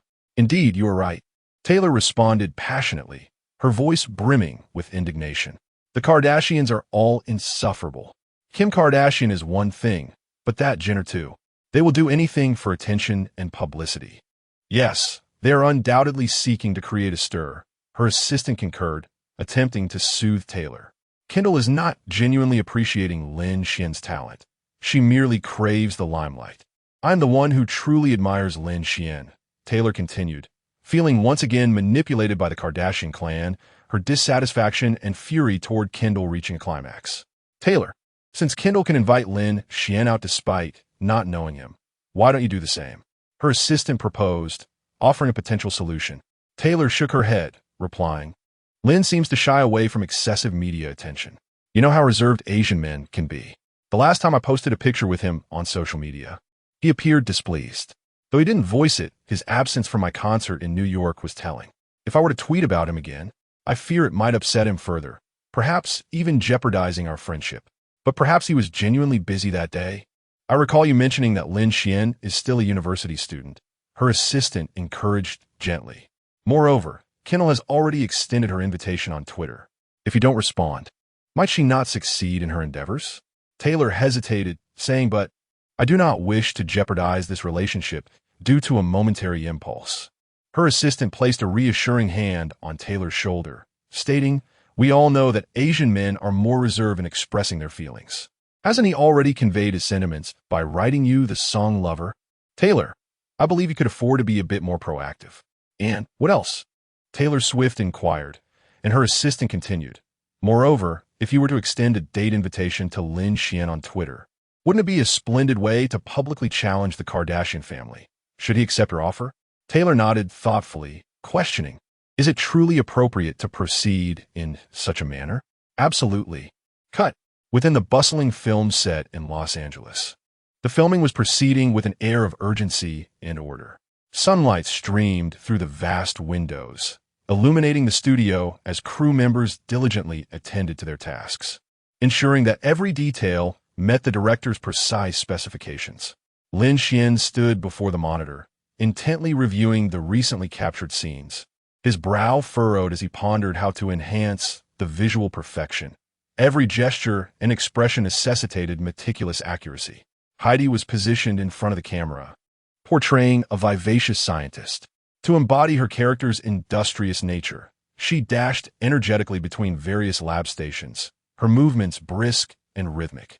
Yet, despite the apparent vitality of her actions, her gaze wandered, revealing a heavy heart, starkly contrasting with the workaholic persona she was meant to embody. Lin Xuan noticed Heidi's unusual demeanor and approached her with concern, asking, what troubles you? Heidi quickly apologized, saying, I'm sorry, I seem to be off my game today. I've delayed the filming schedule. Lin Xuan felt a flicker of frustration. He understood that the relentless shooting schedule significantly impacted the actor's performance. In his home country, While filming was indeed intense, such an exhausting pace was nearly unheard of. He recognized that actors required time to adjust and prepare to present their finest selves before the camera. Thus, Lin Xuan offered words of comfort. "It's all right. If you're not feeling your best, take a moment to rest." He turned to the entire set and declared loudly, "Let's take a half-hour break." Wow! Upon hearing the announcement, a cheer erupted from the crowd. Crew members promptly set down their tasks, uniformly pulling out their phones. The recent gossip involving Jenner and Lin Xuan had barely faded when this tyrant of the set called for a break. Now, with time to spare, everyone was undoubtedly eager to check the online reactions or see if Jenner had posted any new updates. Since Lin Xuan was reluctant to speak, perhaps the netizens could unearth some stories. Lin Xuan watched this scene unfold with a wry smile. He attempted to clarify to everyone that he did not know Kendall Jenner. Yet not a single person believed him. They were all aware of what dating someone from the Kardashian family entailed. Suddenly, a wave of astonishment swept through the crowd. "OMG, what'd I just see? Unbelievable. Absolutely insane." The exclamations cascaded. Heidi quickly opened Twitter, her fingers gliding swiftly across the screen. After reading, her expression grew complex, and her fingers turned red from gripping her phone too tightly. Lin Xuan pondered, "What is wrong with everyone today?" He then inquired, "Has Jenna said something again? I swear I have never seen her, nor do I know her." John emerged with an exaggerated expression, exclaiming, "It's not Jenna. It's Taylor." "Taylor? Huh? What about Taylor?" John handed his phone to Lin Xuan. It turned out that Taylor Swift had tweeted. The content read, "Lin, the most talented Asian director in my heart. Knives Out is the best film I've seen this year. If you win an Oscar, I hope you will come to my concert. It will be my honor. Please don't stand me up this time."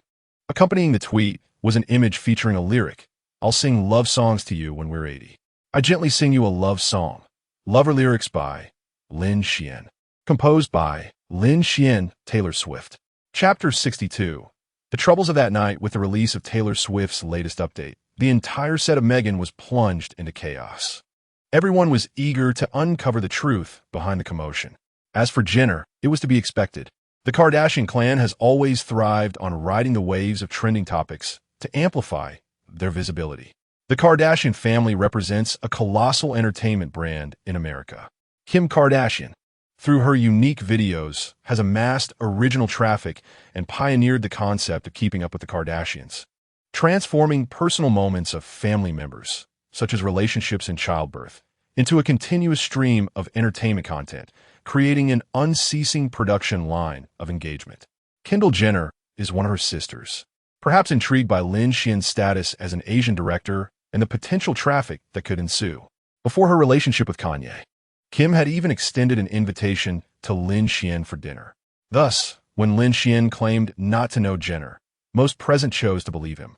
However, with Swift now tweeting, it was evident to any discerning observer that this was a subtle competition between Swift and Jenner, centered around an Asian director. How could this not send the entertainment-obsessed Americans into a frenzy? Lin Xuan, please enlighten me on what transpired. Why does even Swift express affection towards you? John inquired, his voice brimming with disbelief and urgent curiosity. Lin Xuan stood amidst the frenzied crowd, feeling equally bewildered. Some individuals even took out their phones to capture the moment, prompting Lin Xuan to caution, "Robin, you may film me, but refrain from posting online.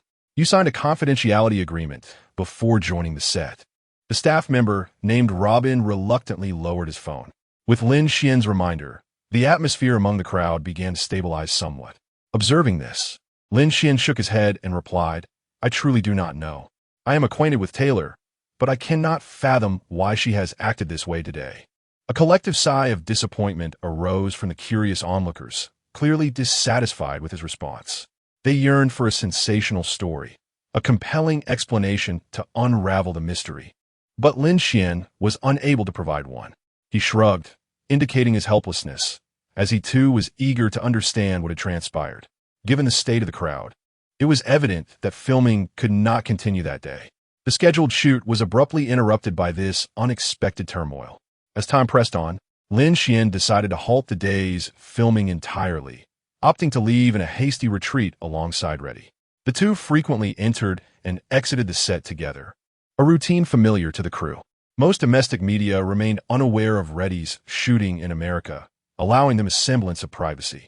Thus, the pair enjoyed a period of cohabitation in Los Angeles. "Are you all right?" Reddy inquired, concerned. The day's events had little impact on Lin Xuan. He viewed it merely as a case of a domestic internet celebrity seeking attention. However, Reddy's thoughts diverged from this perspective. "I'm fine," she replied softly. Lin Xuan wished to say more, yet noticing that Reddy displayed little interest, he prudently chose to remain silent. Upon their weary return to the opulent hotel where they were staying, the sight that greeted them instantly invigorated their spirits. A throng of journalists had gathered at the entrance, microphones and cameras in hand, with some already setting up live broadcast equipment. The flashes of cameras erupted in a flurry as reporters vied to capture every detail. It dawned on Lin Xuan that he had unwittingly courted trouble with his 2 tweets. Within mere hours, these brief missives had stirred a tempest online, garnering widespread shares and attracting the attention of major media outlets. If previously, Lin Xuan had merely enjoyed a modest rise in prominence within Hollywood's film circles, today's events had unequivocally ignited a sensation in the North American entertainment industry.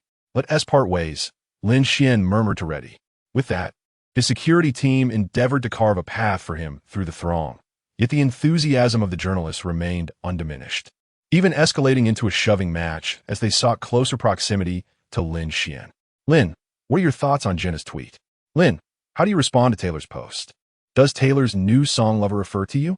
Amidst this chaos, Lin Xuan felt ensnared in an inescapable vortex, moving forward in silence, acutely aware that every gesture and word could be scrutinized and magnified.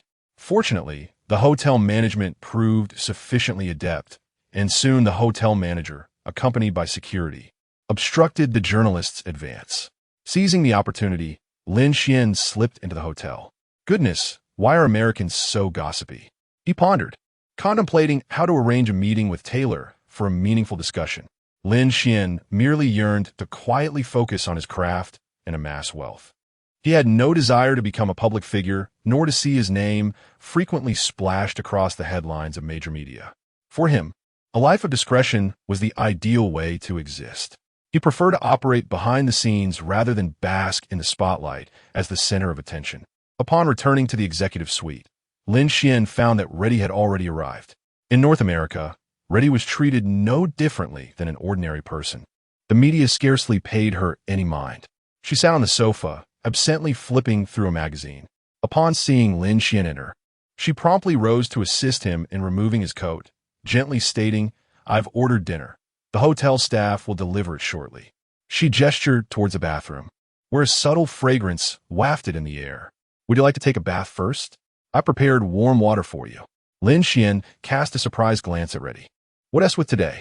Reddy, feeling slightly bashful under his gaze, lowered her head and said, "You should go take a bath. There's a surprise tonight." Her voice was barely audible, yet Lin Xuan comprehended her implication. He quickly shed his clothing and stepped into the bathtub, the warm water enveloping him in unparalleled relaxation. Just then, the bathroom door gently swung open and Reddy stepped inside. The delicate sound of footsteps echoed upon the tiled floor, reminiscent of ethereal spirits of the night. She adorned herself in a crimson silk nightgown, the neckline slightly ajar, revealing her porcelain skin and exquisite collarbone, which contrasted beautifully with the soft glow around her. Approaching the edge of the bathtub, where a few rose petals floated serenely, emanating a subtle fragrance, Lin Xuan playfully inquired, "Is this a surprise for me?" The question caused Edie's cheeks to flush with embarrassment. A fleeting impulse to flee surged within her, yet for reasons unknown, she remained, gently nodding in response. That night marked Edie's most assertive moment. Observing her, Lin Xuan mused, how could this not be a case of fortune arising from misfortune? Chapter 63. A reunion with Taylor as dawn broke the following morning. Lin Xuan tidied his belongings and gently kissed the forehead of the slumbering Reddy before departing the hotel, fully prepared for the day ahead. Goodness, I intended to be a proper director, yet here I am, entangled in espionage, he mused, feeling a slight ache in his waist. The previous night, Reddy had seemed invigorated, daring to explore actions she typically shied away from. Fortunately, youthfulness was on their side, Lin Xuan reflected. A silver Tesla awaited him in the hotel's underground garage. With a press of the accelerator, he sped towards the outskirts of Los Angeles. Half an hour later, he arrived at a grand mansion, pausing to survey the surroundings for 3 to 4 minutes before alighting and ringing the doorbell. The mansion's scale and opulence surpassed his expectations. Sprawling over approximately 3,000 square feet, it was not merely a property, but a miniature private kingdom. Upon closer inspection, he noted the exterior walls adorned with exquisite natural stone, harmoniously blending with the surrounding environment. The modern aesthetic, intertwined with musical elements, showcased the owner's refined artistic sensibilities. "Director Lin, what brings you here so early?" A voluptuous young woman greeted him at the door, her sweater straining at the seams. "You know me?" Lin Xuan inquired, taken aback. "Ha ha, who in Hollywood doesn't know Director Lin?" She laughed, her charm dazzling. Lin Xuan found himself captivated, pondering the extent of her figure. Was it AG or an I cup? "Taylor mentioned you would be here today. Please come inside." She beckoned. Lin Xuan glanced at his watch, awkwardly touching his nose. "Isn't it a bit early?" "It's only 8. As he stepped inside, he was momentarily taken aback by the sight before him. The sunlight danced upon the azure swimming pool, shimmering invitingly as if beckoning him to plunge into its crystalline depths. The architectural design of the mansion harmoniously fused modern and classic elements, rising 3 stories high, each level meticulously crafted to exude both spaciousness and elegance. The first floor encompassed communal areas, featuring a vast living room, a luxurious dining room, and a contemporary kitchen. The living room boasted expansive sofas and exquisite decor, with masterpieces adorning the walls, reflecting the owner's taste. As Lin Xuan settled onto the sofa, a maid approached, offering him a cup of coffee. "Taylor, your long-awaited Director Lin has arrived." The voluptuous beauty called out to the upper floors. Lin Xuan sipped his coffee, feigning ignorance of the commotion. Shortly thereafter, Taylor hurriedly descended the staircase, clad in a loose-fitting white cotton shirt that hung casually at her waist, seemingly too languid to fasten even a few buttons. Her hair appeared tousled, a clear indication she had just risen from slumber, and she rushed down barefoot, her footsteps hurried. "Lin, we finally meet again," Taylor exclaimed with delight, her voice brimming with unmistakable excitement and joy. As she spoke, she hurried over, arms outstretched, enveloping Lin Xuan in a warm embrace. The beauty embraced him, standing at approximately 6 feet tall and weighing around 140 pounds, and the sudden impact nearly caught Lin Xuan off guard. "Taylor, I am equally delighted to see you," Lin Xuan responded. "When you mentioned last night that you would come to see me today, I thought you were jesting." Taylor joyfully replied, "I never expected you to arrive so early this morning." It turned out that Lin Xuan had been restless the previous night, contemplating the intricacies of the matter at hand. Thus, he reached out to Taylor, intending to have a serious discussion. Without hesitation, she shared the location of her lavish mansion. "I came early because I have filming commitments today," Lin Xuan explained. Taylor enthusiastically inquired, "Are you shooting another new movie? Is it a mystery film?" Lin Xuan nodded, affirming, "Yes, I adore mystery films." Taylor leapt in excitement, her white shirt billowing like a delicate veil, and upon closer inspection, 2 small dark spots could faintly be seen beneath it. Lin Xuan awkwardly touched his nose, suggesting, "Perhaps you should freshen up first?" "Huh?" Taylor seemed to suddenly realize something, her eyes widening with a hint of panic. She exclaimed, "OMG, Lin, I can't believe I appeared before you without any makeup." After uttering these words, she hurriedly turned and fled, as if escaping the embarrassment of the moment, leaving only a gust of wind and her flustered voice echoing in the air. To Lin Xuan, Taylor's natural appearance was quite appealing. Although her skin may not possess the delicacy typical of Asian features, her sculpted features and effortless demeanor, devoid of embellishment, exuded warmth and relaxation. Notably, her legs rivaled those of a supermodel. He mused, if only someone could withstand such allure. Half an hour later, Taylor had simply adorned herself and descended the stairs, remarking, "Lin, when your movie premieres, I will definitely go to see it." Lin Xuan turned, his gaze settling on Taylor. Her makeup was subtle, merely enhancing her natural beauty. She still wore the same thin white shirt, which gently hugged her figure. And Lin Xuan could once again faintly discern those familiar dark spots. It seemed the online commentators were indeed correct. Americans are not accustomed to wearing undergarments at home. Lin Xuan gradually shifted his gaze from her long legs, his expression turning serious. With earnestness, he stated, "I assure you, I will provide you with movie tickets when the time comes. However, I came to see you today to discuss a matter of greater importance." Upon hearing Lin Xuan's words, Taylor's heart sank as she understood the topic of their impending conversation. She felt a twinge of guilt, akin to a child caught in wrongdoing.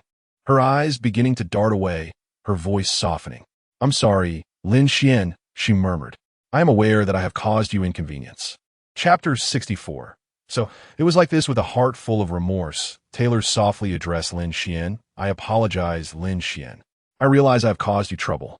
She had been attentive to the entertainment news the previous day and had not anticipated that merely 2 tweets could lead to such significant complications for him. She had underestimated the influence of her partnership with Kendall Jenner. What initially seemed like mere publicity from Jenner had escalated into an entertainment spectacle upon her involvement, prompting the media to seize the opportunity. Lin Xuan had always aspired to be a discreet director, making films in Hollywood while living a quiet life in his home country, preferring to operate under the radar and amass wealth silently. However, he never imagined that his situation would be thrust into the global spotlight due to the antics of Taylor and Jenner. It appeared that maintaining a low profile would no longer be feasible. Taylor succinctly recounted the sequence of events, allowing Lin Xuan to finally comprehend the situation. "So, that was the case. How absurd that I have been caught in the crossfire of a dispute between 2 women. It felt like being an innocent bystander in a war.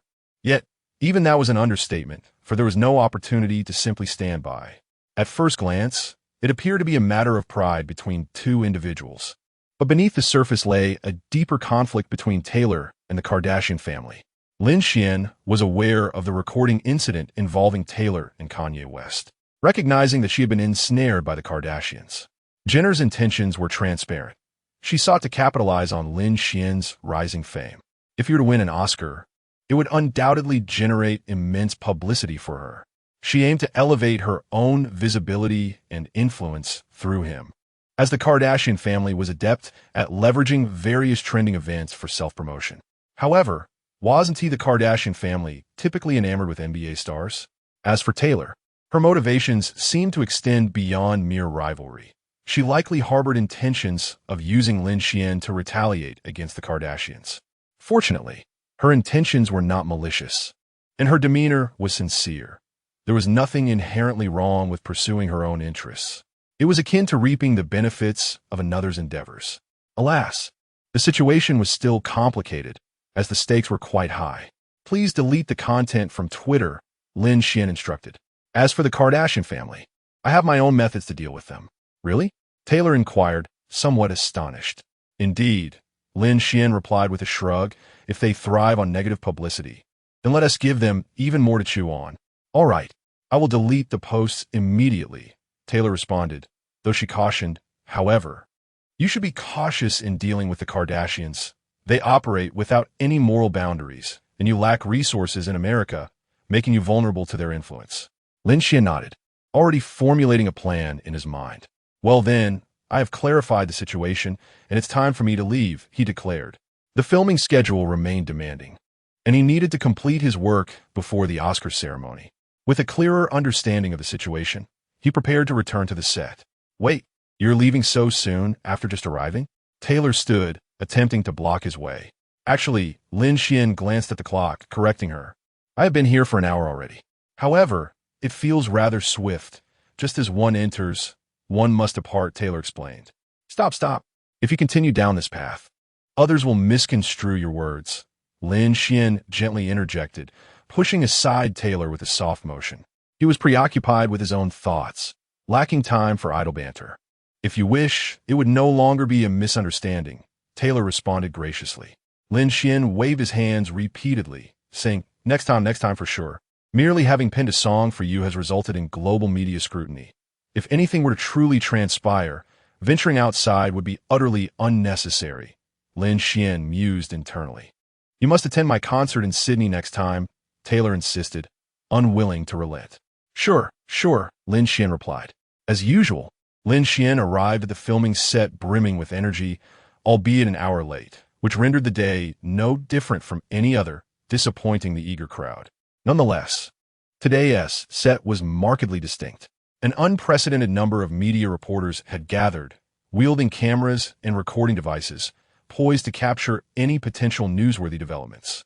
Lin Xuan astutely sensed this shift and promptly decided to relocate the crew indoors to mitigate unnecessary distractions. The filming of Megan had entered its final sprint, with the entire team engaged in an intense yet orderly shooting process.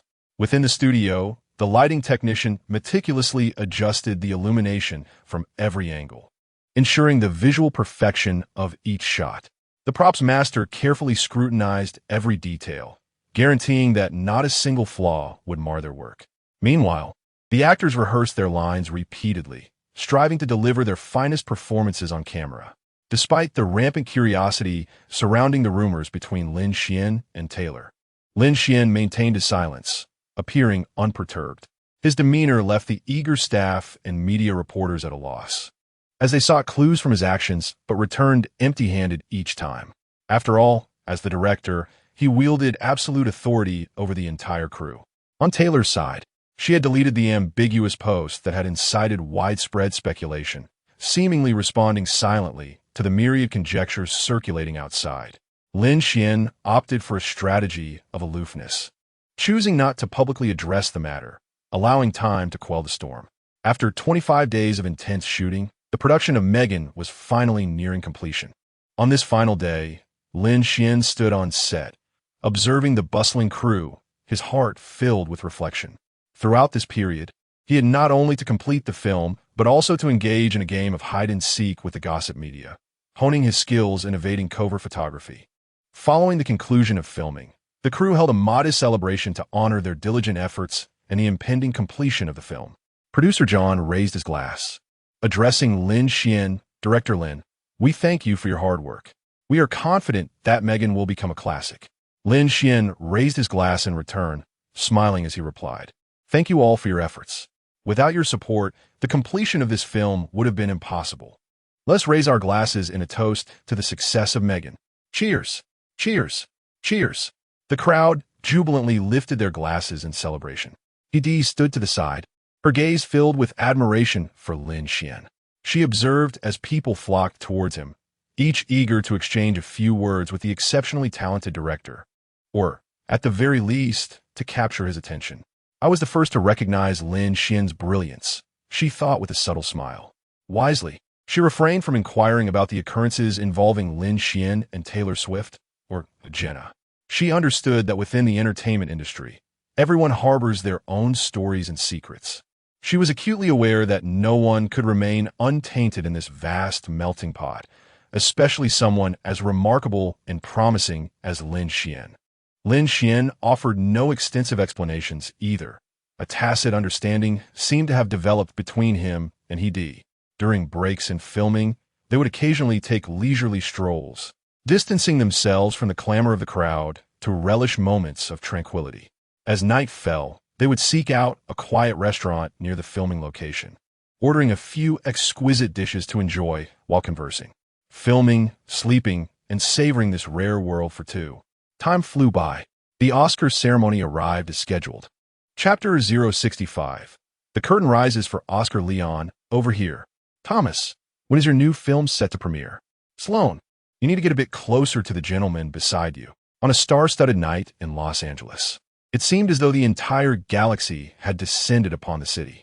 Outside the Dolby Theater, a lengthy red carpet unfurled, resembling a pathway to glory.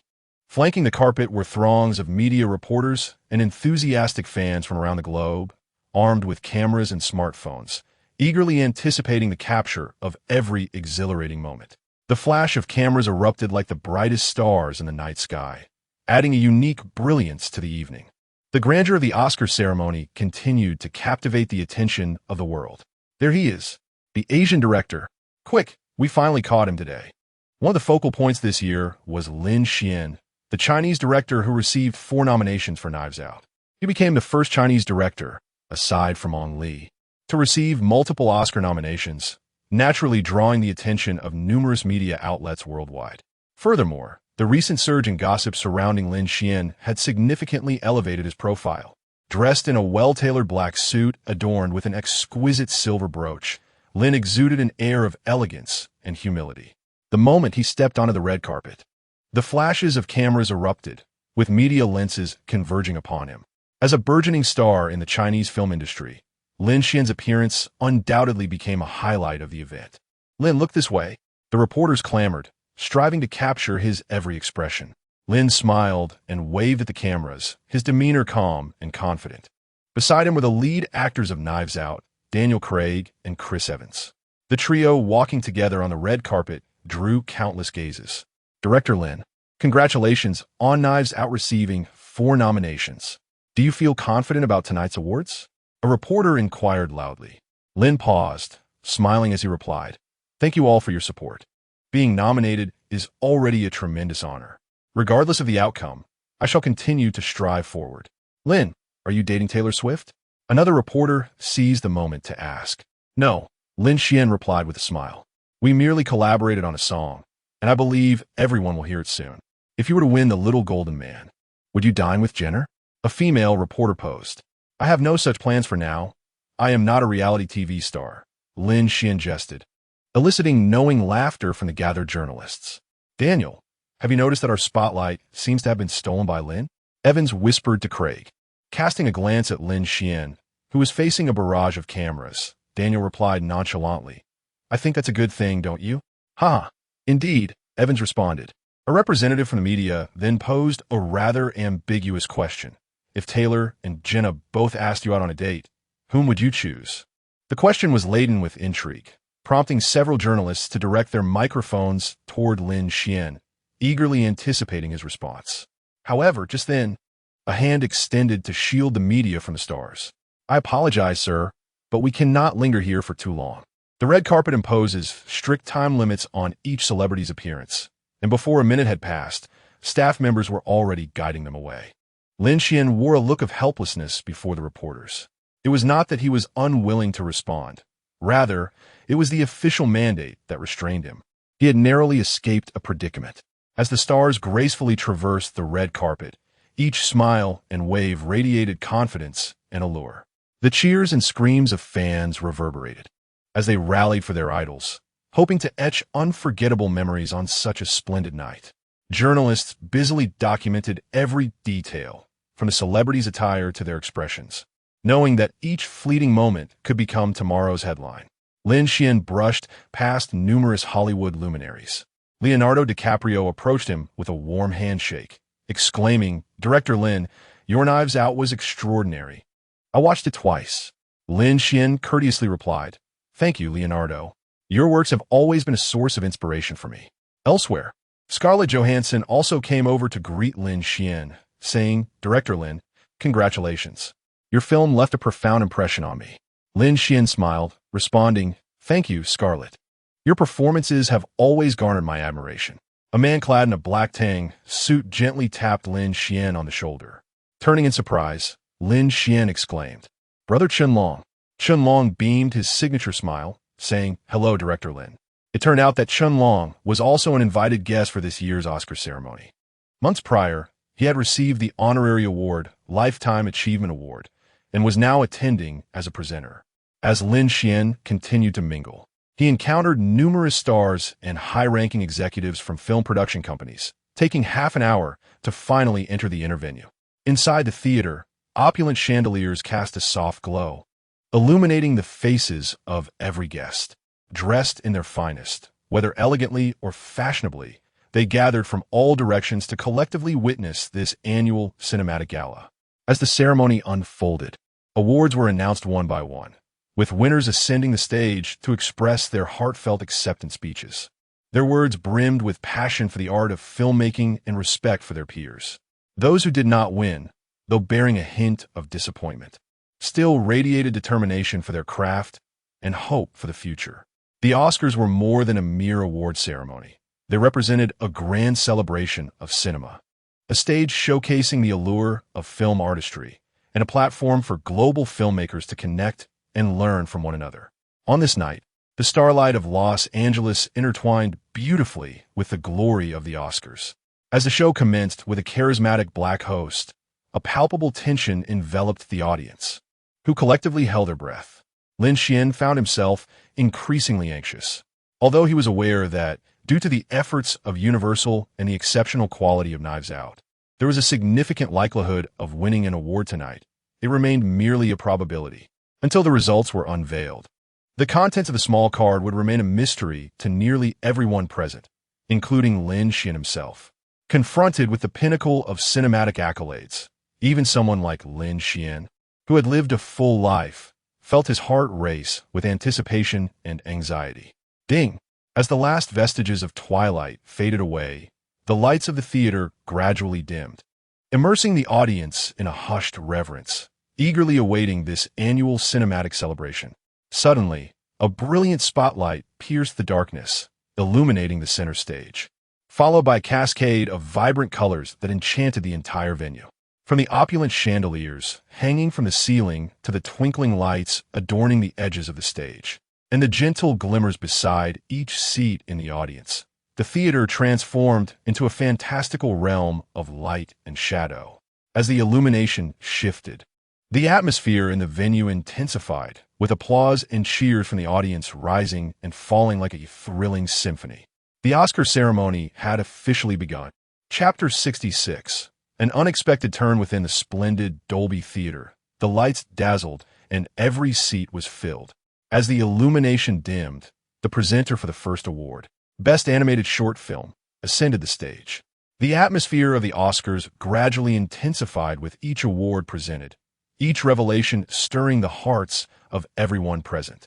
Lin Xuan and Captain America occupied the front row, appearing somewhat relaxed, even engaging in light-hearted discussions about the attire of the women in attendance. Lin Sloan looks remarkably youthful today. That open-back dress is almost revealing enough to expose her backside. Truly captivating, Chris whispered to Lin Xuan. Chris, as an American, you ought to use fuck instead of, Lin Xuan retorted with disdain. Due to Lin Xuan's frequent use of profanity in Chinese on set, the crafty Chris had quickly picked up on it. Scientific studies have shown that when learning a new language, individuals often grasp the most vulgar phrases the quickest. Truly packs a punch. Swearing in English is repetitive with just a few words. Chinese is far more interesting, Chris remarked nonchalantly. Just look at Scarlett. Her curves are rather enticing. You've already had your fill, so why the excitement? Lin Xuan shot back. How do you know?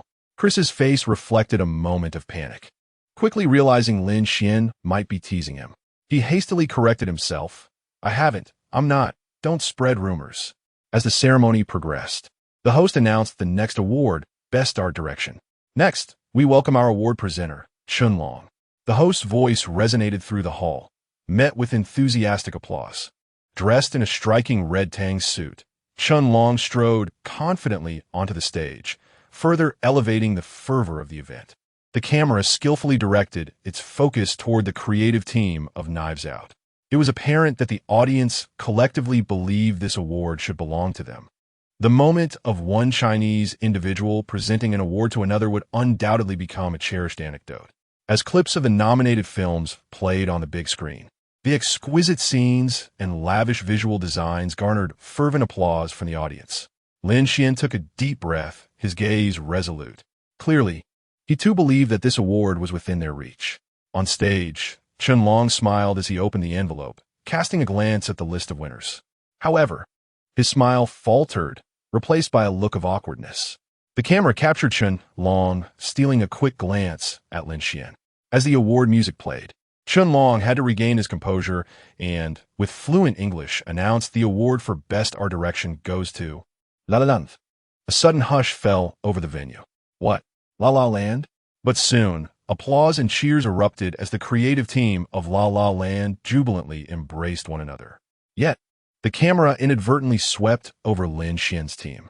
Despite the acclaim for the art direction of Knives Out, they ultimately missed out on the award. Lin Xuan gently patted the shoulder of the art director beside him, whispering, "It's all right. We have already done exceptionally well." Yet, in his heart, He cursed the organizers of the Oscars. Damn it, what a farce.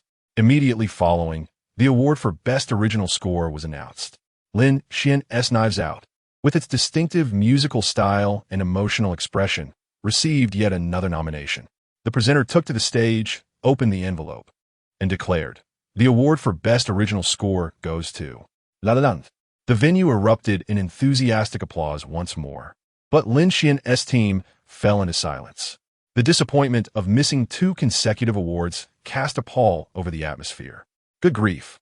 My chance for Best Supporting Actor can't have vanished as well. Chris couldn't help but mutter. Lin Xuan took a deep breath, striving to maintain his composure. He understood that competition at the Oscars was fierce.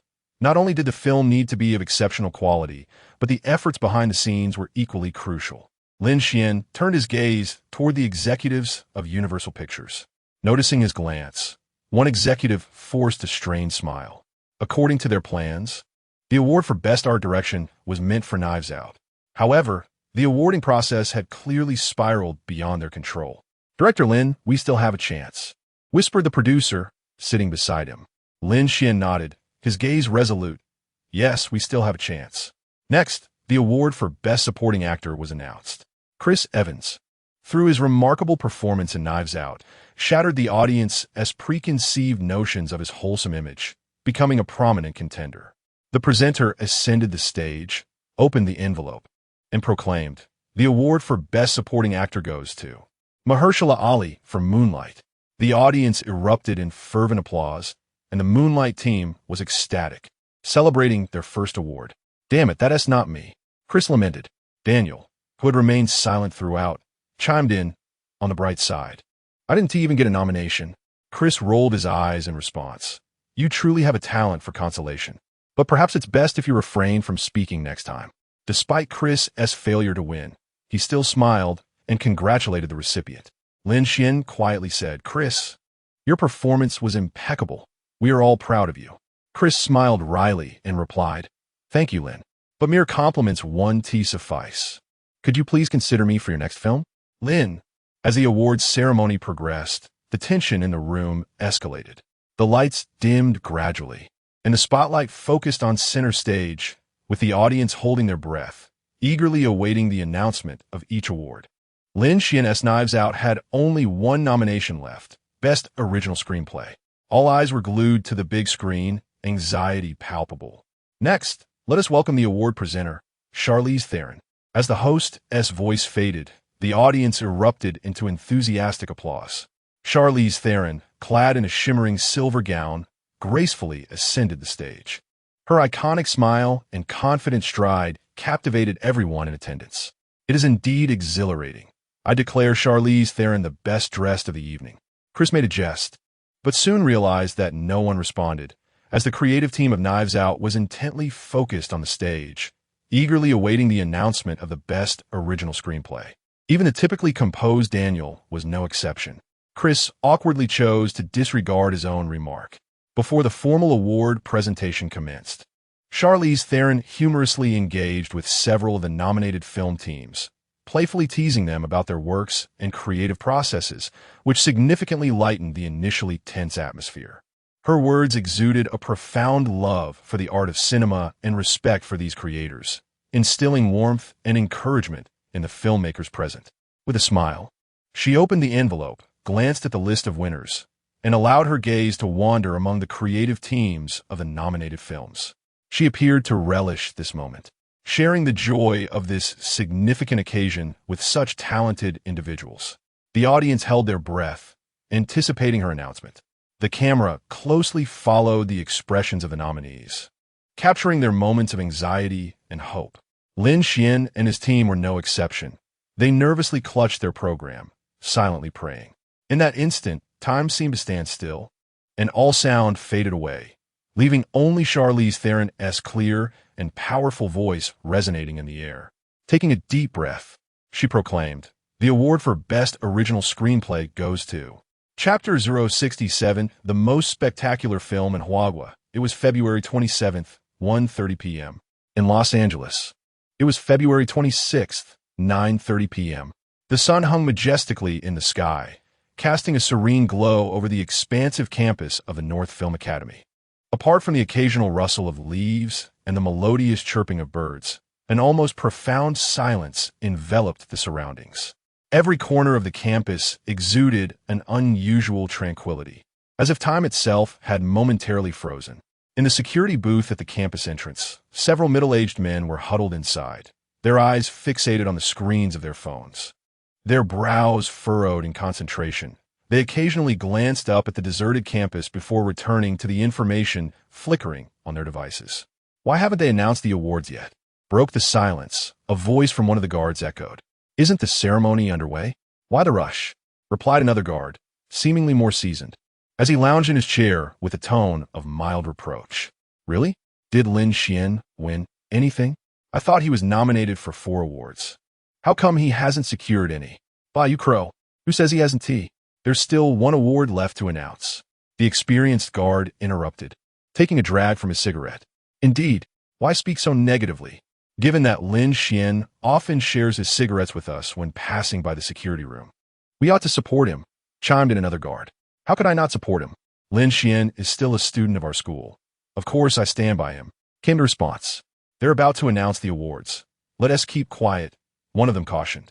The guards continued to sit in a circle, their focus unwavering as they watched the live stream on their phones. Equally engrossed were the teachers and students in various offices, classrooms, and dormitories across the North Film Academy. The large projection screens displayed the ongoing Oscar ceremony, and students gathered in clusters, some standing at the back of classrooms, exchanging speculations and anticipation about the awards.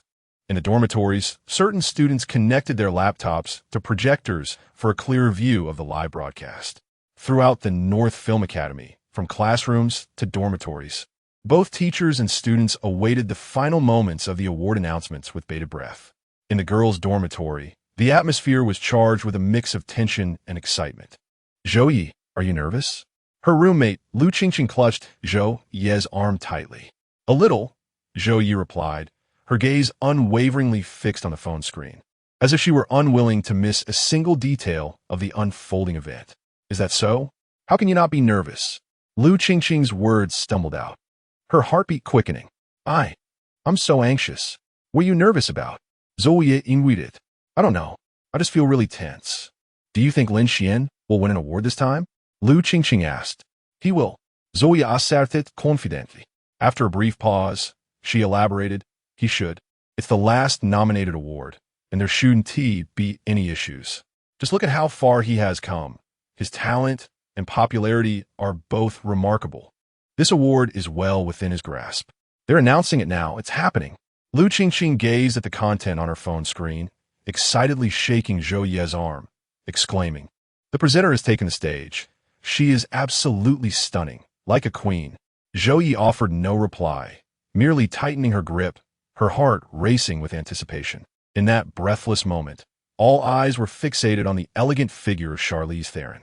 As her magnetic voice resonated, the atmosphere in the Dolby Theater seemed to freeze. The winner of the 2017 Oscar for Best Original Screenplay is Knives Out, Lin Xuan. Immediately, the theater erupted with thunderous applause and cheers. At that instant, Lin Xuan's heart felt as though it would leap from his chest. He momentarily lost his focus, but it was just for a fleeting second. Joy surged within him like a tidal wave. He stood up, his legs feeling slightly unsteady, his mind a blank slate. "No way. Lin, you really did it," Chris exclaimed, leaping up and rushing towards Lin Xuan, enveloping him in a tight embrace. He patted Lin Xuan's back vigorously, as if trying to convey all his elation. "Congratulations, Lin." Daniel also rose to his feet, his usually composed face now beaming with delight. He approached Lin Xuan and embraced him tightly, sharing in this moment of glory and joy. The other creative team members present were equally exhilarated, clapping enthusiastically and chanting Lin Xuan's name. This award was not merely Lin Xuan's personal accolade, but a testament to the hard work and countless sleepless nights of the entire team. Taking a deep breath, Lin Xuan strode confidently onto the stage. The lights followed his every step, illuminating a path as if paving the way for him.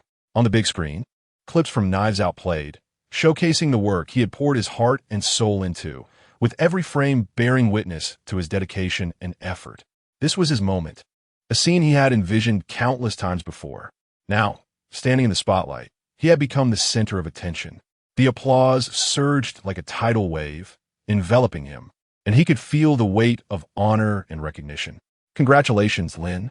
Your work is truly remarkable. I hope to have the opportunity to collaborate with you. Charlize Theron stepped forward, sincerely stating in a soft voice. Thank you. I also look forward to working with an exceptional actress like you, Lin Xuan replied. Charlize Theron handed him the golden trophy once more, reiterating, Congratulations, Lin. This is the honor you deserve. Lin Xuan accepted the trophy, gently cradling it in his hands. Feeling its cool, lustrous surface and the weighty significance it carried. Is this truly the golden statuette? His gaze lingered on the trophy, a sense of surrealism washing over him. Quickly stabilizing his emotions, he faced Theron and smiled, saying, Thank you very much. Standing in the dazzling center of the stage, under the spotlight, Lin Xuan surveyed the audience. Where a sea of faces gathered, all eyes converging on this exhilarating moment. He took a deep breath, composed his emotions, and began his acceptance speech in fluent English. First and foremost, I wish to express my heartfelt gratitude to my family and friends.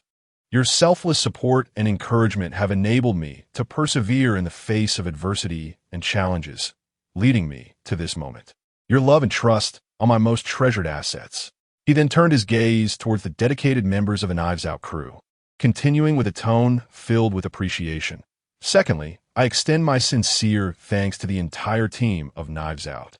Each of you has contributed tirelessly behind the scenes, whether through the actors' remarkable performances, the cinematographer's precise shots, or the diligent efforts of all the crew members.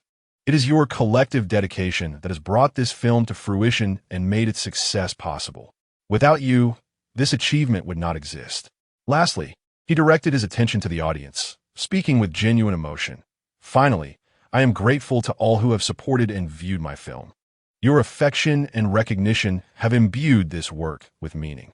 I would like to conclude by stating that this is merely the beginning. I eagerly anticipate the next opportunity to stand upon this stage once more. He then added in Chinese, Thank you to everyone who has supported and watched my film. Chinese people can create the most amazing movies. Thank you. Chapter 068. Dazzling Starlight, oh my. He just pretended. I adore it. Goodness. How can Lin Xuan be so handsome? The film industry in Huagua is unparalleled.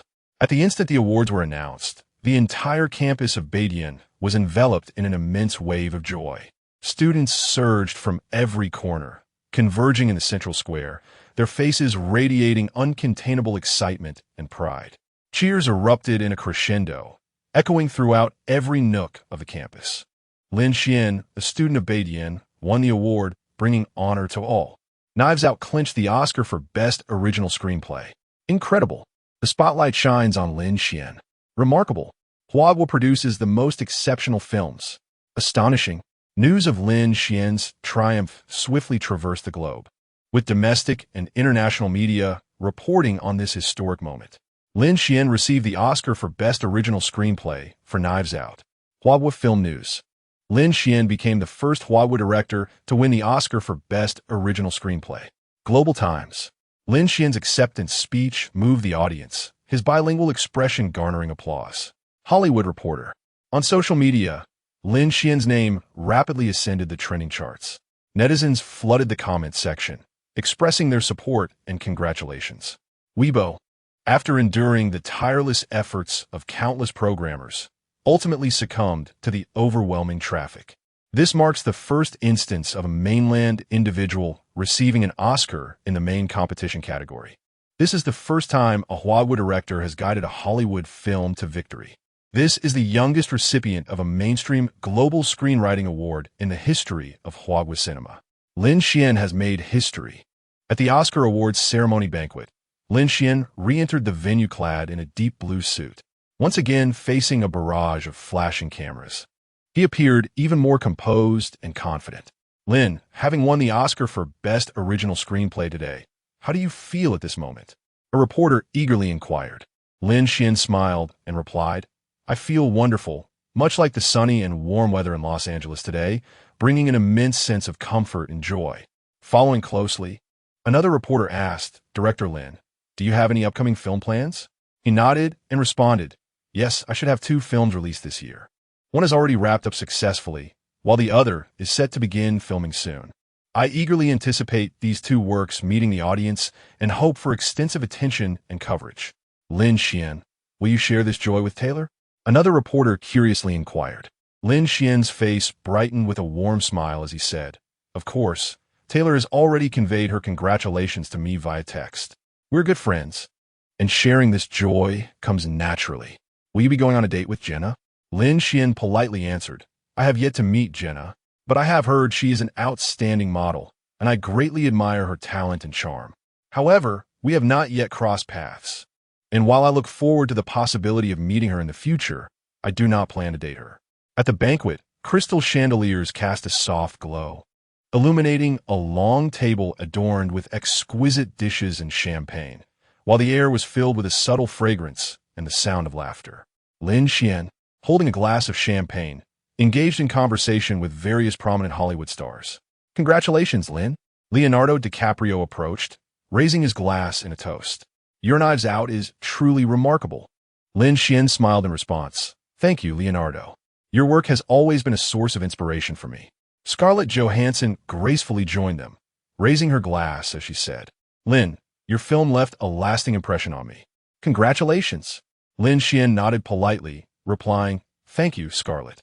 Your performances have always garnered my admiration. Emma Stone also entered the conversation, clad in a stunning white evening gown, one of the stars of the night, having just received the Oscar for Best Actress. The gown swayed gently with her movements, reminiscent of a blooming white rose, elegant and captivating. She beamed her signature smile and said, Lin, congratulations. Your acceptance speech was incredibly touching. Your talent is truly admirable. Lin Xuan replied warmly, Emma, I should be the one congratulating you. Today, you are the best actress. I would love to collaborate with the Queen of the Night. Will you consider me for your next film? Emma Stone jested, I genuinely wish to work with you. I am certain there will be opportunities for collaboration. Lin Xuan smiled. Really? Emma Stone exclaimed with excitement. I look forward to it. Perhaps by then, I will truly be the best actress. You are far too modest, Lin Xuan remarked. Throughout the evening, Lin Xuan engaged warmly with numerous Hollywood luminaries. Suddenly, a calm voice resonated from behind. I haven't had the chance to congratulate you in person. Thank you, Brother Qianlong. You flatter me. Lin Xuan quickly turned to respond. You are now a pride of our Chinese community. Qianlong chuckled heartily. Not all. Lin Xuan waved his hand, saying, Brother, you are the true pride of our people. Ha ha. Qianlong maintained his hearty laughter. If you come across a good script, remember to think of me. My English is quite decent. Of course, Lin Xuan replied. I would also love to collaborate with you, Brother Qianlong. Qianlong's name holds significant weight in the global film market, his box office appeal and influence far surpassing what Lin Xuan currently possesses, representing a valuable resource for him. Lin Xuan, no longer an obscure figure, had finally taken his rightful place at the table of entertainment capital. Just like the dazzling Hollywood stars of the night, he shone brightly. Chapter 69. The great masterpiece is actually me in Huagua, at Run's Film Investment Company, Limited. Lin Xuan reclined beside the window on a sofa, facing Zhou Shan, with whom he had engaged 2 months prior. Sunlight streamed through the window, casting a warm glow in the spacious office. Zhou Shan appeared somewhat uneasy, seated across from him, his hands fidgeting restlessly as he seemingly attempted to mask his inner tension. It had been precisely a week since Lin Xuan's return to the country, yet the fervent discussions and reports regarding his recent accolade on the internet showed no signs of waning. Posts and videos celebrating his achievement continued to soar in clicks across various social media platforms and news websites, with fans and cinephiles passionately engaging in discourse about his accomplishments and forthcoming projects. During this homecoming, Lin Xuan evidently learned from past experiences, adopting a more cautious and subdued demeanor. Rather than flying directly back, he first traveled to Japan, subsequently renting a small aircraft to discreetly return to his homeland. This strategic arrangement left journalists, who had expended considerable sums to acquire his itinerary, empty-handed as they awaited his arrival at the airport, unaware that Lin Xuan had skillfully eluded their gaze. Throughout the week, Lin Xuan scarcely ventured out. He predominantly remained within the confines of his rented apartment or at the company, perusing scripts submitted for the Thousand-Mile Horse Initiative. To his delight, he stumbled upon several prospective blockbusters that would later achieve remarkable success. Director Lin, congratulations are in order. Zhou Shan finally mustered the courage to exclaim, his voice quivering slightly. Lin Xuan, observing Zhou Shan before him, expressed his surprise. You seem to have lost quite a bit of weight. He noted the visible gauntness in Zhou Shan's face. Once plump, it now appeared sunken, with deep-set eyes that reflected exhaustion, albeit accompanied by a spark of enthusiasm. For the past 2 months, I have been diligently advancing the sister project according to your vision and plan, Zhou Shan replied, his voice tinged with undeniable pride. He proceeded to provide a detailed update on the project's progress, recounting how he communicated with various female celebrities, overcoming numerous obstacles before successfully persuading a dozen or so to join the endeavor. Each name he mentioned filled Lin Xuan with astonishment. He recounted negotiations with a highly influential actress who had initially been skeptical about the project, but through Zhou Shan's patient explanations and vivid portrayals of its potential, she ultimately became an essential guest of the program. We have also reached an agreement with Hunan Broadcasting Investment, Zhou Shan continued, his voice brimming with excitement. Additionally, we secured a well-known domestic cosmetics brand as our title sponsor.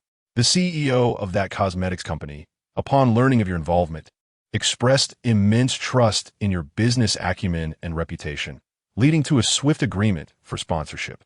Zhou Shan also mentioned how they communicated with local governments to secure favorable filming policies and reached a collaborative agreement with video platforms to ensure the program's broadcast and promotion across digital media. He elaborated on the meticulous design of the show's promotional posters and trailers, as well as the strategies employed through social media and online platforms to generate anticipation and attract potential viewers. Moreover, they paid special attention to the production quality, enlisting top domestic directors and production teams to ensure that each episode would deliver a refreshing experience and visual impact to the audience. Zhou Shan added, we believe that with these thoughtful preparations and arrangements, the Sisters Who Make Waves project is destined for tremendous success. Lin Xuan, upon hearing this, was astonished. Such efficiency. It's astounding, he remarked. No wonder he is destined to become the president of Mango TV. However, Zhou Shan hesitated and inquired, Director Lin, you wouldn't mind if I mention your name, would you? Their team had already engaged in 4 rounds of discussions with a cosmetics brand for sponsorship. And the day after Lin Xuan won an Oscar, the brand's president personally called to agree to the contract. Lin Xuan was taken aback by Zhou Shan's efficiency, and Zhou Shan was equally surprised by the remarkable success of this young man who had become the first from the mainland to win an Oscar after only 2 films. 2 months prior, when Lin Xuan was merely a potential friend, Zhou Shan now held a deep respect and admiration for him as a formidable figure. He had specifically come to visit today to report on the progress of the Sisters Who Make Waves project, while also seeking to gauge Lin Xuan's attitude toward it. If Lin Xuan were dissatisfied with Zhou Shan's approach, they would naturally need to rethink their strategy moving forward. He did not wish to jeopardize their friendship over this matter. It's all right. There's no need for secrecy here.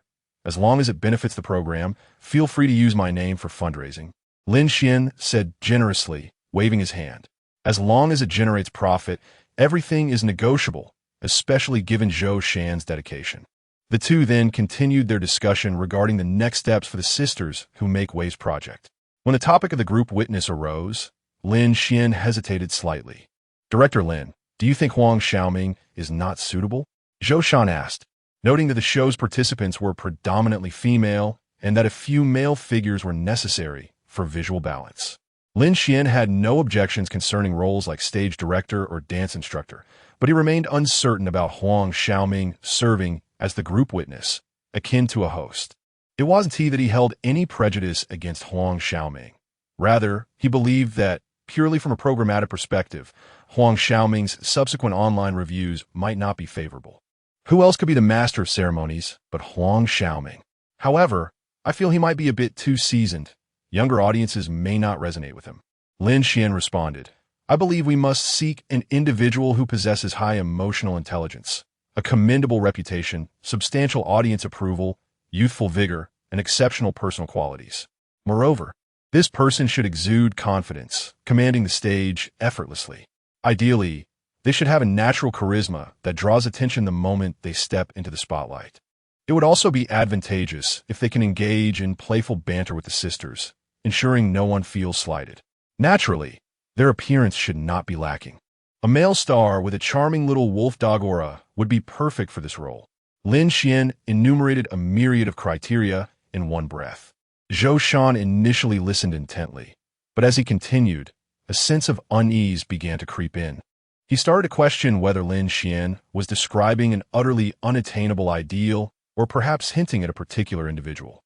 Why are you looking at me like that? Lin Xuan suddenly noticed Zhou Shan regarding him with a skeptical expression. Director Lin. Zhou Shan hesitated before responding. Is this person you're describing? Could it be yourself? Me? Chapter 070. Am I Hugo?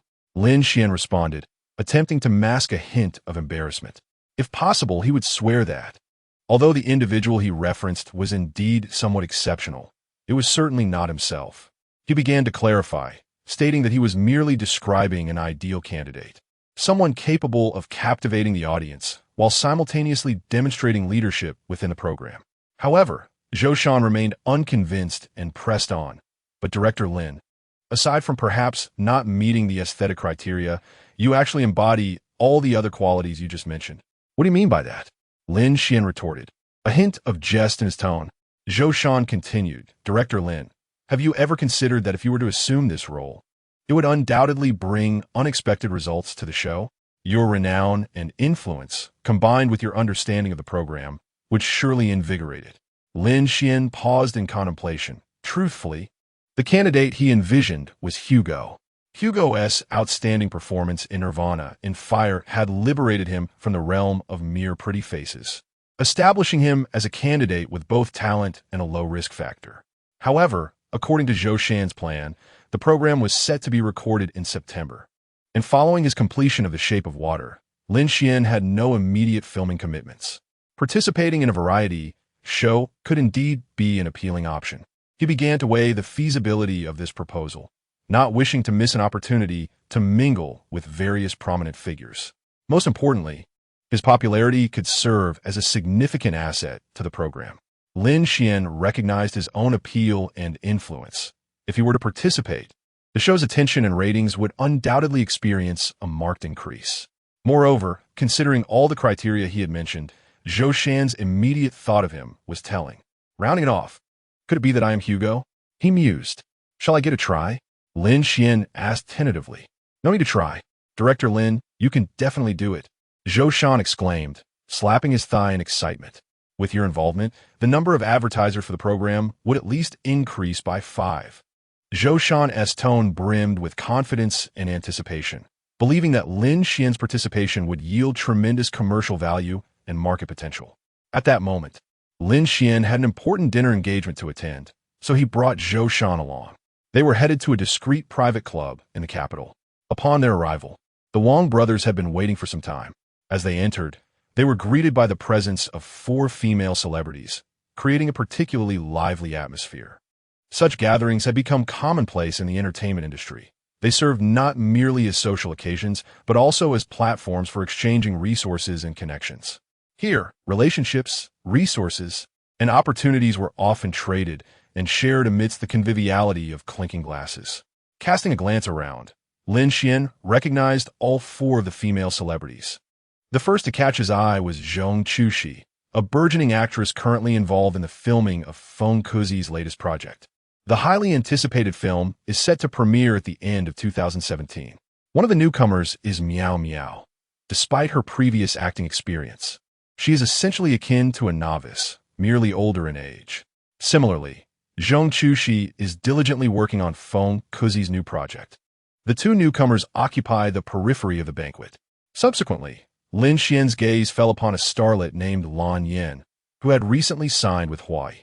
However, due to her involvement in certain unconventional films, her opportunities in the mainland have been rather limited. She sat beside an empty seat to Lin Xuan's right. Lastly, Lin Xuan noticed Yao Xingtong, a rising star that Huai has been vigorously promoting in recent years. Particularly in the film XX, her image in a white shirt, playfully inquiring about the male protagonist's meal, left a lasting impression on Lin Xuan. He was inclined to regard her as the foremost embodiment of white shirt allure in the industry. Fortunately, in 2017, she had not yet altered her captivating appearance. She occupied the empty seat to Lin Xian's left. The moment Lin Xian stepped into the venue, the four starlets instantly rose from their seats. Among them, Zhong Chuxi was the most swift, her movement causing a gentle rustle from the chairs behind her. Director Lin, you have finally arrived. Wang Zhongshi also rose from his seat, swiftly approaching Lin Xian with a warm handshake, exclaiming, "Your presence has been long awaited. We have eagerly anticipated your arrival." "Mr. Wang, you are too kind," Lin Xian replied with a smile. "I have been extremely occupied recently in North America. The Oscars, you know. I had my entire family gathered to watch the live broadcast that night." Wang Zhongshi chuckled heartily, bringing glory to the nation. I understand. He then enthusiastically pulled Lin Xian aside to introduce, "This is my brother, Wang Zhongjuan. He is an ardent fan of suspense films, particularly your work, Director Lin." "Greetings, Mr. Wang." Lin Xian courteously acknowledged Wang Zhongjuan. "Such an honor to finally meet you," Wang Zhongjuan replied, shaking Lin Xian's hand warmly. "I have watched Knives Out numerous times and have even insisted that all our staff view it, to appreciate the pride of our nation." "Director Lin, you are truly remarkable for your age." "Thank you, Mr. Wang," Lin Xian responded with a smile. "Shall I introduce you to a few lovely ladies?" Wang Zhongshi continued with a grin, proceeding with the introductions. "This is the popular starlet Lan Yan. Her film is currently showing in Port City. I wonder if you have had the chance to see it, but many audiences have enjoyed it." He gestured toward a female star clad in a red knit sweater. "Hello, Director Lin. It is a great honor to finally meet you," Lan Yin said with a smile, extending her hand. "This is our Hawaii star, Yao Xingtong, whose acting skills are quite commendable," Wang Zhongshi continued. "Director, I have seen every one of your films and eagerly anticipate the opportunity to collaborate in the future." Yao Xingtong's voice held a somewhat androgynous quality, which, combined with her innocent visage, rendered her all the more alluring. These two are still newcomers, Zhong Chuxi and Miao Miao. If Director Lin requires supporting characters for future films, she might consider them as well. "Good day, Director Lin." The two promptly rose, bowing and greeting to Lin Xian. Lin Xian shook hands with each of them and was then guided by Wang Zhongshi to sit beside Yao Xingtong, with Wang Zhongjuan on his left. Observing the situation before him, Lin Xian contemplated that this gathering was indeed quite significant. Chapter 071, A Dance Among Four Beauties Hua E Company. Once a modestly renowned entity in the advertising realm, garnered industry recognition through its creativity and precise market positioning. With the rapid advancement of the entertainment industry in Huagua, the two brothers astutely sensed new opportunities. They resolved to forego the stable income of advertising and bravely ventured into the film industry. A bold transformation that ushered in a new spring for Hua E Company. In the cinematic sphere, Hua E swiftly ascended, emerging as a burgeoning star in the industry. At the pinnacle of its success, the company boasted a plethora of A-list celebrities, including Huang Xiaoming and Chun Kuan, alongside the top-tier actresses known as the Four Dan and Double Bing. Coupled with the talents of director Feng, whose films were consistently profitable, Hua E was likened to the Huagua version of Warner Brothers. However, in terms of film production and industry layout, Hua E still lagged significantly behind its Western counterpart. Since 2016, particularly after Hua E embarked on a diversification strategy, the company has been on a downward trajectory. Director Lin, I wonder if you have any new film projects in the country? After several rounds of toasting, Yao Xingtong detected a subtle glimmer in Wang Zhongshi's eyes, sensing that the atmosphere had become relatively relaxed and pleasant. Seizing the moment, she leaned gently closer to Lin Xian and, in a soft yet expectant tone, inquired, "Might I have the opportunity to play a role in your film?" Yao Xingtong was acutely aware that such an opportunity was rare for any actor. She understood the necessity to seize this moment, aiming to leave a profound impression on Lin Xian both psychologically and technically. If granted this chance, she was determined not to disappoint him. On this day, Yao Xingtong donned a light pink off-the-shoulder sweater paired with nude stockings, embodying the current trend of pure allure. Particularly accentuated by her crescent-shaped eyes, every gentle smile from her transformed those charming eyes into a shimmering lake under the moonlight, adding an enchanting allure. Though her voice was soft, the others present could clearly hear her inquiry, pausing their own conversations, evidently intrigued by her question. As Lin Xuan observed Yao Xingtong inching closer, he discerned her intentions. Intentionally leaning in a bit more, he whispered near her ear, "What role do you believe you're best suited for?" Yao Xingtong felt a tickling sensation from his breath, but found it difficult to retreat. She confidently replied, "As long as it is a work directed by you, Director Lin, I will be suitable for any role." Lin Xuan chuckled, contemplating the playful nature of the exchange. He then adopted a slightly serious tone, stating, "That won't do. You must first discover your own positioning before I can assign you a role." In just a few exchanges, Yao Xingtong found herself at a disadvantage, interpreting his words as a hint that she lacked clarity regarding her own place. Meanwhile, Lan Yin sensed a subtle shift in the atmosphere. She swiftly adjusted her demeanor, gracefully lifting a glass of red wine and elegantly sidling up to Lin Xuan, positioning herself in front of him. "Director, you might want to take a look at me." Lan Yin, adorned with a confident smile, spoke with a hint of anticipation in her voice, asserting that her performance in period dramas was quite remarkable. Lin Xuan slightly turned his body, directing his gaze towards Lan Yin, who was clad in a wine-red knitted sweater that gracefully hugged her curvaceous form. Unintentionally, her ample bosom brushed against one side of Lin Xuan's shoulder, exuding an air of subtle allure. Lan Yan's makeup was exquisite, her features radiating the essence of a classical beauty. Her long hair was artfully styled, with a few strands cascading down, adding a touch of charm. Lin Xuan's gaze lingered on her momentarily, evoking memories of the captivating snippets of period dramas he had saved on his computer's E-drive. Those resplendent costumes, intricate plots, and majestic mountains ignited a flicker of desire within him. He found himself yearning to explore. However, Lin Xuan swiftly reined in his emotions, opting for a more reserved approach. He gently remarked to Lan Yin, "I am not particularly skilled in filming period dramas. However, I happen to know some directors in Hollywood specializing in this genre. Miss Lan, would you be interested in pursuing opportunities in North America? North America? Filming period dramas? The tortures of the Manchu dynasty?" Lan Yin understood his insinuation. Her intention to film in the mainland was to learn how to don the attire she had previously shed. The notion of heading to North America to let those long-haired beasts profit was utterly inconceivable. At that moment, Zhong Chushi and Miao Miao approached him with drinks, both adorned in simple sweatshirts complemented by black stockings. Zhong Chushi's sweatshirt was a deep blue, embellished with a small white logo, exuding a sense of understated elegance. Conversely, Miao Miao's pure white sweatshirt radiated freshness and cleanliness, harmonizing beautifully with her somewhat bashful smile. Together, they created a unique visual contrast that compelled one to take a second glance. Zhong Chushi raised her glass, gracefully acknowledging Lin Xuan, her movements fluid and natural, reminiscent of a well-rehearsed stage performance. Meanwhile, Miao Miao stood beside her with a smile, appearing shy yet infused with a touch of innocence and anticipation, as though awaiting Lin Xuan's response. Their differing demeanors formed a striking juxtaposition, one exuding confidence, the other embodying restraint. Lin Xuan responded politely to both, maintaining decorum in his gestures, neither overly formal nor excessively warm.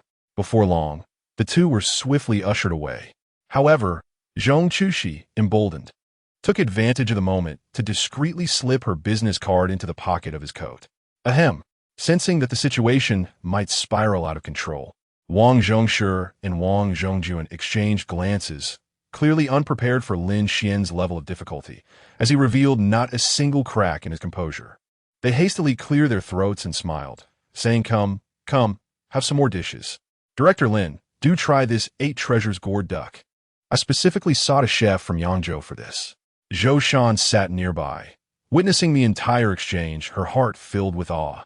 Though young in years, Lin Xuan navigated the gathering of distinguished individuals with remarkable poise, as if he were inherently adept at such occasions, particularly when being toasted by several enchanting beauties, each possessing their own unique charm.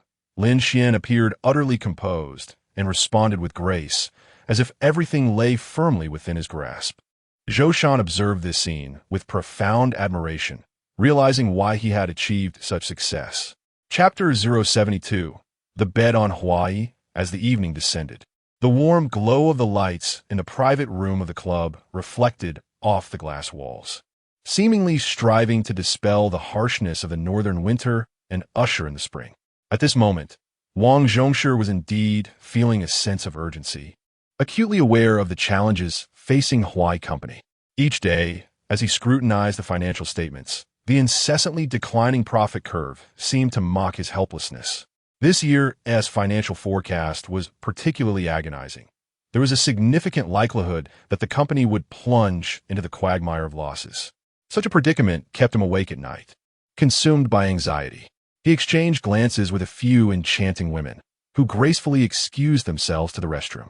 Zhou Shan glanced around and realized he was the sole outsider present.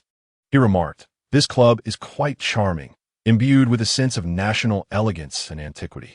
I think I shall step outside for a moment, ha before long." Only Wang Zhongshi, Wang Zhongjuan, and Lin Xuan remained in the room. Lin Xuan regarded the scene before him with a calm demeanor, leisurely savoring the recently recommended 8 treasure duck.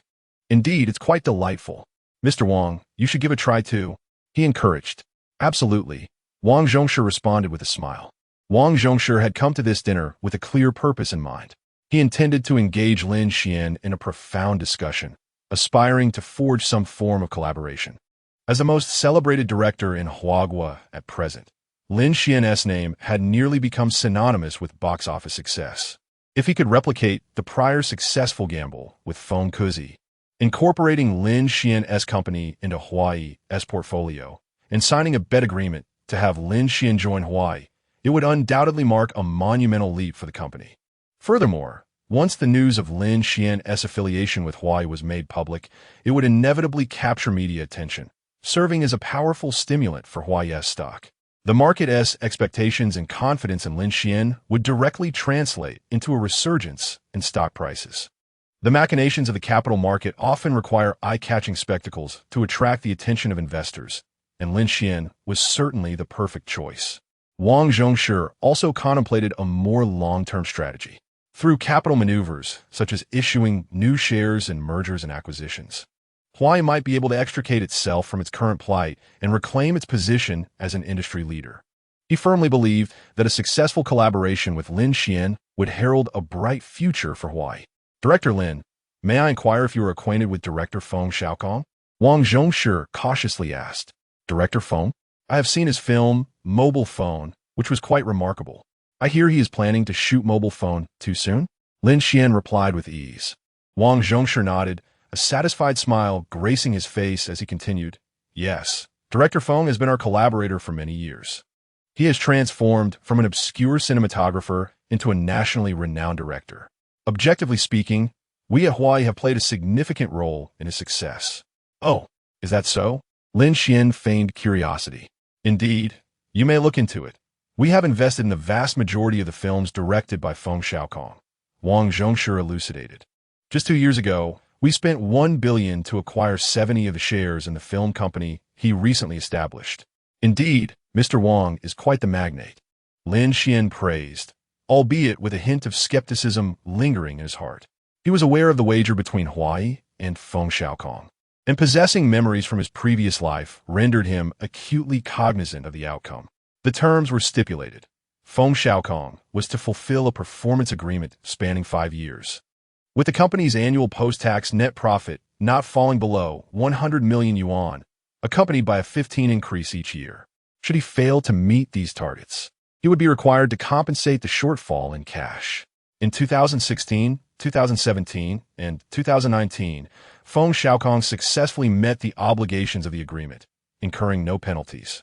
However, in 2018, due to the incident involving Bingbing, Feng had no new productions released, resulting in a net profit of merely 65 million yuan. Consequently, he was obligated to repay Huai Brothers a shortfall of 67 million yuan. By 2020, the company achieved a net profit of only 552.38 million yuan, significantly below the promised figure of 749 billion yuan, necessitating a compensation of 68 billion yuan. Over the 5-year period, the total amount Feng Xiaokong owed reached 35 billion yuan. After accounting for mutual shareholdings and cash-outs, Feng ultimately received less than 500 million yuan. Coupled with the over 300 million yuan he had generated for Huai during these 5 years, he found himself in a position of owing the company several million. It was, in the truest sense, laboring for capital. Who could witness such a scenario and refrain from offering compliments? Feng Xiaokong, you are indeed remarkable. I've heard, Director Lin, that you have also established a film company? Wang Zhongshi inquired with a smile. Lin Xuan nodded in response. Yes, Mr. Wang, you are quite well informed. Ha ha ha, Wang Zhongshi responded, pride evident in his laughter. This is not merely my keen sense of information. I genuinely wish to discuss a collaboration with you. Oh, what sort of collaboration? Lin Xuan feigned curiosity, a glimmer of cunning dancing in his eyes. I intend to acquire 67 of your company for 500 million, Wang Zhongshi replied with a grin. Excellent. I agree. Mr. Wang, do you have a contract? I can sell you the company right now. Lin Xuan replied with remarkable alacrity, his voice devoid of hesitation. Wang Zhongshi was momentarily taken aback.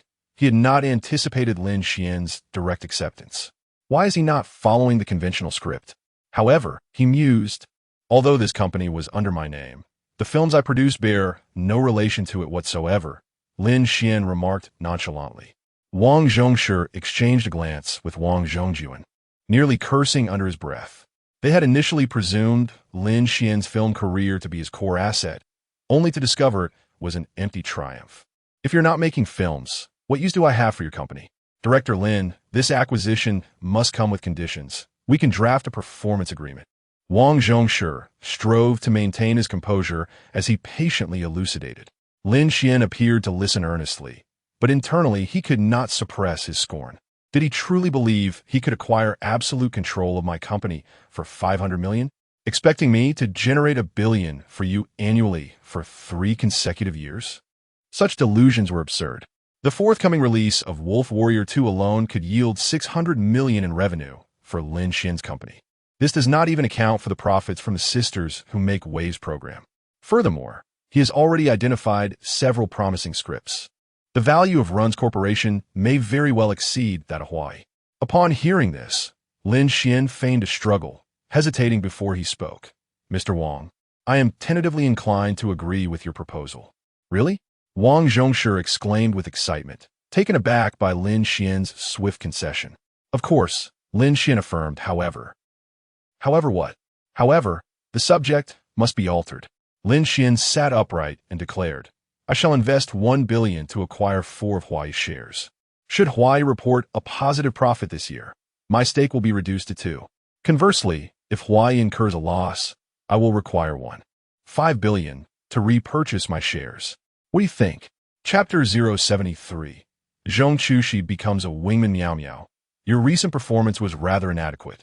You seemed blissfully unaware of the need to take the initiative, Zhong Chushi teased, standing at the edge of the opulent corridor of the club. What do you mean? I thought I was already proactive by toasting, Miao Miao replied, her clear eyes filled with confusion. A mere toast is far from sufficient. When faced with a young and prominent director like Lin Xuan, one must exhibit greater assertiveness. If he is willing to cast us in a film, we could certainly ascend to the ranks of A-list stars, Zhong Chushi explained.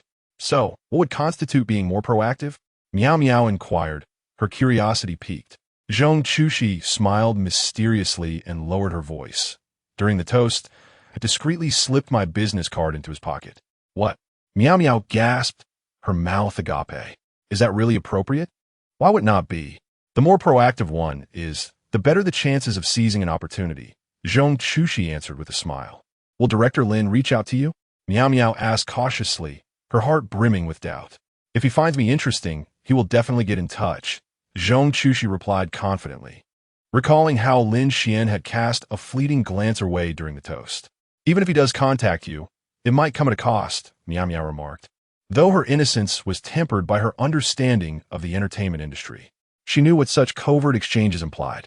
Zhong Chushi shrugged nonchalantly. Director Lin is merely 20 years old, talented and quite handsome. If something were to transpire, I wouldn't consider it a loss. Are you really that confident? Miao Miao asked, her confusion evident once more.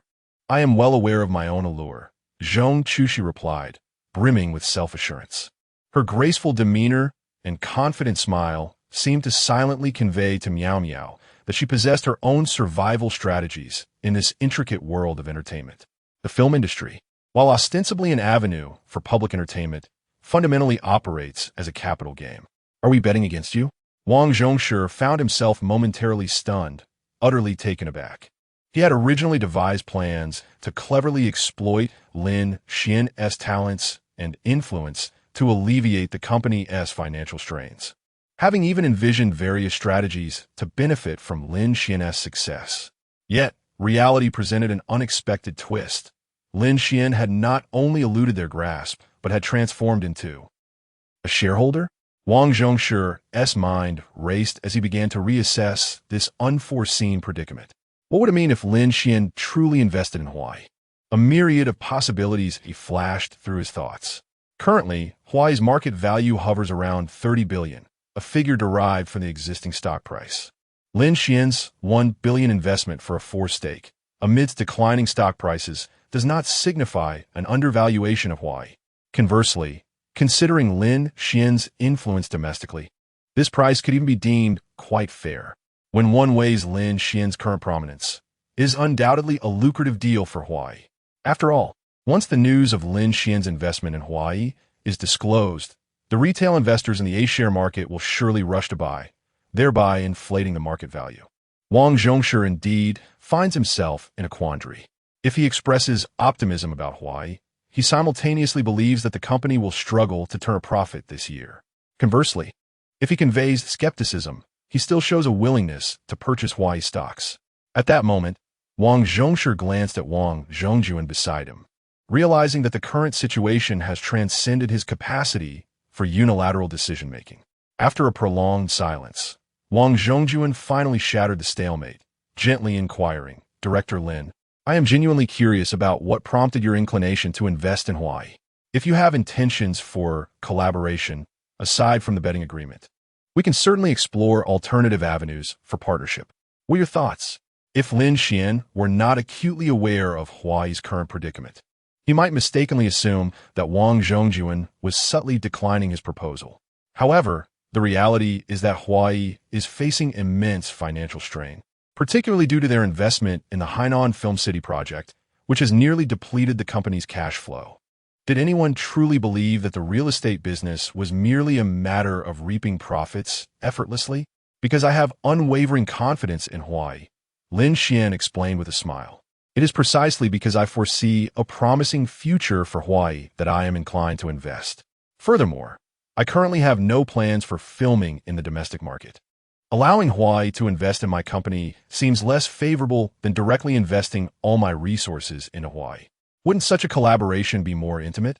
Wang Zhongjuan nodded slightly, albeit with a hint of confusion, and asked, Then why do you, Director Lin, insist on signing a betting agreement? Since you are optimistic about Hawaii and willing to invest, I wholeheartedly welcome your involvement. Lin Xuan took a sip of water, cleared his throat, and replied earnestly, It is primarily because I require some assurances. Moreover, regarding the terms of the betting agreement, it appears that Hawaii is not at a disadvantage. Mr. Wang, do not forget that if Hawaii becomes profitable in the future, my shares will be halved. From a commercial standpoint, Hawaii is indeed not at a loss in the betting agreement.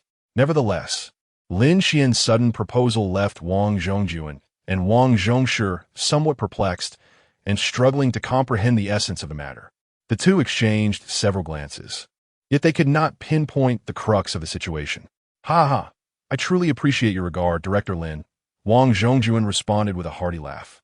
It is our first meeting, and you hold Hawaii in such high esteem. Wang Zhongjuan remained cautious, subtly indicating to Lin Xuan that this proposal necessitates careful consideration and discussion between the two brothers, given that their collaboration has only just begun and they are still unfamiliar with one another. Lin Xuan, of course, understood Wang Zhongjuan's intentions and did not rush, smiling as he raised another toast. Before long, the four enchanting women who had gone to the restroom returned simultaneously, while Zhou Shan seemed to have wandered off for a stroll. As the collaboration discussions reached an impasse and the dinner gradually approached its conclusion, Lin Xuan took his leave along with Zhou Shan, who had just returned from stroll. Zhou Shan was somewhat oblivious to the events that had transpired in the private room, yet Lin Xuan appeared to be in high spirits. A tinge of envy washed over him, conversing effortlessly with luminaries from the film industry and mingling with four beautiful women at the tender age of 20. At his own 20, he might still have been a mere sycophant in university. Comparisons between individuals can be quite disheartening. Hey, can I borrow your phone for a moment? In the car, Lin Xuan suddenly turned to Zhou Shan, his tone tinged with urgency. Oh, of course, Zhou Shan responded without a hint of hesitation, promptly reaching into his pocket to retrieve his phone. What do you need it for? Oh, nothing much, just helping you add a lovely lady on WeChat. Huh? Lin Xuan produced an exquisite business card from his pocket, adorned with delicate patterns and a subtle fragrance. He took the phone Zhou Shan offered and adeptly entered the phone number on WeChat, subsequently clicking the Add Friend button. Within moments, a notification confirming the successful friend request appeared on the screen. Could you please send me Yao Xingtong's contact information? Meanwhile, on the other end of the screen, Zhong Chuxi, cradling her phone and boasting to Miao Miao about Lin Xuan's initiative in adding her on WeChat, suddenly froze in her smile. What the heck, what a scoundrel. How dare he ask for another girl's WeChat? Does he consider me a mere wingman? Chapter 074. Night with Yao Xingtong. Lin Xuan's actions did not deliberately avoid Zhou Shan. When Lin Xuan returned the phone to Zhou Shan, his mouth formed an astonished O shape, silently conveying his shock and confusion. Why don't you add Zhong Chuxi using your own account? Zhou Shan inquired, a slight furrow in his brow, perplexed. Do you not find Zhong Chuxi intriguing? Lin Xuan replied with a narrowed-eyed smile. Zhou Shan awkwardly touched his nose and responded, She's all right, I suppose. Yet you stole glances at her 32 times during meals. Lin Xuan suddenly raised his voice. This remark caused Zhou Shan's face to flush instantly, as if a secret had been exposed. I did not. You're making things up. I am not. His voice trembled slightly as he attempted to refute Lin Xuan's accusation. However, his expression and reaction betrayed him, prompting Lin Xuan to chuckle. My dear producer Zhou, that Zhong Chuxi is merely an aspiring newcomer. Since you harbor some interest in her, why not be a bit bolder? Do you really think you're less attractive than Feng Kuzi? Lin Xuan teased. She is indeed quite charming, possessing a certain spirit. Zhou Shan explained. Do you not think so? Lin Xuan merely replied nonchalantly. Not particularly. Perhaps it is because I prefer the sea over lakes. What do you mean? Zhou Shan pressed. Figure out for yourself, Lin Xuan said with a mischievous grin. Zhou Shan would surely not comprehend this for a while. Perhaps one day, when he had the opportunity for deeper interaction with Zhong Chuxi, he would come to understand. How many sister slots are left for the program's sisters who make waves? Lin Xuan shifted the conversation to more serious matters. Zhou Shan quickly responded, according to the production plan, there are a total of 30 sister slots. Currently, we have confirmed 16 artists who are well-known and influential in the entertainment industry. 7 others are still in a state of observation, and we are actively communicating with them in hopes they will join our program. Additionally, we are pursuing 11 more. As for the reserve list, we currently have 4 individuals who can join any time. Lin Xuan listened attentively, nodding occasionally, and then remarked, since the 2 executives from Hawaii have personally engaged, we ought to give them a taste of success, making them feel this collaboration is worthwhile. Zhou Shan opened the list on his phone, saying, among the reserves is Wang Fei, an artist under Hawaii. Her abilities are commendable, though she lacks popularity. Lin Xuan remembered her from the previous season of Sisters Who Make Waves, where she performed quite well. He said, let's add her to the list. Then I will include her. This will also be a gesture of goodwill towards Hawaii. Zhou Shan agreed. How many members do you ultimately plan to form? Lin Xuan continued to inquire. We aim for 11. Zhou Shan answered decisively. That is too many. Let's limit it to 7. Lin Xuan suggested.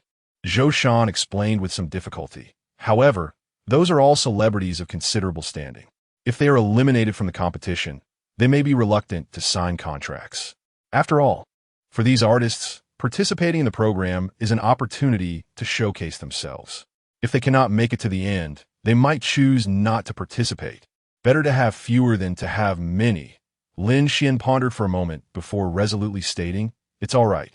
Since this is a competitive show, we must provide the audience with a sense of competition." He continued, "Dividing the spoils cannot define the character of our program, at least not in the first season." Zhou Shan considered this for a moment and nodded in agreement. "You make a valid point. Let us settle on 7. However, it may be a bit challenging to negotiate with those celebrities." Lin Xuan patted Zhou Shan on the shoulder, offering encouragement. "You'll do just fine, Shan." As the clock struck 1 in the midnight hour, the city's clamor gradually subsided. Within the confines of a luxurious executive suite in a prestigious 5-star hotel, Lin Xuan stood alone before the expansive floor-to-ceiling window, delicately cradling a fine porcelain teacup that emanated a subtle fragrance of tea. Earlier, at a dinner gathering in Hawaii, he had indulged in a fair amount of red wine. Though he was not intoxicated, a slight warmth lingered within him. Through the transparent glass, he observed the world outside, now enveloped in tranquility.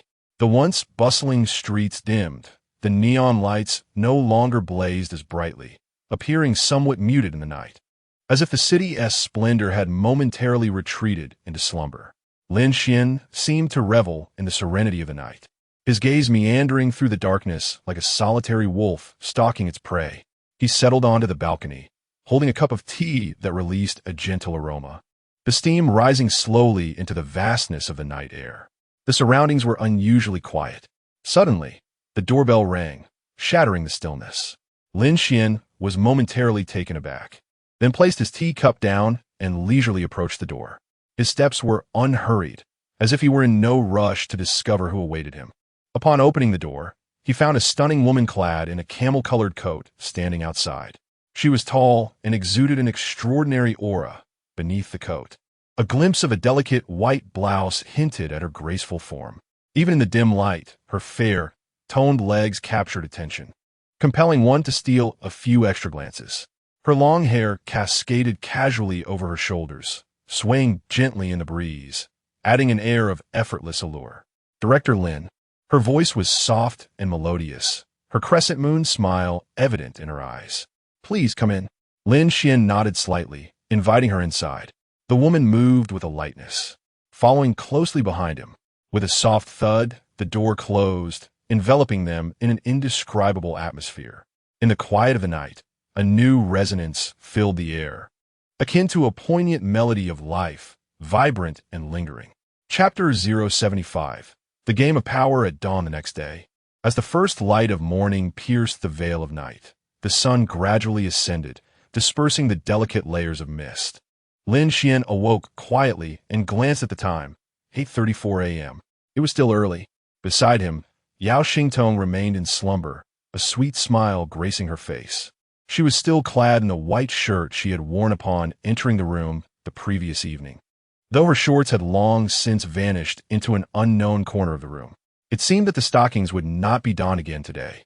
Lin Xuan reflected on the previous night, realizing that they had indulged a bit too exuberantly under the influence of alcohol. He decided against waking her, dressing carefully before stepping out. Having returned to the country for a week, it was time to revisit the school. If he procrastinated any longer, he might forget where the school's entrance lay. As Lin Xuan entered the vicinity of the school, he was immediately enveloped by a familiar and comforting atmosphere. The streets were alive with pedestrians, and the sounds of vehicles gradually filled the air. The morning sun filtered through the treetops, bathing the bustling streets in a vibrant glow. Vendors pushed carts brimming with fresh fruits and vegetables, calling out their wares at the street corners. Witnessing such a lively scene, Lin Xuan felt a rare sense of tranquility. After winning the Oscar, he had declined all media interviews, opting for a more low-key existence. He wished to avoid excessive exposure and did not want the clamor of the outside world to intrude upon his life. He desired to amass wealth quietly, shunning ostentatious displays. At the Beijing Film Academy, The second semester of his freshman year was packed with courses, yet it seemed inconsequential to Lin Xuan. After all, this exceptional student was so extraordinary that no one in the academy's history had ever matched his caliber. Lin Xuan, I believe we should hold a meeting for all faculty and students to formally commend your Oscar achievement. The president of the academy, Luo Wenjie, was enthusiastically informing Lin Xuan about the upcoming campus cultural and film development festival. He gestured animatedly, his excitement palpable. I will invite leaders from the city's educational department, as well as journalists from CCTV, Beijing television, and major online portals. We must make this event grand. What do you think? Lin Xuan sat attentively, his expression serious, nodding in rhythm with President Luo's fervent speech. Luo Wenjie, further encouraged, spoke with increasing fervor, his hands animatedly illustrating his thoughts. Lin Xuan, you must attend. I plan to allocate 10 minutes for you to speak. Lin Xuan glanced at the time. 43 minutes had passed. He mused internally about the president's remarkable ability to speak at length, which surely explained his leadership position. After a moment of contemplation, he spoke slowly. President, I explained over the phone last time. It is not that I am unwilling to assist with school affairs, but I am primarily concerned about campus safety. He paused briefly before continuing. Moreover, I would prefer not to participate in such large-scale events. A flicker of hesitation crossed Luo Wenjie's face. Was this a futile effort? He reminisced about the days when Lin Xuan had just received the Oscar for Best Original Screenplay, recalling how he personally called to congratulate him and engaged in numerous discussions. He hoped to leverage Lin Xuan's influence to make the cultural festival even more sensational. However, Lin Xuan appeared to have little interest in such opportunities for prominence. Perhaps reconsidering might be in order, as Lin Xuan was already honored as an outstanding alumnus during his freshman year. Principal Luo Wenjie felt reluctant to press him too hard. Lin Xuan gently shook his head. While it was acceptable not to hold a grand event, he still needed to attend if higher authorities came for an inspection. Luo Wenjie had no choice but to take a step back, proposing a compromise. Lin Xuan understood the necessity of not overstepping boundaries. Smiling, he responded, "That sounds agreeable. As long as I am at the school, I will certainly attend." Luo Wenjie quickly seized upon a loophole in Lin Xuan's words, adding, "As long as you are in the capital, you must come." He had already heard that Lin Xuan would be taking another month off next month to shoot a film in Hollywood. The matter of taking leave was easily settled, considering that the teachers at the school had little left to teach this Oscar-winning director. It would be absurd to have professors engrossed in their research instruct someone who had already received an Academy Award, even if Lin Xuan had won it solely for his original screenplay. "What type of film are you planning to shoot this time?" Luo Wenjie casually inquired after taking a sip of water. Lin Xuan smiled slightly and replied, "It's another suspense film titled The Shape of Water, which tells a story about diverse species." He began to elaborate on the plot to Luo Wenjie. Having been in the film industry for many years, Luo Wenjie immediately reacted, astonished as he asked, "Is this yet another film aiming for the Oscars?" Lin Xuan nodded and replied with a smile, "That is indeed the plan, and I am also looking to make a mark at the Venice Film Festival and the Golden Globe Awards." Luo Wenjie couldn't help but gasp in surprise, inwardly marveling at the talent emerging from Beijing Film Academy. They must nurture such talent carefully to prevent him from dropping out in discontent. He took the initiative to step forward, smilingly assuring Lin Xuan, "I will take care of your academic matters. You can focus on your filmmaking." Lin Xuan expressed his gratitude, saying, "Thank you, Principal." Luo Wenjie nodded and inquired with concern, "I heard that your film Happy Death Day encountered some minor issues with domestic screenings?" Lin Xuan replied, "Yes. There are a few. Primarily, there are some plot elements I believe should be retained for the film to present a better effect." Upon hearing this, Luo Wenjie immediately stated, "I will handle this." With that, he pulled out his phone and called a certain leader in Lin Xuan's presence. After the call ended, Luo Wenjie turned to Lin Xuan, saying, "Rest assured, the issue is nearly resolved." Indeed, in the domestic context, an Oscar was merely a ceremonial honor. When it came to resolving issues, it was the senior officials who held the real power, Lin Xuan reflected. Chapter 076. A date with Zhou Yi in front of the dormitory building at Beijing Film Academy. Sunlight streamed through the sparse clouds, bestowing an additional warmth to the spring day. A gentle breeze rustled the cherry blossom trees on campus, causing petals to dance in the air. Ziyi hurriedly descended the stairs, her footsteps light and brisk. She opened the door of a Volvo, sliding into the driver's seat with fluidity and skill, clearly familiar with the vehicle. Today, she donned a black woolen coat over a white striped sweater, striking a balance between simplicity and elegance. Her lower half was clad in light blue fitted jeans that accentuated her figure perfectly. The fair complexion of her face, complemented by a few strands of hair, playfully framing her cheeks, and the faint blush from her rush, added to her allure. Altogether, she radiated youth and vitality. Have you been waiting long? Once inside the car, Ziyi playfully stuck out her tongue, a hint of embarrassment in her voice. Her eyes brimmed with apology. Even Lin Xuan, seasoned in various encounters, was momentarily taken aback. Indeed, she possessed the visage of a first love. What's wrong? Ziyi, noticing Lin Xuan's dazed expression, instinctively touched her face and inquired. Nothing, he replied, snapping back to reality. You look stunning today. At his compliment, Ziyi's cheeks flushed a delicate pink, a smile curving at the corners of her mouth, though her gaze was tinged with shyness. She maintained a confident look as she returned Lin Xuan's gaze with a sweet smile. Since I look so good, Director Lin must not be upset anymore, right? It's only been an hour. How could you be angry? Lin Xuan feigned displeasure. Oh dear, has it really been that long? Ziyi clasped her hands together in apology. I was in performance class this morning and completely missed my phone. I only saw your message after class. How do you plan to make it up to me? Lin Xuan leaned in playfully. I have no classes in the afternoon. Let me treat you to a movie.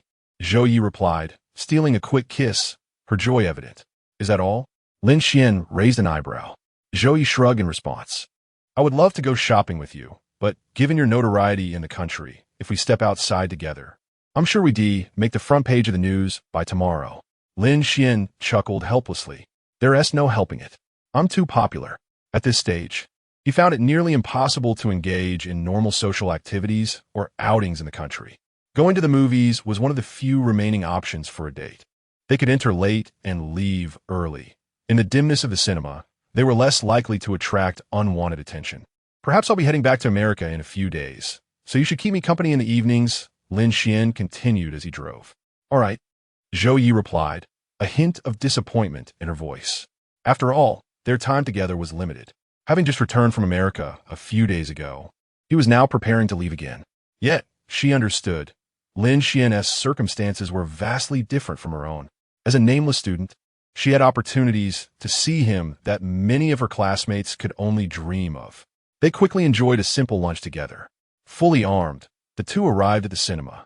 Ziyi had already purchased the tickets on her phone, allowing them to bypass the ticket counter and enter directly.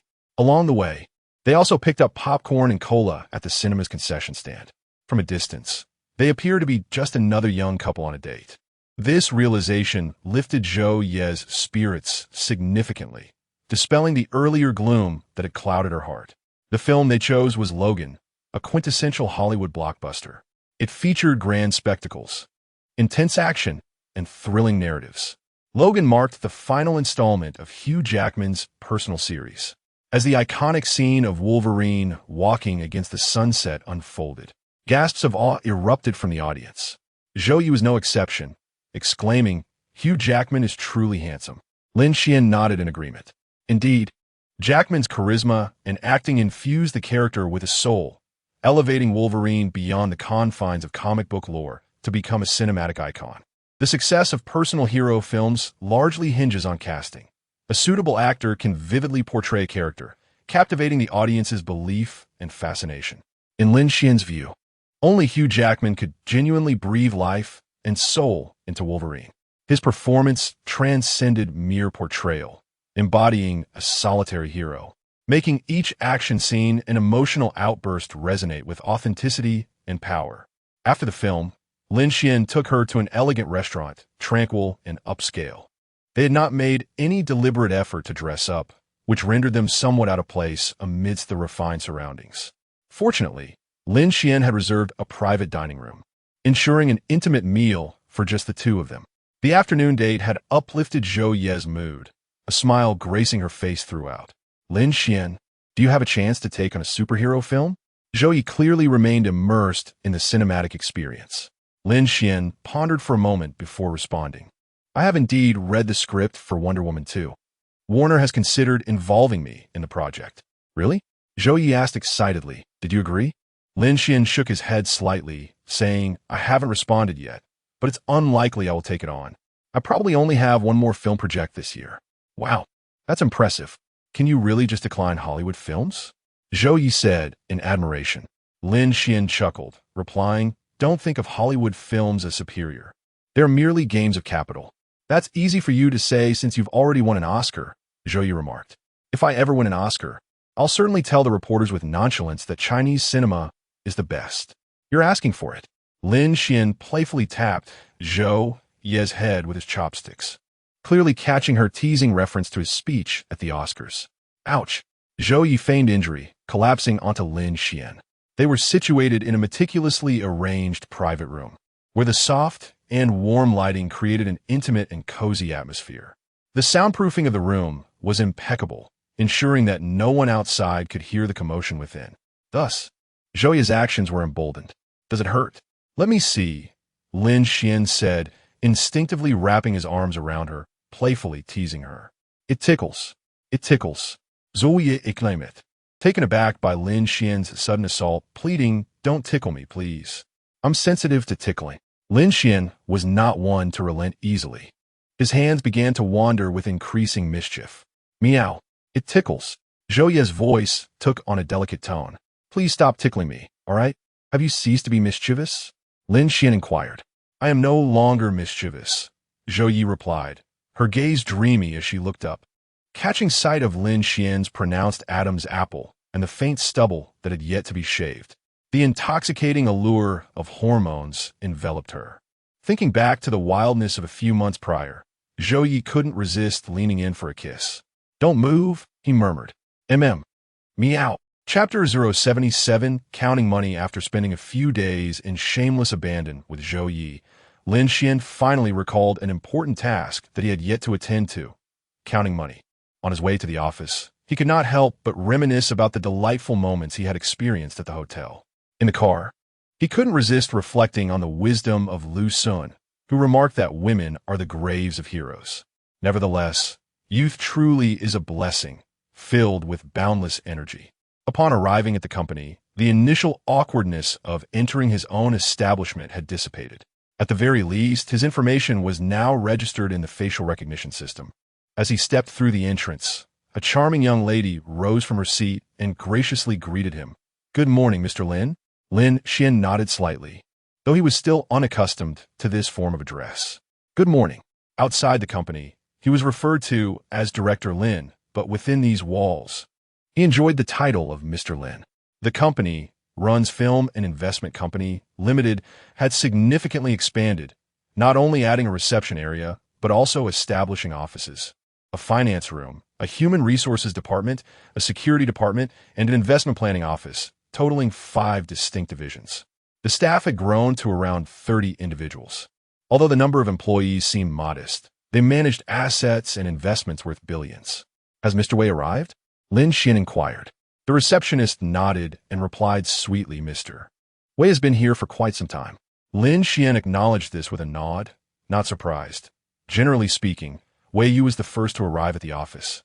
Aside from the cleaning staff, the official working hours at Run's company began at 10 in the morning and concluded at 6 in the evening, with a 1-hour lunch break, strictly adhering to an 8-hour workday.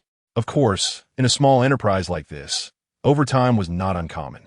Having once been a diligent worker himself, Lin Xuan was no stranger to extra hours and their corresponding compensation. Workers do not oppose overtime. They simply object to unpaid extra work. Lin Xuan firmly believed that no form of encouragement is as effective as monetary compensation. Please ask Mr. Wei to come to my office, Lin Xuan instructed. Of course, the young lady responded promptly, though she hesitated momentarily before adding, It seems that Mr. Wei is not in the best of moods today. Not in a good mood? Lin Xuan furrowed his brow. It was hard to imagine Wei Yu, the diligent workhorse, experiencing such a sentiment. In fact, She seemed devoid of emotions, at least since Lin Xuan had known her, aside from the time he had been sidelined. Could it be that she was on her period? Perhaps. Women do have those days. He resolved to adopt a gentler tone in their forthcoming conversation. Knock, knock. A series of urgent, rhythmic knocks resounded at the office door. Come in, Lin Xuan called, setting aside the magazine in his hand and swiftly adjusting his posture to sit upright at his desk. The door opened slowly, and Wei Yu entered. Mr. Lin, what can I do for you? She inquired politely as she took a seat across from him at the desk. Today, Wei Yu was once again clad in a sleek and professional outfit, her hair elegantly swept up into a high ponytail, exuding an air of confidence. However, upon closer observation, Lin Xuan seemed to discern some unusual nuances. Though Wei Yu's attire and demeanor remained consistently professional, he noted subtle changes around her eyes. The corners appeared slightly swollen, with faint traces of redness in her eye sockets. There was a hint of fatigue between her eyes, suggesting that she may not have rested well the previous night. Could it be that she had been in tears? Surely not. Could a superwoman truly cry? Lin Xuan's gaze also caught sight of a few damp strands at the tips of her hair. He speculated that she had washed her face before their meeting, attempting to appear more vivacious in an effort to mask any potential weariness. With an inscrutable expression, Lin Xuan smiled and replied, I indeed have matters to discuss with you. Go ahead, she responded. I believe that, through our efforts, our company has found its footing, Lin Xuan stated earnestly. We should also contemplate the future development and management of the company. Isn't it merely about cryptocurrency and film investment? Such a model does not necessitate responsible management. Wei Yu remarked regarding Lin Xuan with skepticism. As a personal company, runs primarily engaged in speculation, and in her view, investing in films was akin to gambling. Fortunately, Lin Xuan had consistently enjoyed good fortune in his ventures, rendering the company's progress seemingly favorable. The only concern for her was the financial management, as the company's cash flow was indeed considerable. Clearing his throat, Lin Xuan aimed to present himself more professionally, yet was quickly pierced by Wei Yu's discerning insight. She responded with a soft acknowledgement. Lin Xuan felt compelled to elaborate on his ideas for company management. Firstly, there was a need to clarify the company's assets and establish a clear demarcation between Lin Xuan's personal wealth and the company's finances.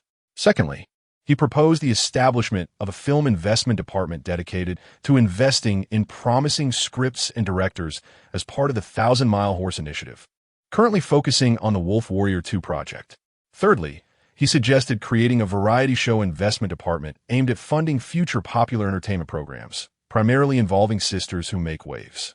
Lastly, he advocated for the establishment of an overseas branch dedicated to international film investments, currently participating in the productions of Megan, The Shape of Water, and The Meg. Additionally, Lin Xuan proposed allocating 10% of the shares as employee incentives. Upon hearing Lin Xuan's proposals, Wei Yu was somewhat taken aback. In her mind, Lin Xuan was a brilliant director, yet he seemed less adept in the realms of corporate management and capital operations. The company had only achieved modest gains from Bitcoin investments, which she perceived as inherently risky and akin to gambling. Furthermore, she held reservations regarding the projects of Wolf Warrior 2 and Sisters Who Make Waves that Lin Xuan had mentioned. She believes that while these two projects appear remarkably appealing in terms of market promotion, they may not necessarily assure stable returns from an investment perspective. She harbors concerns that these endeavors could deplete the company's considerable resources and capital, ultimately failing to deliver the anticipated market performance. Therefore, she advises Lin Xuan to undertake a more meticulous and comprehensive market research and risk assessment prior to investing in these projects. However, Lin Xuan seems to exude an unwavering confidence akin to that of investing in Bitcoin. The boss remains obstinate, and as an employee, Wei Yu refrains from further comment. Fortunately, the profits from Bitcoin are nearly sufficient to sustain the boss's capriciousness. The $1 million worth of Bitcoin that Lin Xuan purchased a few months ago has surged to $1,500, approximately equivalent to 110 million RMB. In less than half a year, the yield has reached a staggering 50%. Truly, the Bitcoin Titan is indeed formidable. Chapter 078. The secret await you in the office of Run's Film Investment Company, Limited, Lin Xuan, and Wei Yu were meticulously reassessing their current asset situation. They had invested 75 million yuan in Bitcoin, 80 million in Wolf Warrior 2, 70 million in Sky Hunter, and 150 million in Sisters Who Make Waves. All these investments were personally funded by Lin Xuan, while Wei Yu managed them with precision. Wei Yu proposed that the existing Bitcoin assets serve as the foundation of the company, suggesting the separation of other investment projects to establish a new entity. Run's Film Investment Company, Limited would act as the service provider, receiving a certain management fee. Consequently, Run's registered capital would amount to 10 million US dollars, with total assets of 15 million US dollars. The new company would be registered in the Cayman Islands with a capital of 1 million US dollars, fully controlled by Lin Xuan through multi-layered holding structures. Additionally, an independent film company would be established in North America, co-owned by Lin Xuan and the new entity, featuring dual-layered equity. They plan to allocate 50 of the shares for financing purposes, aiming to expand their reach and leverage external resources. Ultimately, Lin Xuan would hold 51 in Run's Film Investment Company, Limited, while his parents would each possess 20, and employees would collectively own 9 through an employee stock ownership fund, managed uniformly. Lin Xuan would independently control a new offshore company and hold a stake in a North American film company. Seated in the spacious office, his gaze fell upon the investment agreements prepared within mere hours. Overcome with excitement, he couldn't help but applaud. This exemplified true professionalism. The speed and quality of these agreements astounded him. The operation and management of capital were no simple feats. They demanded not only business acumen, but also specialized knowledge and skills. Particularly, the legal clauses, financial analyses, and tax planning involved required substantial expertise. In retrospect, it seemed Wei Yu's previous contributions, drafting contracts and facilitating buy-sell transactions, were grossly undervalued. Wei Yu, what exactly were you engaged in on Wall Street? Lin Xuan inquired casually after establishing the preliminary company framework. Hedge funds, she replied. Oh, I see, Lin Xuan responded, feeling somewhat embarrassed as he realized his conversational skills were of no use in her presence. Initially, he had thought a salary of 200,000 USD for a company CEO was excessive, considering his company was relatively small. However, it now appeared that the investment was indeed worthwhile. Mr. Lin, if there is nothing else, I will finalize these agreements, Wei Yu said, preparing to take her leave. Wait a moment, Lin Xuan gestured. I only require 50 of the shares, Lin Xuan stated.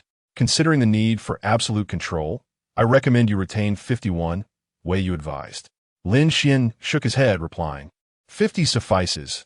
I will allocate that 1% to you as a token of appreciation for your hard work during this period. Me? The moment Wei Yu stepped into the office, an expression of disbelief graced her face for the first time. She had assumed that Lin Xuan would, like other companies, allocate a portion of the 9 employee stock ownership as her work incentive. However, Lin Xuan made an unexpected decision. Rather than doing so, he chose to relinquish a share from his own portion. The 9 of employee stock was actually held by an employee fund, granting employees only the right to dividends. Upon leaving the company, the firm had the right to redeem these shares at equivalent value. Yet the 1% that Lin Xuan offered was complete ownership, allowing for buying, selling, and voting rights. Wei Yu's astonishment pleased Lin Xuan immensely, finally granting him a taste of the fulfillment that comes with being a boss. It was no small feat. Indeed, these shares were specifically designated for her, with the hope that she would continue to labor diligently for the company. Lin Xuan stood, solemnly extending his hand to convey his sincerity to Wei Yu. However, her response took Lin Xuan by surprise. No, thank you. She outright rejected his generous offer. Lin Xuan's hand awkwardly lingered in the air, perplexed as to why Wei Yu would spurn such goodwill. If you genuinely wish to incentivize me, why not convert the value of those shares into cash and add it to my salary? Wei Yu elucidated. Additionally, may I request an advance on my salary for next year? Lin Xuan found himself in a quandary.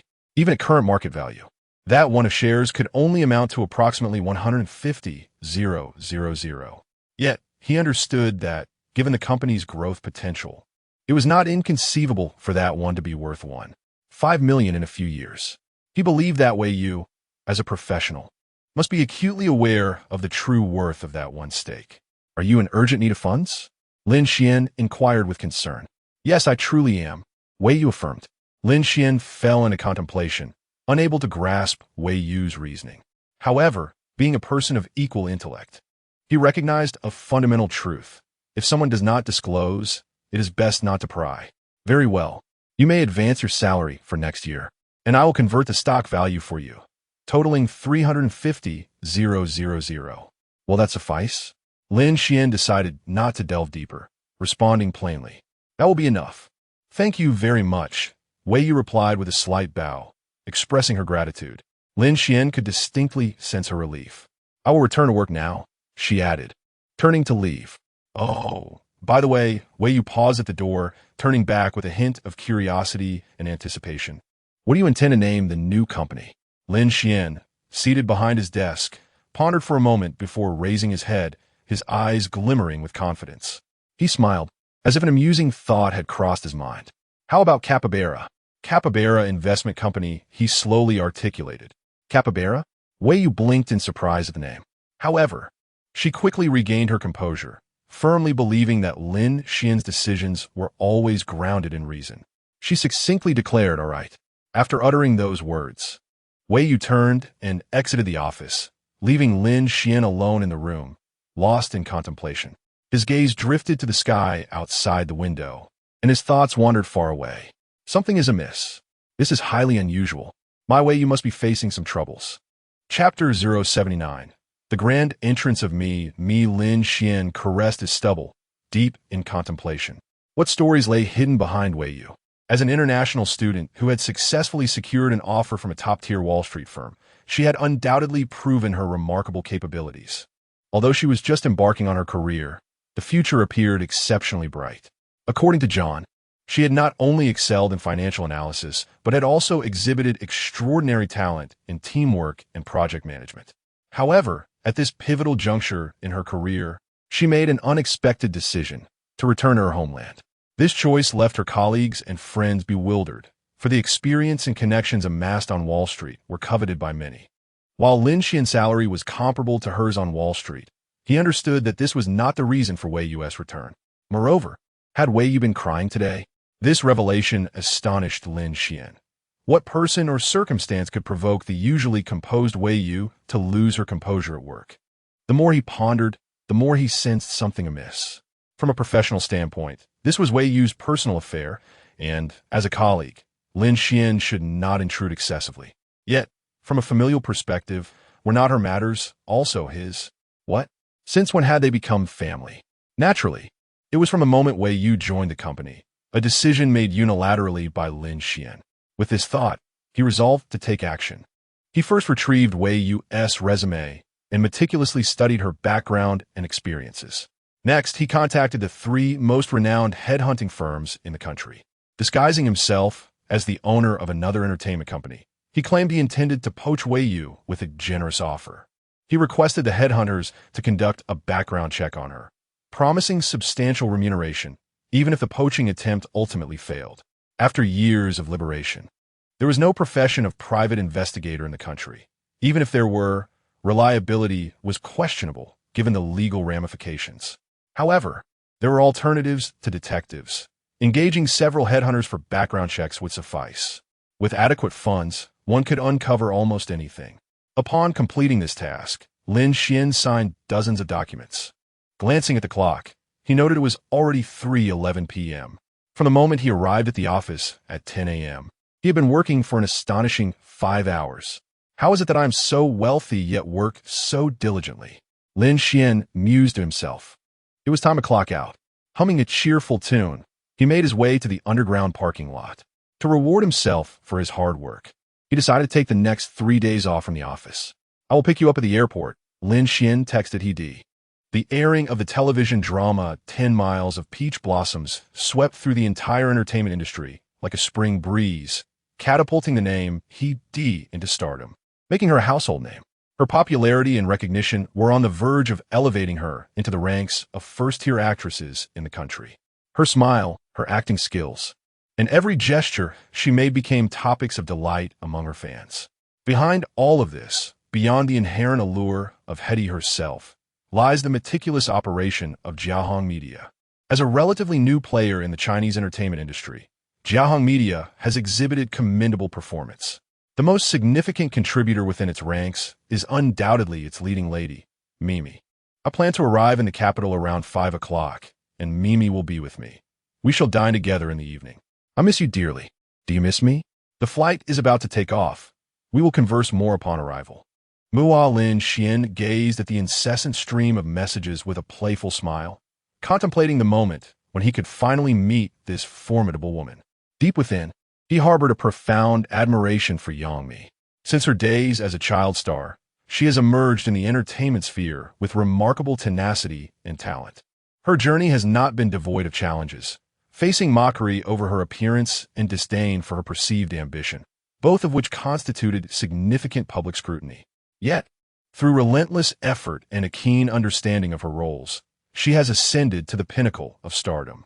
The hardships and trials she has faced along the way can only be truly comprehended by her. Particularly notable was her audacious decision to publicly share her romantic relationship at the height of her career, followed by her marriage and the birth of her child, which garnered widespread attention and debate. Such choices are not easily made by everyone. They require immense courage and unwavering faith in the future. Yangmi's actions undoubtedly reflect her independence and decisiveness. I wonder if she has divorced Lu Kaiwei by now. If not, Lin Xuan wouldn't mind lending a hand. Hetty's trip to the capital had been arranged with Lin Xuan several days prior. She was in town to participate in the recording of a popular interview program on CCTV. Given the soaring popularity of her recent drama, 10 Miles of Peach Blossoms, she received a special invitation. After the recording, Hetty planned to extend her stay in the capital for 4 additional days. During this time, she had scheduled 2 days for relaxation, intending to unwind thoroughly. The remaining 2 days were earmarked for attending various fashion events. For Hetty, who is perpetually entangled in her work, this trip to the capital represents a rare opportunity for respite. Her schedule is often packed, requiring her to dart between different film sets, embodying the spirit of a relentless worker. Perhaps influenced by Yangmi, she seldom finds moments to pause and truly recuperate. Lin Xuan, well aware of Hetty's struggles, planned to take her to a charming resort in the outskirts of the city. This retreat, set amidst beautiful surroundings far from the urban clamor, is ideal for rejuvenation. On one hand, they could elude the prying eyes of the media and relish some intimate time together. On the other hand, Lin Xuan hoped that Hetty could take this opportunity to rest and recharge. Currently, Hetty is in a crucial phase of her career, striving diligently, and Lin Xuan would not wish to hinder her progress. Furthermore, absence makes the heart grow fonder. Every encounter feels refreshingly new. Chapter 080. I can also perform at the airport. The immense glass FA reflected the bustling scene, with aircraft ascending and descending along the runway. Life is a journey against the current, and I am but a traveler. In the airport parking lot, Lin Xuan sat within his Volvo, gazing through the window at the distant tower, awaiting the arrival of Reddy and Yangmi. The BMW X5 had long been returned to that second-generation heir. After delivering a thorough beating to him last time, it seemed he had ceased to trouble Lin Xuan and Ziyi. Perhaps witnessing Lin Xuan's rising status had rendered him timid. Lin Xuan mused internally. As for the choice of a Volvo, it was primarily for safety considerations. With his career just beginning, he wished to avoid any unforeseen incidents. The domestic traffic remained overly complex and perilous. Other luxury brands might better suit his current standing, yet he preferred to remain understated. Lin Xuan gently adjusted his seat for greater comfort. Upon activating the audio system, music filled the air. He said, "Let's get out of this town, drive out of the city, away from the crowds. I thought heaven can't help me now." Lin Xuan hummed along, pondering what Taylor Swift might be occupied with these days. Those long legs were truly unforgettable. He should be able to meet her in Sydney next month. He had missed her concert last time, but this opportunity aligned perfectly, and he simply had to go, especially since it wouldn't cost him a dime. Just as Lin Xian's thoughts drifted like floating willow fluff, A crisp WeChat notification pierced the silence, disrupting his wandering contemplation. Lin Xuan, where are you hiding now? Sister Me and I have just arrived at the parking lot. Upon answering the call, he immediately recognized Reddy's excited voice, tinged with a hint of northeastern dialect. A remnant from his time spent in northeast China. I see you. Stay put. I'm coming over now. While responding to the call, Lin Xuan swiftly scanned the crowd. His gaze soon fixed upon his targets, two figures standing at the exit of the VIP parking area, dressed in thick hoodies, adorned with large caps and masks. Despite their upper bodies being thoroughly bundled, the slender, muscular legs below still sent a shiver of excitement through Lin Xuan. Beside them was a black luxury vehicle, with 4 or 5 staff members bustling about, assisting with luggage. These professionals moved with swift and orderly precision, clearly accustomed to such scenes. Given the grandeur of the occasion, it was no wonder they were frequently captured by the media at the airport. Let us get in, Lin Xuan called out, after placing their small suitcases in the trunk. The two instructed the staff to deliver the remaining luggage to the designated location before climbing into the vehicle. Lin Xuan, have you been waiting long? He said apologetically. The flight has been delayed again. It's no problem, just a little while, Lin Xuan replied. Hello, Director Lin. Yang Mi greeted as she removed her hat and mask upon entering the vehicle, eager to introduce herself. Although Lin Xuan appeared youthful, he had already established himself as a pivotal figure in the contemporary film industry, and she felt it imperative to treat him with the utmost respect. Securing a role in one of his films would undoubtedly elevate her prominence far beyond that of several television dramas.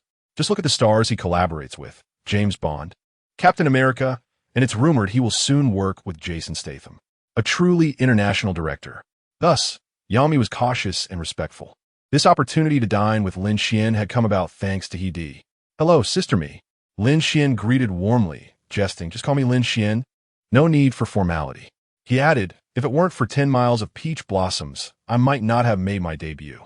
The two then reminisced about their experiences during the filming of 10 Miles of Peach Blossoms. Thanks to your popularity, our show gained some traction even before it aired, Yang Mi remarked. Lin Xuan chuckled and shook his head. The success of a show is primarily due to its quality. Whether or not I was involved, it would have been a hit. Yang Mi indeed felt grateful for the show's massive success. Had it not been for the acclaim of this production, she might have found herself toiling in the shadows of the industry indefinitely. In 2015, her company, Jiahong Media, entered into a gamble agreement with Shangshi Film and Television. The terms stipulated that from 2015 to 2017, Jiahong Media's cumulative net profit after tax must reach 310 million. Should they fall short, Jiahong would be obligated to repurchase shares held by Shangshi Film and Television at an annual return rate of 15%, and all artists and core members were prohibited from leaving the company.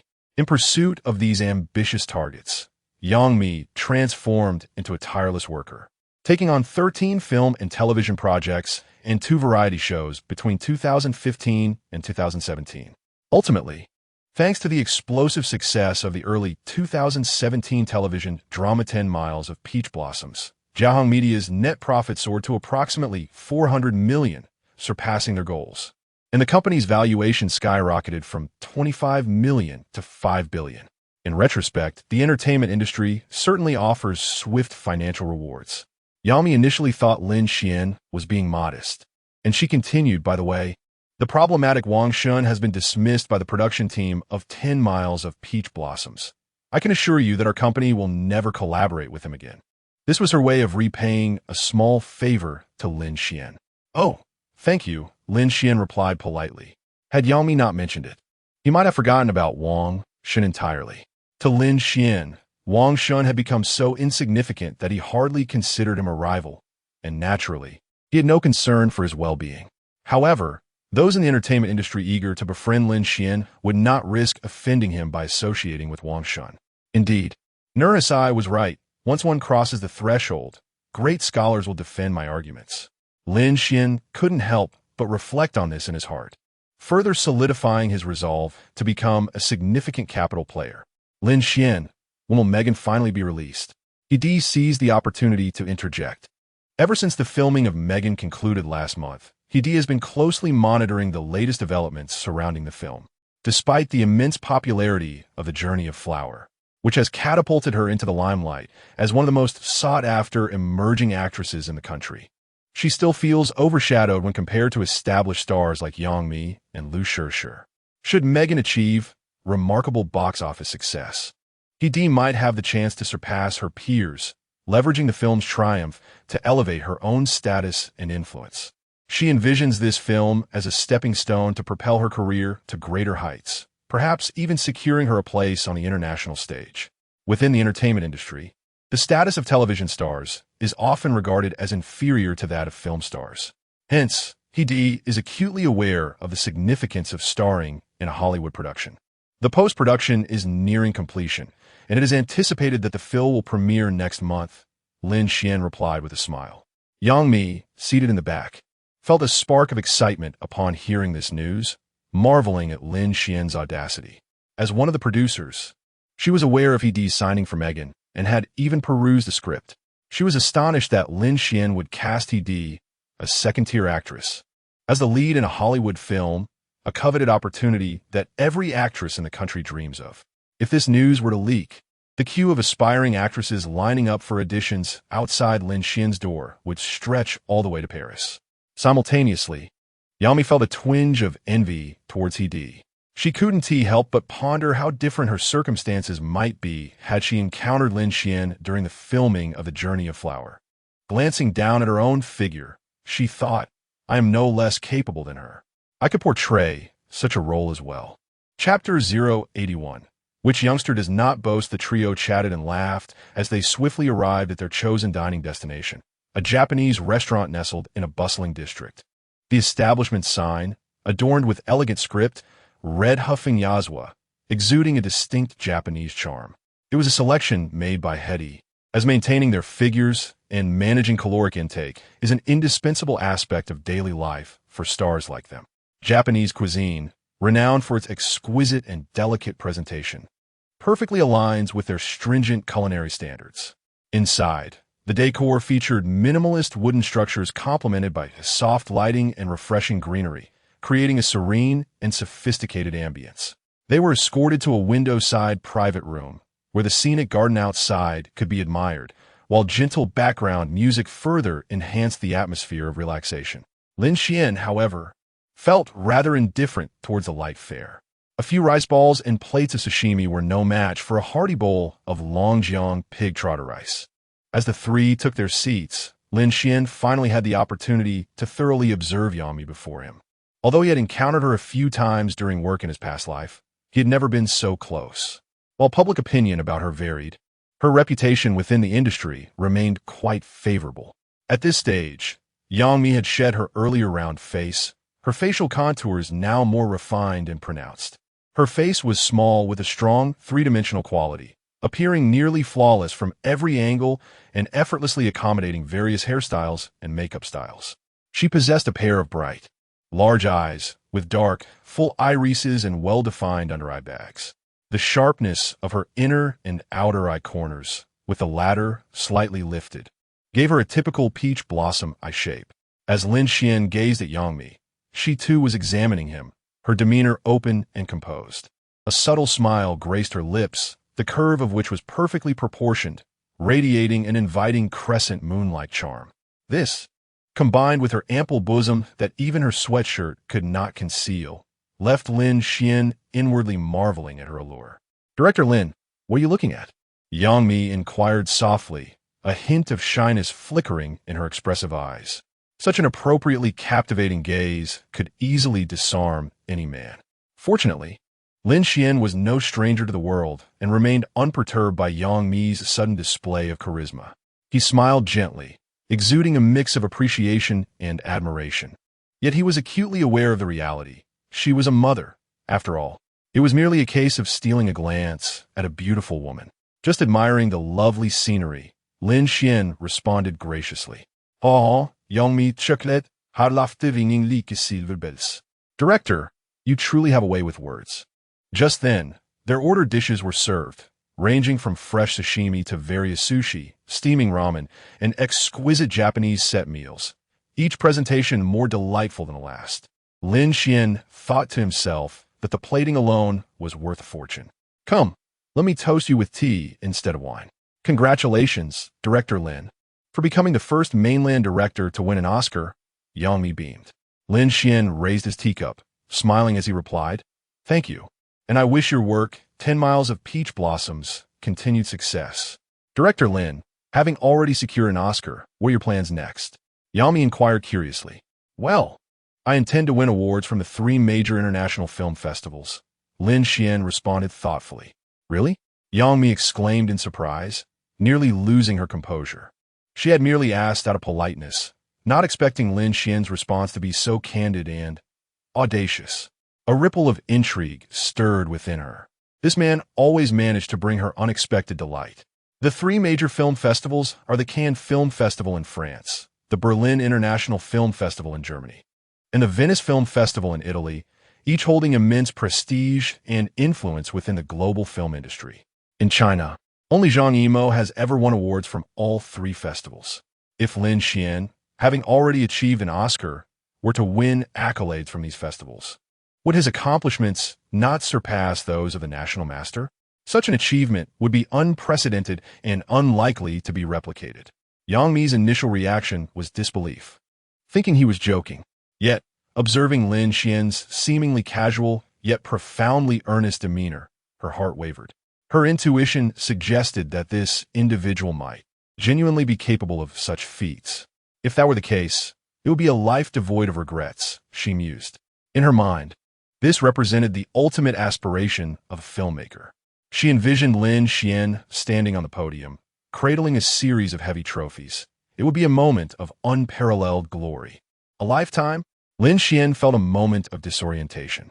How could one's sole ambition be confined to such pursuits? That would be an affront to the essence of rebirth. 3 years. He gestured with 3 fingers, declaring, I plan to accomplish this within 3 years. 3 years? Yang Mi gasped again in astonishment. Were it not for the fact that this person was Lin Xuan, she would have deemed him mad, frivolously boasting. However, even knowing it was Lin Xuan speaking, she found it hard to believe that such a feat could be achieved in 3 years. Yet, there was no hint of jest on Lin Xuan's face. Wow, Lin Xuan, you are truly remarkable, Reddy exclaimed, her admiration palpable, devoid of any pretense, entirely stemming from genuine respect and support. Reddy had participated in Lin Xuan's film production. She had not only experienced the intense and creatively charged days and nights of filming, but had also witnessed how Lin Xuan transformed a simple narrative into a visual and emotional feast.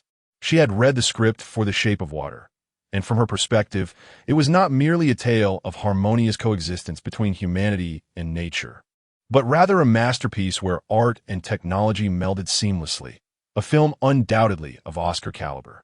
Little did she expect that Lin Xuan's ambitions extended beyond the Oscars to encompass the pinnacle of global film awards. Reddy held unwavering faith in his talent and capabilities. Yet, after Lin Xuan casually articulated his forthcoming plans, he found himself captivated by his ambition and determination. Yang Mi, however, rolled her eyes inwardly. What a joke! If it were truly possible to secure accolades from the 3 major film festivals within 3 years, I would willingly bear him another child. Nevertheless, she maintained an impassive faade, even exhibiting a hint of appropriate respect, as she smiled and remarked, I have great faith in Director Lin's abilities. She understood. Men remain youthful at heart until their last breath. What young man does not boast? And what then, 3 years from now? Yang Mi inquired, adeptly steering the conversation to ensure it did not falter. Chapter 082. I have a dream, what about 3 years from now? Yang Mi inquired with a serene smile as she sipped her tea. 3 years from now. Lin Xuan pondered for a moment, seemingly sketching a blueprint of the future in his mind. It is now 2017, and 3 years hence will be 2020. What can one do in 2020? Stay at home, having children? Go downstairs for a nucleic acid test? Perhaps serenade with the neighbor? Lin Xuan shook his head, reflecting that it was best not to dwell too much on the days 3 years ahead. Such thoughts only brought discomfort. He certainly would not divulge the major events that awaited in 3 years. Instead, he remarked, I should learn more from you. System, you learn from me? Yang Mi expressed her surprise. What is there about me that merits your attention? Indeed, Lin Xuan replied with a smile, to be self-made like you. Like me? Yang Mi chuckled bitterly at the notion. The idea of being self-made sounded grand, as if it were the hallmark of a successful individual. Yet, the true essence of such an endeavor is known only to those who have walked that path, who understand the trials and tribulations that lie beneath the surface. Over the past 3 years, Yang Mi had toiled ceaselessly to meet her ambitious goals. Day in and day out, she devoted nearly all her time and energy to her career, nearly sacrificing her family in the process. If only she could express to Lin Xuan, 3 years. Do you have any idea what I have endured during this time? Director Lin, perhaps it would be best if you did not follow my lead. Being a boss in the entertainment industry is exceedingly challenging. If I had the chance to choose again, I would certainly refrain from engaging in this capitalistic game. Being an ordinary artist is quite sufficient, Yang Mi said, asserting that even if one must become a boss, it is preferable to avoid signing profit-sharing agreements with other capitalists. Lin Xuan awkwardly rubbed his nose, realizing he had a penchant for making such agreements. Being a boss and being a capitalist are fundamentally distinct, he clarified. Being a boss centers on operation and management, achieving profit through direct engagement in the daily workings of the enterprise. Conversely, being a capitalist pertains more to investment and financial maneuvers, enhancing asset value through market dynamics. The starting points and methods of operation for both are fundamentally different. I plan to acquire a publicly listed entertainment company in the coming years. Such companies typically possess a certain brand influence and market foundation, providing an excellent starting point for my endeavors. Following the acquisition, I intend to undertake a series of integration efforts, particularly focusing on merging cinema resources. As a vital component of the film industry, cinemas hold immense market potential and a substantial audience base. By consolidating cinema resources, we can further amplify the market influence of the entertainment company. In this digital age, the significance of online channels is undeniable. I aim to leverage variety shows to bridge these channels, collaborating with major internet platforms to fuse traditional entertainment content with online interactivity, thereby offering audiences a richer and more diverse entertainment experience. You're all familiar with Disney, correct? Disney is not merely an entertainment brand. It embodies a cultural phenomenon, a way of life. My ultimate ambition is to establish a Disney of our own in China. I aspire, through my endeavors, to create a comprehensive entertainment empire that integrates commercial operations, cultural branding, and tourism experiences. Lin Xuan articulated his vision in one breath. This was the first time he had so elaborately shared his blueprint for a business empire. Observing Yang Mi en Redi, they appeared utterly astonished by Lin Xuan's words, as if time had momentarily come to a standstill. Particularly Yang Mi, who completely lost track of her expression management. Her eyes widened, her mouth slightly agape, her face a canvas of disbelief. She began to reflect on Lin Xuan's bold proclamation of securing film awards within 3 years. In comparison to the capital planning he was now presenting, those accolades seemed trivial. Those awards, those honors, appeared insignificant in the face of such a grand vision. To create the Disney of China, she couldn't help but question within herself, could this be something conceived by a mere 20-year-old student? Rationality urged her to dismiss him as a braggart, akin to those lecherous, portly bosses who painted grand dreams while secretly harboring ulterior motives. Yet, observing Lin Xuan's poise and composure, she hesitated. Doubts began to creep in regarding her judgment, pondering if she had underestimated the capabilities of this young man. His forward-thinking mindset, his audacious ideas, and meticulous planning left her in awe. To create the Disney of China, Ridi's eyes sparkled with immense admiration. Though she didn't fully comprehend, the ambition was undeniably impressive. Is this my man? The light in Ridi's eyes flickered, reminiscent of the moment they first met. That instant which had captured her heart. She repeated the thought in her mind, each word imbued with conviction and pride. This is the man I recognized from the very beginning. Meanwhile, Lin Xuan seemed to be reporting to the two of them, exuding calmness and serenity. Just a small dream. Perhaps I might abandon it tomorrow. Observing their expressions, Lin Xuan sensed that his aspirations were indeed grand and ahead of the curve. likely beyond the grasp of the average person. Shifting the conversation, he inquired, "Do you have any work plans ahead?" Yang Mi collected herself, aware that in the face of such monumental plans, her role was no longer one of participation or discussion. She replied, "I have a variety show to attend, called Tomorrow's Suns." The trio then delved into discussions about the entertainment industry, covering everything from recent blockbuster films and television dramas to various gossip within the circle. With the high emotional intelligence of Lin Xuan and Yang Mi, the conversation flowed effortlessly, filled with laughter and joy, creating a delightful atmosphere for all. As the time approached, Yang Mi thoughtfully called for her driver to take her home. She smiled as she bid farewell to Lin Xuan and Ri Di, expressing her eagerness for their next gathering. Lin Xuan smiled as he watched Yang Mi leave with elegance. He'd had long shyly hidden in his embrace. "It's all your fault. You were so obvious that even Sister Mi noticed," he'd have said, feeling embarrassed. Lin Xuan thought to himself, if she couldn't see through that, can she truly be called Yang Mi? Yet he replied, "It's my fault, all my fault."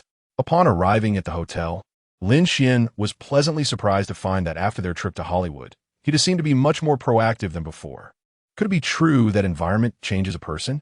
Should I take Ziyi with me when I go to Hollywood for filming this time? I've already prepared the water. Would you like to join? Yes, of course. It's always better to wash together. Chapter 083. Softness on the following morning. As the first rays of sunlight gently filtered through the thin crevices of the curtains, casting a warm glow upon Lin Xuan's face, he slowly opened his eyes.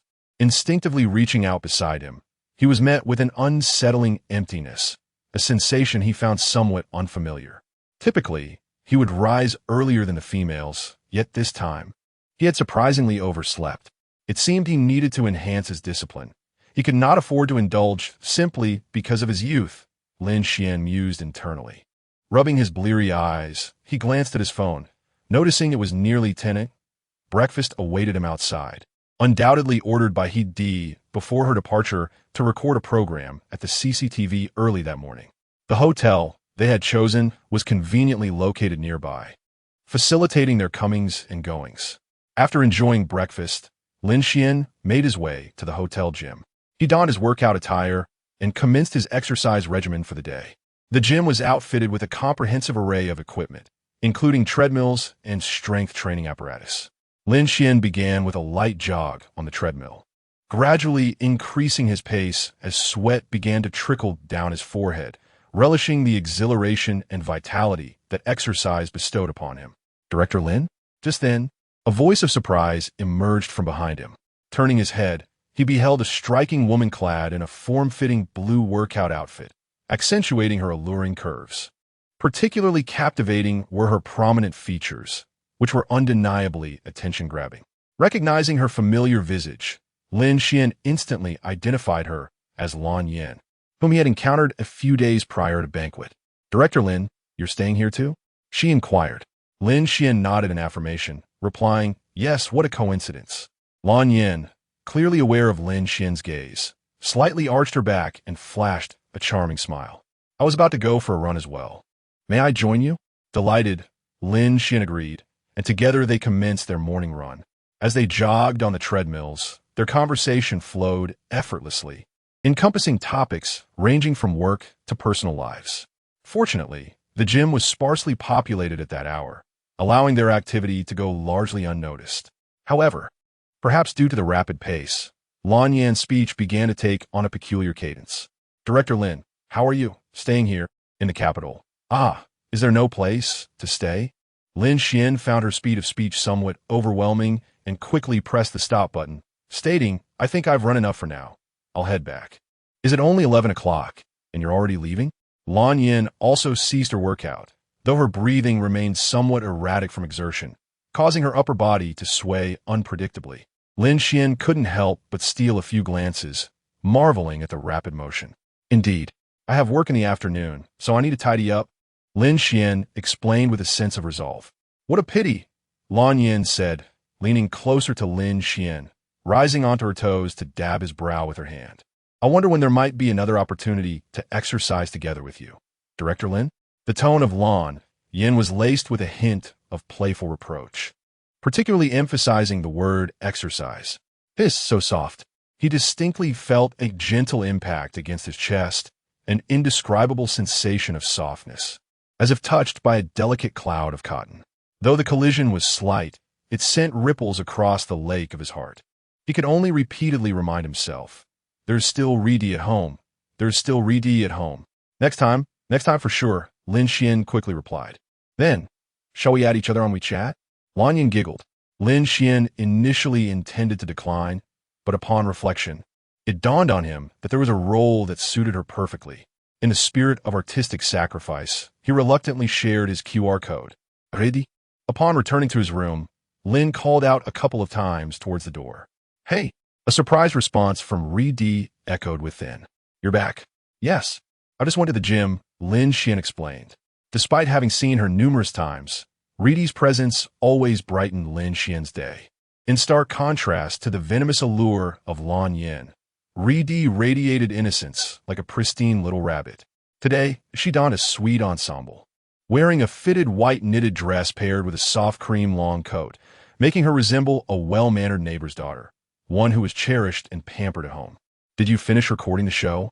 Lin Xuan inquired with genuine concern. Yes, it was just a talk show, and we wrapped up in about an hour, Ridi replied, moving a little closer. I left at 8 and just got back not long ago. So you must have woken up quite early? Lin Xuan asked, somewhat surprised. Yes. I work hard and got up at 6, Ridi said playfully. Unlike some people who sleep like a pig. A pig? Lin Xuan pulled Ridi closer, fizinga neanche. If I'm a pig, then you must be cabbage? Ridi lightly swatted him, chiding you are such a rogue. Are you tired? Lin Xuan gently embraced Ridi, inquiring with concern. Last night, when they returned to the hotel, it was already past 10. After some commotion, they fell asleep around 1 in the morning. Calculating from 6 o'clock wake-up time, Ridi had only about 5 hours of sleep. So tired. Ridi leaned against Lin Xuan, her voice laced with fatigue. After getting up at 6, I had breakfast while doing my skincare and makeup. You know, the CCTV programs don't give you special treatment just because you are a star. That harsh lighting can be unforgiving for most female celebrities. So, every detail must be meticulously prepared in advance. I had to be at the television station by 7:30 to discuss the script details with the host. Then I had to touch up my makeup before going on stage. Although the recording started at 9, I needed over 2 hours to prepare. Lin Xuan nodded along as he listened to Ridi's chatter. The life of a female celebrity in the entertainment industry is indeed fraught with challenges. However, her hands are anything but obedient, wandering mischievously beneath her clothing. You naughty thing, Hody exclaimed as he seized her restless hand with a soft snort. Oh, my dear star, you do have it tough, Lin Xuan gently reassured her, his eyes brimming with tenderness. We have a 2-day holiday ahead. Whatever you wish to do, I shall accompany you. Really? Hody's eyes widened in surprise, as if she had just received the most exhilarating news. Can we go on a date? Just like an ordinary couple. A date?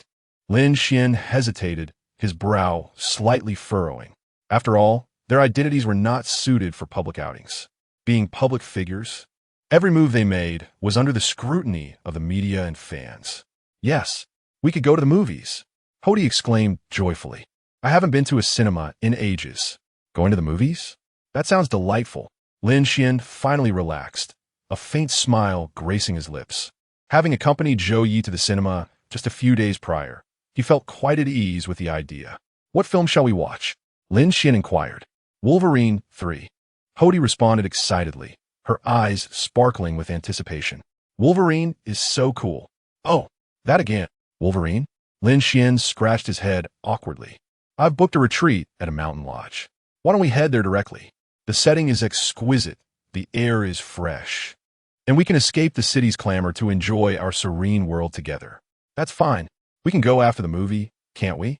Hody gently shook Lin Xuan's arm, speaking in a playful tone. After the film, we can set off to the lodge. Wouldn't that be perfect? Please, my dear director. Lin Xuan gazed into Hody's expectant eyes, and his hesitation melted away, replaced by overwhelming affection and gentleness. All right. As you wish. Let's first enjoy the movie. Chapter 084. You are truly beautiful, Uncle Wolf. You are indeed handsome, exclaimed Reddy, stepping out of the cinema, his voice brimming with uncontainable excitement. If one were to consider past lives, Lin Xuan had already viewed this film for the third time. While he couldn't claim to know every detail of the plot by heart, he was certainly well acquainted with it.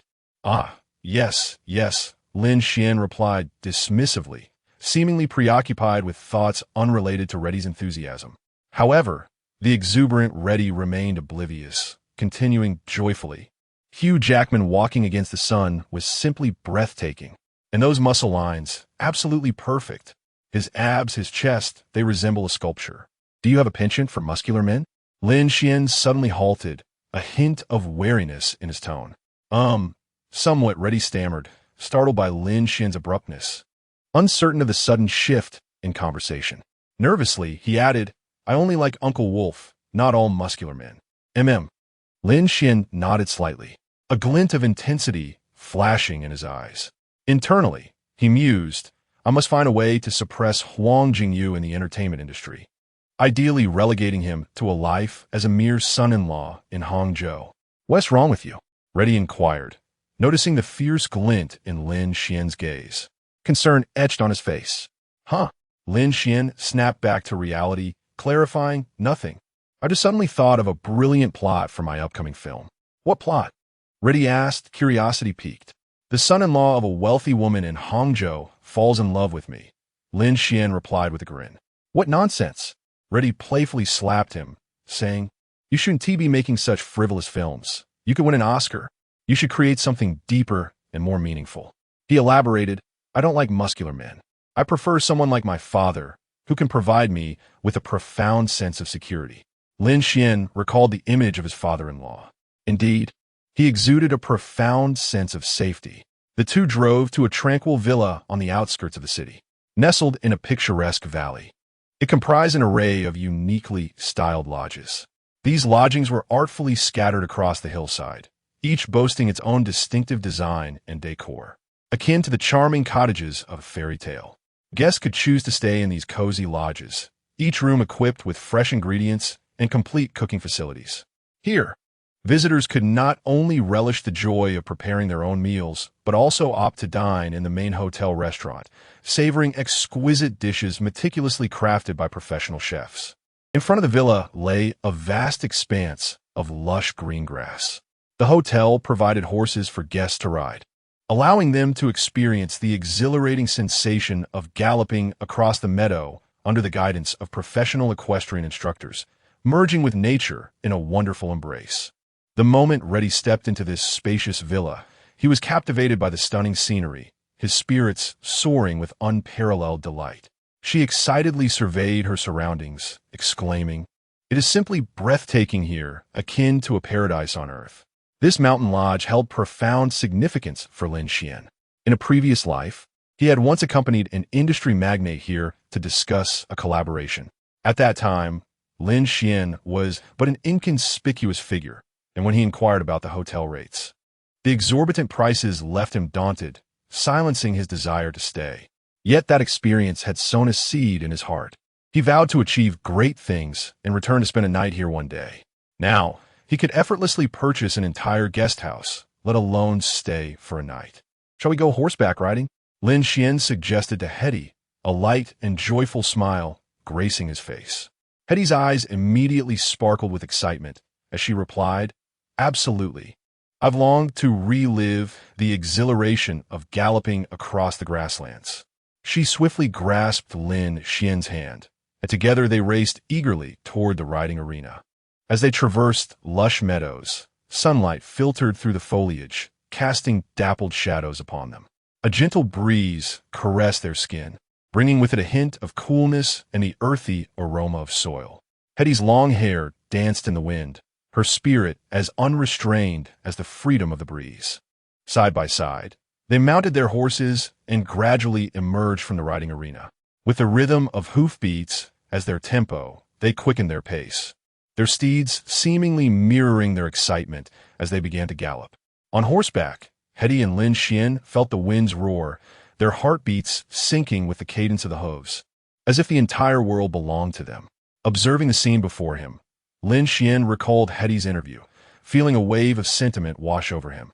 There must be a place within her heart that harbors vast skies, green pastures, towering mountains, and glacial expanses. They eventually halted on an open stretch of grassland to allow their horses to rest. Hetty gracefully dismounted from her robust chestnut steed, her eyes shimmering with excitement as she exclaimed to Lin Xuan, "This is simply wonderful. We should come horseback riding often." Lin Xuan, admiring her vibrant demeanor, replied with a smile, "I didn't realize you could ride. It seems you possess quite a few hidden talents." Hetty playfully raised an eyebrow, teasingly responding, "What are you joking about? I'm from the northern frontier. For me, riding is as effortless as breathing.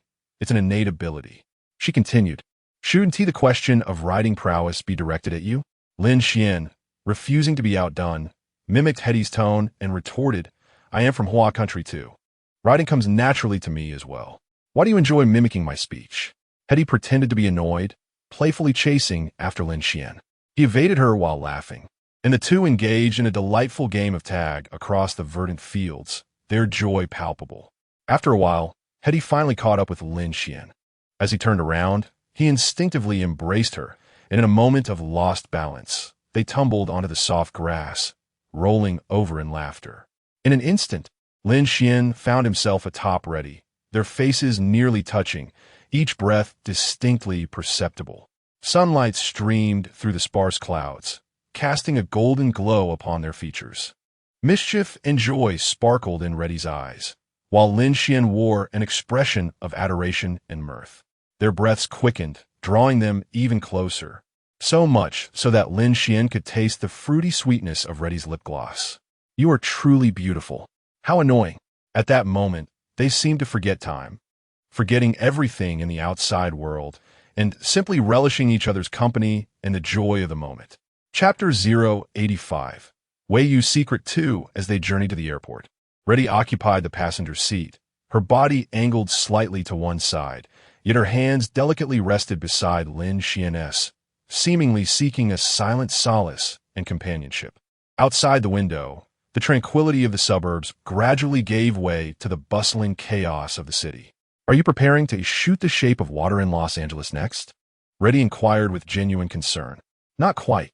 The filming location is set in Toronto, with only a small portion of the scenes taking place in Los Angeles." Lin Xuan replied calmly, his focus unwavering on the road ahead. Reddy nodded, relieved that they would not be heading to Los Angeles. Although Hollywood had always been a place of longing for her, after her experiences during the filming of Megan, she could not pinpoint why, but the allure of Los Angeles had faded. If Lin Xuan were aware of her sentiments, he would surely understand. After all, it was due to the likes of Taylor Swift and Jenner. "How long will you be in Toronto?" Reddy continued to probe. "Approximately a month," Lin Xuan answered. "So soon?" Reddy exclaimed in surprise. "I isn't The Shape of Water much more complex than Megan. How can you finish filming so quickly?" Lin Xuan explained, "The narrative of The Shape of Water is not overly intricate. It simply demands a higher standard of filming. The preliminary scouting, prop creation, and casting have already been managed by John. I will be directly involved in the filming starting next week." His words resonated with trust in his team and a sense of command over the project. Reddy nodded, slightly bewildered but confident, "Though I don't fully understand. I know you will undoubtedly excel." She believed wholeheartedly that Lin Xuan would achieve the best regardless of the project he undertook. Lin Xuan chuckled, "Of course. My taste has always been impeccable." "Then why are you heading to Toronto next week?" Reddy asked, counting the days on her fingers. Because I need to attend a concert in Sydney," he replied, not foolish enough to reveal the complete truth. He continued, "There are some film contracts that I need to oversee personally in advance." "Oh, then don't forget to think of me while you're in Toronto," Reddy said, her tone imbued with a hint of yearning and attachment. "Of course," Lin Xuan reassured her with a smile. The blissful moments always felt fleeting, as they were perhaps on the brink of even more joyous days ahead. In the VIP parking lot at the airport, Reddy reluctantly bid farewell to Lin Xuan. She held his hand tightly, her eyes shimmering with reluctance. Sensing her emotions, Lin Xuan gently patted his chest in assurance. "You focus on your acting. By the time I return from Los Angeles, your filming will be nearly complete. I will come to Yokota to see you." "Really?" Reddy's eyes sparkled with surprise. Lin Xuan nodded with a smile. Reddy quickly pecked him on the cheek and cheerfully announced, "I'm off now." Her voice carried a playful tone. It was laden with both reluctance and anticipation. "All right, goodbye," Lin Xuan said, smiling as he waved her off. As night descends gradually, the city's lights begin to illuminate, painting the skyline with a dazzling brilliance. Neon lights flicker, akin to vibrant musical notes dancing in the night sky, infusing this sleepless city with vitality and mystery. The streets bustle with traffic and hurried pedestrians, each person engrossed in their own pursuits. Lin Xuan has seen Reba off at the airport and now drives alone to a towering building in the thriving commercial center. Only through a prearranged call is Lin Xuan granted access to the designated floor of the commercial hub. This is a clandestine locale known only to a select few. A hidden CAF nestled within the commercial edifice. The CAF's exterior is unremarkable, yet upon entering, one is enveloped by a distinct ambience. Elegantly adorned with soft lighting, the air is rich with the aroma of freshly brewed coffee, inviting relaxation.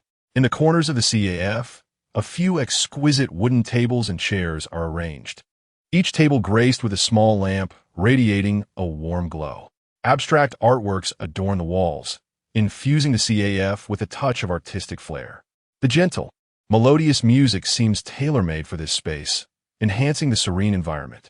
Renowned for its unique atmosphere and tranquil setting, this CAF is the preferred venue for discreet meetings among business professionals.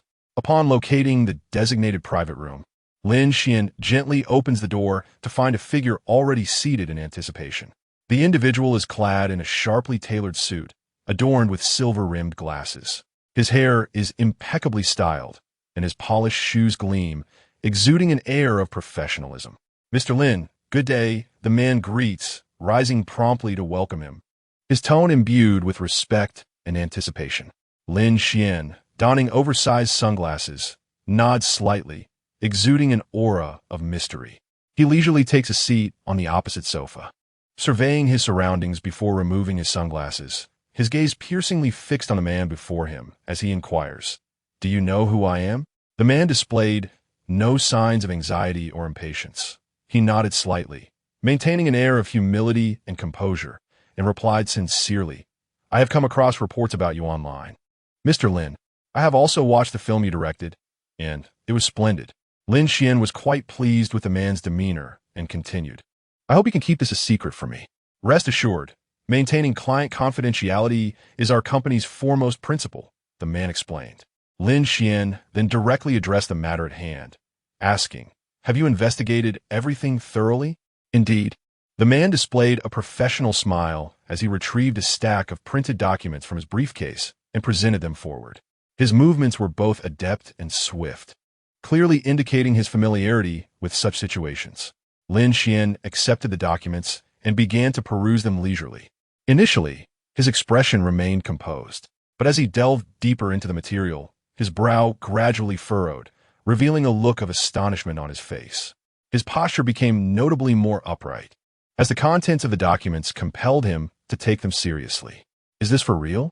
Lin Xuan's voice was laced with a hint of disbelief as he raised his gaze, locking eyes with the man across from him. The man nodded affirmatively, his tone resolute as he addressed Mr. Lin. "You must have faith in our company's capabilities. Furthermore, the information is not particularly difficult to uncover. It merely requires some time and resources." Lin Xuan took a deep breath and continued to peruse the documents. With each page he turned, his mood grew increasingly somber.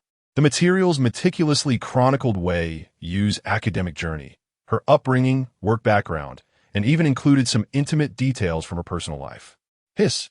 Lin Xuan gasped in disbelief as he leaned back on the sofa, his eyes gently closing, and the image of Wei Yu's stern face surfaced in his mind.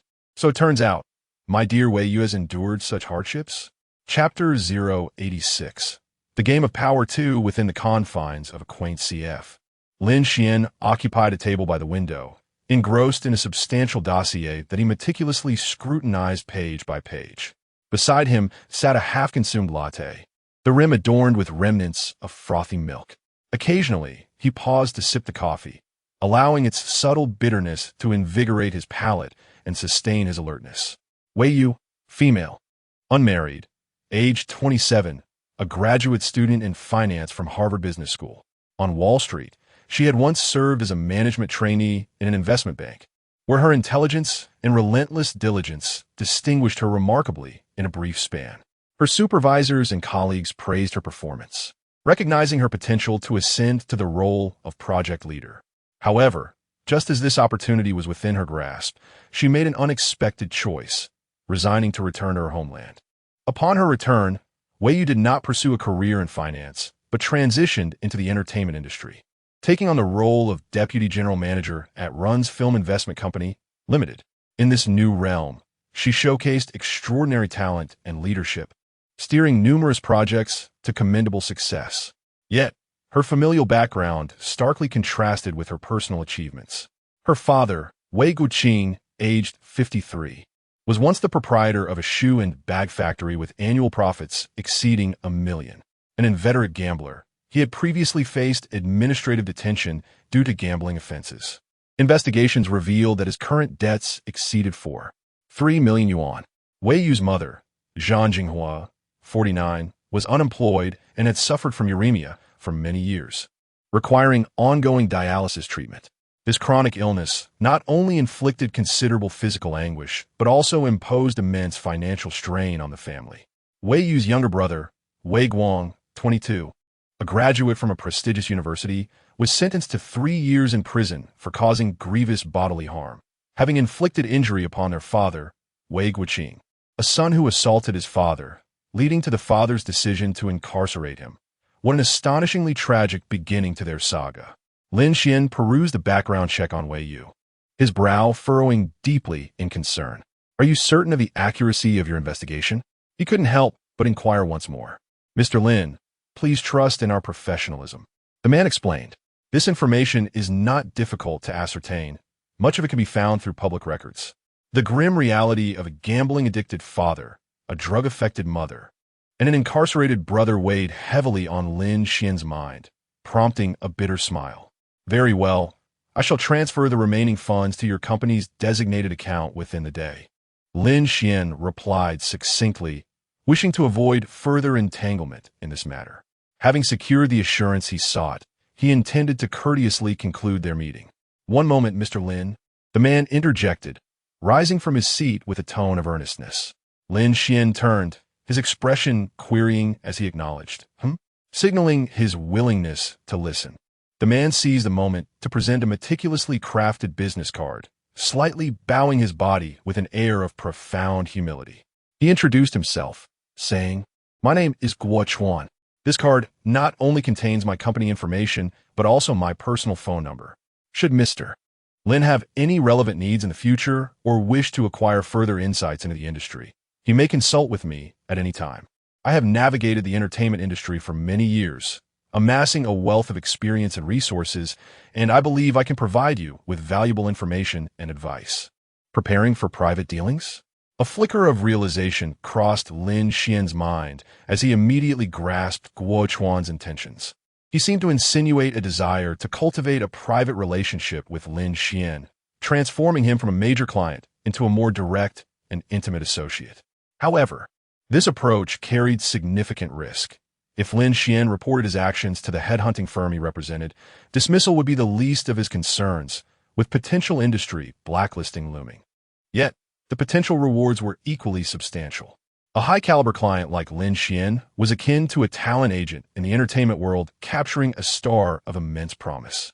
Guo Chuan had long recognized Lin Xuan as a prominent director, yet he managed to engage in the connection with neither subservience nor arrogance, showcasing a level of professionalism that Lin Xuan found commendable.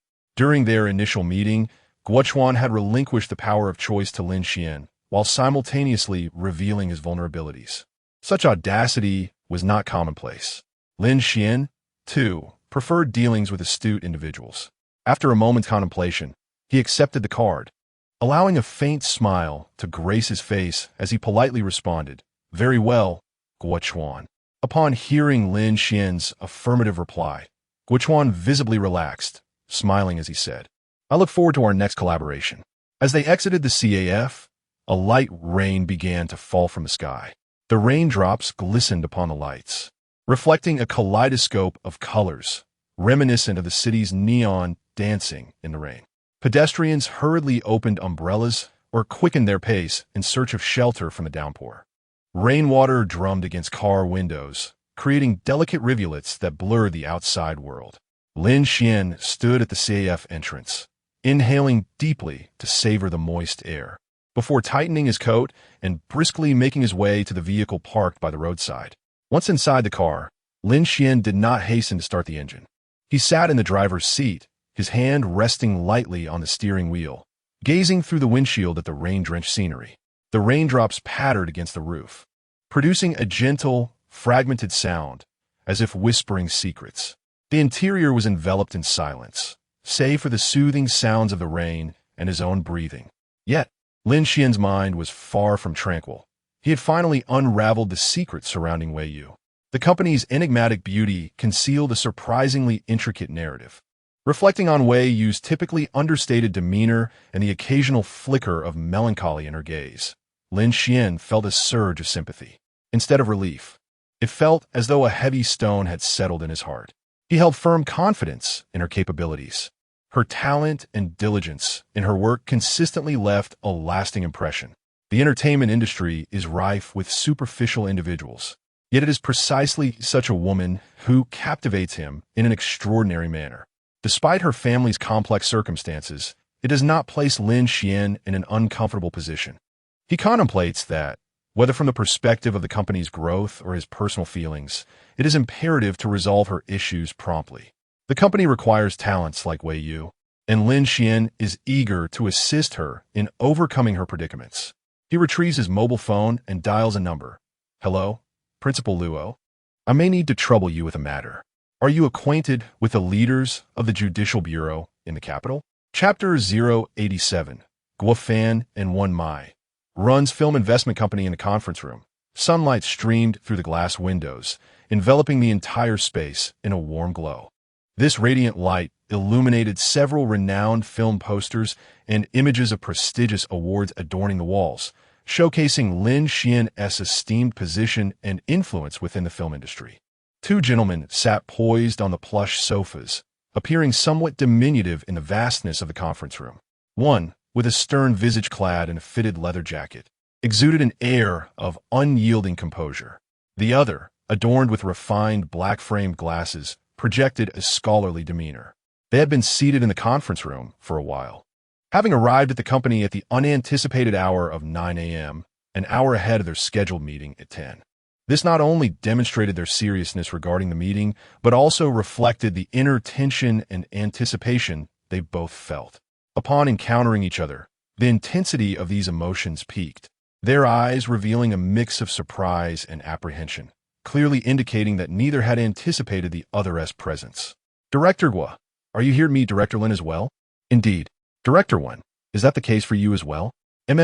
Following this exchange, both parties shared an awkward laugh, tinged with a hint of helplessness and anxiety, as if silently communicating their mutual unease. A significant tension brewed within them, as they understood that this meeting could be pivotal for their future careers and the success of their film endeavors. Recently, Lin Xuan had fortuitously discovered, through the Qianlima project, the ambitious film plans of Guofan and Wenmai. Incredible. This truly is a major catch. The initiative was established by Run's Film to unearth promising film projects, aiming to identify creative talents and concepts that, while not yet widely recognized by the market, held immense potential.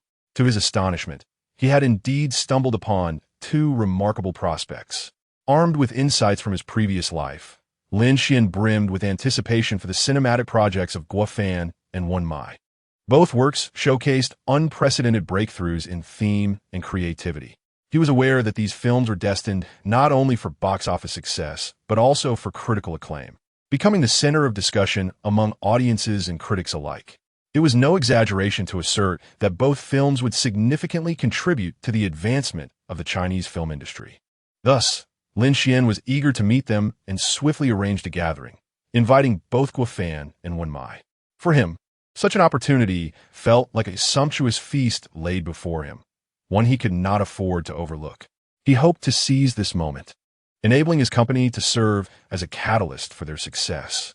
However, for Guofan and Wenmai, this meeting held a different significance. They speculated on the reasoning behind Lin Xuan's decision to invite them both. The answer seemed singular: competition. They recognized that bringing the two directors together for investment discussions would undoubtedly enhance the company's negotiating power while fostering more effective collaboration. Although this approach may seem somewhat harsh for the two emerging directors, they comprehend that it is a common strategy in the commercial realm. After all, capital is never charitable. Films are substantial investments, and no one's money is easily acquired. Director Guo, are you a student from the 2009 class of Beijing Film Academy? After a casual exchange, they were astonished to discover that they were both alumni of the same esteemed institution. This revelation imbued them with a sense of warmth intertwined with complexity. Indeed, I am a graduate student from the management department of the 2009 cohort. And you? Guofan replied. I graduated in 2011 from the directing department. By this reckoning, I should refer to you as senior, Wenmai responded with a smile. As their conversation deepened, the atmosphere grew increasingly somber, as they realized that this significant alumni connection seemingly placed them on the same starting line. This realization instilled a palpable sense of urgency within them. They began to contemplate how to best showcase the unique strengths of their respective projects in the upcoming meeting to secure investment from Run's films. Guofan mused. Having previously directed a film that grossed over 100 million, Lin Xuan should be more inclined towards my project. Yet, despite being credited as the director of my classmate from far away, his influence was quite limited. The investment came from a well-connected source, and he was merely the figurehead director, with the screenwriter, producer, and even the theme song all being his contributions and the cast selected upon his recommendation. Meanwhile, when I pondered, I graduated from a reputable film academy, and the school's administration has already given me a heads up. Surely Guofan cannot compete with me. His mentor, Tianxian, is a leading figure of the third generation of directors, deserving of respect from even the likes of Zhang Yimou and Chen Kaiga. Thus, they continued to engage in idle chatter, each lost in their own thoughts. Their discussions inevitably circled back to fond memories of their alma mater, reminiscing about former teachers, the campus cafeteria, and the towering phoenix trees that adorn the grounds. They recalled the delightful moments spent on campus, the carefree days, and the nights brimming with dreams and passion. Strangely, however, they refrained from discussing their own films, seemingly intent on avoiding any premature revelations that might influence the outcome of their meeting. This peculiar atmosphere persisted until 9:56 a.m., when a company staff member entered with a smile and announced, "Directors, Mr. Lin has arrived and requests your presence in his office." This news shattered the silence that enveloped them, allowing both to exhale a sigh of relief. After nearly an hour of conversation filled with unspoken thoughts, they had run out of topics to discuss.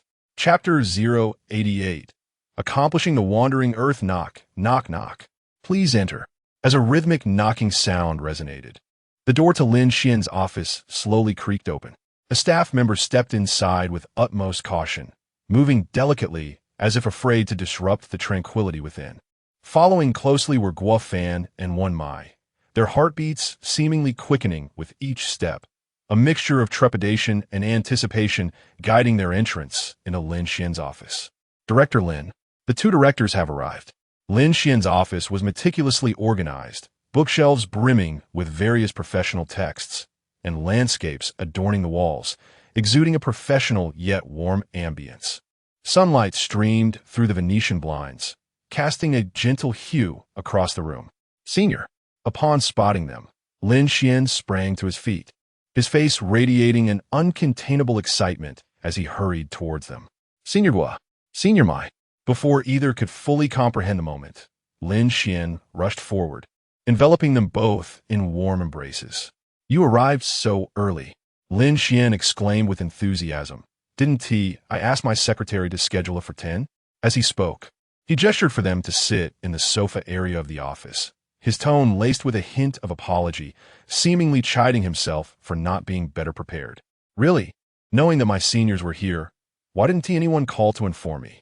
He continued, a note of reproach coloring his voice. Had I known you were waiting, I would have come earlier. Guo Fan and Wen Mai were taken aback by Lin Xian's gestures. Despite the age difference, Lin Xian held a prominent position in the industry. Guo Fan was somewhat accustomed to it, but for Wen Mai, a burgeoning director, it felt particularly overwhelming. Moreover, they were there seeking investment from Lin Xian. Was he perhaps being overly courteous? Yet, they were unaware that in Lin Xian's eyes, they were akin to Lucky Charms. Senior Guo, I have seen your film My Classmate, the 10th year, and it was truly remarkable. I remember watching it with my ex-girlfriend. She was in tears, completely immersed in the story. Senior Mai, Dean Tian called me yesterday. I am well aware of your situation, as well as your talent. Lin Xian continued, effortlessly praising both directors with fervor and sincerity, leaving them both astonished and slightly bewildered. Although they were fellow alumni, was Lin Xian's enthusiasm perhaps a tad excessive? Well, Director Lin, the more composed Guo Fan interjected after a good 10 minutes of compliments, unable to restrain himself any longer. We are here to discuss a film project. I wonder if you have any thoughts on it, Director Lin. Yes. Lin Xian eagerly responded. The Wandering Earth, right? Guo Fan nodded eagerly and began to elaborate. The Wandering Earth is a science fiction film set in a future where the sun is on the verge of destruction. In a bid to save the Earth, humanity initiates the Wandering Earth plan, installing planetary engines to propel the planet towards a new home. Along the journey, Earth encounters countless crises, such as colossal meteor impacts and extreme climate changes. Yet, humanity, armed with courage and wisdom, valiantly battles against these adversities. The film, through its stunning visual effects and profound emotional depth, illustrates humanity's guardianship of its home and its relentless pursuit of hope, alongside the spirit of unity and sacrifice in the face of despair. How much is it? Lin Xian suddenly interrupted. Guo Fan was taken aback. He had not anticipated Lin Xian's direct inquiry regarding investment. This was entirely different from a usual investment process. Typically, one would first provide a comprehensive introduction to the film concept and cast, showcase its unique selling points, before presenting the investment plan, culminating in a protracted negotiation leading to a consensus. Why was the focus on finances so abrupt this time? 300 million, Guo Fan stammered. He had sought investors before, but most turned him down upon hearing that a domestic science fiction film required such a substantial investment. They perceived the risks as excessive, considering the uncertain market prospects for domestic sci-fi films, and entrusting 300 million to a novice director was undeniably a staggering sum. Some investors even resorted to harsh words upon hearing the figure. Do you think making a youth film is impressive? What does a newcomer like you know about filmmaking? Without a seasoned director, you are worthless. How much more do you need? Lin Xian continued to press. An additional 200 million. Guo Fan hesitated to explain. Director Lin, although the investment amount is significant, I genuinely believe I can execute this well. Perhaps you could take a look at the script first with that.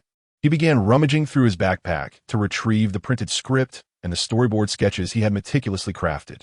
These materials were the fruits of countless sleepless nights and immense dedication, with every scene and line of dialogue carefully designed.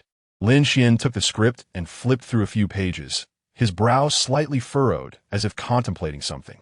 Guo Fan waited anxiously, his heart brimming with trepidation. He understood that this film held immense significance for him. It was the culmination of years of dreams and hard work. All right, no problem. Let us start with a trilogy. Lin Xian suddenly looked up, his eyes gleaming with determination. Guo Fan, whose hands were clammy with nervousness, momentarily froze. A trilogy? He could hardly believe his ears. This unexpected joy left him feeling somewhat disoriented. Exactly. Didn't he want to shoot The Wandering Earth Parts 1, 2, and 3? Lin Xian inquired. Indeed, he had such aspirations.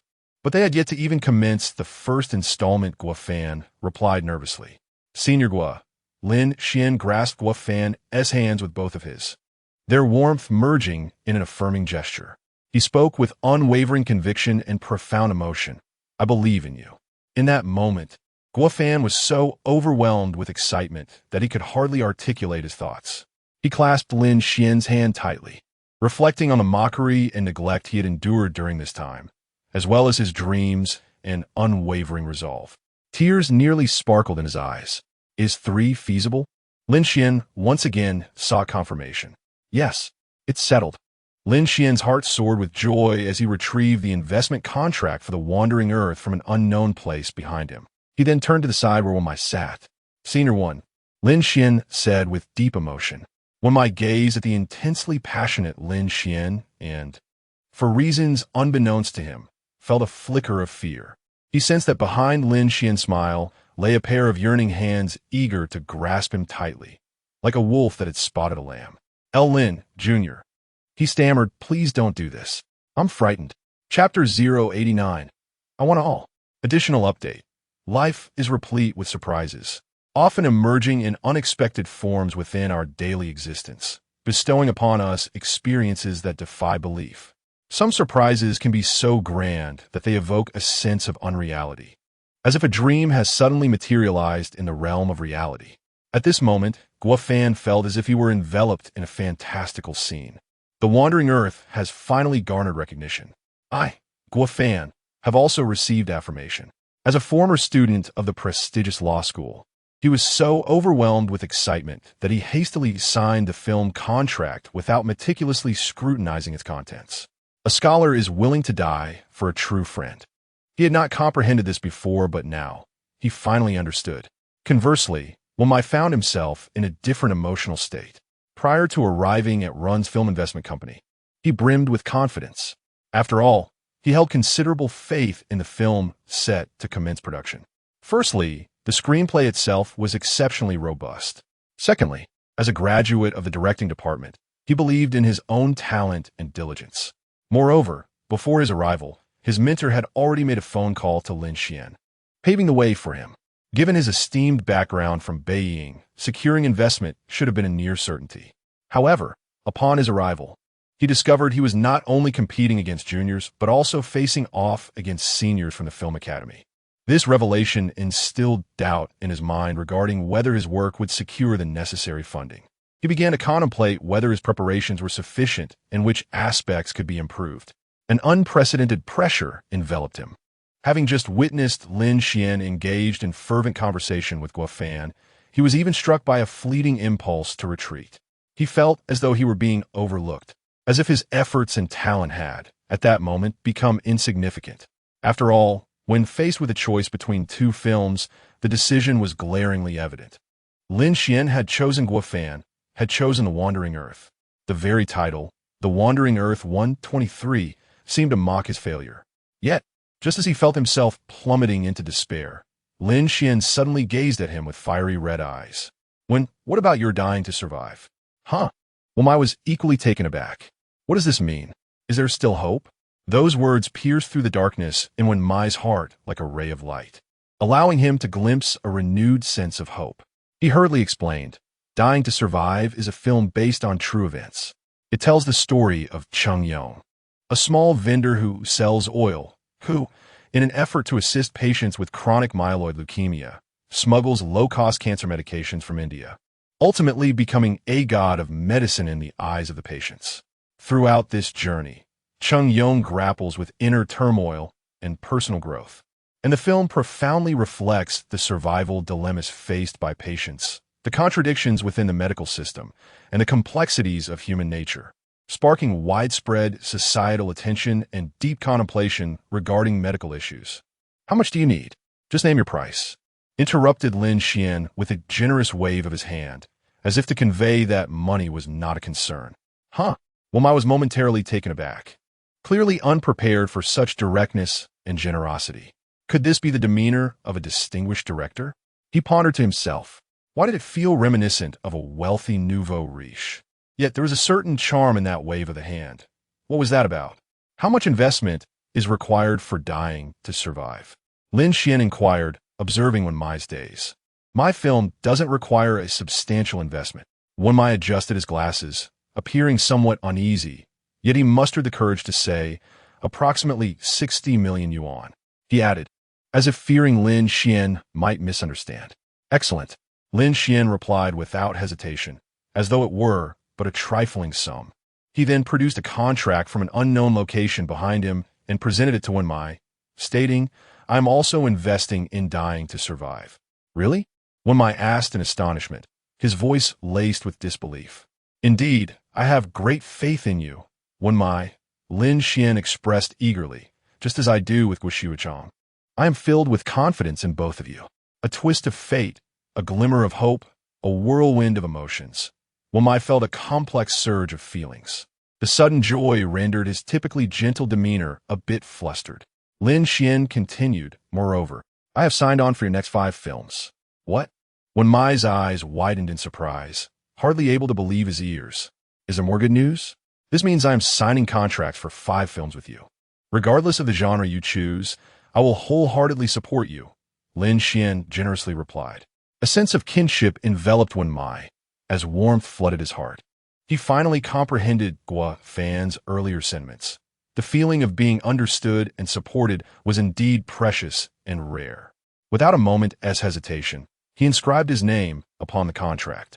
Lin Xuan tightly gripped 2 copies of the contract, turning away as if meticulously reviewing each clause.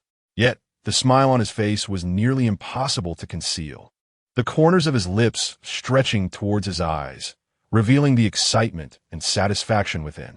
These contracts were not mere documents. They symbolized immense commercial value and future developmental potential. The contracts in Lin Xuan's hands represented a close collaboration with 2 brilliant directors, a guarantee of returns on investments amounting to billions, and a solid foundation for stable future earnings. The Wandering Earth had not only achieved remarkable box office success in China, but had also garnered widespread acclaim internationally, emerging as a new star in the realm of science fiction cinema. Dying to Survive profoundly illuminated social realities, resonating with countless viewers, securing not only box office triumphs, but also accolades and recognition. Lin Xuan understood that the success of these 2 films would bring him not merely financial returns, but also an elevation in social status and influence. I want both The Wandering Earth and Dying to Survive. I extend my sincerest apologies to everyone. Yesterday was overwhelmingly busy, and I was unable to write. This weekend, I shall provide an additional update. As previously mentioned, a 5-star review will also be rewarded with an extra chapter, which I shall include over the weekend. I am profoundly grateful to all for taking the time to read. Chapter 090. The Secret of Wei Yu 3. Hello, Principal Luo. The matter has been resolved, hasn't it? Lin Xuan's voice resonated with a hint of excitement as he stood before the expansive windows of his office, his gaze traversing the bustling city and resting on the distant skyline. Yes. Thank you, Principal. A satisfied smile graced Lin Xuan's face as he turned away from the window, leaning against the glass, and continued, Rest assured, I will return to the university as soon as the filming concludes. I will definitely attend the University Film Festival. Lin Xuan made this promise, fully aware of the significance of the festival to the Cultural and Tourism Bureau of the capital. After hanging up, Lin Xuan felt an unusual lightness in his heart. He hummed a cheerful tune, his footsteps brisk as he paced the office. In recent days, he had been diligently handling various affairs at the company, with the most notable achievement being the finalization of investments in The Wandering Earth and Dying to Survive. You mean President Wei took a leave today? Lin Xuan inquired with a tinge of surprise while savoring the steaming coffee in his hand, addressing the staff member standing opposite him. Indeed, General Manager Lin. The staff member responded respectfully. President Wei specifically mentioned that if you have any urgent matters to discuss, you may call her. Lin Xuan nodded gently, indicating his understanding. His thoughts began to race as he contemplated how to address the unstable elements surrounding Wei Yu's family. He was acutely aware of her complex family situation, particularly concerning her father, a man with a gambling addiction who had caused Wei Yu considerable distress. Through his connection with Luo Wenjie, Lin Xuan had managed to secure some assistance for Wei Yu's younger brother. At that moment, a phone call came through. General Manager Lin. There's an urgent update that requires your immediate attention. A melodious male voice came through the receiver. Proceed. Lin Xuan's tone was succinct and assertive, devoid of superfluous words. It is this, General Manager Lin. Recently, President Wei has repaid 2 million yuan of her father's gambling debts. However, Wei Guqing still owes 2. 6 million yuan to a company called Huiguang. While this company is not particularly large in the capital, they possess certain capabilities. They have discovered that Wei Guiqing is indeed capable of repaying his debts, and thus they have intensified their pressure beyond previous levels. As he listened to the report, Lin Xuan swiftly analyzed the situation in his mind. He had previously advanced Wei Yu nearly 5 million yuan in salary, of which 2 million was allocated to settle her father's gambling debts. The remaining 500,000 yuan was wisely reserved by Wei Yu for emergencies, such as her mother's medical treatment and the basic expenses of the household. It appeared that despite the overwhelming pressure from her family, Wei Yu had not succumbed. Instead, she maintained a sense of rationality within her means. Regarding Huiguang Company, Lin Xuan speculated that it was likely a professional debt collection agency, known for its aggressive tactics and relentless methods. Their persistent pursuit of Wei Guiqing stemmed from their recognition of his ability to repay, as they sought to extract the last vestiges of value from him. There is another matter I must report to you, General Manager Lin. On the phone, the man continued. The information I have suggests that Wei Guiqing is likely to visit President Wei today to demand money. Upon hearing this, Lin Xuan furrowed his brow. No wonder Wei Yu took a leave today. Clutching a piece of paper with a home address, Lin Xuan navigated through familiar alleys and bustling streets, arriving in an apartment building not far from the company. This building, part of one of the earliest constructed apartment complexes in the capital, was not particularly well maintained. Its exterior showed signs of aging, with parts of the facade peeling away, yet upon entering the community, Lin Xuan found the environment relatively clean and orderly. As he stepped into the complex, he noted the security measures were lax. With little effort, he concocted a casual excuse and easily gained entry. He raised his gaze towards the apartment building, his eyes landing on Building 4. Taking the elevator to the 7th floor, he disembarked at apartment 711. In this vintage apartment, situated in the heart of the capital, the corridors appeared somewhat cramped. Dim lighting cast shadows on the mottled walls, and although the tiled floor showed signs of having been cleaned, it only maintained a basic level of cleanliness, possessing an overall sense of wear. Despite this, the occupancy rate remained high. Along one side of the corridor stood rows of doors, some adorned with shoe racks, which were haphazardly cluttered with shoes and bags. As Lin Xuan proceeded down the hallway, the echoes of his footsteps reverberated in the aged stairwell.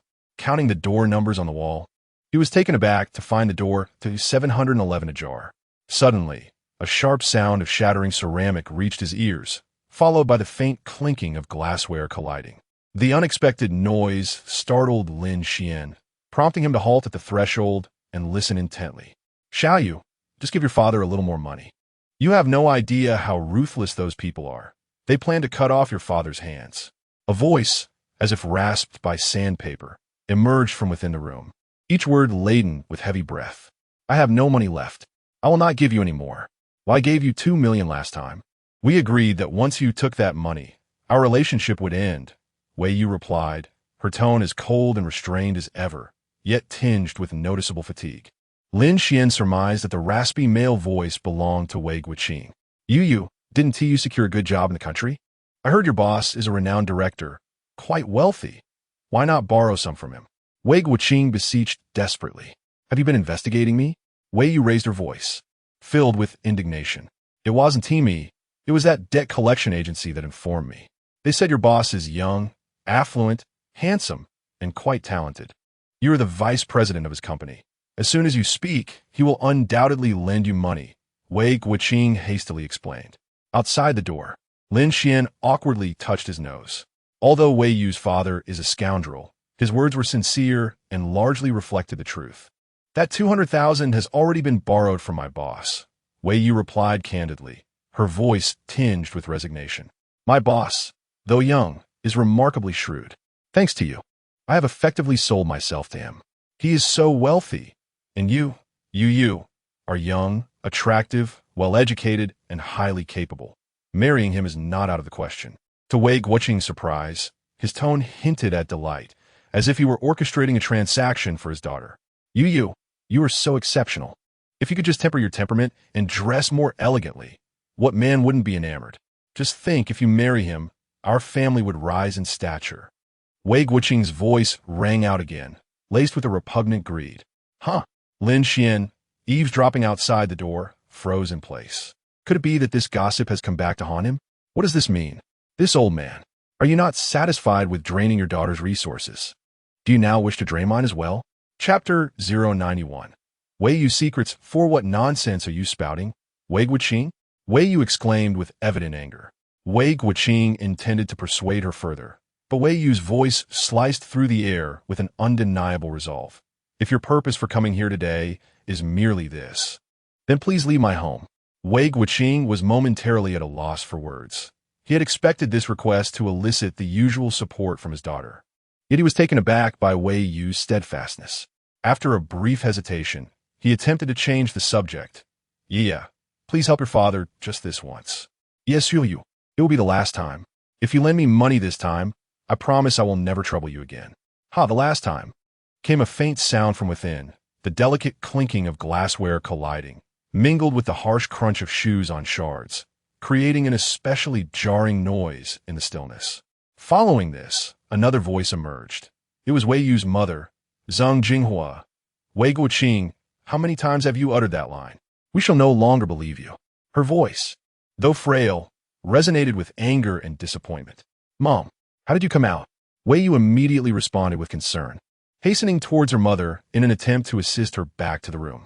However, Zhang Jinghua showed no intention of retreating.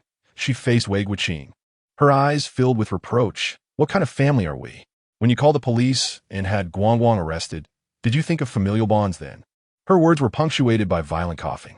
Seeing Zhang Jinghua emerge, Wei Guoqing's bravado diminished significantly. He attempted to defend himself, but I did provide a letter of understanding afterward. Didn't I? Otherwise, how could that little brat have only received a 3-year sentence for breaking my leg? His tone carried a hint of grievance, as though he were the one wronged. Scoundrel! Lin Xuan, eavesdropping from behind the door, couldn't help but disdainfully mutter under his breath. How dare you say that? Wei Guoqing, Zhang Jinghua exclaimed, coughing violently. That was only because Wei Yu offered you $1 million to sign that letter.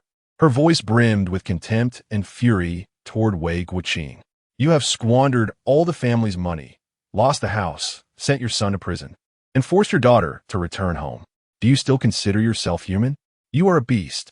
Zhang Jinghua shrieked, her voice echoing in the vast room, each word sharp as a blade, slicing through Wei Guoqing's pride. Wei Guoqing seemed cornered, exclaiming, the money I lost was all earned by my own labor. Without me working to support them, would they have been able to attend university? To study abroad?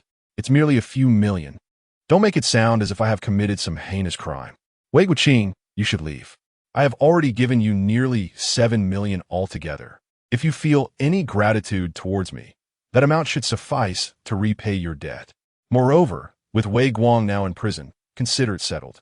After soothing her mother, Wei Yu replied coldly, her voice weary, as if she had grown tired of this ceaseless entanglement. What do you mean? Are you really not planning to give me the money today? Wei Guoqing said sharply, his voice brimming with resentment and fury. Do you have any idea what would happen to me if I cannot repay my debts? They would sever my hands. Have you no conscience? Wei Yu, after all these years of raising you, is 7 million all I am worth? If you do not provide me with 3 million today, I will not leave. His tone grew resolute, as though he had steeled himself for an unwavering confrontation. I have already repaid 2 million of your gambling debts for you. I truly have no money left, Wei Yu replied weakly, her voice laced with profound helplessness and disappointment. She had aided this so-called father countless times. It seemed his insatiable greed could never be satisfied. Then borrow it from that pretty boy at your company. Wei Guoqing sneered. I've seen that lad in the news. He is a big director and undoubtedly has plenty of money. As long as you are willing to sleep with him, he will surely give you the funds. I know men. A cold smirk curled at the corners of his mouth, as if he could already envision his impending victory. How dare this scoundrel attempt to entangle me? Lin Xuan thought with a disdainful scoff. Be quiet, Wei Yu said coldly, her voice imbued with determination. I will not borrow any money, nor will I assist you again. Leave. She had resolved not to be manipulated by this avaricious father any longer. Fury blazed within Wei Guoqing as he glared at Wei Yu. She remained steadfast in her position, refusing to yield. With a thunderous crash, his pent-up rage finally erupted. He seized a lamp from nearby and hurled it violently to the ground. The lamp shattered upon impact with the hard tiles, sending shards scattering everywhere. Following this, he picked up a cup from the table and ruthlessly smashed it to the floor. The cup shattered, its fragments flying in all directions, littering the ground. On the floor, the myriad of colored glass shards sparkled ominously under the light, reflecting the sharpness and destructiveness of Wei Guoqing's current state of mind. The atmosphere in the room became exceedingly tense, filled with an oppressive and furious energy. Wei Guoqing stood amidst the debris, panting heavily. Then he grabbed a sharp kitchen knife from the countertop, its blade glimmering coldly in the dim light. He gripped the handle tightly, his fingers turning pale from strain. Fixating his gaze intently on Wei Yu and Zhang Jinghua, his eyes radiated madness. His voice, strained and hoarse from anger, carried an unsettling threat. "If you do not give me the money today, I will ensure we all perish together." His words echoed harshly in the empty room, resonating with an unsettling intensity. Chapter 092. 3 million? We need more money. Additional update. Today, if you fail to provide me with the money, I shall ensure our mutual destruction. Wei Guohua's voice resonated with fury. The atmosphere surrounding them was thick with tension and unease. Neighbors, drawn by the cacophony of crashing sounds, cautiously opened their doors, peering out to discern the unfolding drama. They exchanged anxious glances and whispered among themselves, yet none dared to intervene. Observing the spectacle has long been a cherished tradition among our people. Hiding nearby, Lin Xuan could not suppress his curiosity and stole a glance. What he witnessed sent a jolt of fright through him. Wei Guohua brandished a gleaming kitchen knife, threatening both Wei Yu and Zhang Jinghua. Is he truly wielding a knife? He hastily entered the room, positioning himself protectively in front of Wei Yu and her daughter. Seeing Wei Guohua brandish the knife, Wei Yu instinctively shielded Zhang Jinghua, retreating in fear. Although she knew deep down that Wei Guohua would not dare to truly harm them, the gravity of the situation instilled a measure of dread within her. "What are you doing?" Zhang Jinghua exclaimed, terror etched on her face. Suddenly, a figure darted in front of them. Wei Yu was astonished to find that it was Lin Xuan. "Lin Xuan?" Wei Yu gasped, bewildered. "You. What are you doing here?" "Just passing by," Lin Xuan replied awkwardly. "Lin Xuan?" Wei Guohua was startled by the unexpected appearance of this man. He scrutinized Lin Xuan, attempting to recall this familiar name. You are Xiao Yu's employer?" he inquired tentatively. Lin Xuan smiled and affirmed, "Yes, I am Wei Yu's employer." "Wei Guohua, is it? Let us discuss this matter amicably. There is no need for the knife. An inadvertent injury would be most unfortunate. How fortuitous that you have arrived, just as I mentioned your name." Upon realizing that someone capable of providing funds had appeared, Wei Guohua's eyes gleamed with greed, and he tightened his grip on the knife. As he grinned, revealing a set of yellowed teeth, he declared, "Just hand over the money, and I shall put the knife down. How much do you want?" Lin Xuan inquired readily. 3 million. Wei Guohua responded swiftly, "Just give me 3 million, and all will be well." 3 million? Lin Xuan probed, his tone subtly lightening. "Is it truly that easy to settle for 3 million? Sensing an opportunity for negotiation in Lin Xuan's demeanor, the astute Wei Guohu, yet Wei Guohua, is an insatiable abyss, demanding 5 million today, and surely will return for more in due time. Lin Xuan, quick-witted and resolute, grasped Wei Yu, who was about to step forward, and firmly declared, "You must heed my counsel.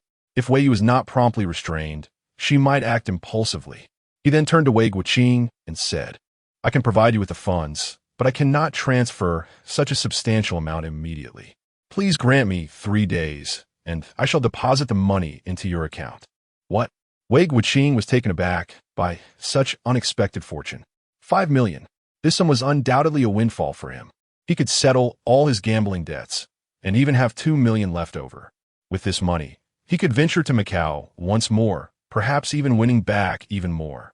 With the stroke of luck he had today, Wei Guohua would surely rise again. However, Lin Xuan felt this arrangement lacked security and continued to address Wei Yu. Do you not still possess 50,000? Transfer it to him first.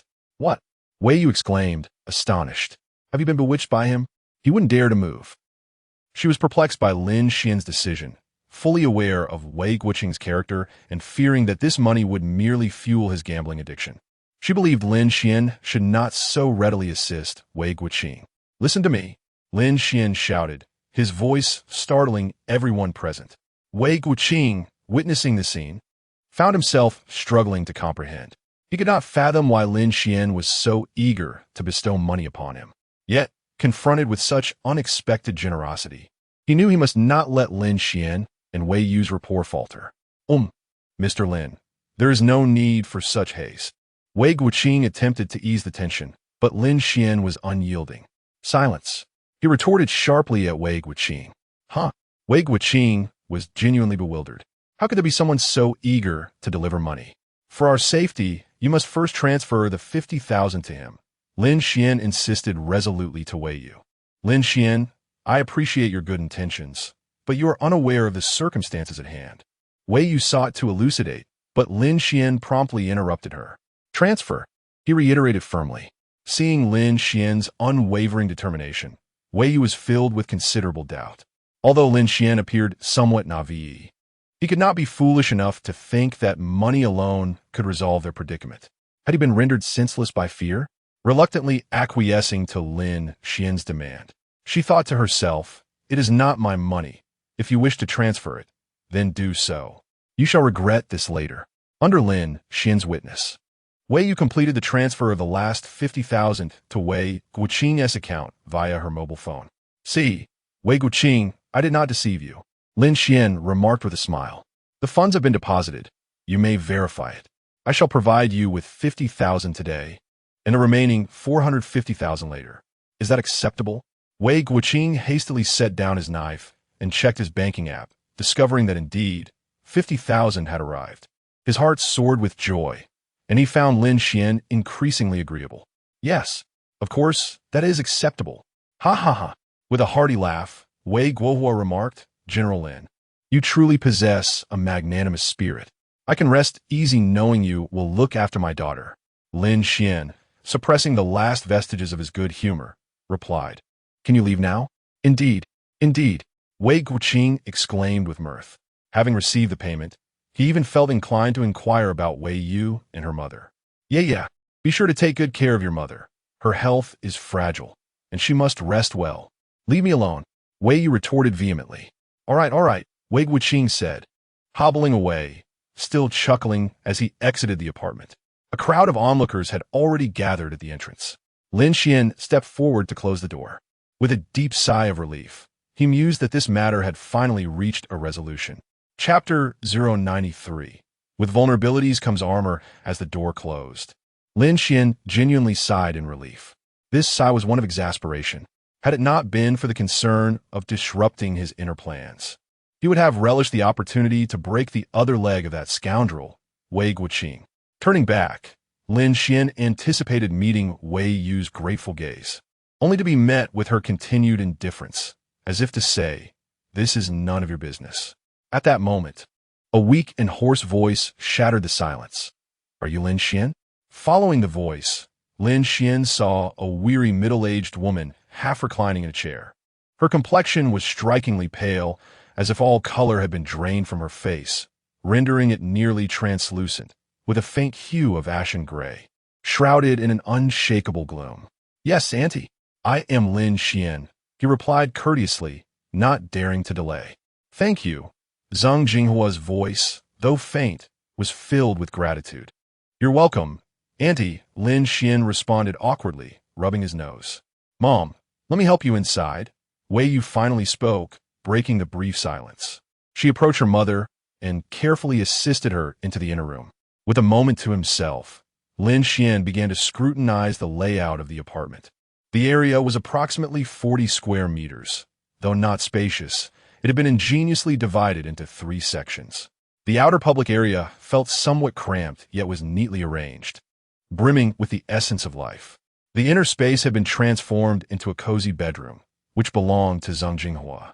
The upper floor served as both Wei Yu's living quarters and workspace, functioning as her private sanctuary while also accommodating her professional endeavors.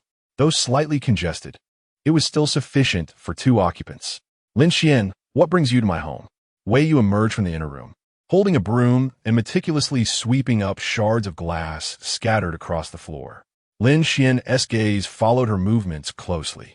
He noted the subtle shift in her address from Lin Xuan to Mr. Lin, a change that made him acutely aware of how his uninvited visit had heightened her vigilance and unease. Deciding to be forthright, he directly addressed the matter at hand. After gathering his thoughts, Lin Xuan calmly stated, "The receptionist mentioned you took a leave today, and considering you had previously withdrawn a significant sum of money, I was concerned for your well-being, so I decided to check on you." Wei Yu paused, lifting her head with a hint of confusion in her eyes. "How did you know my address?" Without flinching, Lin Xuan replied, "It was on the employee information form you filled out upon joining." Wei Yu nodded slightly, seemingly acknowledging this explanation, yet her expression remained somewhat aloof. "What did you overhear?" Wei Yu's calm voice emerged, but Lin Xuan could sense her underlying tension. "Pretty much everything," he responded. "Then you are aware of my family situation?" "Yes," Lin Xuan candidly responded, his gaze shifting to the shards of glass scattered across the floor. Before bending down to assist with the cleanup, Wei Yu observed Lin Xuan's actions without intervening or expressing gratitude, silently continuing her own tidying efforts. "Since you have heard it all, you should understand that the money cannot be given," Lin Xuan remarked as he cleared the debris from the wash basin. "Indeed, it is precisely because I have heard the entire account that I would urge you to hand that money over to Wei Guoqing." He elaborated, "When Wei Guoqing threatened you and your mother with a knife, irrespective of your blood relation or lack thereof, it constituted the conditions for extortion. If you transfer the money under his coercion, it fulfills the criteria for consummated extortion. In essence, Wei Guoqing has already committed an attempted extortion of 5 million and a consummated extortion of 500,000. This is sufficient to confine him for 5 to 6 years. After stating this, Lin Xuan stole a glance at Wei Yu, noting her lack of significant emotional response, and continued, "Should you deem this punishment insufficient, I can transfer the remaining 5 million to him, after which you may contact the authorities. Given the enormity of the sum, it is unlikely Wei Guoqing would emerge from incarceration in less than a decade. Furthermore, due to the violent threats you faced, he may also be implicated in robbery, which could extend his sentence. The specifics of the judgment will ultimately be determined by the court." Lin Xuan indicated that he had recorded the entire exchange, and with the witnesses outside, a complete chain of evidence was established. He brandished his phone, underscoring the certainty of the evidence. "Whether to report this to the police is a decision for you to make." Lin Xuan was aware that he could only assist to a certain extent. Any further involvement would likely lead to complications. The snow in front of one's own door can only be cleared by oneself. Upon hearing the phrase, "call the police," Wei Yu involuntarily shivered slightly. Despite her efforts to maintain a composed facade, her inner turmoil belied her outward calm. A flicker of panic crossed her eyes, and her breathing quickened. She attempted to inhale deeply to regain her composure, yet her racing heartbeat proved difficult to quell. Lin Xuan noted Wei Yu's reaction and refrained from continuing his discourse. "Very well, I will consider it," Wei Yu replied after a brief pause. Lin Xuan stood before the wash basin, meticulously cleansing his hands as droplets cascaded from his fingers into the sink, producing a crisp sound. He surveyed the surroundings, ensuring everything was in order. Turning, his gaze fell upon Wei Yu. "I have recently signed 2 film projects," he stated. "Please remember to track their progress at work tomorrow to ensure everything proceeds as planned." "All right, no problem," Wei Yu succinctly replied. Lin Xuan nodded and continued, "Additionally, I will be departing for Sydney the day after tomorrow, with an expected stay of a month and a half abroad. During this time, I entrust you to oversee the company's affairs." "Understood." Wei Yu remained composed in her response. The dialogue between the two unfolded like a well-rehearsed melody, a harmonious interplay that required no excessive words to convey their intentions. "Since we're done, I'll take my leave," Lin Xuan said, feigning nonchalance as he prepared to depart. Lin Xuan shrugged, unfazed by Wei Yu's indifference. Since the day they had met, he had grown accustomed to her demeanor. As he turned to exit, just as he was about to cross the threshold, a faint and weary voice drifted from behind him. "Thank you, Lin Xuan." Wei Yu's voice resonated softly in the air. With his back to her, Lin Xuan smiled knowingly. "You're welcome." In that instant, as he reached for the door, a thought struck him. He turned around, his gaze once more settling upon Wei Yu, and said, "Oh, by the way, regarding your brother, I have found a trustworthy person to look after him in prison. If he behaves well, I will also arrange for a lawyer to prepare materials for a sentence reduction, striving to secure him an opportunity for early release." "Thank you. You're welcome." Lin Xuan waved his hand dismissively, closing the door with a crisp click. At the very moment the door shut, it was as if Wei Yu had lost all her strength. She slowly sank to the ground, leaning against the cold wall, shedding her armor. Tears silently welled up in her eyes. Chapter 094. Overacting with a sharp clap, Lin Xuan emerged from the elevator, instantly chastising himself. "Alas, why did I divulge the matter concerning Wei Guang?" he lamented. As he reflected on the recent dialogue within the confines of the room, he realized he had already formulated a strategy to address the situation involving Wei Guohua. Serendipitously, the opportunity arose today, and he seized it with ease. The inspiration, he mused, was owed to Comrade Xiaohua, who had previously incarcerated a mistress through a successful extortion case. For details, consult Baidu. It is quite intriguing. Lin Xuan contemplated that by employing a different approach, he too could orchestrate Wei Guohua's downfall. Initially, the entire plan unfurled seamlessly. He intended to inform Wei Yu that he had merely stumbled upon her family's predicament. Then, through his clever intellect, he would enact a heroic rescue, all while maintaining an air of nonchalance. Concealing his achievements was the goal. Yet, inexplicably, he faltered and revealed that Wei Yu's brother was serving time in prison. It was one thing to divulge the incarceration. Even more regrettably, he had taken the liberty of mentioning his efforts to arrange for someone to look after him. Was this not tantamount to informing Wei Yu that Lin Xuan had conducted a thorough investigation into her family circumstances? Alas, he could not restrain himself. He had merely aimed to appear casual, yet the facade had backfired. Disappointedly shaking his head, Lin Xuan mused that he had intended to project a sense of ease, only to find himself ensnared in his own web of deception. Regrettably, he had not maintained his composure. Given Wei Yu's intellect, she would undoubtedly piece everything together afterward. Perhaps she had even realized it in that very moment. He recalled the instant the door closed. The look in Wei Yu's eyes was telling, a mix of gratitude, confusion, and a hint of mockery. Indeed, overacting was not the solution. However, he had a lesson to impart to his peers. Should they encounter a situation requiring compensation in the future, they must ensure the other party provides a quotation, for instance, in a sting operation. This way, when reporting to the authorities afterward, they could secure the opposing party's downfall. A nugget of wisdom worth noting. Do not inquire how he acquired such knowledge. Regardless, the issue had been resolved. Now that the incident had passed, dwelling on it served no purpose. It was imperative to address the current challenges at hand. Lin Xuan returned to his vehicle, gently closing the door behind him, enveloped in a serene silence. He retrieved his phone from his pocket, expertly gliding his fingers across the screen until he located the familiar number, subsequently pressing the call button. The interior of the car resonated with the sound of ringing, and after several tones, the call was answered. "Hello, President Lin." A voice imbued with a touch of deference greeted him. "The remaining funds have been transferred. Please have your finance department verify the receipt," Lin Xuan stated calmly. "Understood. Thank you, President Lin," came the response. "Additionally, please provide me with your personal account. I will transfer 1 million, Lin Xuan continued. "President Lin, company policy prohibits me from accepting personal transfers." The voice hesitated. "Enough. I have no interest in hearing your company regulations," Lin Xuan interjected brusquely. Lin Xuan interrupted the conversation, his voice remaining calm as he declared, "This sum is not a reward for this matter, but rather a deposit for our next engagement." He elaborated, "I require you to investigate 2 matters, one concerning the Hawaii brothers and the other regarding Li Cheng's Sky Hunter. I trust you will utilize your own resources for this inquiry. Do you understand?" A brief silence enveloped the phone line. Lin Xuan remained unhurried, patiently awaiting a response. The car was filled with the melodic strains of Taylor Swift's music. Walking through a crowd, the village is aglow, a kaleidoscope of loud heartbeats beneath coats. After 30 seconds, the voice on the other end finally replied. Understood, Mr. Lin.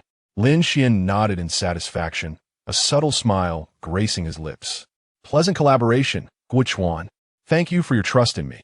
Everybody here wanted something more, searching for a sound we hadn't heard before. Once Lin Xuan departed, silence enveloped the room. Zhang Jinghua slowly emerged from the inner chamber, her steps heavy, as if each one bore the weight of endless fatigue and heartache.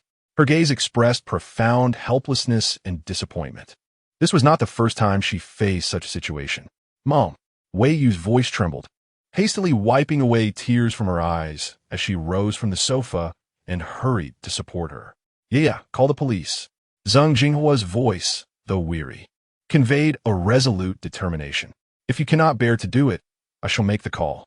Mom, you heard everything? Wei Yu responded in a flustered manner. Zhang Jinghua nodded, her bitter words escaping. This house has little soundproofing. I overheard your conversation. Your father has changed, consumed by gambling, forsaking familial bonds. Her voice was low, a flicker of sorrow evident in her eyes. Once, she had cherished the hope of a harmonious family, yet reality had relentlessly battered her spirit. However, Wei Yu hesitated, outwardly appearing exceedingly rational. In truth, her family was her greatest vulnerability. Otherwise, she would not have returned to the country. Last year, her brother had been imprisoned. This year, she faced the prospect of sending her biological father to jail.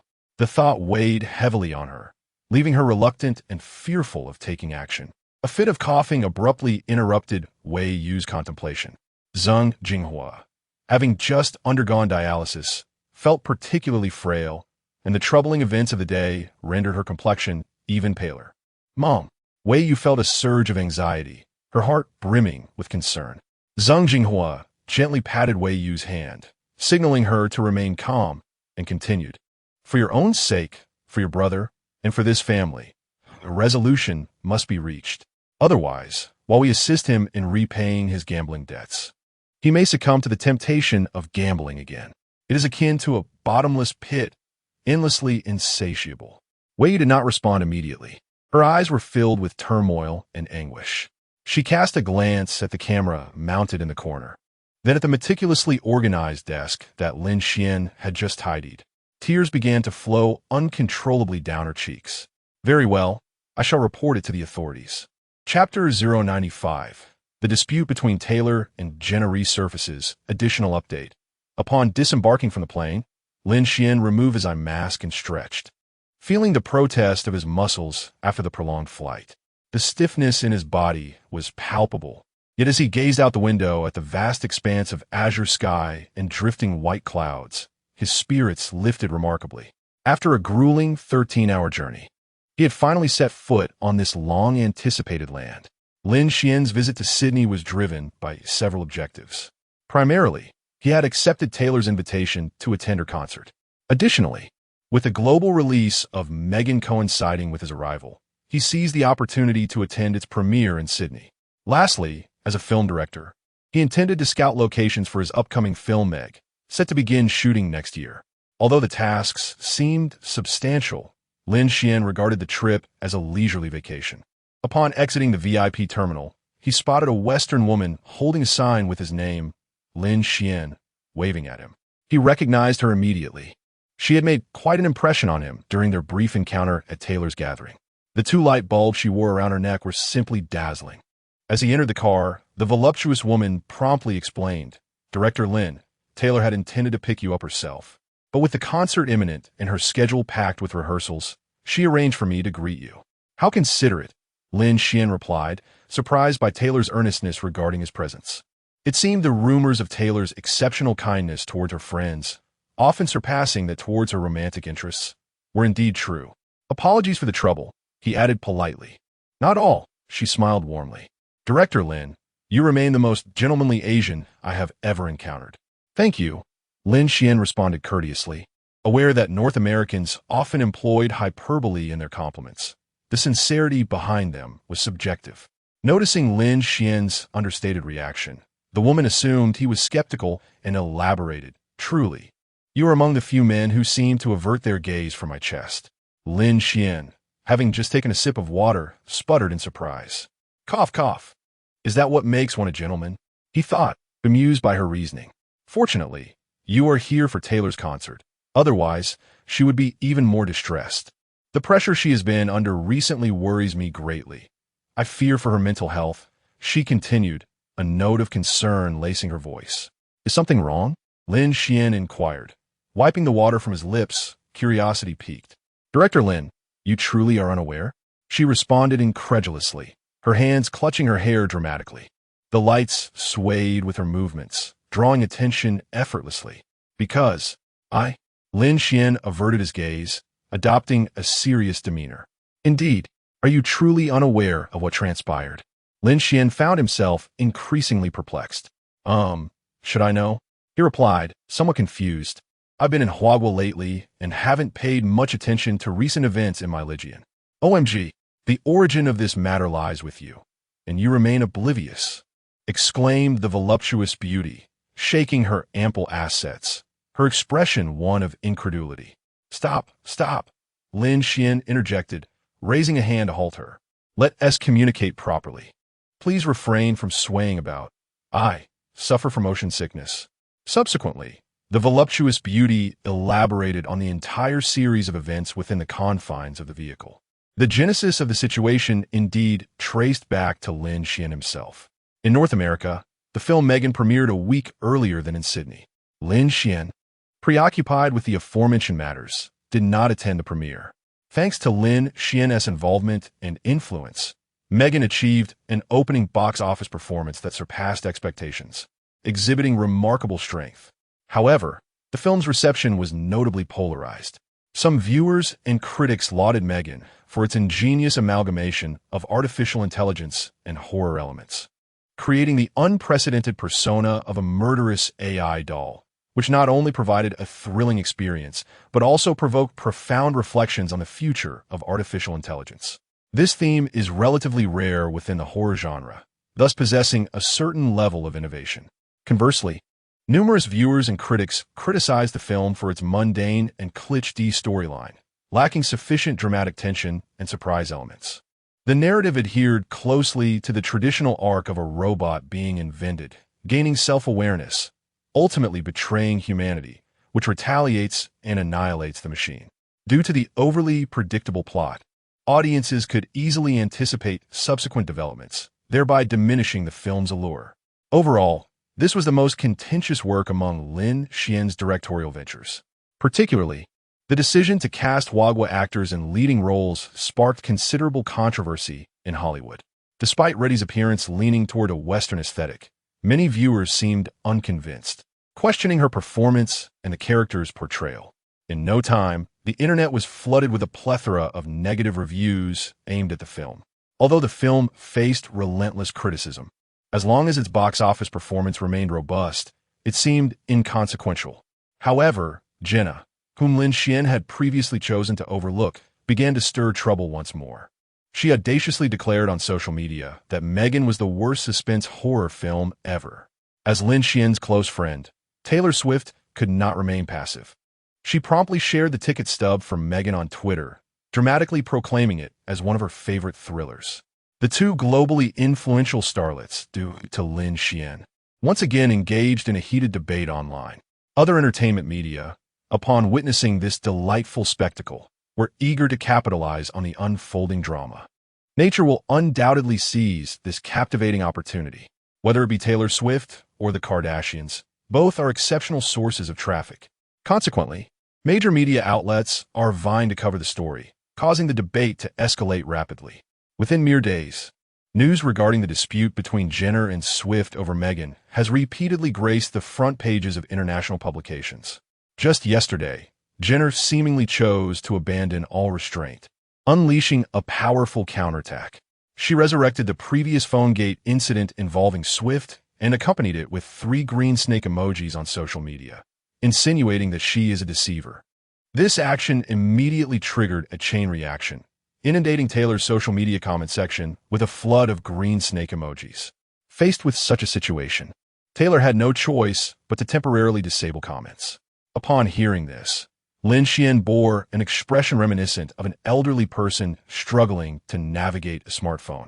Overwhelmed by the sheer absurdity of it all, left momentarily speechless. Chapter 096. What to do if bitten by a dog? There are numerous logical flaws, and the characters' actions and transformations are inexplicably baffling, leaving the audience in a state of confusion.